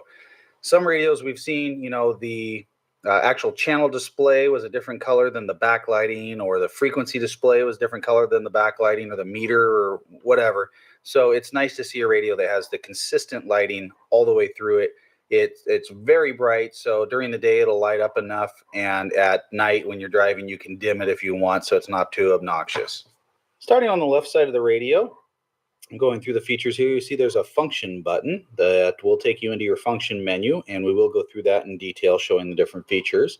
there's a scan button. Pressing this will scan through the band that you're in. So it'll scan through all the different channels, and you have your squelch turned up. And if a signal breaks the squelch, it will stop on that frequency. There's your color changing button, of course, the one that we use to go through and cycle through all the colors. Now, the meter is something new looking. It's a digital type meter. It has your signal strength coming in here, shows your power output level here, 10 watts, 20 watts, 40 watts, 60, 80, 100. And it shows your SWR here. So you don't have to calibrate for SWR. It has an auto calibrating feature, and it will show your SWR as you have your power output. So that's a nice feature. You can actually see what your power is and what your SWR is simultaneously. Down here, there's an option. You can show the name of the radio. You can show the voltage that the radio is at, or you can have it rotate back and forth between the voltage and the radio name. So it's nice that this radio will show you what your voltage is to make sure that your radio is getting enough voltage and it's in the normal range. It'll show you your SWR, your power output, and your signal strength, and it's all visible on one meter. Okay, moving over just a little bit. Up here, we've got your variable power and your talkback. The MON stands for monitor. That's on the inside. You can turn your talkback off completely, or if you want talkback, you can turn it on, and it's totally variable. I found the level to be quite nice, so nice variable adjustment for talkback. Power control is on the outside. Variable power works in all modes. You can adjust your output all the way down to 1.5 watt or so on AM, up to about a 15 watt dead key on AM. Your mode switch is here: PA, FM, AM, upper sideband and lower sideband mode control switch. 4-pin microphone connection. You can connect a standard microphone that comes with it, which actually performed the best in our testing compared to a couple of different noise canceling mics and power mics and desk mics. The stock microphone matched up very, very well with the radio. 4-pin microphone though, so you can easily test out any of your 4-pin microphones that you have from other radios or whatever. We have a band VFO switch. In the band position, this allows you to go through and select which band or banks of frequencies that you're going to be in. In the middle position is after you've selected your band, you move it to the middle position, and then you can operate normally within that band. Or there is a continuous tuning VFO mode on the right-hand side here, which you can switch into, and we'll demonstrate these in a minute. This is your volume squelch control. Just like a standard radio, you can turn it off with the volume. Turn it on, variable volume control, squelch is on the outside. The radio, when you do turn it on, there is about a 2-second delay. So just be prepared and turn it on for the first time. That 2-second delay is normal. We'll go back up here. Here is a dimming switch. So in the middle position, the switch doesn't do anything. If you move it to the left side, you can select the dimming level. It'll actually show up over here, dim, and then you can use the channel selector to select the level for the dimming. This is a high cut, this HIC over here. If you move it into this position, it creates the high cut to get rid of some of that high-end hiss. Here we have your microphone gain and RF gain control. Microphone gain is on the inside, RF gain control is on the outside. This radio has a very sensitive receiver. I actually found when I run this radio, I actually turned back the RF gain just a little bit until it gets some of the hiss out of the way, because it's almost too sensitive, a little bit oversensitive on the receive. So you will be using the RF gain a bit. I think you'll want to tune it back just a little bit. You can still hear the voices and your signals come in real well, but it does cut back on some of the hiss. Up above here, we have an ANL and noise blank option. In between, neither of them are on. On the right side, the noise blank is on. If you turn on the ANL, it also turns on the noise blank together. Some people had questioned whether this can do the ANL and noise blank at the same time. If you have it in this selection at ANL, it is doing both, or you can do just the noise blank on the right side. Over here on the right side of the radio, you'll see a switch here for Roger beep and program. When the switch is in the middle position, it's not doing anything. When it's in the Roger beep position, you can turn on your Roger beep. When you have it in the program position, it allows you to program the radio in 2 different ways. You can add or delete frequencies to be scanned, So if you have it set up for 11 meters and you have 40 channels and you want to scan, all the channels except for 17, 19, 22, whatever, you can actually set it up to bypass those frequencies, and you can add or delete using the program function. You set it to the program mode, and I'll show you all how to do all that in a minute. In the program mode, you can also change the Roger beep between up to 5 different Roger beep tones, and I will show you how to do that as well. Just below this is the echo controls, volume and delay. Volume's on the inside, which is the amount of echo, and the delay is on the outside. Sorry, over here. This is your delay, so the amount of delay on the echo. You can create a lot of different types of echo tones by varying the delay and the volume. You can make it sound different. The echo is not on or off through this switch. Most of you are used to turning on the echo with the inside control for the volume for it. The echo is actually controlled through a switch up here. And it's kind of a neat feature for that, and I'll explain why. Most radios, when the on-off for the echo is through here, say you're operating on AM and you want to turn on your echo, you turn on the switch, you set the echo where you want it for the volume and the delay. You're talking on AM, then you want to go to single sideband, and you don't want to talk with an echo on single sideband because a lot of people don't like that. So you have to turn off your echo, and now you've lost your positioning. With this radio, you can set your echo wherever you want it, and you can turn it on or off using this switch over here, and that way you never have to touch your adjustments. So a lot of guys who do like echo are really picky about it. They like to set it exactly where they want it, and they get pissed off that they have to keep messing with it when they switch back and forth. You set it where you want it, then you can just turn the echo on or off with the switch. Some of you guys hate echo, you don't like them, whatever, that's fine. But for those guys who do like echo, you will appreciate that you can turn it on and off here without messing with your adjustment settings. Once again, the switch over here, so this one, it's in the middle position, it's not doing anything. If you move it to the right, it's the echo position. The TSQ position isn't actually used for the radio normally. It's a switch to activate an optional CTCSS module, which is not in the radio. That's something optional. It's not included with this, so it's probably something most of you will not be using, but that's what that TSQ would do. Just below here, we've got our fine and coarse clarifiers. These are going to work a little bit different than you're used to on a lot of exports. The fine clarifier is on the inside. Coarse clarifier is on the outside. The fine clarifier can be set up to only adjust receive, transmit, or receive and transmit. So you can set it up, that option, to do it in those different types of modes. The coarse clarifier is on the outside, and it is going to adjust your frequency, your receive and transmit frequency. The interesting thing about this radio is in the menu, you can adjust how the tuning stages of the fine clarifier work, and you can adjust the tuning stages of the coarse clarifier. We'll show you all of that when we get into the menu functions, but it's neat to be able to adjust how these work and what the increments of tuning that they're going to be adjusting. Up here is our frequency display. It'll show TX for transmit, RX here. It'll show the clarifier mode for the fine clarifier here. You can see that right now it's in receive mode. And once again, if you change this to do receive and transmit, it will show you here that it's tracking on both. Shows you your channel option here, and it also shows you your frequency. Over here is your channel selector. The radio does have the band option and the VFO option, so let's go into that first. So let's discuss the band VFO switch and how this works. This radio is a bit different. You know, a lot of exports have the switch up here to flip between the bands. This one does it through the switch and the menu operation. So we flip it into the band mode here. You'll see the band is displayed on the meter readout over here. And we're in band 4, which is going to be our 11 meter mode in the expanded frequency operation of this radio. You do have to do a modification to get it out of the 10 meter mode. These are, again, export radios. They're sold as 10 meter radios. We have to modify them for the extended frequencies and to cover 11 meters.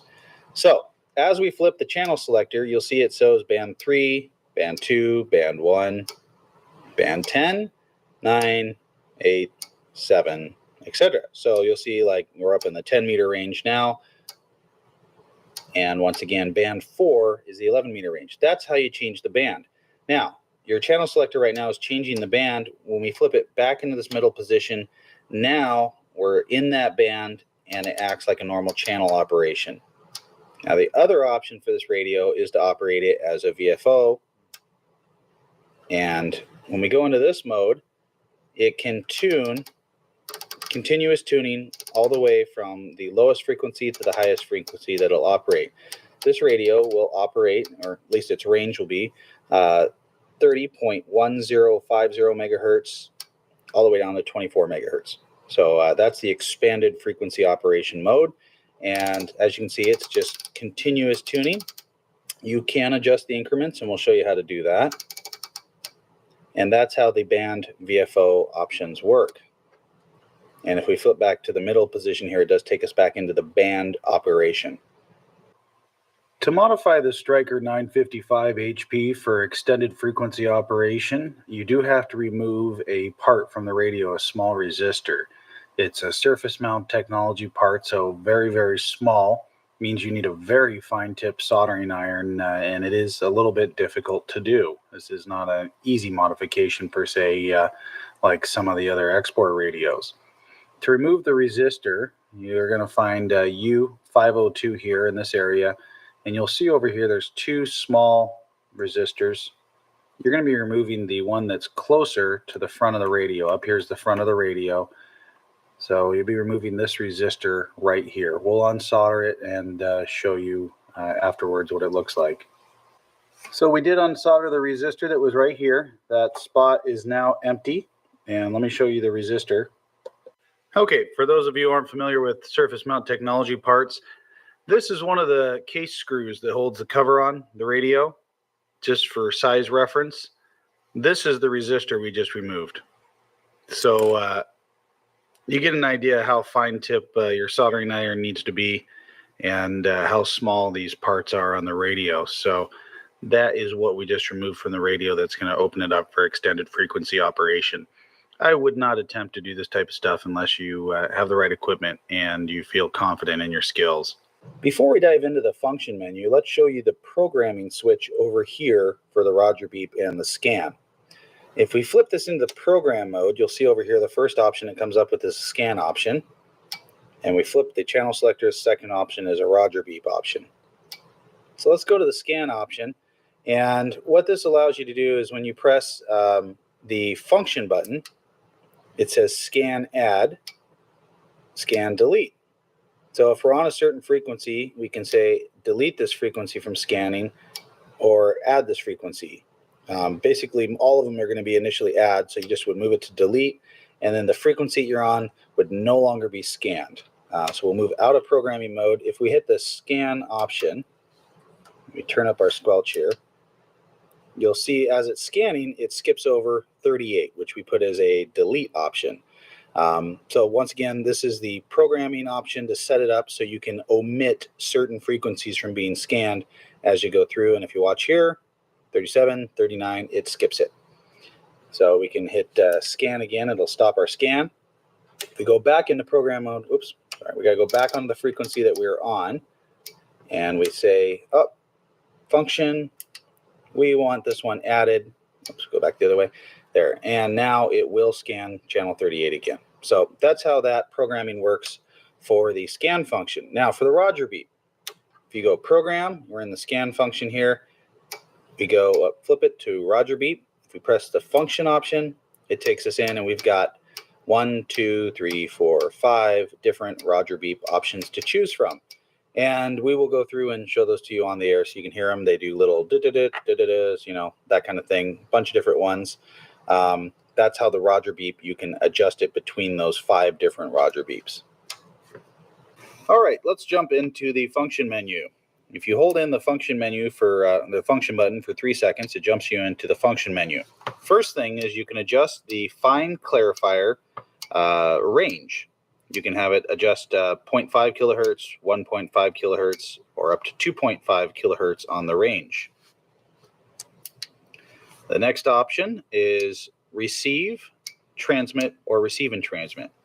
This is for your fine clarifier. You can have your fine clarifier adjust only the receive frequency, only the transmit frequency, or it can adjust your receive and transmit tied together, and it will display up here the mode that it's operating in, as you can see up here under clarifier.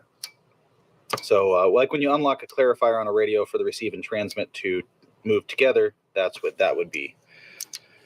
Okay, course clarifier, you can adjust the range and increments. So you can have it do 100 hertz, 1 kilohertz, 5 kilohertz, or 10 kilohertz. So let me show you an option of what this would look like. In the 5 kilohertz option, when we adjust the course clarifier, you'll see it drops down, and it has a maximum range of 10 kilohertz up or down. And you'll see over here it will show how far off center that you're moving. So that's a neat feature. You can adjust that.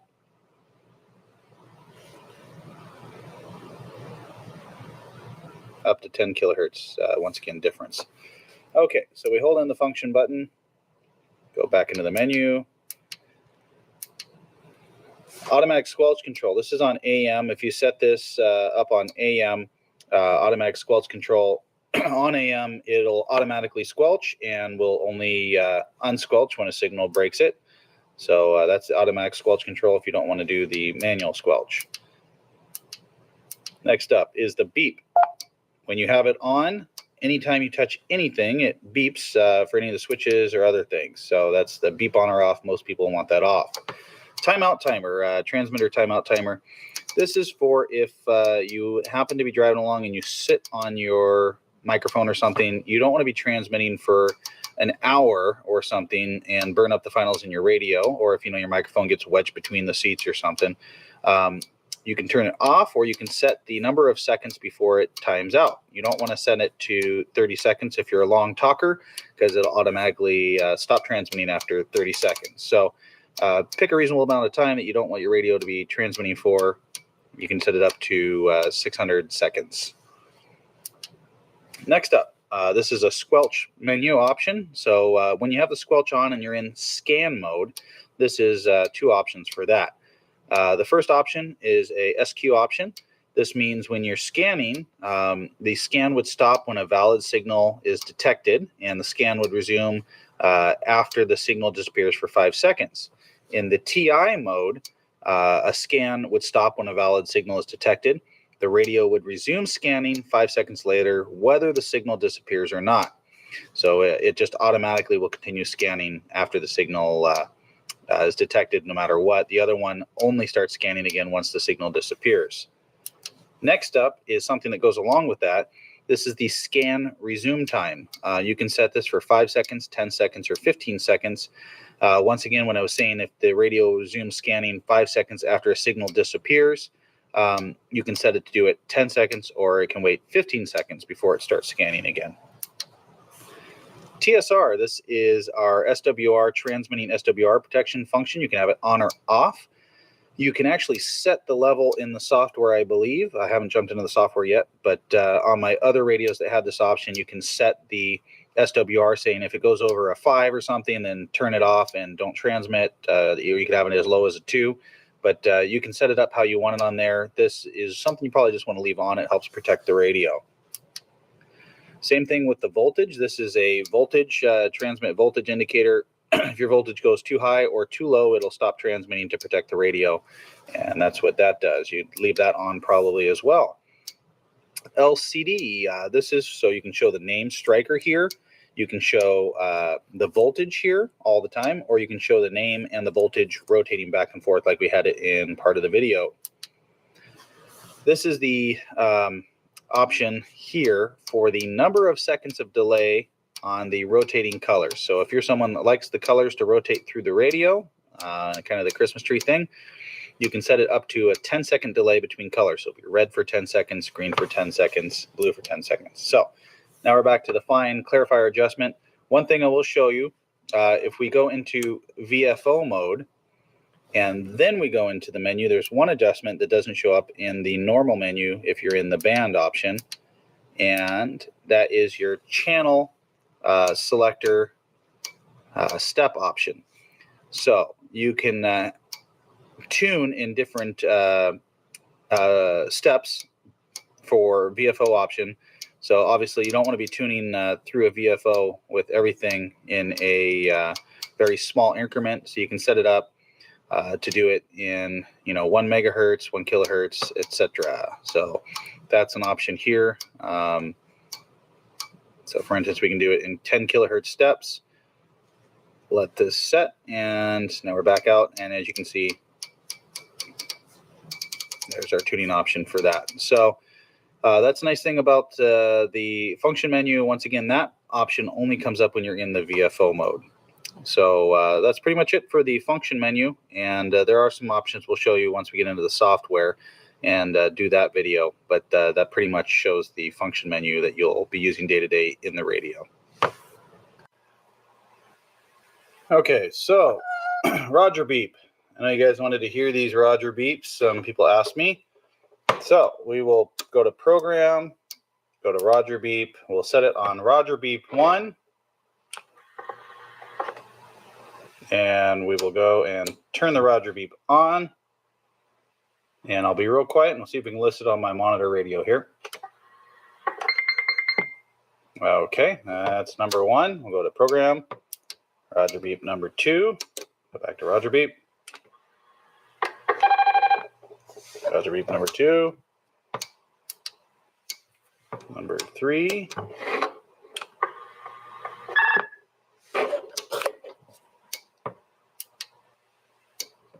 Number 4.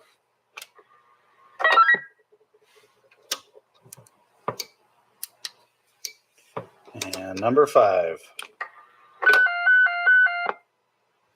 And those are your 5 Roger beeps. Once again, using the program option to go in, select which one you want, and then selecting Roger beep to go in and pick the one and then turning it on. So echo. We can turn on our monitor here and show you the echo. So echo volume on the inside, delay on the outside control. And we want to enable the echo, just flip the switch. Now the echo is on. 1, 2, 3. 1, 2, 3. And we'll get you a little closer here so you can hear the echo. So we'll put the volume over here. All right. And actually, I'll turn that back up. So 9 o'clock position. 1, 2, 3. 10 o'clock, 11 o'clock. 1, 2, 3. 12 o'clock position. 1, 2, 3. And once again, when you turn down the volume, it gives a little bit different echo sound. Let's see here. 1, 2, 3.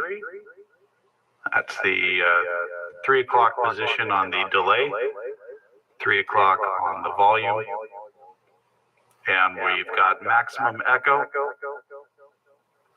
Maximum echo, and this is with maximum volume. 1, 2, 3. So I figured I'd show that. Everyone always asks me, why don't you show the echo in your video? So there's the echo, guys. Obviously there's settings variable anywhere in between. And once again, we were able to monitor that using the talkback function there. So let me show you the back of the radio and we'll wrap this up. All right, big heat sink on this sucker. Good size, gets a little warmed in operation with the radio peaked a bit. And, a little bit hot to the touch, but nothing awful. So big heat sink, good to heat dissipation. Down here, standard 3-pin jack. Use a standard power cord, a little bit thicker, than a regular one. You have to make sure that you use the power cord. I wouldn't swap it out with anything smaller because the amperage might blow your fuses. So make sure you use the one that comes with the radio. Antenna connector, CW key, external speaker option here, and your data USB port connection. So you can connect your USB cable that'll go to your computer, and that's what you'll hook up when you do your software. And I will show the stock microphone real quick. This is the stock microphone that came with it. I suspect it was supposed to say Striker or something here. Mine did not say anything, or the emblem did not glue and fell off or something, but that's what my stock microphone looks like. And just a very basic, light, cheap microphone, but it matches up really well with the radio. I tried out a Turner desk mic, SRA 158 stock mic, a power mic, and a couple other mics, and this mic, everybody said, sounded the best. So whoever did the testing on it figured out that this El Cheapo lightweight microphone, stock microphone, works well with the Striker radio. Good loud audio, sounded the cleanest and clearest with the stock microphone in my tests. So you may run into something different, of course, on your own, but just showing you what it came with. All right, so we'll wrap up the overview. Once again, this is the Striker SR 955 HP, brand new single sideband radio from Striker. I apologize for the long review. I wanted to just bust it all out in one video rather than doing multiple videos. So if you sat through all of this and made it to the end, congratulations, there you go.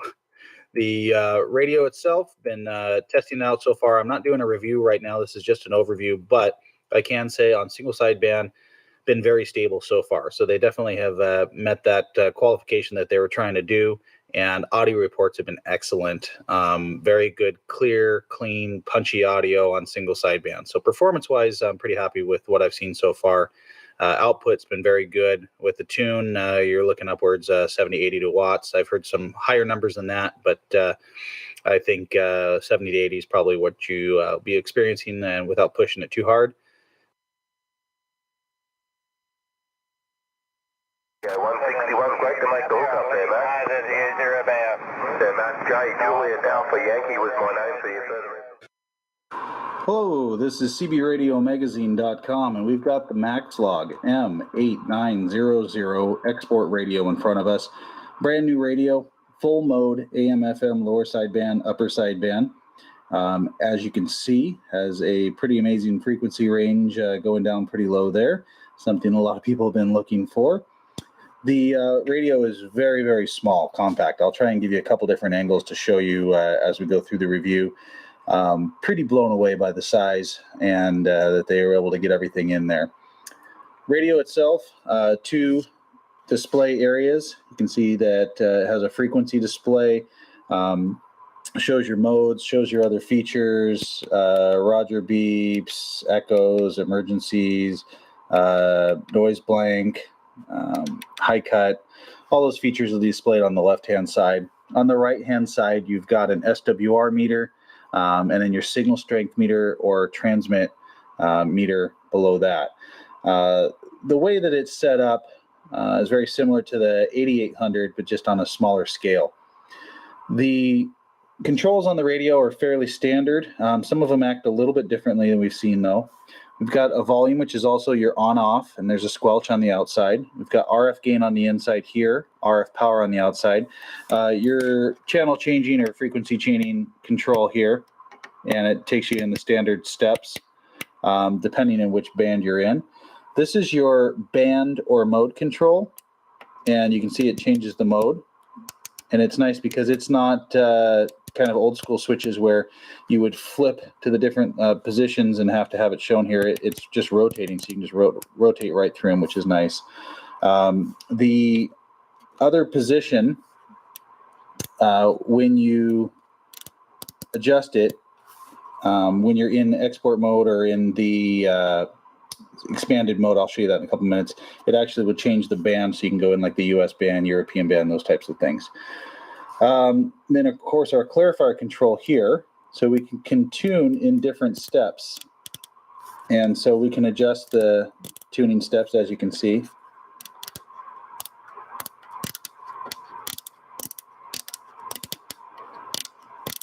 So pretty neat in terms of being able to tune quickly wherever you want. It's fairly easy using the step control and the clarifier.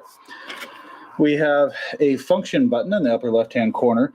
Function button is going to take us into our menu. So you can get into your menu function, just very similar to the Anytone or the other MaxLog radios, the way we've seen for that. You can also press the function button to get to your secondary options.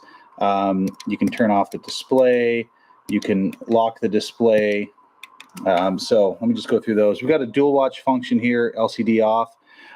We've got a color. We'll just go through the colors real quick. That's a nice one.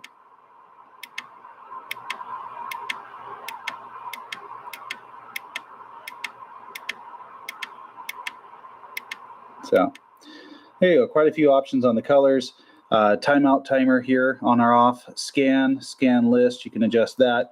Over on the right-hand side, we've got noise blank, a lock function, emergency and echo, 10K function, high cut, Roger beep, and beep control. Yeah, so that's pretty much it for all the functions and everything as they appear. I'm going to show you guys the menu function real quick. Most of you guys have seen these before on these particular styles of radios. This one has a couple of new features in it. I haven't got to go through the entire menu yet. I've seen a couple of things on here I haven't seen before, so I'll have to go through and kind of figure out exactly what they are. But overall, it works very similar to the other menu-driven radios that we've seen to be able to make adjustments and such through the menu. So that's holding down the function button takes you in and out of that. The radio itself, if you hold down the Roger beep button, you can adjust the band when you go in. And that's what you guys are looking for, I'm sure. And then here, if you press in on the band button, you can see it takes us to the different options up here. European, I think there's a UK in there, US. So gives you the options for the different bands in that sense using that button. If you press it again, it takes you back into the standard mode control. Really, I mean, that's it. It's fairly simple to control and layout. You know, a couple years ago when we first started getting these radios that had all these different functions, people just said, wow, that's too much. Now that we've seen quite a few radios with very similar menu layout and similar functions on here, getting pretty easy to figure these out. So as far as the receive goes, well, first of all, I'll say this has a bigger speaker in it than the Anytone AT6666, which wasn't real loud. So this seems to actually have a bigger speaker in it. Maybe it's just a perception of the size versus the radio, but very good. It's loud. Turning up the volume, it seems louder than the Anytone AT6666. The quality of the received signals, I had some weak signals coming in, so you do get some, you know, some of that white noise that you're getting with these types of radios these days. They're noisy radios for the most part. I mean, I'm in a really noisy area right now, so in a quieter area, it's definitely going to be quieter, but so you do get a little bit more noise on some of these than you do on some of the older radios, but the receive sensitivity on these is still very good. And I was listening to a station way off in the distance. He's about 40 to 50 miles away from where I am. And I was listening to him, and he was coming over the static level of white noise. So receiver seems very good just in my early tests this evening. Output, we're pushing over 40 watts on sideband. On AM, it's doing about 8 to 10 watts, swinging upward to about 20. Again, very similar to some of the other radios we've tested. Heat sink just got a little bit warm during testing, but nothing bad at all. So really, this is kind of just our early test on the radio. We just got it today and started unboxing and then messing around a little bit. So let me show you a couple other things about this radio that are unique, and I'll also try and give you a couple shots of the size. And then, of course, as we go through and test it more, we'll be able to give you a little bit more details on some of the more interesting features. And of course, we'll write a review after we've had time to really do some on-air testing. So let's take a look at the top view of the radio just to give you an idea of the size. Okay, so this is a top view of the radio, and until you put it in perspective to something, it really doesn't make much sense about how small it is. But so most of you guys are pretty familiar with a Sharpie pen. So that's a Sharpie sitting there, and that'll give you an idea just in perception of how small that radio is. Hand-wise, I mean, it's, you know, I can basically palm the radio. It's very, very compact. So depth-wise for a dash mount or something, it's not going to go in very deep compared to a standard radio. It's about half the size of a standard radio. And actually, I got a Maxlog M88 here. So let me pull that out. And I'm sure you guys are familiar with the Maxlog M8800. We're also doing a video on that one, but just to give you a comparison in the size of the two radios. And as you can see, it's about half the size of a standard radio. The width-wise, it's just slightly less width, but in terms of the depth, definitely about half the size. Very, very small. Pretty amazing. All right, next thing I'll show you guys. Radio has a side mount for the microphone, but it also has an option to connect a microphone through the back. So I guess for mounting options, if you're going to try and mount this in an area where you're not going to be able to have the microphone come out the side, there's also a mounting option in the back. So here's the back of the radio, and it comes with this adapter. So much like a ham radio, some of the other ham radios that have that kind of plug for the microphone itself, you can then use this adapter piece and then use the back, let's say the RJ45 or whatever jack on the back, and you can use that actually as your microphone jack. So that's a cool feature as well. Depends on your mounting scenario. So on the back, real simple, antenna, CW key, speaker, power, and your heatsink. So really, I mean, there's not a whole lot in terms of the radio that's out of the ordinary. There is not a USB programming or anything on the back of the radio. I'm sure some guys are interested in seeing that, but there's nothing there for that. So if it is going to be programmable at all, it's most likely going to be on the inside of the radio. So we're going to pop the cover also and let you guys take a look at that. The Maxlog 8900, and you can see on the board here it has a version 07. I don't know exactly why it would be on version 7 since it's a brand new radio, but maybe the factory's already gone through a couple of versions to get to where they are now.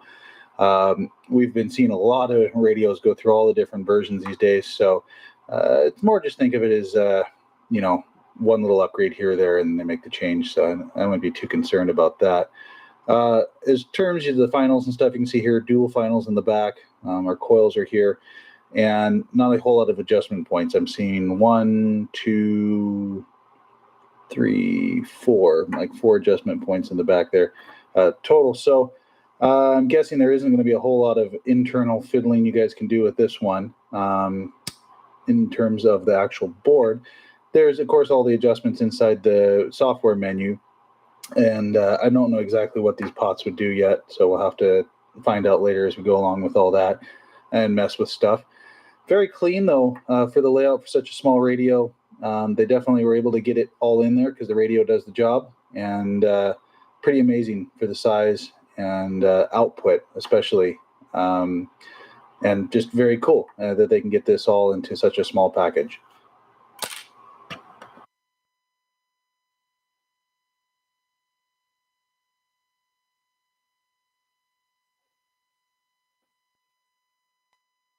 Radio 161, great to make the hook up there, Matt. They're about. Yeah, Matt, J. Juliet Alpha Yankee was my name for your further information. Hi, this is CBRadioMagazine.com, and today we're going to take a look at the Ranger RHF 618 10 and 12 dual band amateur radio. This is a ham radio type radio to talk on 10 and 12 meters. It does fall into the export realm where it can be modified for 10, 11, and 12 meters. So it does have a modification you can do to do that. I will talk a little bit more about that in this video. The radio itself is new from Ranger, just came out about a month ago, 2 months ago, I guess. It does have some features on it that you won't find on your average CB or export radio. It acts a little bit more like an amateur ham radio. The radio is a base radio. It does have its own power supply, so you can plug it directly into your AC connection on your wall. You don't have to have a power supply, external AC to DC power supply at all. Let's go through some of the features here, and then I'll get into the nitty-gritty of what this radio can do. We also will skip this part initially, and we'll just talk about some of the basic features, and then I'll power it on, and we'll go in and talk about some of the features involved with this touchscreen here. The power button is over on the left-hand side. There's a USB connection. This radio you can connect to USB, and that helps you display different pictures here in the middle section. You can upload your own pictures. Also, there's the ability to do updating to the software if necessary, if an update's available. There's a phone jack here. Microphone connection. Microphone is a SRA 158 type Ranger microphone, and it has up-down channel buttons on it, or frequency controls there, so you can go up and down through the frequencies. We have a TX RX light, green on receive, red on transmit. An antenna light turns red, flashes red when you start to have a high SWR type situation. Here's your frequency or channel control knob. Allows you to change your frequencies and adjust channels if you're in channel mode with this radio. Over on the right hand side, we've got volume on the inside here on this dual control pot, squelch on the outside, variable power here on the inside, microphone gain on the outside. Clarifier is here on the inside, RF gains on the outside. Clarifier is locked from the factory, so this radio does not slide with the clarifier. Isn't really necessary because you can tune in very small steps using your tuning control here anyway. So let's power on the radio, and then we'll take a look at some of the functions falling into this realm of the radio.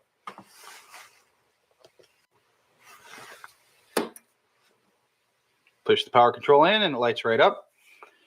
Now, as you can see, we have a bright screen, and there is a picture behind of an eagle.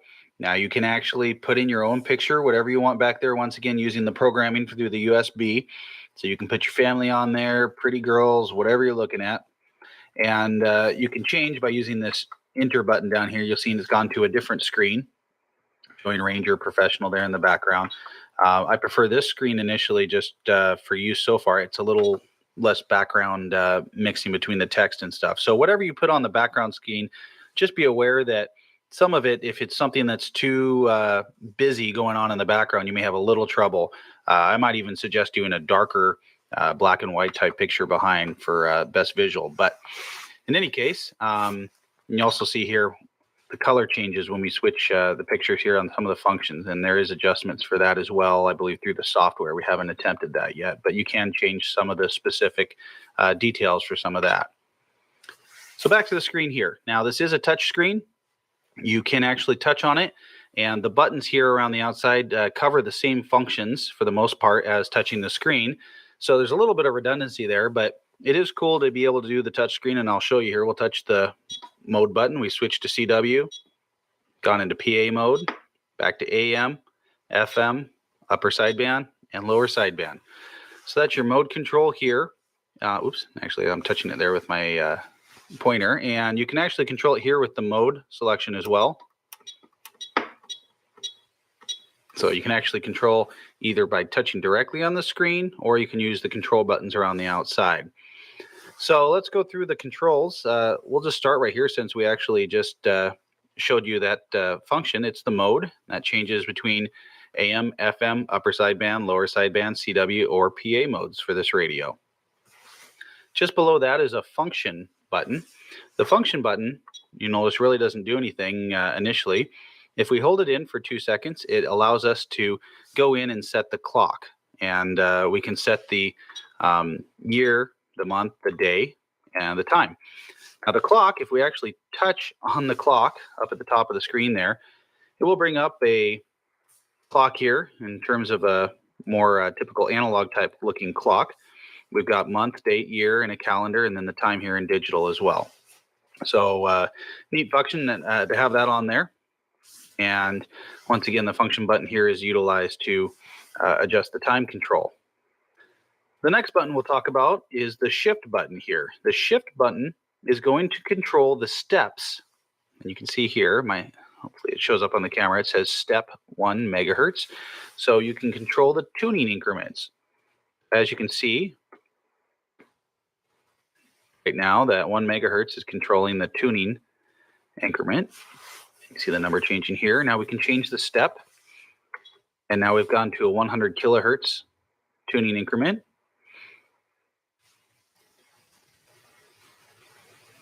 Now we can hit shift again, and you can go to a 12.5 kilohertz option or a 10 kilohertz option. You can hit shift again and go to a 1 kilohertz option. Oops, there we go. And you can hit shift again to go to a 100 hertz option, which really is why you don't really need a clarifier necessarily. If you want to go and talk on an in-between type frequency, you don't need the slide. Or if you need to tune someone in, you can actually use the clarifier, even though you know where you are on the frequency. So very neat for the tuning steps. It's neat to be able to go in the increments there. Below the shift control, we have a dim control. And you can see there's quite a range of dimming. Oops, I went too far there. Below that, there's a lock. If we press the lock, it locks up the screen. Buttons don't do anything, so you can't mess anything up. Noise blank, ANL. And we use the touch screen here. Noise blank, ANL together. Both of them off. ANL only, noise blank only, noise blank, ANL together. Roger beep, on or off. Scan feature. Now it has a scan ability to actually scan through the frequencies, and you can actually set a high and low frequency range for it to scan on, which is interesting for this radio. So you can actually pick, hey, I want to scan from here down to here, rather than just having it randomly scan. And so what we can do is we can turn up the squelch, and we'll turn that up pretty good there. We'll hit the scan function, and it'll start scanning. Now note the way it's scanning corresponds to the steps that you're on. So if you're at 100 hertz steps, it's going to scan in 100 hertz steps. So let's say if we shift over to 1 megahertz, now it's going to scan in 1 megahertz steps. So you can definitely scan through different types of variations there, which a lot of people will like. You can also scan using your memory channels. And when we go into memory mode, it'll actually scan through and scan each frequency that you've installed. And I believe it does up to 99 stored frequencies in it. This radio also remembers the mode, which is something that we haven't seen before on RCI 2950DXs, because they actually have a mode switch that you have to change. So that is a new neat feature for this. The next one over here is your split frequency operation. So as you can see, that we're adjusting our frequency here, and then we've got a split, and I don't know if you can see it, but there's a plus or minus. There, it's gone to a plus. It's off, plus, minus, or off. So you can do plus or minus and add in a certain amount for your offsets. You can change your offsets by going program, split, and now you can see we can adjust the amount of the offset. So we can go to a plus or minus, and we can set the amount that we want for that. And then we hit enter. So that's how you can set up your split frequency operation modes. The enter button here is used for changing between your pictures, and it also is used for certain programming when you're doing programming for a certain frequency. Memory function, if we press the memory function, takes us in, and you'll see a number here, and it tells us the actual location. So there's 99 locations for memory. So our location number 1, we've got 27.385 lower sideband. Location number 2, 27.325 lower sideband. I actually made a mistake here. I got the 385 again in there on number 3 position, but as you can see, it changes. Number 4, number 5, gone into the free band frequencies here. And now you can see we've gone down into some AM channels where we usually hear a lot of AM CB type chatter. And you can see the mode changed automatically. Now it's gone up to upper sideband. We're up in the 10 meter range now, and it can continue through there. And I just wanted to show FM and CW as well. So very cool. So you can have up to 99 different memories stored in there. You can actually hit the scan button, and it will scan through your stored memory frequencies only.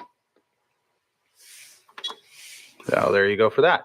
If you want to enter back into manual mode, just press the manual button up here. Takes you back into your standard mode where you were. If you press the manual button by itself, it takes you in, and it says here CB, and you can see a channel. And this takes you into your CB channels. So for those of you who like to be able to go from channel 1 back to channel 40 without going up into the free band or out of the band, there you go. There's your operation for that. If you want to program a frequency into the radio, you set your frequency where you want it. You set your mode. You hit program memory, and it pulls up a location for you. So we can set it into location 48 if we want. We press enter. Now, if we go into our memory, you can see 31 was the last one, and then it jumps up to location 48. So you can enter in your memory frequencies. So that's most of what's going on with this touch screen and the features on this radio. Very neat and easy to use. I did not show how to program the frequency range. I haven't tried that yet. I'll throw that in the video here if I mess with it in the next 10 minutes. Let's walk around the back of the radio, and the top of it, I'll show you where the speaker is, and then we'll pop the cover and take a look at the inside. Okay, sorry for the bad cut there. I'm going to show you how to do the upper and lower frequency scans here before I show you the back part of the radio and the rest of the radio on the inside, just because it's a neat feature and I think it's something that needs covering. We haven't seen this on a lot of radios. If you remember one of my reviews on the AR3500, we did have an option where you can set a frequency range. So that's what you can do here for your scan. So let's say you only want to scan between channel 6 and channel 40. That's me in my example. So you can hit program, hit the scan button, and now you can see that it has a range. This is going to be our lower range, and this is going to be our upper frequency range, SC1. So what we can do is we can set the frequency where we want it, and as you can see, it's tuning in 100 hertz steps right now because that's where we're set at up here. So you can tune this, and if you need to change around and go to a larger increment, remember to press your shift button. So we can go to megahertz, see 26, 27, 28. Hopefully this is showing up okay on the camera. And we can go down now to the second range, and we'll say to channel 40. So we're going to scan in between channel 6 and channel 40 only for our scan feature. Now we press enter. And now the next time we press scan, now right now we press scan, and it's scanning, but it's in 1 megahertz steps. And since we're in 27 and we told it only to scan through 27, it can't really scan because it can't do it in 1 megahertz steps.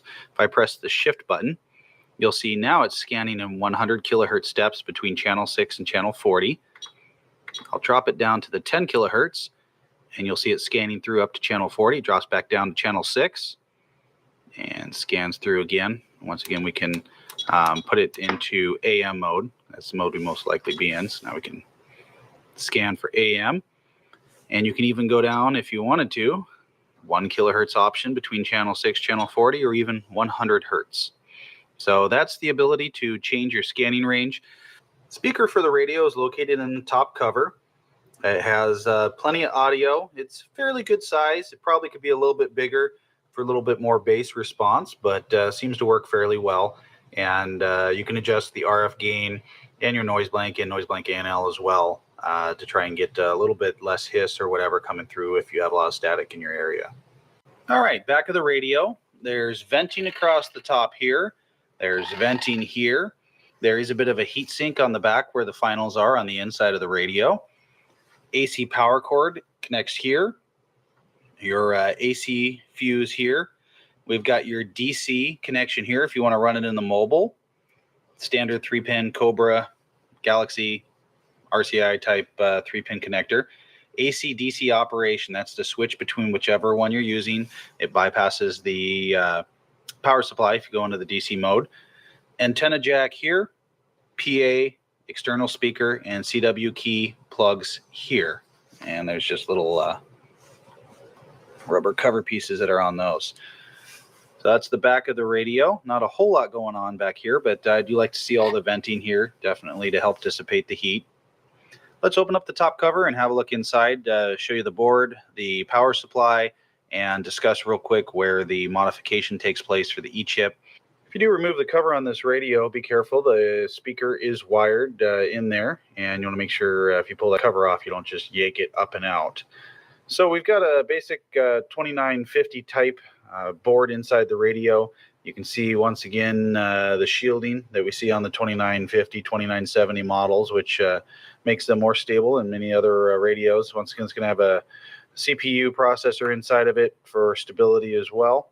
Power supply here on the left-hand side. And once again, just much like any other CV-based radio, it is just a mobile radio chassis mounted inside a box with a power supply. This is power supply is more of a computer type switching power supply, as you can see, much like the one we did a review on recently. The panel up front has, I mean, that's going to be different from your standard radio because of the screen and because of the way the features are laid out. So that's going to be one of the main differences in this. There are some other differences between this and the standard 2950DX and some of the software, and there actually is software, and it possibly can have upgrades and other things to it. There's a USB connection on it, and that once again can connect with your computer to do those upgrades, upload pictures and other things. So let's turn on the radio and have a look. One last thing, actually, before I do that, there is a way to modify this radio for 11 meters. It does require use of what's known as an E-chip, which is a little plug-in circuit board. The location where you plug that in, we're looking at the front. This is actually the screen on the other side here. There's a 3-pin jack down below there where you can plug that in, and that'll allow you to access the 11-meter band. And you do have to have that E-chip to make it work, and it does have to be plugged in the bottom. Okay, one thing we haven't really discussed yet is the meter here. This meter is digital, so it does display SWR, power, modulation, and S meter. Modulation is only going to display in the AM mode. It's not going to display in the single sideband modes. The power is going to work in all modes. The SWR you should use to check when you're in AM mode with the dead key. And the S signal, of course, will work in all modes for receive strength. So what we'll do is we'll key up with the dead key here. And you can see it shows power output. Let me turn on the microphone gain here. So it's showing a 1.2 SWR. It's showing our power output at 38. Now, what this does is it doesn't actually put out 38 watts right now. Right now, we're roughly about an 8-watt dead key. What it's doing is it's actually giving us, I believe, a percentage in terms on the scale. We'll turn up our microphone gain. Audio. Now you can see it goes up to 99. Now the radio is not doing 99 watts, but it's doing 99% of its output. So the power is not giving you actual wattage. It's giving you a scale percentage of your output. Modulation, however, should be up to 100% scale as well. Audio. And you see we're reaching up around the 100% range for our modulation. SWR meter, as you watch it, you'll see audio. It jumps up in the 2, 3, that type of range. It's not actually reading your SWR correctly at that point. I certainly don't have a 2 or 3 SWR match on this particular antenna, and I know that. The antenna warning light does not come on, so you know your SWR is okay. So when you're testing your SWR, I'd watch that when you're in a AM dead key type mode to check your antenna. Modulation, we talked about power, SWR, S meter. We'll go down to channel 38 here and go into lower sideband. So there's some channel activity right now. This is on sideband. You can see these guys talking, and the S units will jump up and down. And once again, it's a percentage. It's not giving you an actual S unit reading. It's in a percentage type scale. So you can't give someone a typical S5 or S7 type reading, or you could kind of gauge it here by what you're seeing. But it's definitely more of a percentage scale. Down on 32, there was some stations talking here. It'll move just a little bit. They're way off in the distance there. So a little bit different maybe than what you're used to. Seen on a radio, a little bit different type scale system, more of a percentage type scale. I'm not 100% sure I like it that much that way, but it does seem to be fairly consistent, at least in how it shows its readings in terms of the scales based on the incoming frequencies. The power output is fairly accurate in terms of the percentage versus the total output, and the modulation actually, once we made some tuning adjustments, was fairly accurate. So that's that. Let's talk a little bit about the output for the radio and the tuning. And we'll zoom out so you can look at the radio while we discuss this. The radio itself came from the factory, about an 8-watt dead key. Not a whole lot of swing, up into the 15, 18-watt range. with a little bit of adjustment to the modulation for AM, definitely will swing up high into the 35-40 watt range for output. Same thing with sideband. It wasn't doing a whole lot of output, about 18-20 watts from the factory, slight adjustment. And on full power, it definitely will swing up to around 35-40 watts output, maybe even a little bit more if you're pushing it. These radios tune up very easily. I think the later 2950DX is lately in this particular type radio seem to have a little bit more output than the older ones, and the tuning is even more prominent. Once you make your tuning adjustments, the output jumps up very quickly. So you shouldn't need to adjust anything up too high in this radio. I did make a minor adjustment to the AM modulation. You can see the swing peak right up, and then same thing with the ALC control when you made it adjustments for sideband on the sideband power, peaked right up again. Very minor adjustments, and you can immediately see that. You don't want to try and max stuff out in these types of radios. That's not the way you tune radios. You tune them just until you see your peaks and your maximum peaks, and then you back off again until they start to drop, and that's where you leave it setting. So very easy to tune up, very good output on the radio. I got good audio reports. I made a contact on sideband right away with the radio. I made some contacts on AM, made some 10-meter contacts, some good ones into Japan and down into the South Pacific as well. So the radio is definitely capable. Got very good reports on the other end. It has a lot of neat features on it in terms of the memory functions and scanning, split frequencies, the scanning ranges, which is cool and not seen on too many other radios besides some of the older ones I mentioned. So I think a lot of guys will like this type of radio in terms of a base radio that gives them a little bit more of a ham radio type function, a little bit better tuning, a little bit better memory abilities than some of the other models.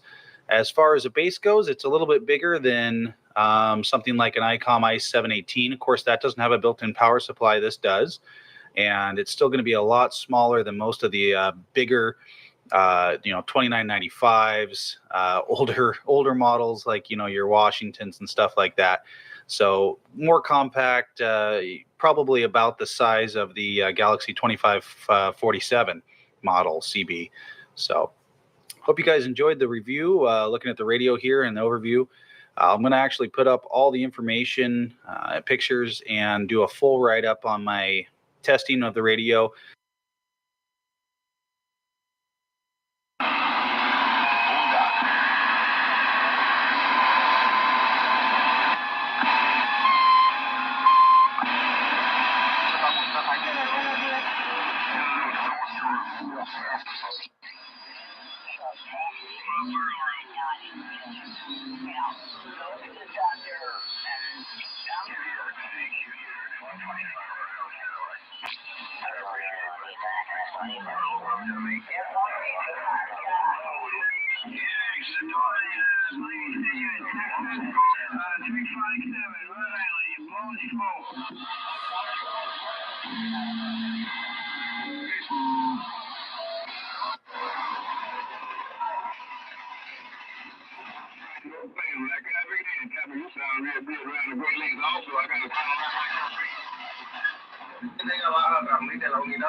Where'd that 825 go?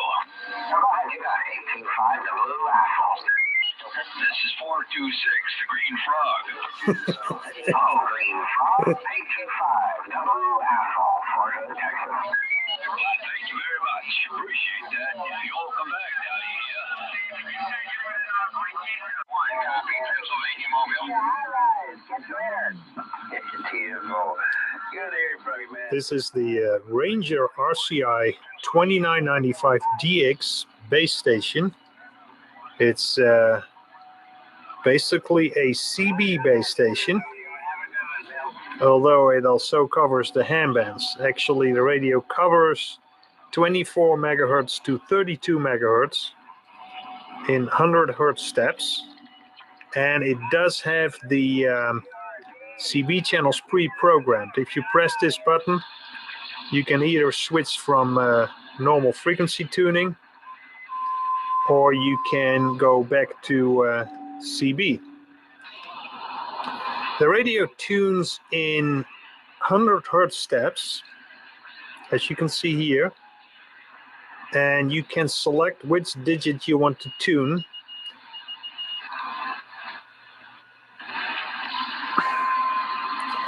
So that was the megahertz tuning. This is the 100 kilohertz tuning. You can also use these buttons. This is the 10 kilohertz tuning, 1 kilohertz tuning, and 100 hertz tuning. For CB, you probably would want to just tune like this, or you go to the pre-programmed channelization.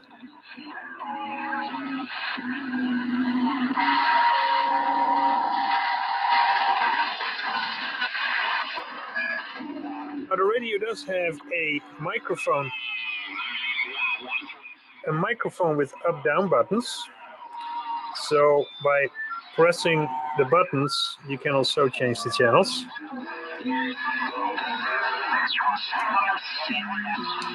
And you can also do that when you're in frequency tuning. This is 1 kilohertz tuning, and this is 100 hertz tuning. The 100 hertz steps are synthesized. They are not accomplished by crystal shifting. It is a true dual loop synthesizer that this radio has, which is unusual for a CB radio. Most CBs have single loop synthesizers. This one has the dual loop synthesizer, which is the reason why it can do 100 hertz steps. Let's go over a few features. On-off button, pretty robust. It's an aluminum button. Calibrate. That's basically the SWR indicator. I'll show you how that works. Press the button here. Basically set it to set. Then you go to SWR on the meter, and you see the actual SWR on that meter. I'll show you that it actually is correct. This is the forward, and this is the return. We get a little bit back. So as you can see, works perfect. If you turn this off, you basically are at what does it say? RF output indicator for the transmitter, as you can see. There is an RF power setting that mostly is active for amplitude modulation, so you can lower the carrier and therefore the amplitude modulation as a whole. There is an RF gain. Sometimes I back it off a little bit because the radio is pretty sensitive. There's no reason to have that all the way open. Microphone gain, frequency dial we already discussed. You can basically do the dial here or use these buttons, which are basically having the same effect, or the buttons on the microphone. There is a clarifier. The 12 o'clock position, 0 position, then you actually are at the frequency that the display tells you. 375 in this case. There is the squelch. It's a nice working squelch. Volume, obviously. The radio has quite a lot of modes. There's the frequency modulation mode, amplitude modulation, upper sideband. We have lower sideband. We have CW, if you like Morse code. And we have PA, which is public address, which is basically using the radio as an audio amplifier. Buttons here, we have a pretty effective noise blanker on A&L that actually works well on fluorescent interference from fluorescent light sources. That actually works better than my ham radio because my ham radio does not get that out. This radio actually does, so that's pretty good design job of Ranger. You can set the brightness for the display. Usually set it at the middle position. There is a radio beep. SWR we already discussed. You can do split frequency. That is useful when you want to work repeaters on 10 meters, FM repeaters. The radio can do scanning. I've never used that. Can do memory scan and frequency scan. This is to program the memory, PRG. This actually calls up the memory. It has 10 frequency memories that you can pre-program. This we already discussed, CB or regular. This enter button is used to enter the frequency when you program the memories. Shift we already discussed, that determines which digit you want to tune. There is a lock. When you set that up, the dial will not have an effect. And there is these buttons here, which are the up-down buttons we already discussed. Radio is built very well. It's built like a tank. This front panel is aluminum, anodized aluminum. So it's like a 1/4 of an inch thick. Front-firing speaker. These grips are also heavy aluminum, machined aluminum. The case is made out of steel. There's no plastic on this unit. The radio actually would fit in a 19-inch rack, a real 19-inch rack. So this is just not for show.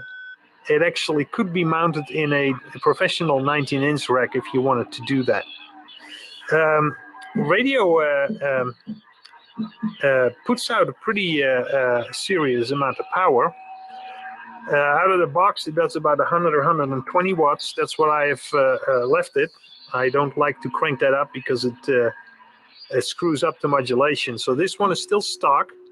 About 120 watts PEP on single sideband and about 40 to 50 watts AM carrier and 50 watts frequency modulation. And the modulation is quite good. It's a good radio. It has a sensitive receiver and selective. It has good modulations, good linearity. And this particular serial number range that this radio has actually was in the sweet spot of the manufacturing series, the manufacturing run that Ranger did for this RCI 2995DX. And later I'll explain you when that is, when I show you the inside of the radio. This was the particular sweet spot for me. And it took me a long time to find this particular one. And it is in excellent condition. It's in mint condition. I still even got the box with it, which is also in good condition.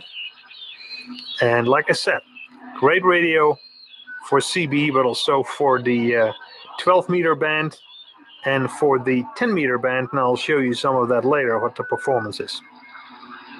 All right, let's show you how the radio works as the transmitter. For that, we will switch to the dummy load. Otherwise, we might be bothering other people, and we don't want to do that. So we're at channel 38, which is 27385 megahertz. We're in lower sideband. I have my monitor receiver here. It's my ham radio FT817 at 27385. We have it at maximum power right now. And like I said, lower sideband. Let's see how it sounds. 1, 2, 3, 4, 5. 1, 2, 3, 4, 5. Testing lower sideband. Lower sideband. A little bit more volume, maybe. 1, 2, 3, 4, 5. 1, 2, 3, 4, 5. 1, 2, 3.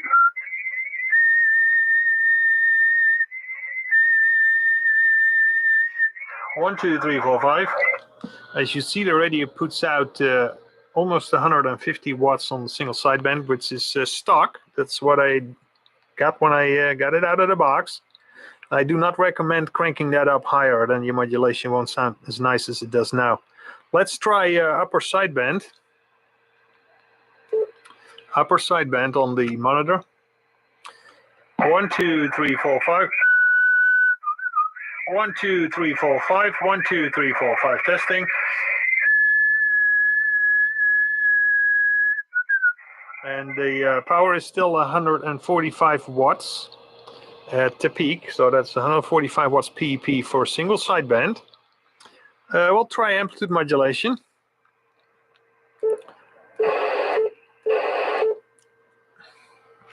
We're at amplitude modulation right now. 1, 2, 3, 4, 5. Testing. 1, 2, 3, 4, 5. As you can see, we have about 55 watts carrier for amplitude modulation. I can lower that. I can lower that. 1, 2, 3, 4, 5. You can see you can lower it to about 10 watts. So 1, 2, 3, 4, 5. 1, 2, 3, 4, 5 amplitude modulation. So we have 55 watts carrier, which is the maximum you really should do. The amplifier, the power amplifier in this radio is capable of 200 watts. So that's 4 times the carrier, which is 100% modulation for amplitude modulation. If you go above that in terms of the carrier level, you're going to have splatter in your modulation. So again, this is really the peak you should use for amplitude modulation. You should not go in the radio, crank that up. You know, you can crank it up to 150 watts carrier, but your modulation is going to be terrible. So I definitely don't recommend doing that. Right now, the modulation in amplitude modulation is excellent. I'll show you that on the oscilloscope later. This radio has textbook perfect AM, and you don't want to screw that up. We can try frequency modulation. Volume here. We'll set this radio frequency modulation. I'll probably want some squelch there. All right, let's see what we got. 1, 2, 3, 4, 5. We have 55 watts carrier and frequency modulation, same as AM. 1, 2, 3, 4, 5. 1, 2, 3, 4, 5. Excellent modulation. Frequency modulation. Now this is something Ranger. This is something Ranger could have done better. When you are an FM, there is no AM modulation. You could actually crank the carrier up to 100 watts, but they have that coupled with the AM carrier, and that's what I probably would have done different had I designed this radio. In FM, you can have higher power levels without the modulation distorting, but they did not do that for whatever reason. But again, leave it at 55. You know, 55 to 110 is only 3 dB anyway. Nobody's going to notice the difference. Amplitude modulation works as well. Let's go back to the antenna.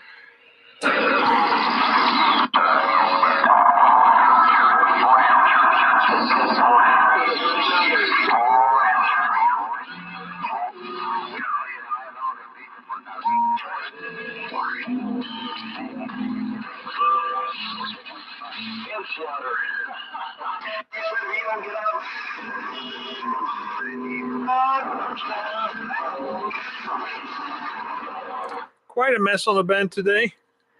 We might have better luck at 10 meters. I'll show you that later. And maybe we can also show you some frequency modulated signals. That would be nice. It's not very popular on the CB band, but it works great. This is the inside of the radio. You might recognize it. It's the same chassis as the RCA 2950. With a few differences though. This is the later chassis. It's a later design. What you see here is the synthesizer. This is the transmitter RF stages. Here are the receiver RF stages in their own tin can. This is the single sideband filter. These are the IF stages. These are the audio stages, AM modulator and audio amplifier. Here is the sideband oscillator. 3 filters for upper side, lower sideband, and AM/FM. And here is the microphone preamplifier. This particular serial number has the later switching power supply installed. This is actually a dual mode power supply. It can run on both US voltage and European voltage without having to change over anything. It's auto sensing. This is the version, you can't see it, but this is the 100 watt power amplifier. This is the version that has the strip line transistors, the balanced power amplifier strip line transistors. Some people call them pills. That's actually much better than the later model that has the 6 MOSFETs in there. MOSFETs cost $1 a piece, so $6 is $6. The pills cost $50 together. So RCI did that as a cost reduction, and I didn't want that. I wanted this radio, but I wanted it with the pills, not with the cheap MOSFETs. The stripline transistors sound infinitely better in linearity, and they are much better robust against bad VSWRs, mismatch on the antenna. The MOSFETs will blow right away. This power amplifier will survive that without a problem because of the internal emitter ballasting that these transistors have.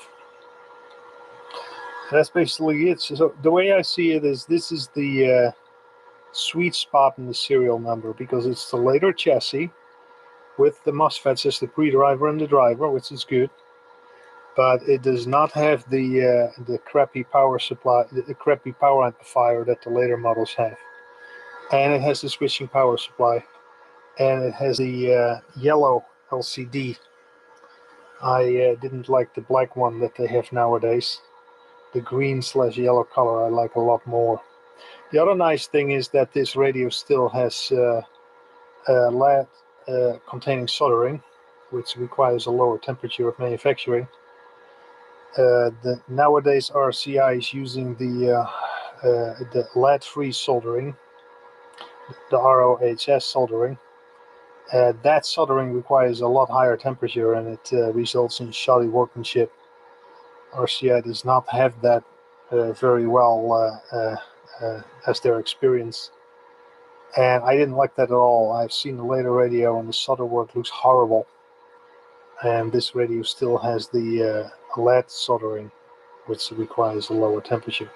So all in all, when you look at the manufacturing series that have been here for the RCI 2995DX, this to me is the sweet spot in the serial number. Switching power supply, still the real transistors in the power amplifier, but it is the later model chassis, and we do have the green LCD, not the black one. I don't like that one. All right, I had promised you the oscilloscope diagram for the amplitude modulation. 1, 2, 3, 4, 5. 1, 2, 3, 4, 5. 1, 2, 3, 4, 5. You can see it's very good modulation. 1, 2, 3, 4, 5 testing. 1, 2, 3, 4, 5 testing. There is no flat topping. ALC limiter works pretty good.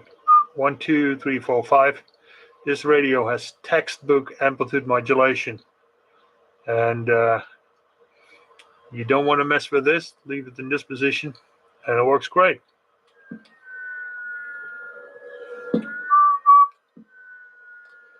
We're now at low power level. You see it stays good there. No clipping. 1, 2, 3, 4, 5. 1, 2, 3, 4, 5. No clipping. No flat topping. 1, 2, 1, 2, 3, 4, 5.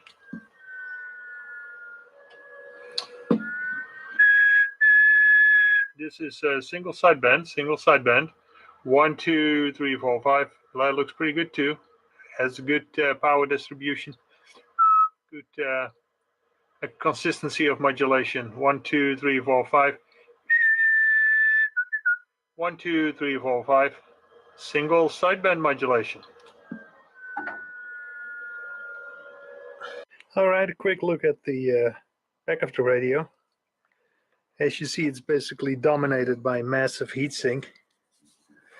There does exist a external fan for the heatsink, although you do not need it if you use the radio normally and you don't crank it up to 200 watts or something. There is an output for a frequency counter. There is a auxiliary 12-volt DC output to power accessories like a microphone or something, an active microphone. This is the Amphenol PL SO239 antenna connector, standard. Serial number, like I said, this particular one is the sweet spot in the serial numbers. This is the fuse. Now, I told you the power supply is auto-sensing. You don't have to set any jumpers or anything. You can either run it at 250 volts or 125, plus minus 20% or something. So you don't have to do anything. The only thing we do if you run it on foreign voltage is to lower the fuse. It's now 5 amps for US voltage. For foreign voltage, you would set it. You would change it for 3 amps. This is the power cord. It's basically permanently attached, so you won't lose it. Kind of nice. Not much to see there, but built very well. This is machined aluminum and feels heavy and expensive. Thank you. All right, let's take the radio out of CB mode and go to the 10-meter handbands. Upper sideband, that's what hams use on 10 meters.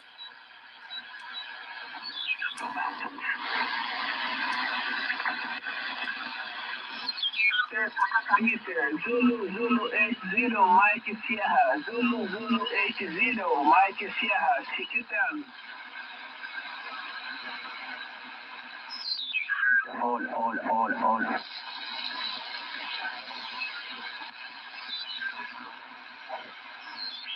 WA1QEH.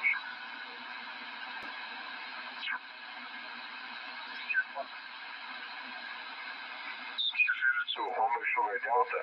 Okay, hang on, LSD. KB9 is it Papa Yankee, is that right? Alpha Uniform 2, Homer Sugar Delta. Okay, Papa Uniform 2, stand by. Stand by, please. The Kilo Bravo 9, Papa, what was the call? Okay, KB9 PPY, is that right?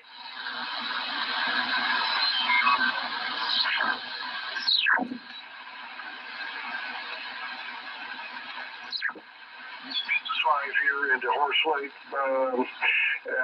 Killing on the antenna, not very high, 9 feet off the ground. That's well, you're working me anyway. I'm looking at you sitting there in front of your equipment, and just looking at some of the pictures here. Yeah, very good, Foster. Nice to see pictures anyway. Always nice to see photographs on there. And, my age is also 67 years old. And I thought we were in trouble with the bands here, but it looks like 10 meters has actually got some openings. I noticed on the screen here, running a 7600 icon. It's got the scope on it, and I noticed it's pretty busy on 10 meters here this morning. Anyhow, running here the ICOM and the 3-element tri-bander, TH3 Mark IV by high gain, and it's about 52 feet in the air. Back to you there, Foster, M3KCJ, V7DH, correct? Works well. Julia, the Hotel This is Japan. Julia, the Hotel 1, America, Germany, United. Julia, the Hotel 1, Alpha, Golf, Uniform, calling Secretary of Standing by. Not bad. Tango Sierra. Please repeat again here. Repeat.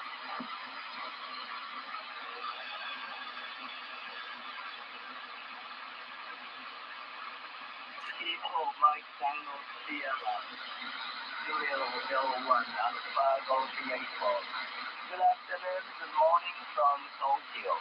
Thank you for joining us to Korea 5 and 5, 55, coming through western suburbs of Tokyo. My name is Toshi. I spell for you. Tango, Ocean, Sugar, India, Kilo, India. Juliet to western suburbs of Tokyo. It's Kilo Mike Tango Sierra. Juliet Hotel 1, America. Not bad. This is the radio on amplitude modulation in the ham band, 29.020. OH1GX, and oh, by the way, I did hear another fin up the band here a little bit a while back. It was a three-letter call. OH1TX, this is W1GYY listening. W1GYY, OH1TX. Did you hear some Finnish guy calling on this frequency, right? He was up around 070. That's what I meant when I said amplitude modulation. Only sounds good on a CB radio. Friends to come and check on 10 meters, so they may be a little bit up the Both band. receive and transmit. They may be a little bit up the band or checking something else as well. So okay. If you do things right. Guess could have been OH6 Fox Queen something. Fox Sierra Queen maybe could have been him or somebody else. So let's see. I'll check the band anyway, because I can't hear the guys from Europe. I don't hear them, so that's glad that somebody else came on. Norm. Okay, you're between. You have QS Baker. You went down to about 5 and 5 and up to 5 and 7 again. So quite a nice opening. Yes, we had the contacts before, but I missed the state. What was your state again, Norm? Massachusetts, Yakko. About 15 miles west. Lexington's about 15 miles west of Boston. Over. Okay, right. Massachusetts. Okay, very good. Very good. Yeah, see, we have every Sunday and Saturday we have our noontime. We have an AM net, and I just told the guys that they should come and check 10 meters because it's so nicely open and very nice AM portion here. So maybe one of the guys actually took the advice and came on. I hope he can make some contacts. But I've got good antennas. I've got a stacked 5/5 monobander, so it gives me an extra boost as well. Plus the amp now. So what's my signal now on your last normal? Well, okay, OH1TX W1 and GYY right back. Well, you're definitely Q5, and with the amp on, you're peaking 20 over 9. With the amp off, you were like peaking S9. But there is some QSB, you do drop down with the amp off down to 5 sometimes, but absolutely no problem copying you, Yakko. And great on the 5/5. I know you got a works very well. Very nice antenna there. This is the 12-meter band. We're at 24.955. Kilowatt 5, Delta Charlie. Oh, boy, I'm not hearing anybody now. W1 Alpha Whiskey. Oh, okay, hang on, guys. Hang on. The KJ4, who's the Kilo 4 Germany?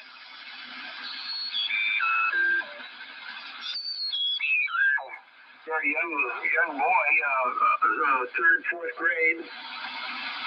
And,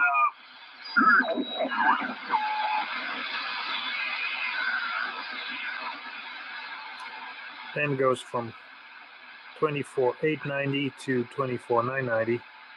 Of course, the radio can go beyond that, but you won't hear any stations there.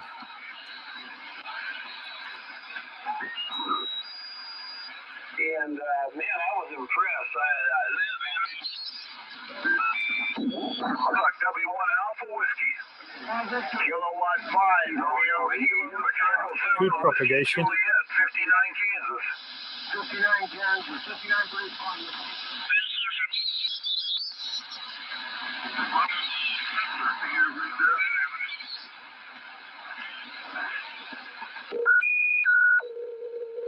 Digital modulation. To G5RV. That's about 40 or 50 feet up in a big old cottonwood tree in my backyard. Oh, very good deal. The G5RV sounding very, very nice today.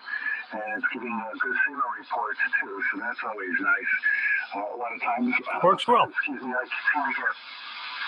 We're now on frequency modulation.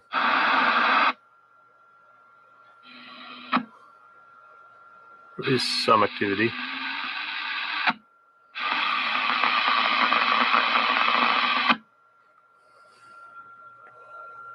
Zero Oscar Tango Mike checking access. Familiar with that area?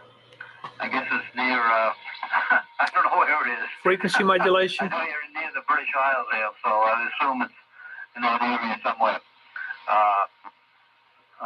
I'm not sure what country you're in. All these European calls sometimes get me confused. It said we worked before. I never realized we worked before. I don't have any record of it here.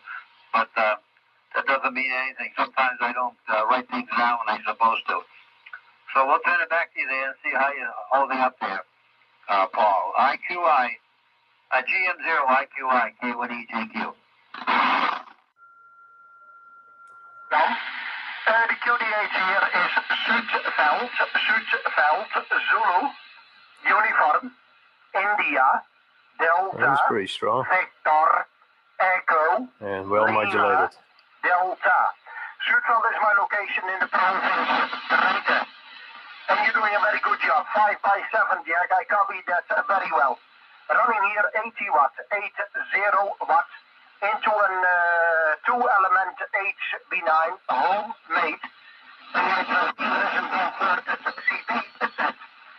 Kilo Whiskey 8, Lima. Alpha 3, Foxtrot Alpha Oscar, over.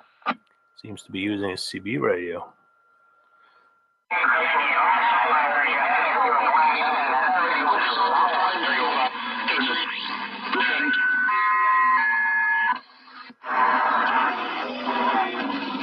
BC, Hazel Eyes. Yeah, he's strong. Skip Brand. I heard you regular way said they're up with the hammer. Good modulation too.